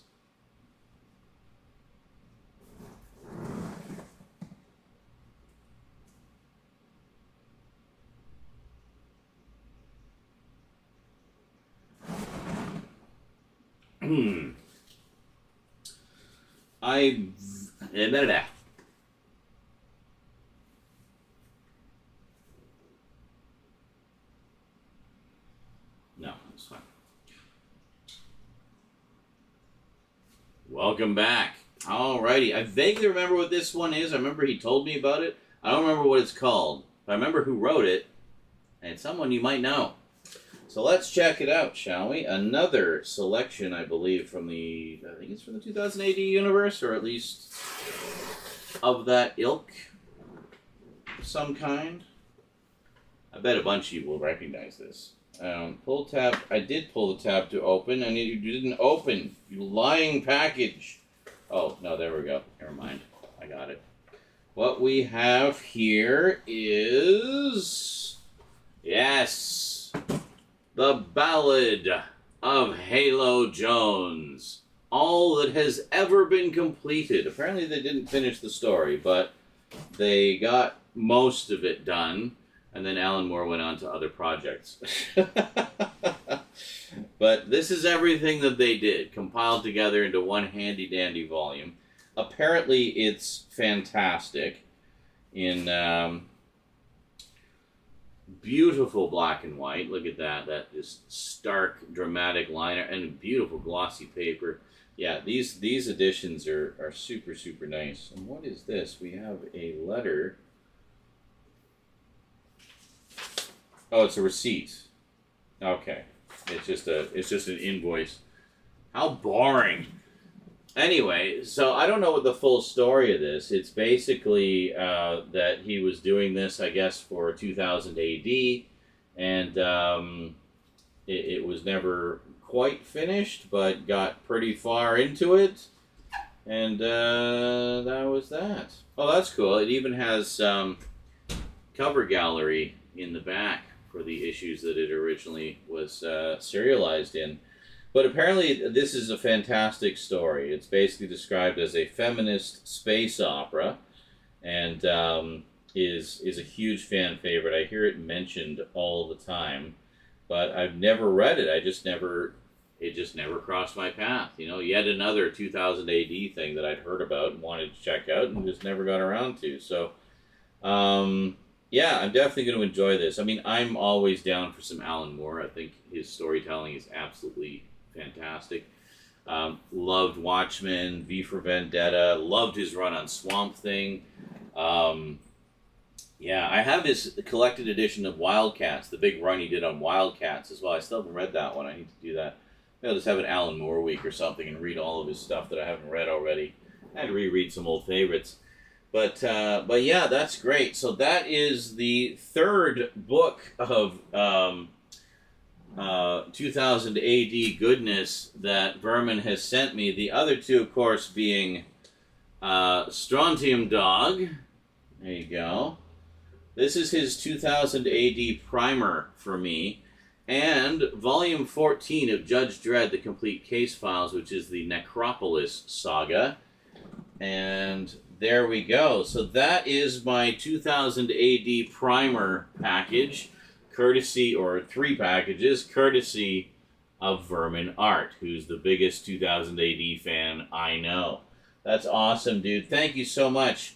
I'm definitely going to enjoy reading all of these. It might take me a little while to get through all of them, but they will be added to the bedtime reading. I've got a lot of books in the last few packages. I think I'm going to have a lot of bedtime reading for the next little while. So thank you. I appreciate that. Definitely going to dive into these ASAP, though. That was just Rose getting ready for school. Because I've been wanting to read them for ages. So thank you very much, dude. Really appreciate it. Alrighty, folks. That is it from me to you for now. Hope you enjoyed. Just a short one this time. If you'd like to add any of these books to your collection, I will, of course, include Amazon links in the description down below. Really appreciate it when you guys use those links, because it doesn't cost you anything extra from what you normally be spending on Amazon anyway, but it does help support the show. At the very least, I can get an extra Blu-ray every once in a while, which means more content for you guys, so everybody benefits. Alrighty. You need to go by again? No, wait. Yeah, just go ahead, go by. Yeah. Uh-huh. Yeah, yes. Okay. Where was I? Oh yes, join our Discord. You never miss anything again. I post all my stuff there as it comes out, and I also announce whenever I'm going live, wherever I'm going live, whether it be on Twitch or right here on YouTube Live, so you never have to miss a thing again. And you can join all the fun geek chat and talk to your fellow collectors and me. I'm there pretty often. I post in the memes board quite a bit. Anyway, thanks for watching, and we'll see you next time. Until then, sayonara. What is going on over there?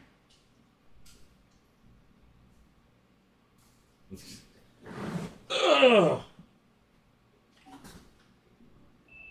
And with that, the package openings are done. Finito. Finito Benito. That's 9 videos. 9 videos.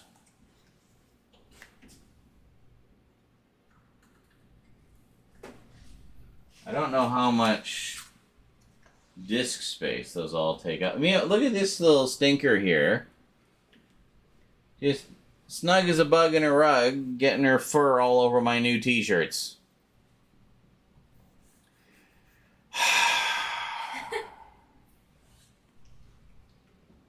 Anyway. In church. That's fine. You can go up on the table now. He just wanted to sniff the books. He's sniffing the books. Do you want to read some Judge Dredd, Church? Is that your jam? I love how he steals your chair immediately. Yes. It's funny you say that, Carlatin, because on my end, I see it appear on screen in the chat before it appears in Streamlabs for me. So I actually see it in the stream before I see it in the chat. And I can't actually chat in the chat in Streamlabs. It sends me through to the YouTube page. So I have to chat there. Alright, so I guess tomorrow we'll start work on those update videos, of which I have many. Oh, she's so cozy. Yes. You got quite the haul today. I did, yeah, some good stuff. Some good packages. Little Father's Day special for you. Yeah, basically. Fat Hers Day. Out of my way. Try and move the cables a little bit. Oh, okay.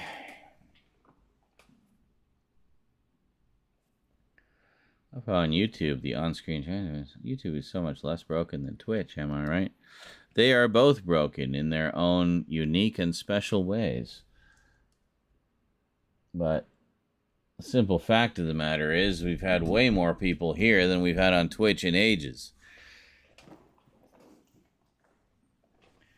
So, I don't know. Yes, 9-hour stream. You just realized. I started at about 11 p.m. my time. And that was it. Oh, hey, Razor Wire Ryan. How's it going, dude? The man himself. I know, actual filming for the first time in literally months. I think the last time I filmed something was like January. Goddamn. It's crazy. It's like fine. Well, it's been up and down, but it's been like between 15 and 20 most of the night. Like even the dead of night, we had like 18 people in here at like 3 in the morning. Like on Twitch, that would be like 4 people. Like. I'm just gonna see how much actual space do I have on there. Today is a fancy day. 33 gigs. I should have enough space. A fancy day, eh? Mm-hmm. So you getting all fancy schmancy? Trying to remember how to tie. I used to know a long time ago. Oh, 19.7 gigs of footage. What's the total running time on everything we filmed today? Almost 2 hours. Almost 2 hours of actual footage. But here's the nice thing. I don't got to match up the audio because we used the new microphone. I'm going to move all that footage over and then we'll see how that sounds. We'll see how that sounds. We'll look at the sound. We will observe it visually. There we go. Down to your last. No. It's 30 gigs of footage. Or no, it's 19 gigs of footage. 30. You're right. Yes, 30 gigs on the hard drive. That's okay though. I'm ordering a 4 terabyte SSD drive specifically for footage. So that's going to be something that will be happening soon. Might have to look up how to tie again. There are many videos on YouTube on that exact subject. Oh, I know. Excuse me, church. Oh, mercy.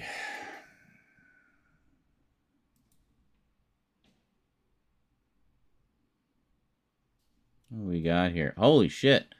Yeah, so just while the stream's been running, we've had a total of 312 people in here. Awesome. How's it going, everybody? Hey, how's it going?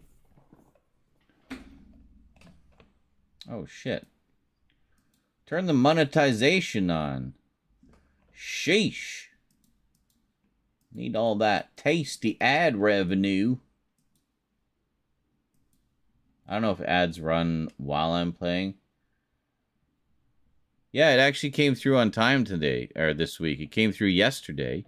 So I started the transfer right away. It should be hitting my bank any time now.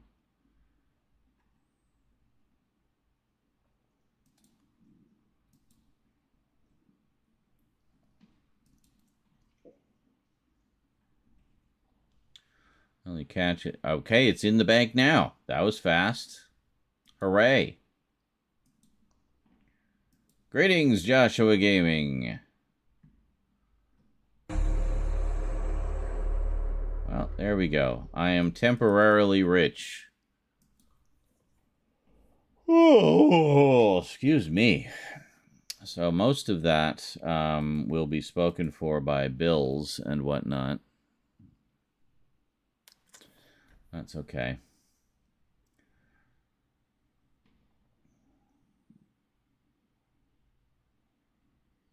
Get that hard drive ordered so we can get this over with? What? What are we getting over with? Get what over with? What are you talking about? The filming? The filming will never be done. That goes on forever. You seem to be implying that it is finite. It is not. Oh, the struggle for space. Yes, yes. Because then what I can do is I can move the footage off of the smaller SSD drive that it's on currently to the bigger one, and then use the smaller SSD drive as the target drive for renders. So footage on the big one, scratch drive is the small one, you know. And that's the idea. That's the idea.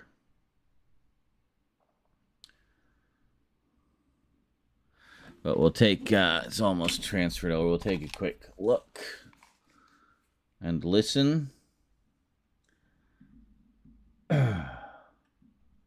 I did a test video yesterday just to try out the microphone and see how it sounded and whatnot. So,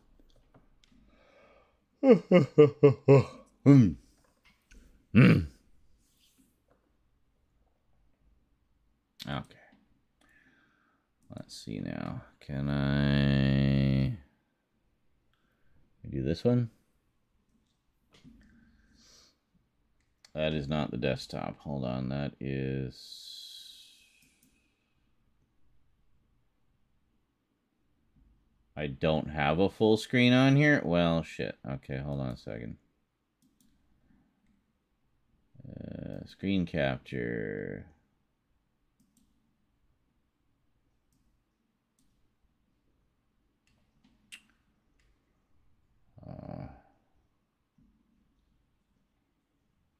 Yes, just capture the entire screen.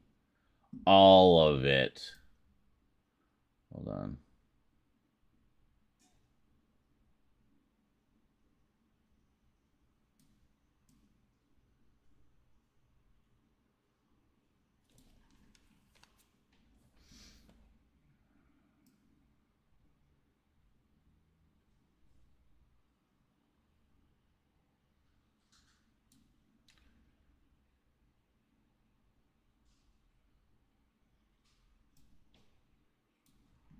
There. That'll do. Now we gotta bring it down here. It's kind of under everything. No, put it under Chrome. There we go. So that way, if we turn Chrome back on, we just kind of cover it up clumsily. All right. Let's take a look here.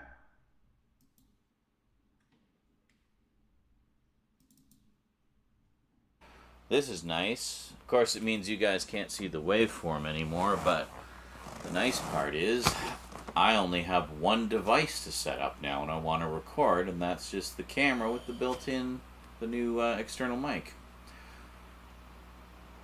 Are you guys crooked? Hold on. That sounds really crisp. That is nice. Are you crooked? I think we're all right. See how quickly we get back into the groove. Take my shoes off. Well, shoes. Looks good. Crocs from the dollar store. Sounds good. Actually not bad, seeing they're from the dollar store. How you doing, sweetie? Yeah? See? Like you could hear her answer me, eh? What's up? Yeah? What? Hold on. Let me hear that again. How you doing, sweetie? Yeah? See? Did you hear that? What's up? Yeah? What? What is it? I don't know.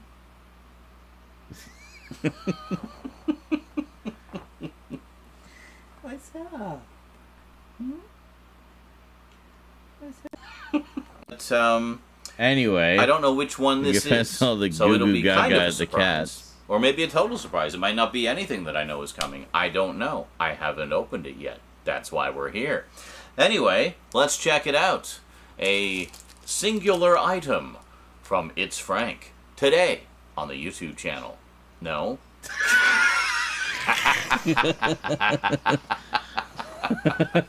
Today on the YouTube channel. Almost had it.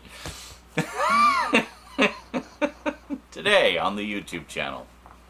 Show. With me. Hi. I'm staring at the microphone. I should be staring at the camera. So I got a new external mic for those of you who... Of the old Mickey Mouse shorts. I think there was another one that... Yeah, there was this one that he sent me a little while ago. Celebrating Mickey, which had a bunch of shorts on it as well. 13 classic shorts, including Steamboat Willie and a lot of the early ones. Wow. Okay, that sounds really fucking good. I gotta say. Whew. Well, thank God for that, because that microphone was about $170. But I'm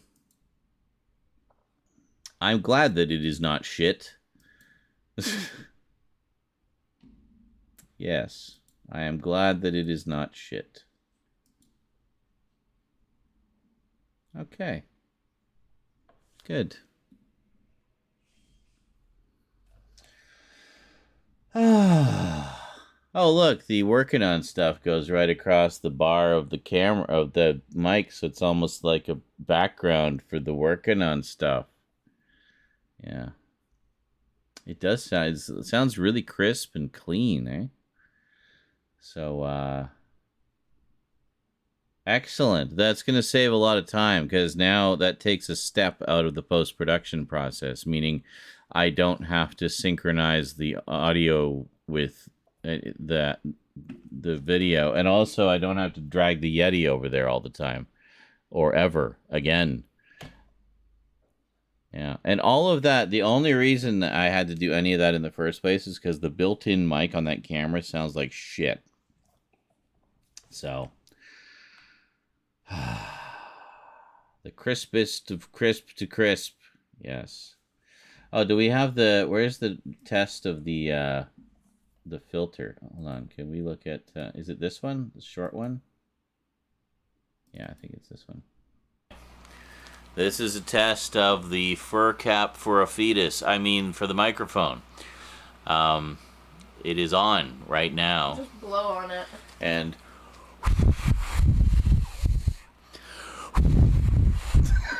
any noise? I guess Yes. we'll find out when we review the footage. Yes. Was there any noise? There's some noise. Tell me in the comments below. Because me in the past don't know. But you do. Why do you sound like Jar Jar Binks?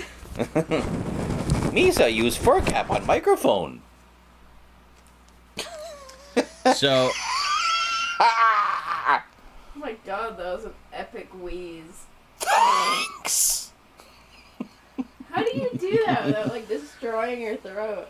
Well, 40 years of smoking. Yeah, sure. So you... yes. There we go. So there is some noise. So the windscreen is not perfect.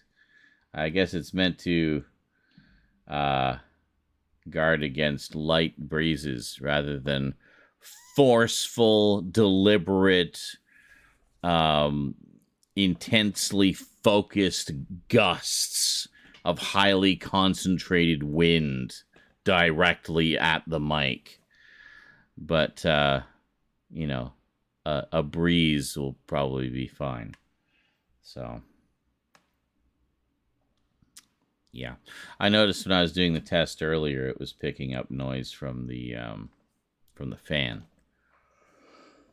So, So we just kind of been getting everything sorted out slowly but surely. I got the better balance for the microphone, thanks to the equalizer that apparently Logitech made for the Yeti. So that's cool. And now we got a better mic for the camera, which means we can go portable more easily. I found my camera battery charger. I have not found my other battery, though. I don't know where the fuck it went. That said, I was going to buy another battery anyway, because the one that I have is, like, super old, and I don't really trust it to hold a charge for that long. So I thought I'd just get another one, and they're not that expensive for my particular model anyway, but about 30, 40 bucks for a good-sized battery. So... excuse me. And I have a charging dock for them as well, so I can actually charge 2 batteries simultaneously. Just put them on to charge overnight. But then I thought we can go out into the world, you know, and do stuff. Just think, like, I could have, like, a bunch of update videos, right? And, like, I'll go, say, downtown, and we'll go to a different location for each update video. Like, wouldn't that be a little more dynamically interesting? And I could take some, like, scenery shots and stuff to kind of intersperse throughout and make it all beautiful. I don't know. Just something. Make it a little bit more of a production, you know? Go out finally. Touch grass. The only drawback is it means I can't take you guys with me. So I'd be doing that offline. But, you know, it would at least give us some good videos to watch and give me some more interesting footage to edit than just me sitting on the chair all the time, forever. So I think what we're going to do probably is this batch that we're working on here, this sort of catch-up batch, we'll just do the old-fashioned way. And then going forward with new stuff, we'll, you know, mix it up a little more. So that's the idea. Mobile internet for things like live streaming is a bunch of cock. Well, and especially in Canada, we don't have unlimited data plans here. So I could get a data plan for my phone, and it would I would be able to stream maybe once or twice in a month. You know, and that's it. And that would be like a really expensive plan too, for like a lot of data. So yeah, it's one of those stupid things, like once you hit your quota, they throttle your speed down to almost nothing. So yeah. Stupid. Now that said, my internet service provider does have a public Wi-Fi network, which I have unlimited access to. And it is high speed. It is 5G capable. And I believe the 5G matches whatever your subscribed speed is at home. Or pretty damn close, anyway. And more than enough for streaming.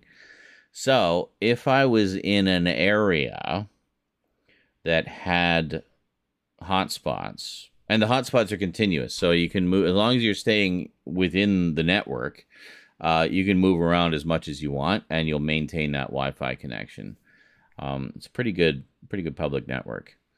So it's not like you have to go to the cafe and just stay at the cafe. No, their network spreads all over downtown. So just as long as you're downtown in like the public areas, you should still have a connection.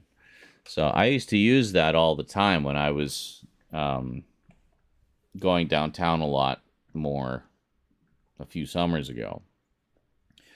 You know, I could chat with people and whatnot, and just using the Wi-Fi. I never had a phone plan. I just did it all on Wi-Fi. So that's within the realm of possibility, and that would be... I might have to do a little bit of research, just kind of see where the hotspots are.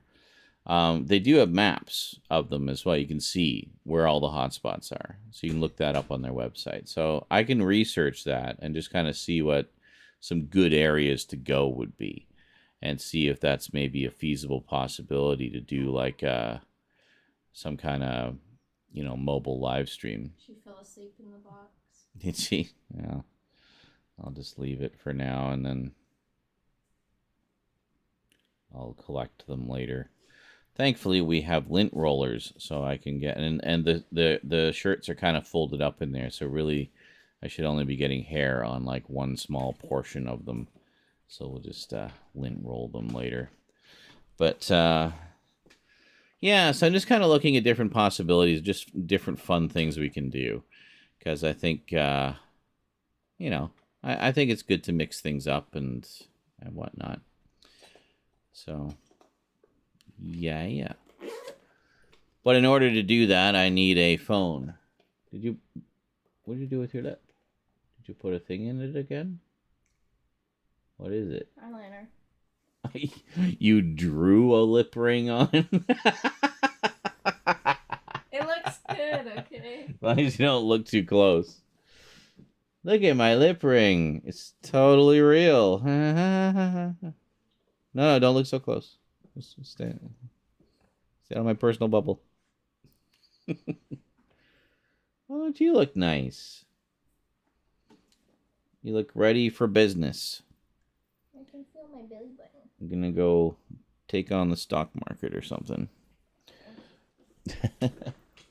That's good. You actually look really good with like suit and tie type outfits. It suits you, especially with the short hair. Yeah.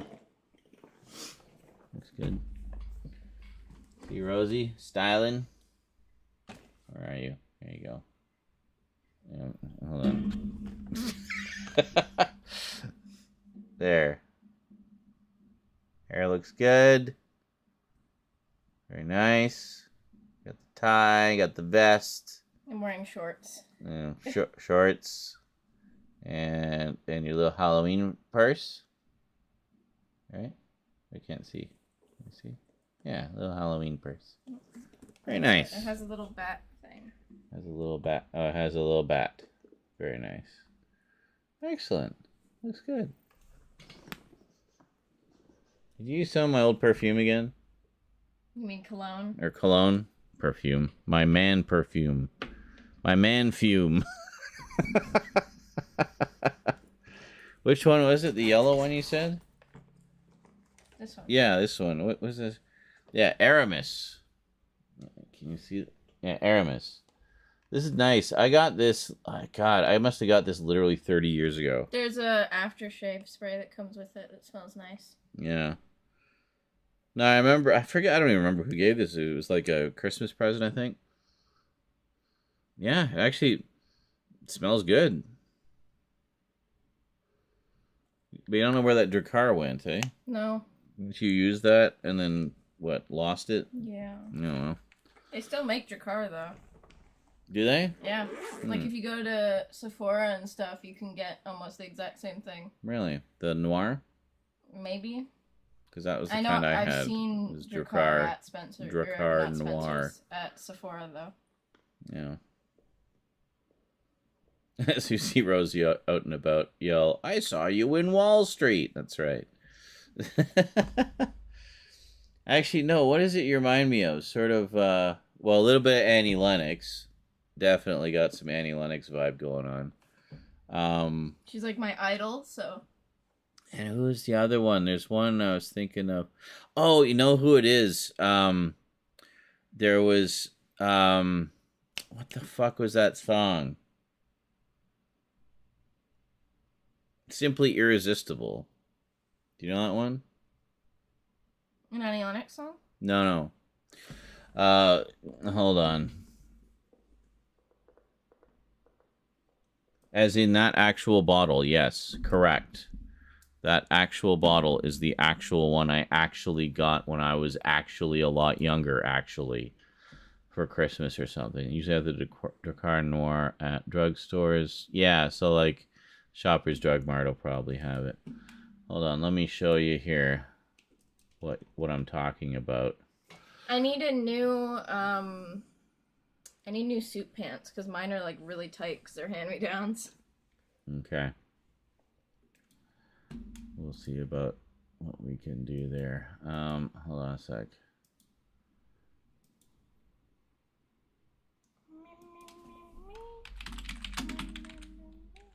Yeah, Robert Palmer. Her? No. Just hold on a second here. Just fuck off with the ad. I'm trying to illustrate something. Yep. I can't play the music, obviously. But if we skip ahead... Okay, hold on a second. No, there's another... Maybe it's later. So they have all these backup dancer girls.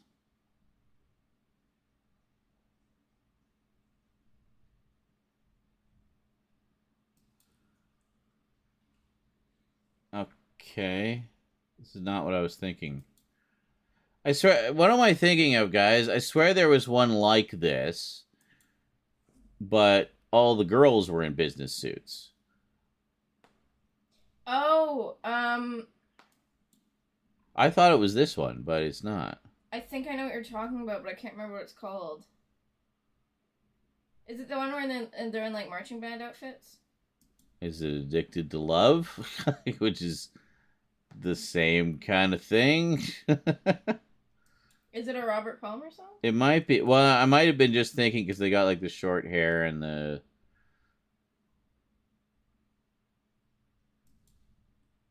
Like, all his videos are basically the same. Can I use your clippers? I need to cut off a loose piece. Uh-huh. There you go. So anyway, I was thinking something like that. But I swear there was one that had the girls in business suits. That was a good crunchy snip. Crunchy snip. Just went... Yeah, just... Yeah. No. Just there. Yeah.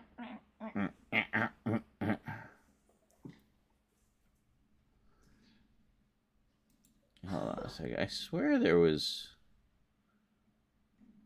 Do you guys know what I'm talking about? Shania Twain? Is that the one?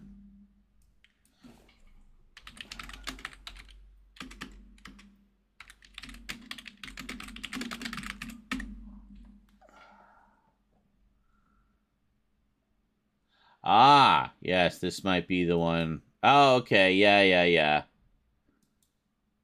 Rose? 1 sec, I'm trying to find pants. Oh. Let me just... Yeah, this could be the one I was thinking of. I was mixing the memories together. I feel disgusting. Why? So I have to wear jeans. Okay. Jeans with, like, a suit? It's horrible. Yeah. So I was looking, this is Shania Twain, called Man, I Feel Like a Woman. It's kind of like, it's like the reverse of the Robert Palmer video, actually. So now it's all guys in, like, the same outfit, and she's in the business suit, right? Kind of business tuxedo. I want a coat like that, oh my god. That's pretty cool, yeah. So she's got a few different outfits. This is a little more feminine. But then... Boobs. A few different outfits.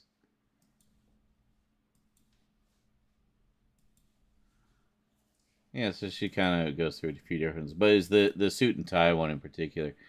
And then, of course... Oh, for fuck's sake, ad, stop ruining the spur of the momentness. I almost sang this song in front of, like, my whole school, and then my mom stopped me. I know. I was telling the stream. Yeah, definitely. Definite Annie Lennox vibes. Yeah. Now I need to shave my head and dye it orange. Yeah, she has such a cool look. So there you go.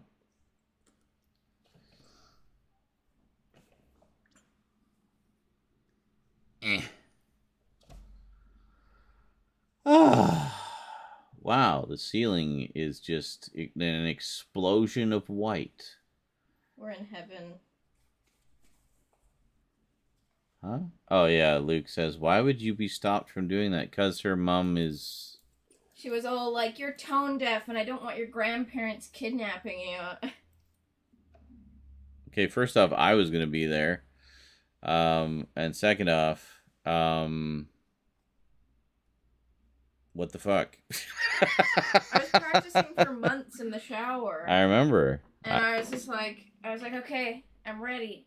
And then I was like, gonna go do the thing. And then I was like, Mom, I get to go apply for a thing today. Yeah. For like tryouts. And then she was like, no, you're tone deaf. You'll just embarrass yourself. So now I'm like severely stage fright. They're all gonna laugh at you. Like, what is this, Carrie? I've not seen the Terrifier movies yet. I've got them on standby to check out at some point soon. Okay with jeans? Looks alright. I think it would look better with like black pants or I something. don't But... have any black pants. What do you mean you don't have any?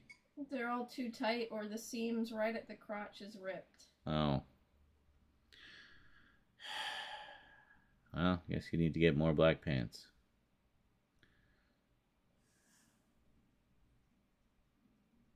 You can hear the anger in Luke's messages. It's like, poof. Yeah.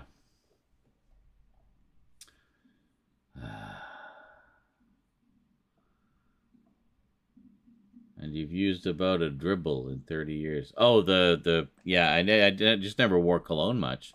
I think wear cologne more than you do. you do, actually. I think the last time I used it was, God, it literally might have been when I was with Mindy. Oh my God, Mindy? Yeah. The one that like peed in the bath? That's the thing she remembers. Yes. My first girlfriend when I was 18 through 20, I guess. I'm pretty sure I got it around then because she liked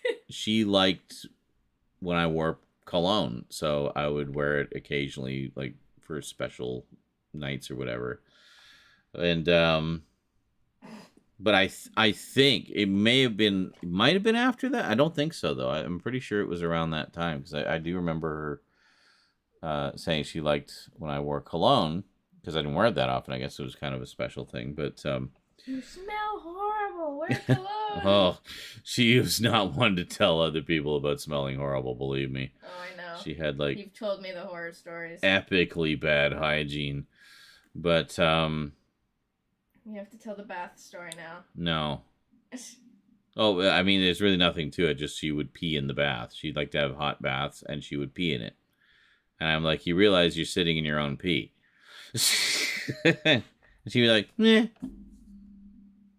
The fact you are so unbothered by this is very bothersome to me.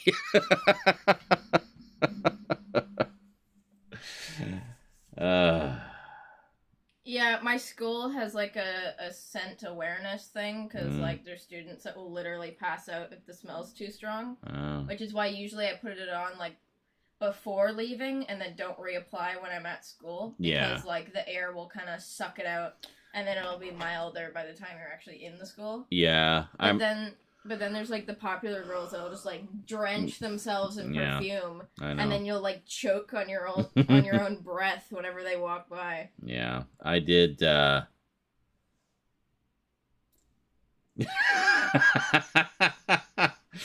It says I died when her first reaction was the one who peed in the bath, and Sean's face was just like, yes. It's like your most memorable ex other than my mum. Yes. Well, and that's only because she's your mum. Yeah. Or the exes I actually knew. Well, yeah, obviously. But, Eclipse. Look at her. Aww. Just a little croissant in the box. She's just burying her head into her paws. Yeah. Well. Huh? Thoughts? I gave you all my thoughts. I hate the jeans so much, but I don't have anything else. Yeah, they don't really go with that ensemble, but I mean, it's better than nothing. You don't have like a skirt, maybe? I do, but I don't want to wear a skirt. Yeah, I can understand that. Because I mean, I just think then it's like the total gender fluid outfit because you got a little bit of both, you know. Also, even if my suit pants fit me, I couldn't wear them because one of them pissed on them apparently. Fuck's sake. You have 2 litter boxes, cats. Can you stop pissing everywhere else? Like this? Maybe, I was thinking more just flat black if you had it, but... No, I don't. Oh, it's either this or, like, checkered with the roses. Which is, like, one of my Alice in Wonderland-y skirts. Yeah, no, because with that outfit, you want something more just, like, a straight black or white. Well, I mean, this you wouldn't see, because I have to, like, put that over it. Yeah, so but then you still see the stripes. It'd be more like that. Yeah, I don't know. It's better than jeans. I hate the jeans. Well, I mean, you know what? You have more than I do, because you buy your own clothes, so...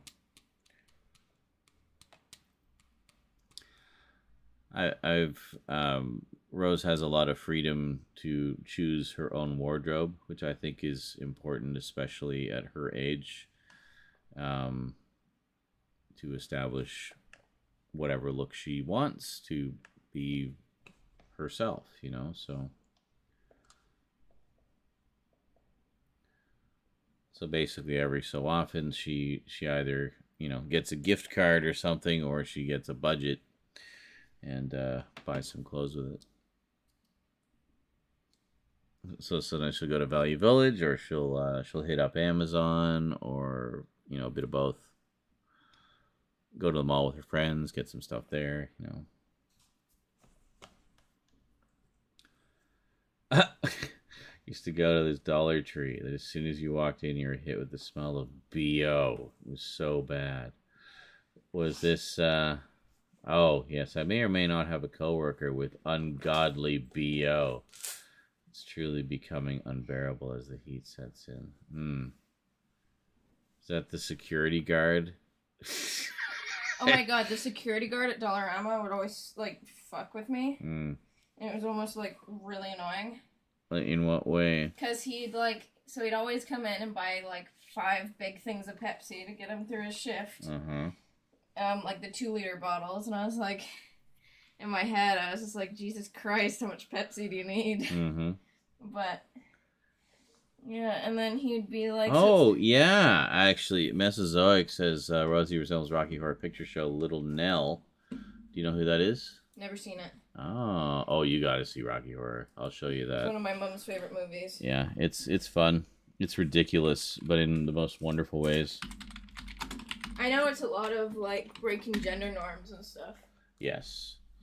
Hold on a second. Yeah, you kind of look a little bit like that. What else? She's got, like, a bunch of different outfits. Yeah, sort of this rhinestone one and like that.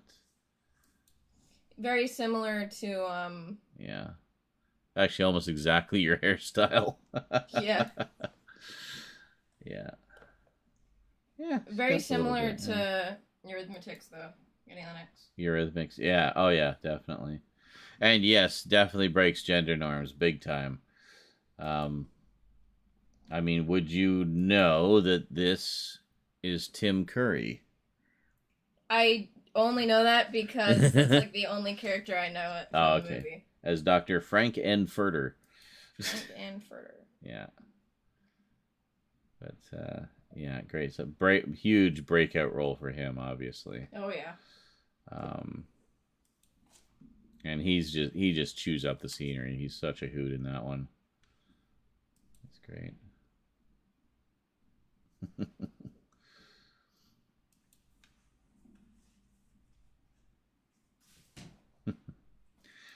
That's great.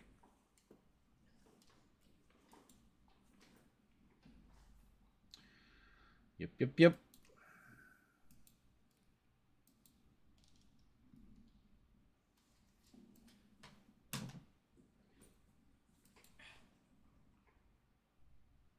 It looks fun though. It is, yeah, very flamboyant and over the top and fun and silly and catchy songs and everything. I think this is the most like gender fluid outfit I've ever worn. Actually, yeah. See, like that kind half of suit, half skirt. yeah, that's what I was saying. Like, I mean, it kind of works because it's got a little bit of both, half and half, just like you. One thing I want to do, because like I can't decide between a suit and a dress for prom. Mm-hmm. I almost want to do kind of like this Frankenstein outfit, where I like stitch together like a cheap, like cut a cheap suit in half, and then like cut a cheap dress in half and sew them together and have like a Frankenstein prom outfit. Well, there was like, or buy something that's like that. There was like sort of kind of like drag show performers who would do outfits like that. She's just a ball now. They do like half and half, so they'd be like, you know, and they do the makeup as well. So like one half was like full on female, as like feminine as you could get, like half a wig and like makeup and everything, and then the other half was like very masculine. So like depending which side of their face they showed would be which version of themselves they were, and they just kind of flip back and forth during the act. And the clothes would be the same too, like split right down the middle. So something like that. That'd be awesome. So you might be able to get some ideas looking up like those types of characters and those types of styles. Yes. Think of the children. Drag, but the children. Won't someone please think of the children? I went off on someone regarding that. What about drag queens? Yeah. Oh God, so much. They just demonize anything now. Like, it's just become ridiculous. Absolutely ridiculous. I showed you the screenshots, didn't I, in the vent board? I don't remember. Maybe. It was the person that was like calling me a bunch of trans slurs. Oh yeah. Yeah. They were all like, drag queens are creeps, and they didn't say creeps, but I doubt you can say it on YouTube. Well, yeah. And it was like this picture of a drag queen just reading like a kid's book to like kindergartners. Yeah. And I was like, there's literally nothing wrong with that. They're doing what they were hired for. Yeah. Like. It's like it's the same as if they'd hired a clown. Yeah. You know. Like clowns are way creepier, yet you don't. Exactly. I'd much rather have a drag queen reading me stories than a clown. And they're always like so nice. Like all the videos I've seen of like YouTubers that like meet drag queens and get like the full shebang done. Yeah. Like they're always really nice and only do what you're comfortable with. And, yeah. No, I mean, when I went, I mean, obviously they're not going to do a full burlesque show for a bunch of kindergartners. They're just going to show up and be kind of flamboyant and silly and joking and laughing. Right. And yeah, and just read stories. The fact that they've tried to twist this into some kind of crazy thing, you know what it is? It's just a distraction. It's a distraction to distract you from all the actual real issues and all the horrible, hurtful legislation they're trying to push through behind the scenes. Yeah. So pay attention to the real stories, not the distractions.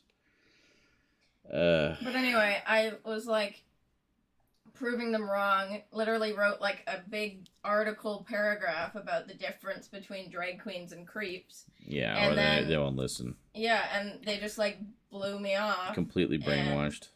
And then we're like asking like what my gender is, and it was all like, your gender is what's in your pants and all that crap. As I think part of the problem is that bigoted homophobes look at anyone who isn't straight as an overtly sexual presence. That's very true.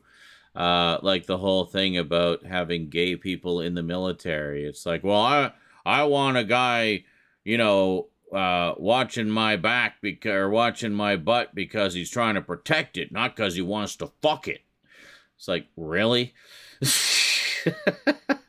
I'm pretty sure a gay man is as concerned about getting his butt shot off as you're concerned about getting your butt shot off. It's like, They don't care about that when they're in the battlefield. Do you think about how much you want to fuck some woman when you're out there in the battle? Is that all you're thinking about? Yeah, it's ridiculous. They banned book bans. Well, good.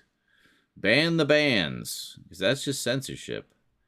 And the worst kind of censorship. The ones I hate are the ones who say, "Oh, you know, you shouldn't censor hate speech because that's just censorship. That's like not free speech." It's like, no, you're spreading hate.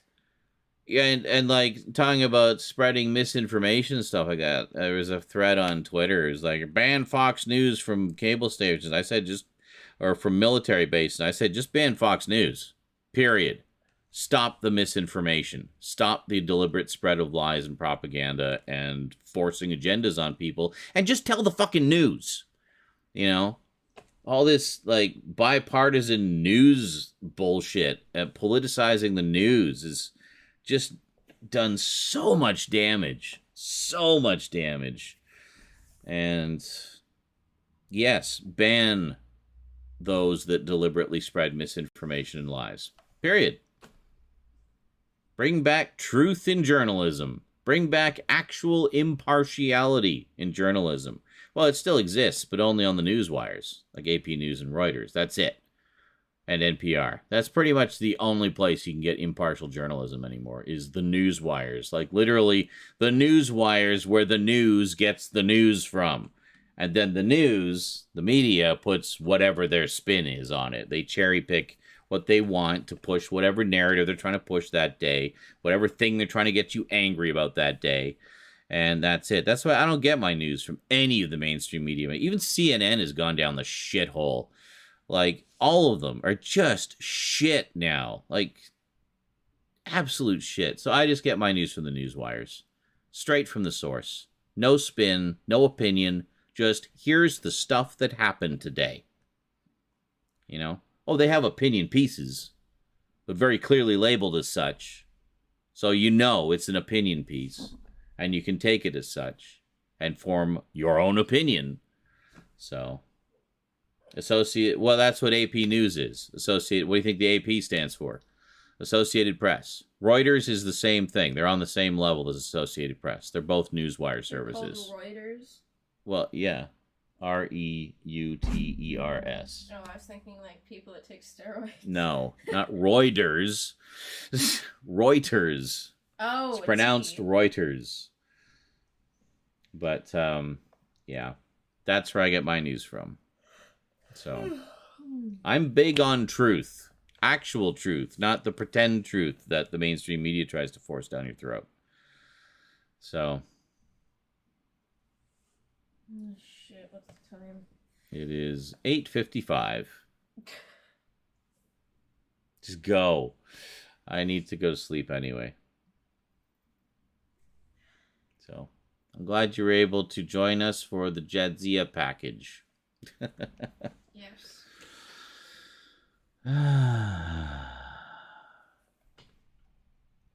But yeah, like you said, Luke, like your sexual preference is the entirety of your full and complete identity. I see.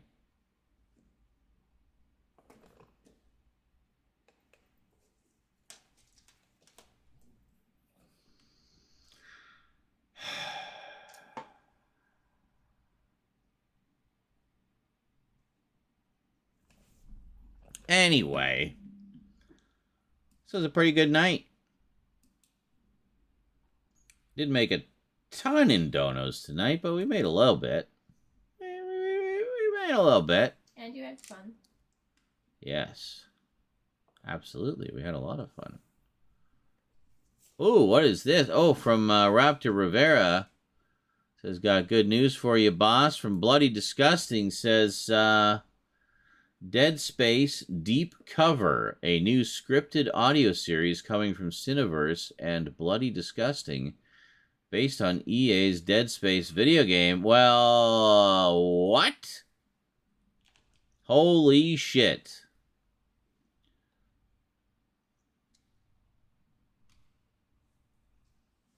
I might need to send John Squires a message and say, hey, I don't know if you know, but I'm kind of the Dead Space guy on YouTube, so got room for me in that Dead Space audio show somewhere, maybe? That'd be great. So.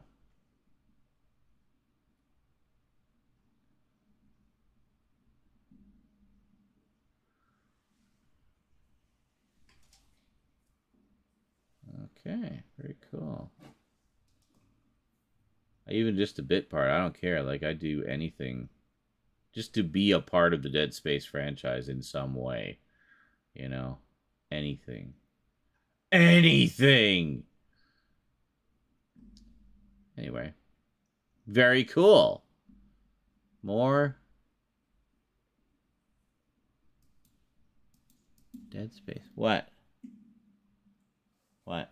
Nothing, I was trying to figure out where the junk was. The junk? What? Chunk. Oh, chunk. Was this Illinois banning book bans is more progressive than you'd think? Well, I think it's very progressive. I think it's excellent, honestly. I mean, I'm all for having free access to information and having the opportunity to make up your own mind about something by having access to that information. The only thing I'd like to see banned is all the hate speech. That should absolutely not be protected because there is no positive side to hate speech. Oh, but my freedoms. Fuck your freedoms. Hate speech has no place in any civilized society. Period. Oh, you're just forcing your... No, I'm not forcing anything. I'm forcing you to try to be a better fucking person. Tell me what the bad side of that is, exactly. What's the bad side of being a good person? You fucking fuck!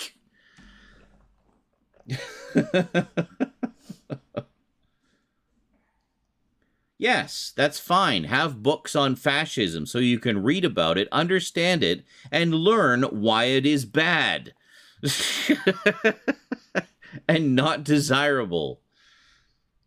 The things I hate are people who read things that are, say, a satire of fascism or, you know, current political climate or what have you, and they take it at face value and think it's about that and celebrating that. Take, for example, all the extreme right-wingers who think The Boys is somehow celebrating all of their ideology.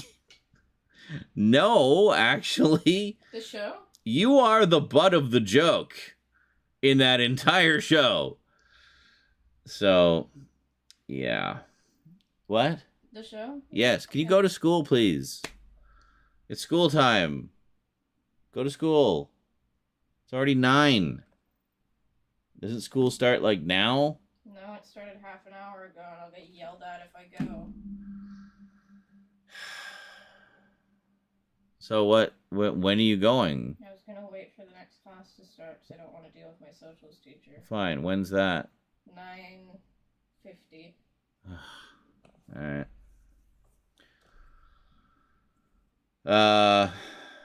Yeah, with Homelander, exactly. Like, yeah, you absolutely need to see The Boys, Morgan. It's great. Just binge it. I watched the whole thing in like a week and a half. They're not very long seasons. And season 4 is about to start, so it's a great time to jump in. Yeah, most people don't understand satire, and those same people produce satire. Well, they produce satire without understanding it. They say, oh, the left can't meme. No, actually, that's you guys. The left can meme quite well, because they just make fun of you. The right is, quite frankly, too angry. Too angry to be funny. That's really what it boils down to. You can't be funny if you're, like, beyond a certain point of angry. There's a certain type of rage that can be funny. Watching someone lose it over something ludicrous. Like, for example, when I rage at games. That's a funny kind of angry.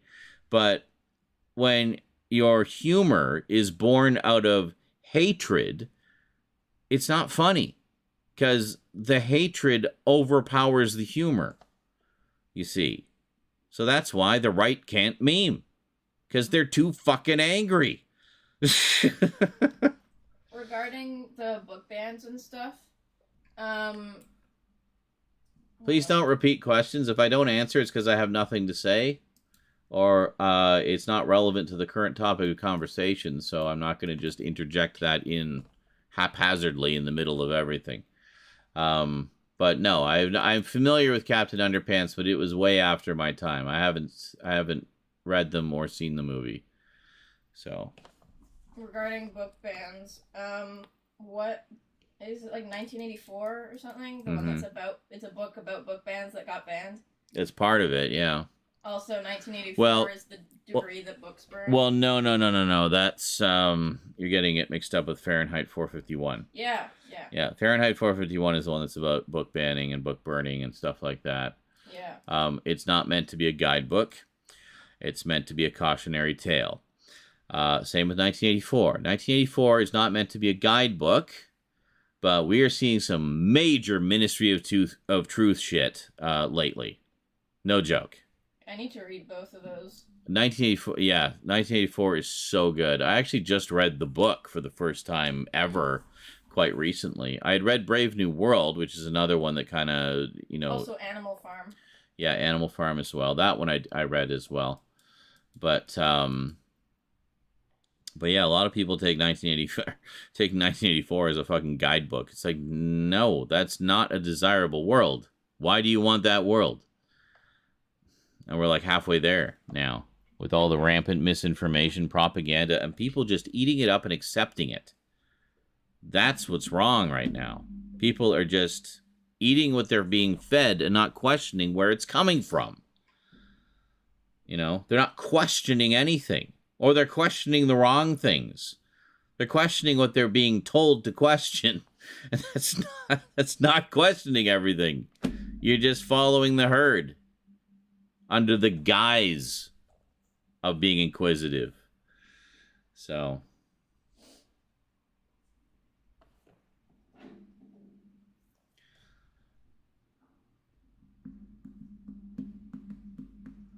is that it? We end on Captain Underpants?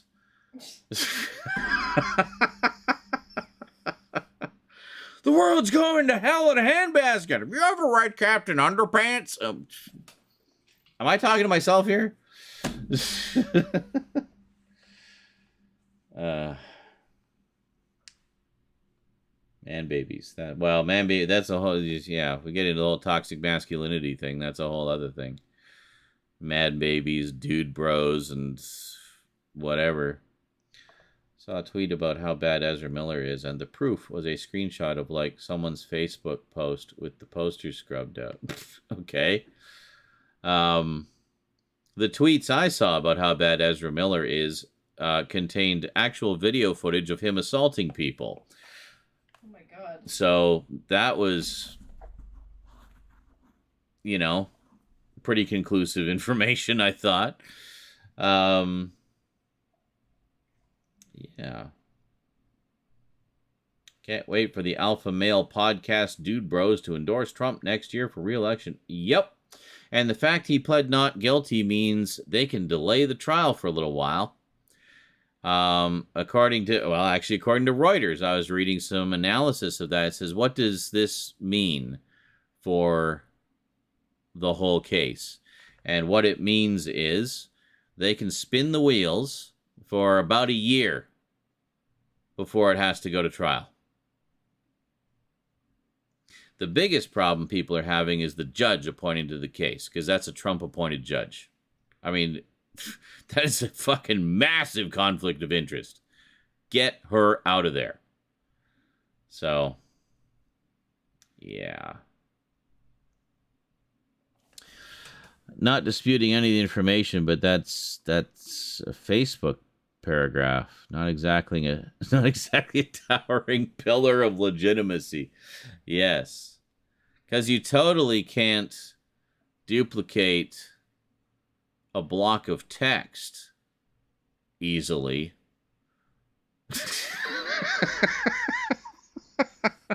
And make it look like something else. Well, he'll get away with anything. He's bulletproof. No. It's ridiculous. I don't know how anybody can still be following him other than completely brainwashed cult mentality. It's literally the only logical explanation. Like, no rational person would still be supporting that man at this point. I mean, no rational person should have supported him to begin with. But, yeah. Ezra, I'm not talking about Ezra. I'm talking about Trump.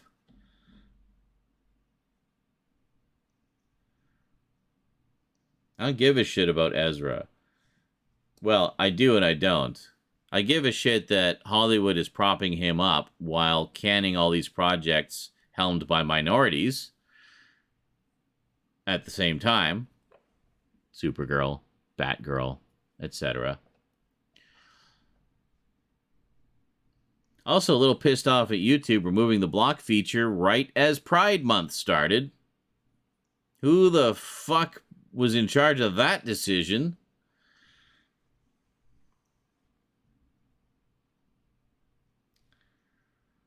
WB being WB, yeah.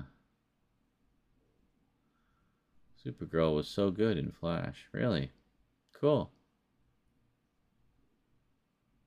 I look forward to watching it when I buy it for $5 in the used bin, so they don't get any of my actual money for it.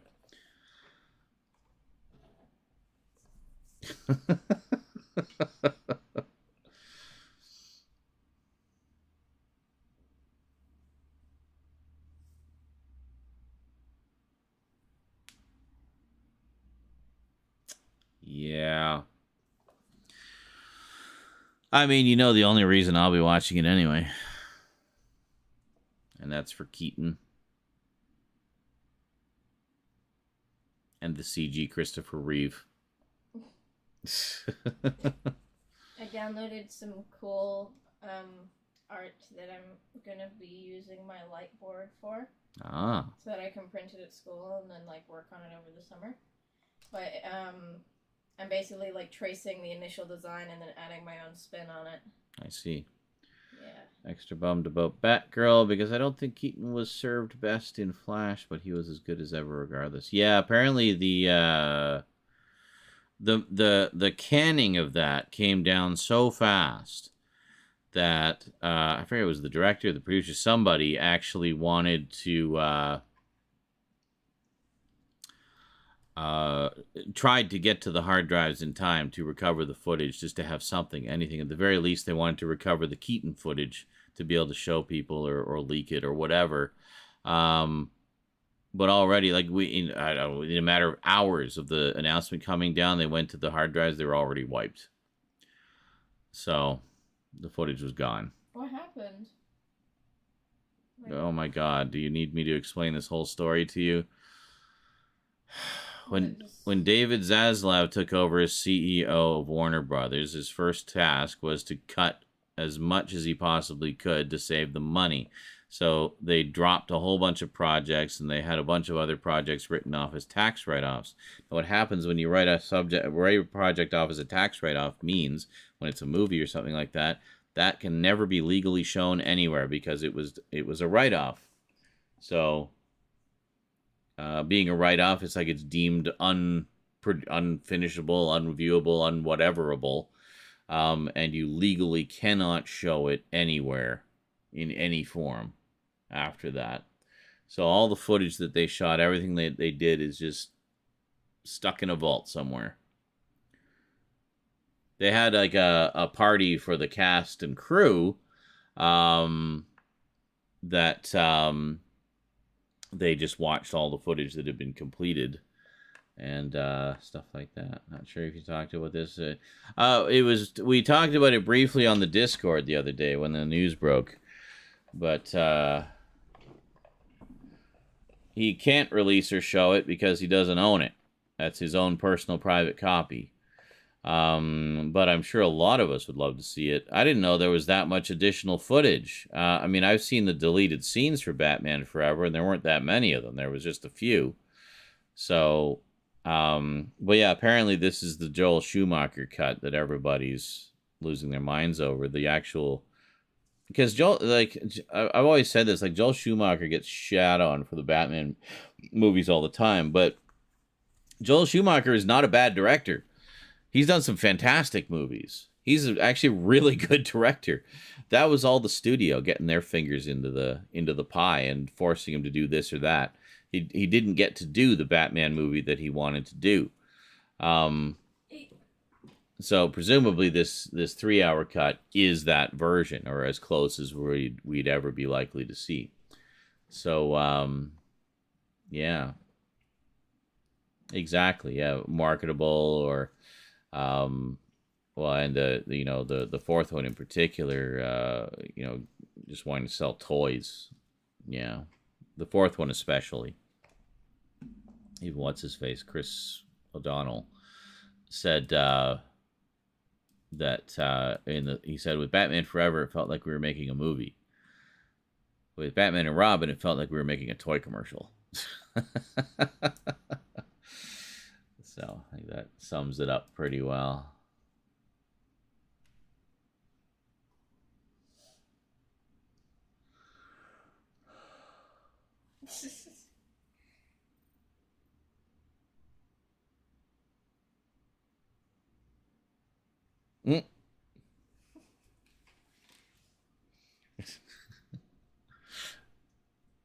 Epic. Damn. Everything, like, all the gems are free on School of Dragons right now. Oh, yeah, you were saying. So you can get whatever you want. School of Dragons is shutting down the game. The game's been going for like 10 years.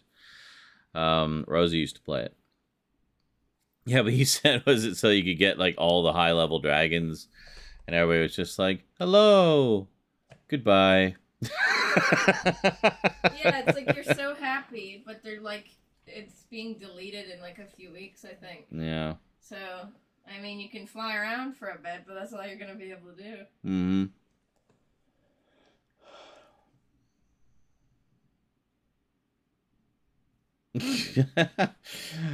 An oversimplification, but yes. Adam West was too campy, so they made it dark. And then people said it was too dark, so Joel made it like the West series. Well, Joel made it kind of like a compromise between the dark and the West. I don't think it was ever as campy as the West series. And people said it was too light, so Nolan made it dark. And now dark is fine? Yes, apparently now dark is fine. And after that, now they make everything dark. Even things that shouldn't be dark. Like, Superman shouldn't have been a dark movie. That should have been a bright, colorful movie. At least Wonder Woman, at least they've kind of moved away from that since. And, Wonder Woman's bright and colorful now, and Shazam's bright and colorful. So, that's what I always saw, is like I always saw the Marvel comics as being the darker ones. But it's funny, they're kind of being played more as bright and colorful and fun, whereas the DC ones are like the dark ones. That's never how the comics were, though. It was the opposite. So, yes, absolutely. Like, why not just have a Keaton Batman film? Do like Batman Beyond or Dark Knight Returns. Batman Beyond passing the torch to a younger Batman. Dark Knight Returns passing the torch to a team of Bat people, to defend Gotham, whatever. Yeah, no, I mean, he'd be great as old grizzled Batman, So, Yeah. What kind of cat is that? It's a filter. Oh, okay. The ears aren't actually that big. Oh, okay. It's a tiny face filter. Oh, okay. So he makes like a tiny face and then... The little... Yeah. He's being silly.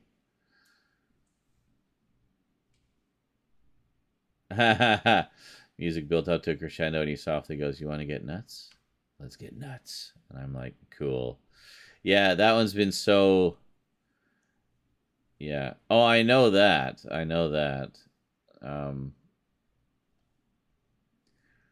One of our regulars has been whining about that, saying like, "Oh, it was so cringy. They didn't need to do that. That was like unnecessary." And blah, blah, blah, blah. And like, dude, it's just a little bit of fan service. It's not the end of the world. Doesn't make or break the whole goddamn movie. It's like a line or two. Yeah, and he does the "I'm Batman" as well. Oh, Batman. But he does it different. Well, like he does that different as well. So it's like it's a nod. It's a sly wink to us longtime fans, you know? Well, yeah, I mean, of course. I mean, it's obviously being done strictly as like blatant, obvious fan service. And I'm okay with that. As long as that's not all it is. It's just nonstop fan service. But, yeah. Big stretch, oh my god. The Prince music? Oh, fuck, man. I love the Prince music in that. The "I'm Batman" actually worked in the context of the film. I thought it worked fine from what I saw of it in the trailer. I don't know. Whatever. You want to see how ridiculous this is? What? I don't know what... What? They paid $15 for a smoothie, and it was only half the size. What? That's bullshit. Oh, I read that as I paid $155 for this. Oh. I was like, what? That's crazy. Sly wink. There you go. Your cat begs to be annihilated by heavy pets. That's church.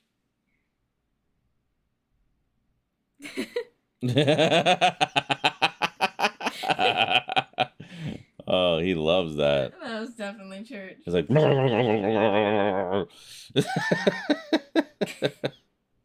Show them. When your cat loves the heavy pets. That's like church. Church is totally like that. Yeah.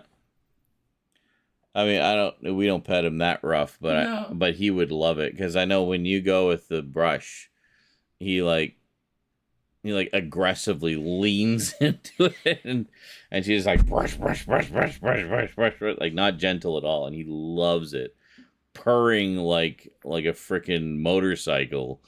Did you hear what Dream's doing after the face reveal fail? What? He's like unface revealing. Oh, He's deleting old pictures and videos of him everywhere. Oh, I feel so bad for him. He's so wholesome and nice. It's cause like he was putting up with it for like since he revealed, and now it's just like really getting to him. Oh. So he's just like, screw it, I'm putting the mask back on. So I hate it when stuff like that happens. Fuck you, internet. And now people like Rambo, who used to be part of like Dream's whole thing, he's never face revealing. Yeah. Like Corpse, he refuses to face reveal because of it. Yeah. Cause like even if like they think they're attractive, now they're worried that everyone's gonna do the hashtag he's ugly now. The funny thing is like the hashtag wasn't even serious. It was a joke.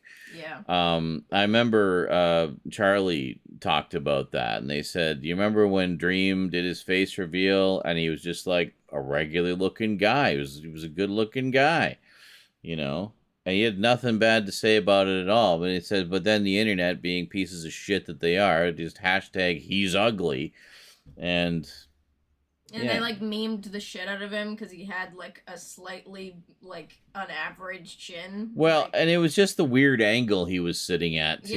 Yeah. You know, it's just like he's a normal guy. Leave him alone. Oh, I feel so bad for him. That's awful. awful. I don't even watch Dream, but I feel bad. No, for neither him. do I. But I mean, I knew who he was, obviously, because Yeah. he's like He's pretty huge. big. But,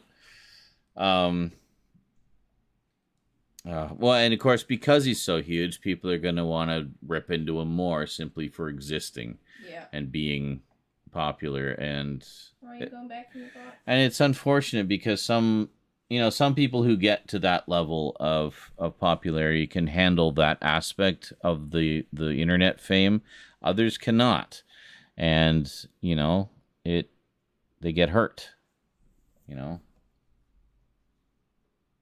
I've watched actually quite a few quite yeah. Wavy Web Surf has done quite a few videos about that sort of thing, where people who became memes or whatever, and it ruined their lives, you know.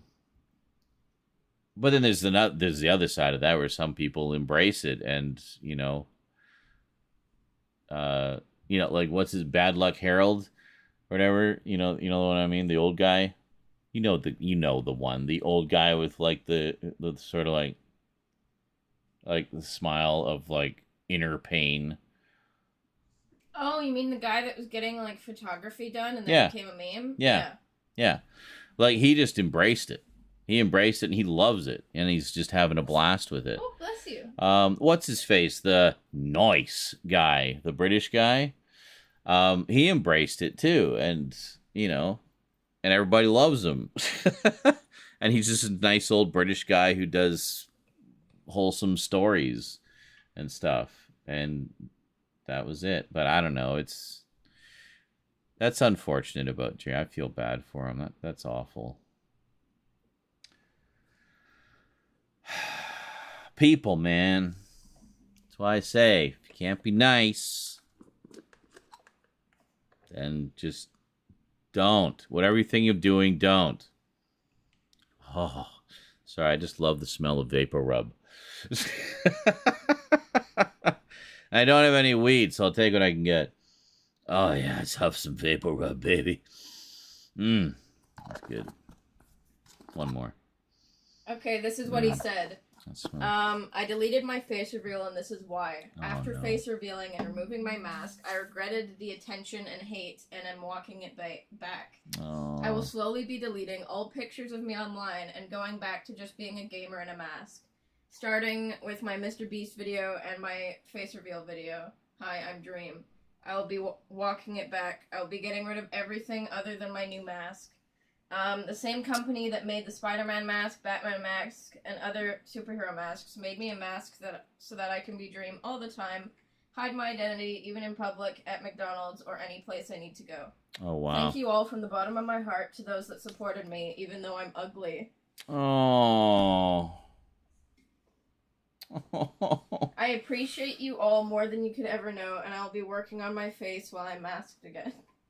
Oh, that's heartbreaking. I don't even know the guy. I'm crying. I know, that is so heartbreaking. So it literally like fucked up his whole life. Yeah. Way to go, internet. And now he's getting like reconstructive surgery on his face and stuff. Is he seriously? Yeah. He's getting like plastic surgery. So it just like killed his self-esteem. Yeah. Oh my god. That's so fucked. Like there will never be an end to that. Like he's never going to be normal again. No. He'll never feel the same. That is so awful. Internet fucking sucks, man. You really can. Well, and that's the thing. Is like some people will just kind of take something like that in stride as a joke. Others will take it really seriously. And others will take it really seriously, really personally. And you got to be cognizant of that. You got to remember, there's a human being on the other end of that. That could seriously lead to, like, bad, like, decisions and, like, mental health issues. Well, self-harm, mental health issues. I mean, the list goes on and on and on. I mean, that could be just a huge downward spiral. The fact that he, like, when he was, like, finishing the paragraph, the fact that he said, I am ugly, was just so sad. Yeah. And how he's, like, hiding his face in public now because he just doesn't want to be seen anywhere. That he's gonna just be wear a mask everywhere. Yeah. Just be Dream. He's like, he it's like he loses his identity. His own identity. God, that is just awful. Fucking smooth brain troglodytes, right? That's what Charlie says, right? Yeah. I just love that saying. Smooth brained troglodytes. But yeah, that like. Yeah, Luke says, I saw a video where a Discord call reacted to his face reveal, and they just explode with uncontrollable laughter, and I was so confused. Or people like gagging, no. Like what's wrong with you? No, and he's like, normal looking guy. So weird. Yeah, Andy says it's like with Michael Jackson. He started getting surgery because during adolescence, people wouldn't recognize him with acne, and getting older, all they saw was little Michael. Oh, I see, yeah. That's true. I mean, as he aged, I mean, he very much looked the same, just older. But Natasha says that's a huge reason why I don't show my face very often anymore in terms of pictures and junk. I don't find myself attractive at all. And I'd rather not have trolls ruining what little self-esteem I have left. Aww, Jadzia. Hey, do you need me to just shower you with compliments and love? Because I will. You're beautiful. Don't tempt me. You're beautiful inside and out. Yeah. You are a very rare and special specimen. But I get that. I get that. So you don't want me to put your TikTok in the package opening videos, is what you're saying. Got it. No, I mean with me, like I've gotten more confident, but like. Yeah, I mean you're working on it. Just like bullying and stuff really doesn't help. Well, actually, no. I find it kind of funny though, because sometimes, like when I have shorter hair, there's like this one jackass that I see on the stairs a lot, like at the class switch, and he's like, "You look like a guy." I'm just like, "Thanks." Yeah, it's great when they think they're insulting you, like nerd. Yep. Thanks. No, I mean like you're a loser and you're a winner. Okay. Then I'm glad to be a loser.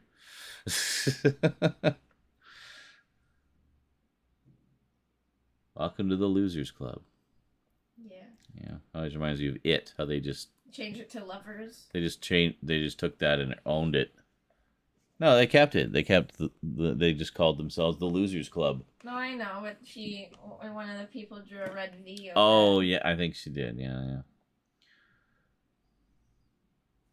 When people call me a cuck, I know for sure they're wrong. Well, to be a cuck, first you must have a girlfriend or wife, and then you must then also be in the room while they have relations with someone else in front of you. That's what a cuck is? Yes. Oh. It's called being cucked. If you're the one who's watching, not, doing. Okay. It is not something that I would ever do. I am a doer. I am not a watcher. But, creepy. And I also don't want anybody watching. So, I'm not going to watch, and you're not going to watch me. I'm just imagining, like, someone in the fucking closet, and all you see is, like, the tint of their glasses. Well, no, sometimes they'll just be sitting in the same room and, like, commentating as they go. Oh my god, it's not a show. It's like, oh, yeah, are you enjoying that, honey? Does he have a nice dick? Oh, okay, that's good. It's a world I just do not understand, but hey, whatever floats your boat. Yeah. It's just definitely not for me. God, so, no. Yeah. Ever since I gained a bunch of weight during the pandemic and all. Yeah, you and everybody else. Join the club. I think I probably gained like 40 pounds. We're all in that same boat. Don't worry. I literally gained 40 pounds. I don't like what I see in the mirror anymore. Yeah, but I mean, that's something that is within your power to change. If you don't like it, then I don't know, work out or something. Whatever people do to lose weight, I don't know. I just try to watch my diet a bit, kind of, sort of. Not really, but I tell myself that I do. I try. I get the extra lean ground beef when it's on sale. See? I'm watching my diet. I try not to eat all my candy in a day. And fail every time. No. Actually, No. you've been getting better with that. I'm better. So I was at my friend's wedding. I heard somebody come up to me and said they looked like a fat mix of Brendan Fraser and Johnny Depp. Cool. I like both of those guys. Those are both, like, very amazing actors. Yeah. Speaking of which, I really got to see The Whale. Yes, I watch what I eat. Watch it going into my mouth. Yes, exactly. This has gotten really sad. Yes.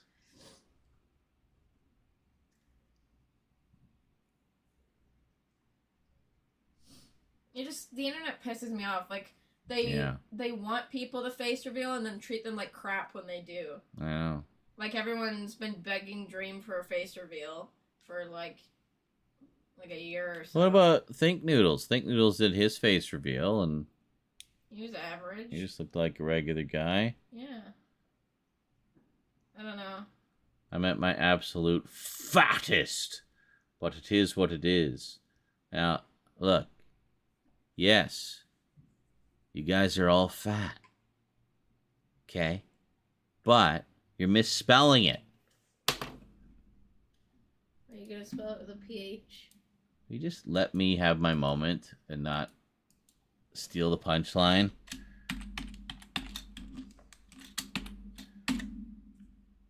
Oh, hat. That's how you spell it. You screwed up your own joke. You distracted me. There. Fat with a PH, motherfuckers.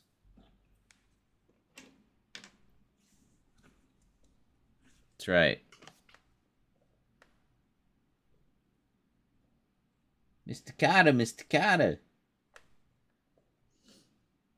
Your hair is all curly. I know. It's my naturally curly hair. I want to cut it. No. Why do you want to cut it? Because you wanted to cut your hair. Well, I didn't want to cut it. I just wanted to, like, trim it a little bit. Take out the split ends and stuff. Everyone got old hat. Fat with sexiness. Well, that's what fat with a PH means. That's like saying, I'm sexy with sexiness. Yo, dog, I hear you like being sexy. So now you can be sexy while you're sexy and sexy. Sexyception. Sexyception.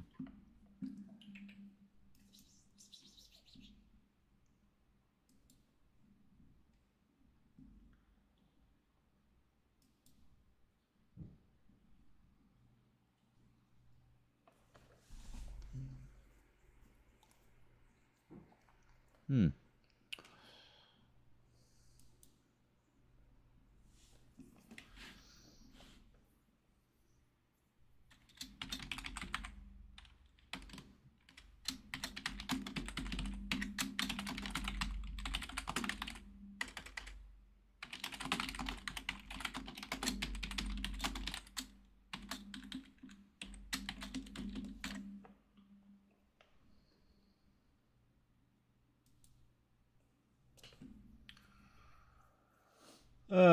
Pandemic set the Wall-E effect. Because all we did was gain weight and consume thousands of hours of media, good or bad.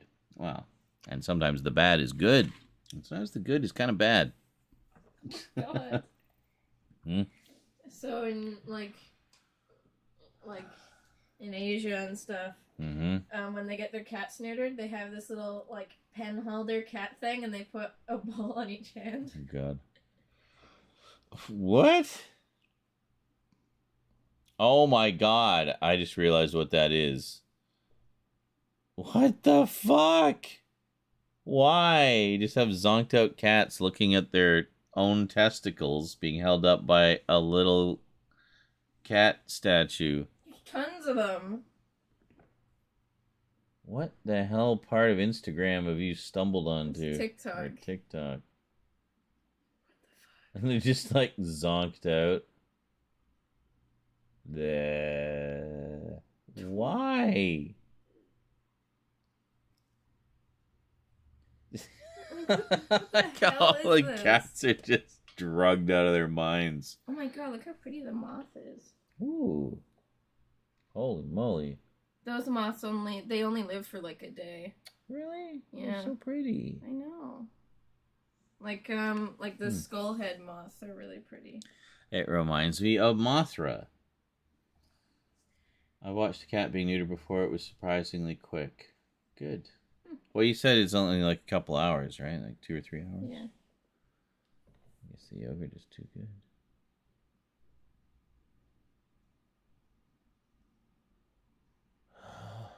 He's so happy. His eyes closed. Anyway. I should probably go to bed, folks. It's been a long day. How long have we been going? It's a baby hand x-ray. What? Oh, the bones haven't all joined together yet. That's so bizarre. I know. It's a baby hand x-ray. Can you see it? Just angle it there, kind of. Turn my brightness down a bit.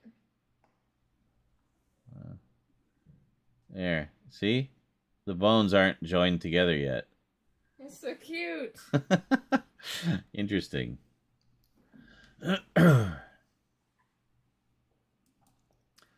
Boy, we covered like every conversational topic under the sun tonight. Went from light to heavy to political to light again to heavy again. This groundhog has been stealing a farmer's crops in Delaware and eats it right in front of the surveillance camera. Oh, I've seen this. He calls him Chonk or something. Yeah, so he started like putting vegetables out for him.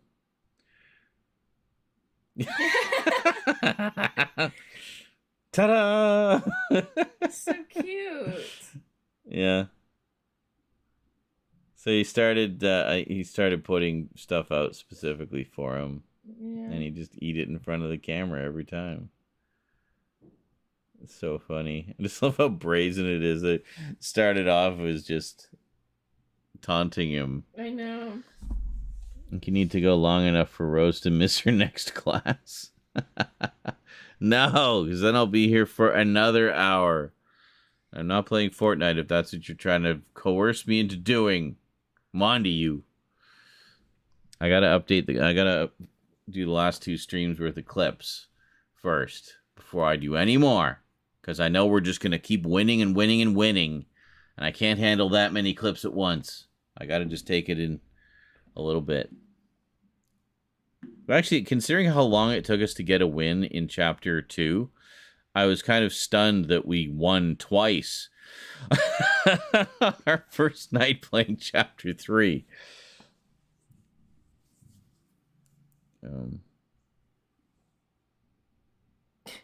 You're not actually drinking the water. Also, this one was just weird. It's just like... So wait a minute. So TikTok, you can do slideshows now? Yeah, I don't know how you do it, though. So these are just photos in a slideshow. Yeah. Interesting. I may be getting a phone from Jadzia. So if I do, I might experiment with the TikToks a little bit. So you haven't played it? There's a lot of fun stuff. The new jungle area is really neat. I like it. I like the rain. Yeah, it rains. It rains in the jungle area, so it's like a rainforest. But a lot of cover there. The new kinetic boomerang is fun. Some of the new weapons are good. They brought the drum shotgun back. They have a new assault rifle called the flapjack assault rifle, which is basically a drum gun, but instead of having the magazine underneath, it has it on top, kind of flat on top. So it has a lot of recoil, though. It's not too bad. I feel like it's a little more stable than the drum gun was. They can't see anything. That's great. They scared each other. No, show them so they know what I'm talking about. They bumped into each other. They're in the dark, so they can't. They scared each other. That's great. Yeah, it's pretty neat. All the pretty much all the new locations from last season are still there. So we've still got Mega City and Kenjutsu Crossing and Steamy Springs, and all those places are still there, which I was quite happy about because I really like those locations. And then they added all the jungle areas. What? Oh, what height is your personality? Give off 5'9" vibes. Okay. Yay, taller than how I actually am. You think you're taller than you are. Oh, blah, blah, blah. I think I'm 5'3", but I haven't been measured in a while. It's 9:43 now. I know.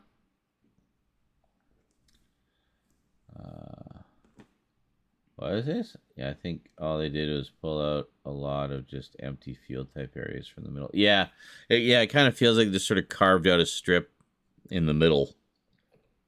It's not as big a new area as it was last season, but it's neat. It's neat. I like it. And the new weapons are cool, as I said, so.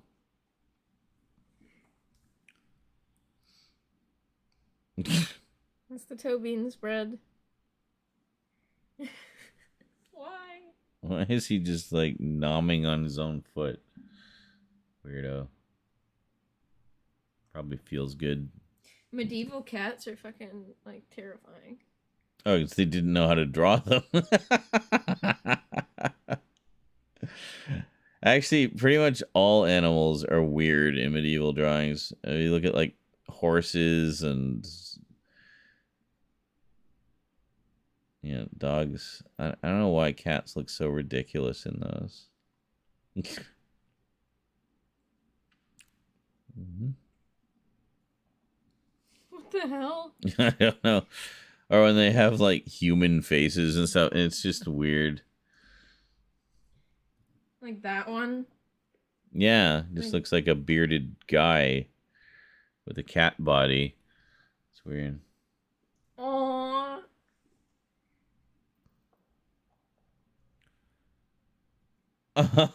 Only your front legs work. That's so cute. Just scooching along. Wow, can really move. Good thing they got. Good thing they got hardwood. Like no. That'd be serious rug burn. Like no carpets. Yeah. Saw some footage from Aliens of the Sigourney Weaver boneless double. I was like, how is he doing that? Sigourney's face. Oh. Yes, we did. John Romita Jr. or Senior. Yeah, I left a tweet for John Romita Jr. in response to his I need that. Aw, a bouquet of kittens. Response to his post about his father. But yeah, John Romita was, I mean, his Spider-Man was the one that I remember growing up the most, like seeing the most. And a lot of stuff. What? I couldn't take it anymore.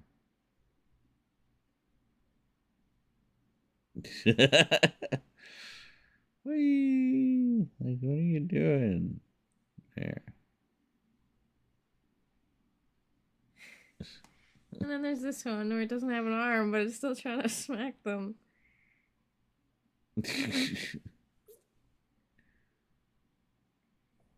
Will wiggle aggressively at you. I know. Like, what are you doing? It's like, you know, you have one functional paw. Hey, Hunter Balding. Hunter Balding. I'm just about to sign out. I've given up all hope that I will ever make money ever again. We had a few donos. What? Like 4 or 5 hours ago. A few bucks anyway. 5 hours ago. Oh, you're mocking me. Help me. Oh, the branch. All right. Anyway, you should get going. Mm-hmm. You got like 7 minutes. Damn, here I was excited I get to watch. Well, you could have if you had been here 10 hours ago when I started. Actually, almost 11 hours now. But, yeah, as long as we don't go over 12. I did see that, yes. That's a comic book series I've wanted to read for a long time. Usagi Yojimbo. I love the fact that it's basically just been one continuous series this whole time by Stan Sakai. I mean, sure, the character appears in lots of other things, but the actual Usagi Yojimbo series has been going since the 80s. I don't know if it's still going. I think it was still going. But it's pretty cool. I was a habitual truant. I know all the tricks. I see the game. Oh, I know. She's terrible.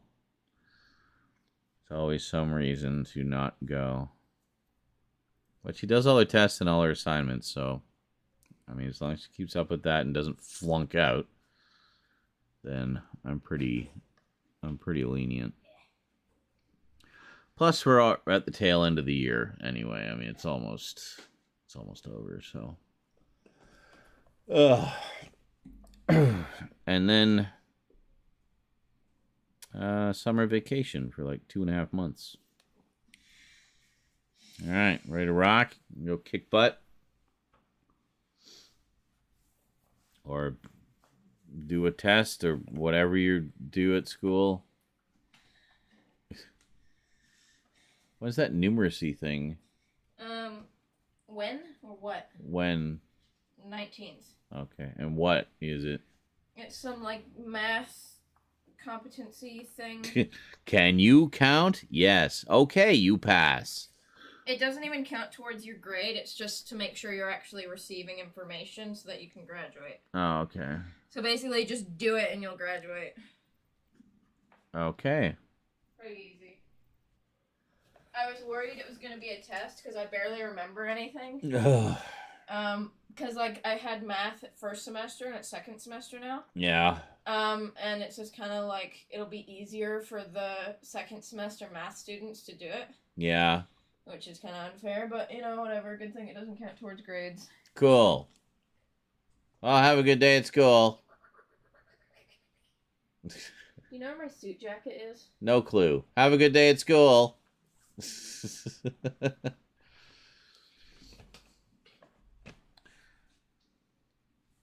Yes, I'm aware of that. Found it. Joe Blow superheroes. Whoa. Which one is the super? Which one is the secret identity? Razor Wire Reviews or Joe Blow Superheroes? All right. But yeah, it's definitely always good to hang out. Hopefully we can do that. Hopefully we can play some at some point. I've only played that one day, and not even for that long, like maybe 3 or 4 hours. But enough to get a feel for it. I'll show you the ropes. No problem. But yeah, Hunter, if you're curious, we actually did do some filming tonight. We got all the package openings up to date, finally. 9. I had 9 packages. And got them all done. Some pretty cool stuff from the folks out there in TV land. Well, YouTube land. I just found my keys. Bye. Bye. Yes, the burst of productivity. So next on the list is to get the updates up to date. The other thing was it was kind of a field test for the new microphone. And, well, let me just give you an example here. I'll give you a little example of how it sounds. Can you see what no, hold on. There. So if you wanna know how that sounds, what's this? Oh. Here, let's do this one. I have a feeling this is what it will be like from now on. Kitty's just milling about, aren't ya? You're just milling about. Want to be part of the action? Alright, stop being cutesy-poo. This one is from Jadzia. Yeah, you guys know Jadzia. She's been That's the new external mic. Pretty much since the dawn of the Multimedia Chronicles, if not earlier. Long-time friend of the channel and all that we do here. So this was a little something she sent my way with, is this the one I think it is? I think it is, yes. There was a sale on a little while ago from Arrow Video, and she messaged me and asked, is there anything you want? You can pick one thing. And I'm like, oh, okay. So I picked a thing, and I think this is the thing that I picked. It's not the thing, by the way. I just realized what I was saying. I already have that one. It wasn't the thing. It was something else. But this is the other thing, not the thing. I have that too. It's terrible. I did a video about it. This is the other thing I got. I asked. Anyway, package today on the Multimedia Chronicles. Sometimes it's good just to bail.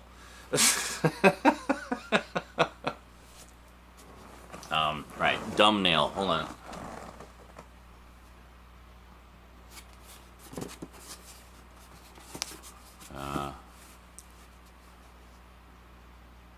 When do I realize? Wait for it. At what point did I realize? All right, I'm trying to get the light.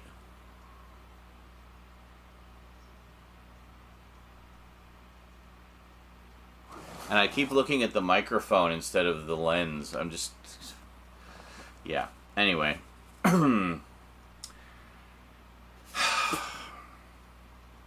This is not the one from Jadzia. This is the one from Jet Blast. The packages are a similar size. Just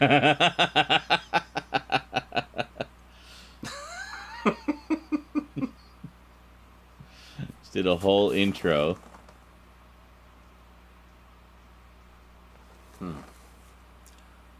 Welcome back. And I just realized this is actually the wrong package, but that was such an amazing, perfectly done intro. I don't want to redo it. Yes, this is the one from Jadzia. Similarly sized packages. This is what happens when I leave them too long. I get confused. Anyway, let's see what it is. I know what it is, but you guys don't know what it is. Let's see what it is. What is it? Well, I guess you'll just have to wait for the video to come out, or be here when I'm editing it to find out.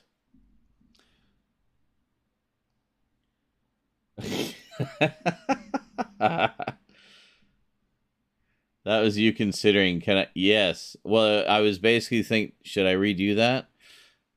Under any normal circumstances, I probably just would have redone it, but I really liked my just random aside about the little bit about the thing. I thought that was funny and I wanted to leave it in, and I was like, I could try to recreate that, but that was so spur of the moment and spontaneous, I think it just wouldn't be the same. So it was my random aside about the thing that made the executive decision for me to decide to just keep it and own the mistake and move on. The other one, however, that I did not, that I actually fully, completely covered up, was the two former mystery packages, which turned out to be from Frank. And it was volumes 1 and 2 of the Sonic the Hedgehog IDW collection, the big, nice hardcover editions of them.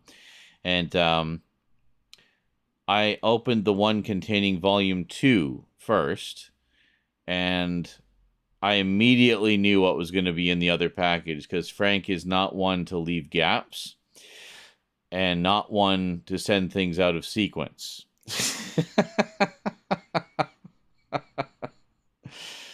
So I had a choice, and like, well, so I opened them in the wrong order, basically.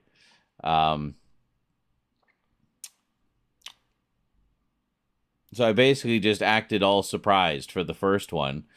And then, yeah, only you guys who are here today will ever know. But if the truth ever came out, you know, I would obviously own up to it. It's like, hey, it was just all in the matter of maintaining the mystery for the show. All right, so there you go. Holy moly! No kidding, time flies. Wow, yeah, I started in 2006, so it's been a while. It's fun. It's honestly trippy to me. I get comments now, from people saying that they're nostalgic about my videos. And it's like, wow, I made something that people are nostalgic about. Like, that just kind of blows me away. Yeah, those don't work here because we're not on Twitch. Those are all Twitch commands. Oh, maybe they do work here. Do they actually work here? I guess it would, because it's through Streamlabs. Yes. So maybe. So that's you. Yes. Well, there you go. You did. That is correct. Joe Blow superheroes, whoever you are.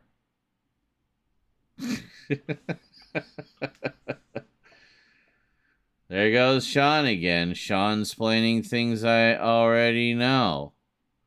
That's right. I'm Sean's explaining. Don't make me turn the wrench back on.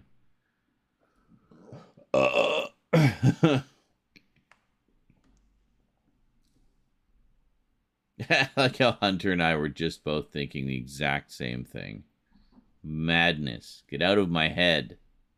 Not enough room for two of us in there. I wouldn't say still going strong. I keep trying to go to bed and people keep showing up and saying hello. It's 10 a.m. He just puts a wrench in. Yeah.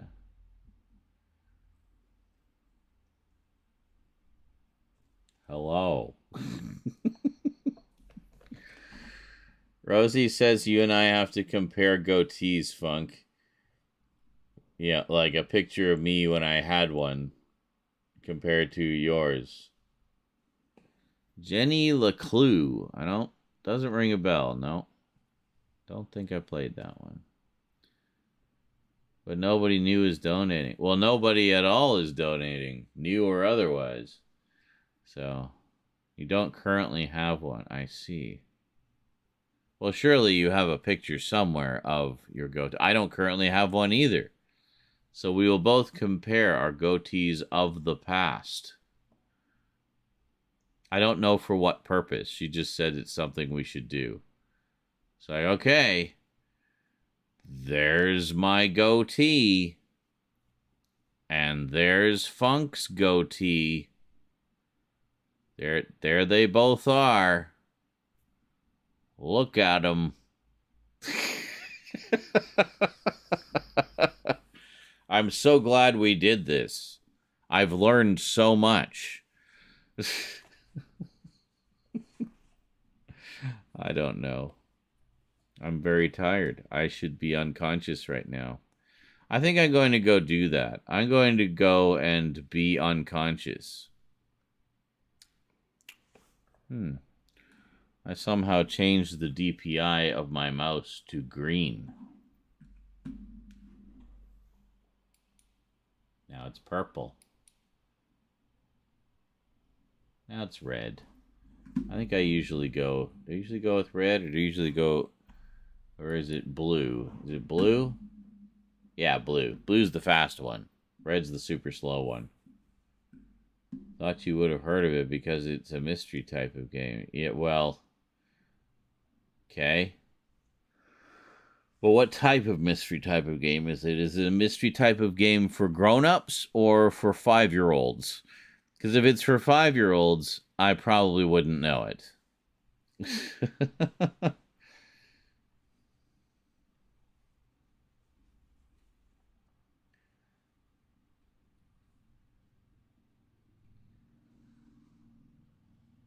Just look at them. Yes. Also, if it's something that was big during your childhood, chances are I missed it because it was after my time. Time is relative. Nostalgia doubly so.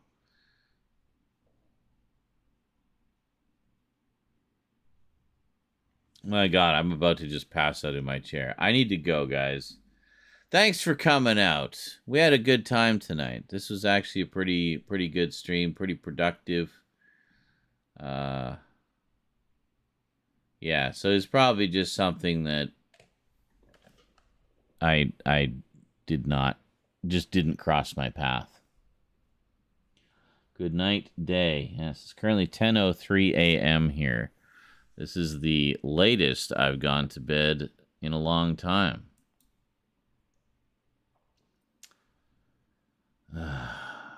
See, I was going to get some groceries and shit today, but I'm just too goddamn tired. So we shall see when I wake up.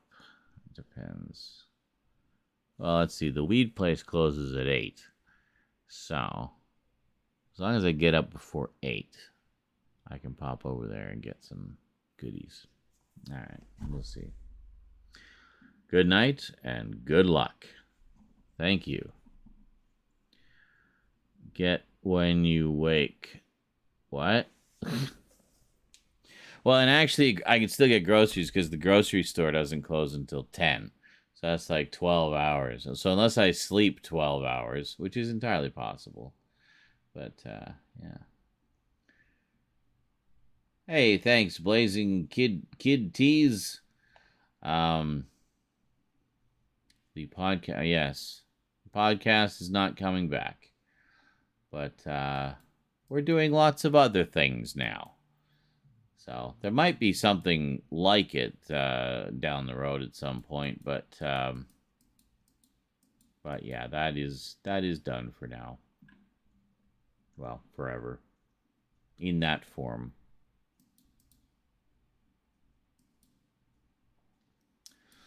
But the regular YouTube videos are hopefully coming back. We'll see how long my enthusiasm for being productive lasts. Baby steps. I'm taking it in baby steps. Anyway, thanks for coming out, everybody. Had a great time tonight. Let's do this again real soon. Maybe even tomorrow. We'll see. I might just do the YouTube this week. See how it goes. You know, and I'll try to maybe like start around this time rather than end around this time. Actually, I would probably never start around this time. This is too early for me. But I'm kind of trying to ballpark like starting in early afternoon for streams, like 2 p.m.-ish, I think would work well for most people. 2 p.m. my time, which would be like 5 p.m. East Coast or 10 p.m. in the UK. So most people should still be around or available for that, and then we'll see where it goes from there. Anyway, have yourselves a great day or night, folks. Thanks for coming out. We got some work done tonight, which is awesome. I'll see y'all next time. Until then, sayonara.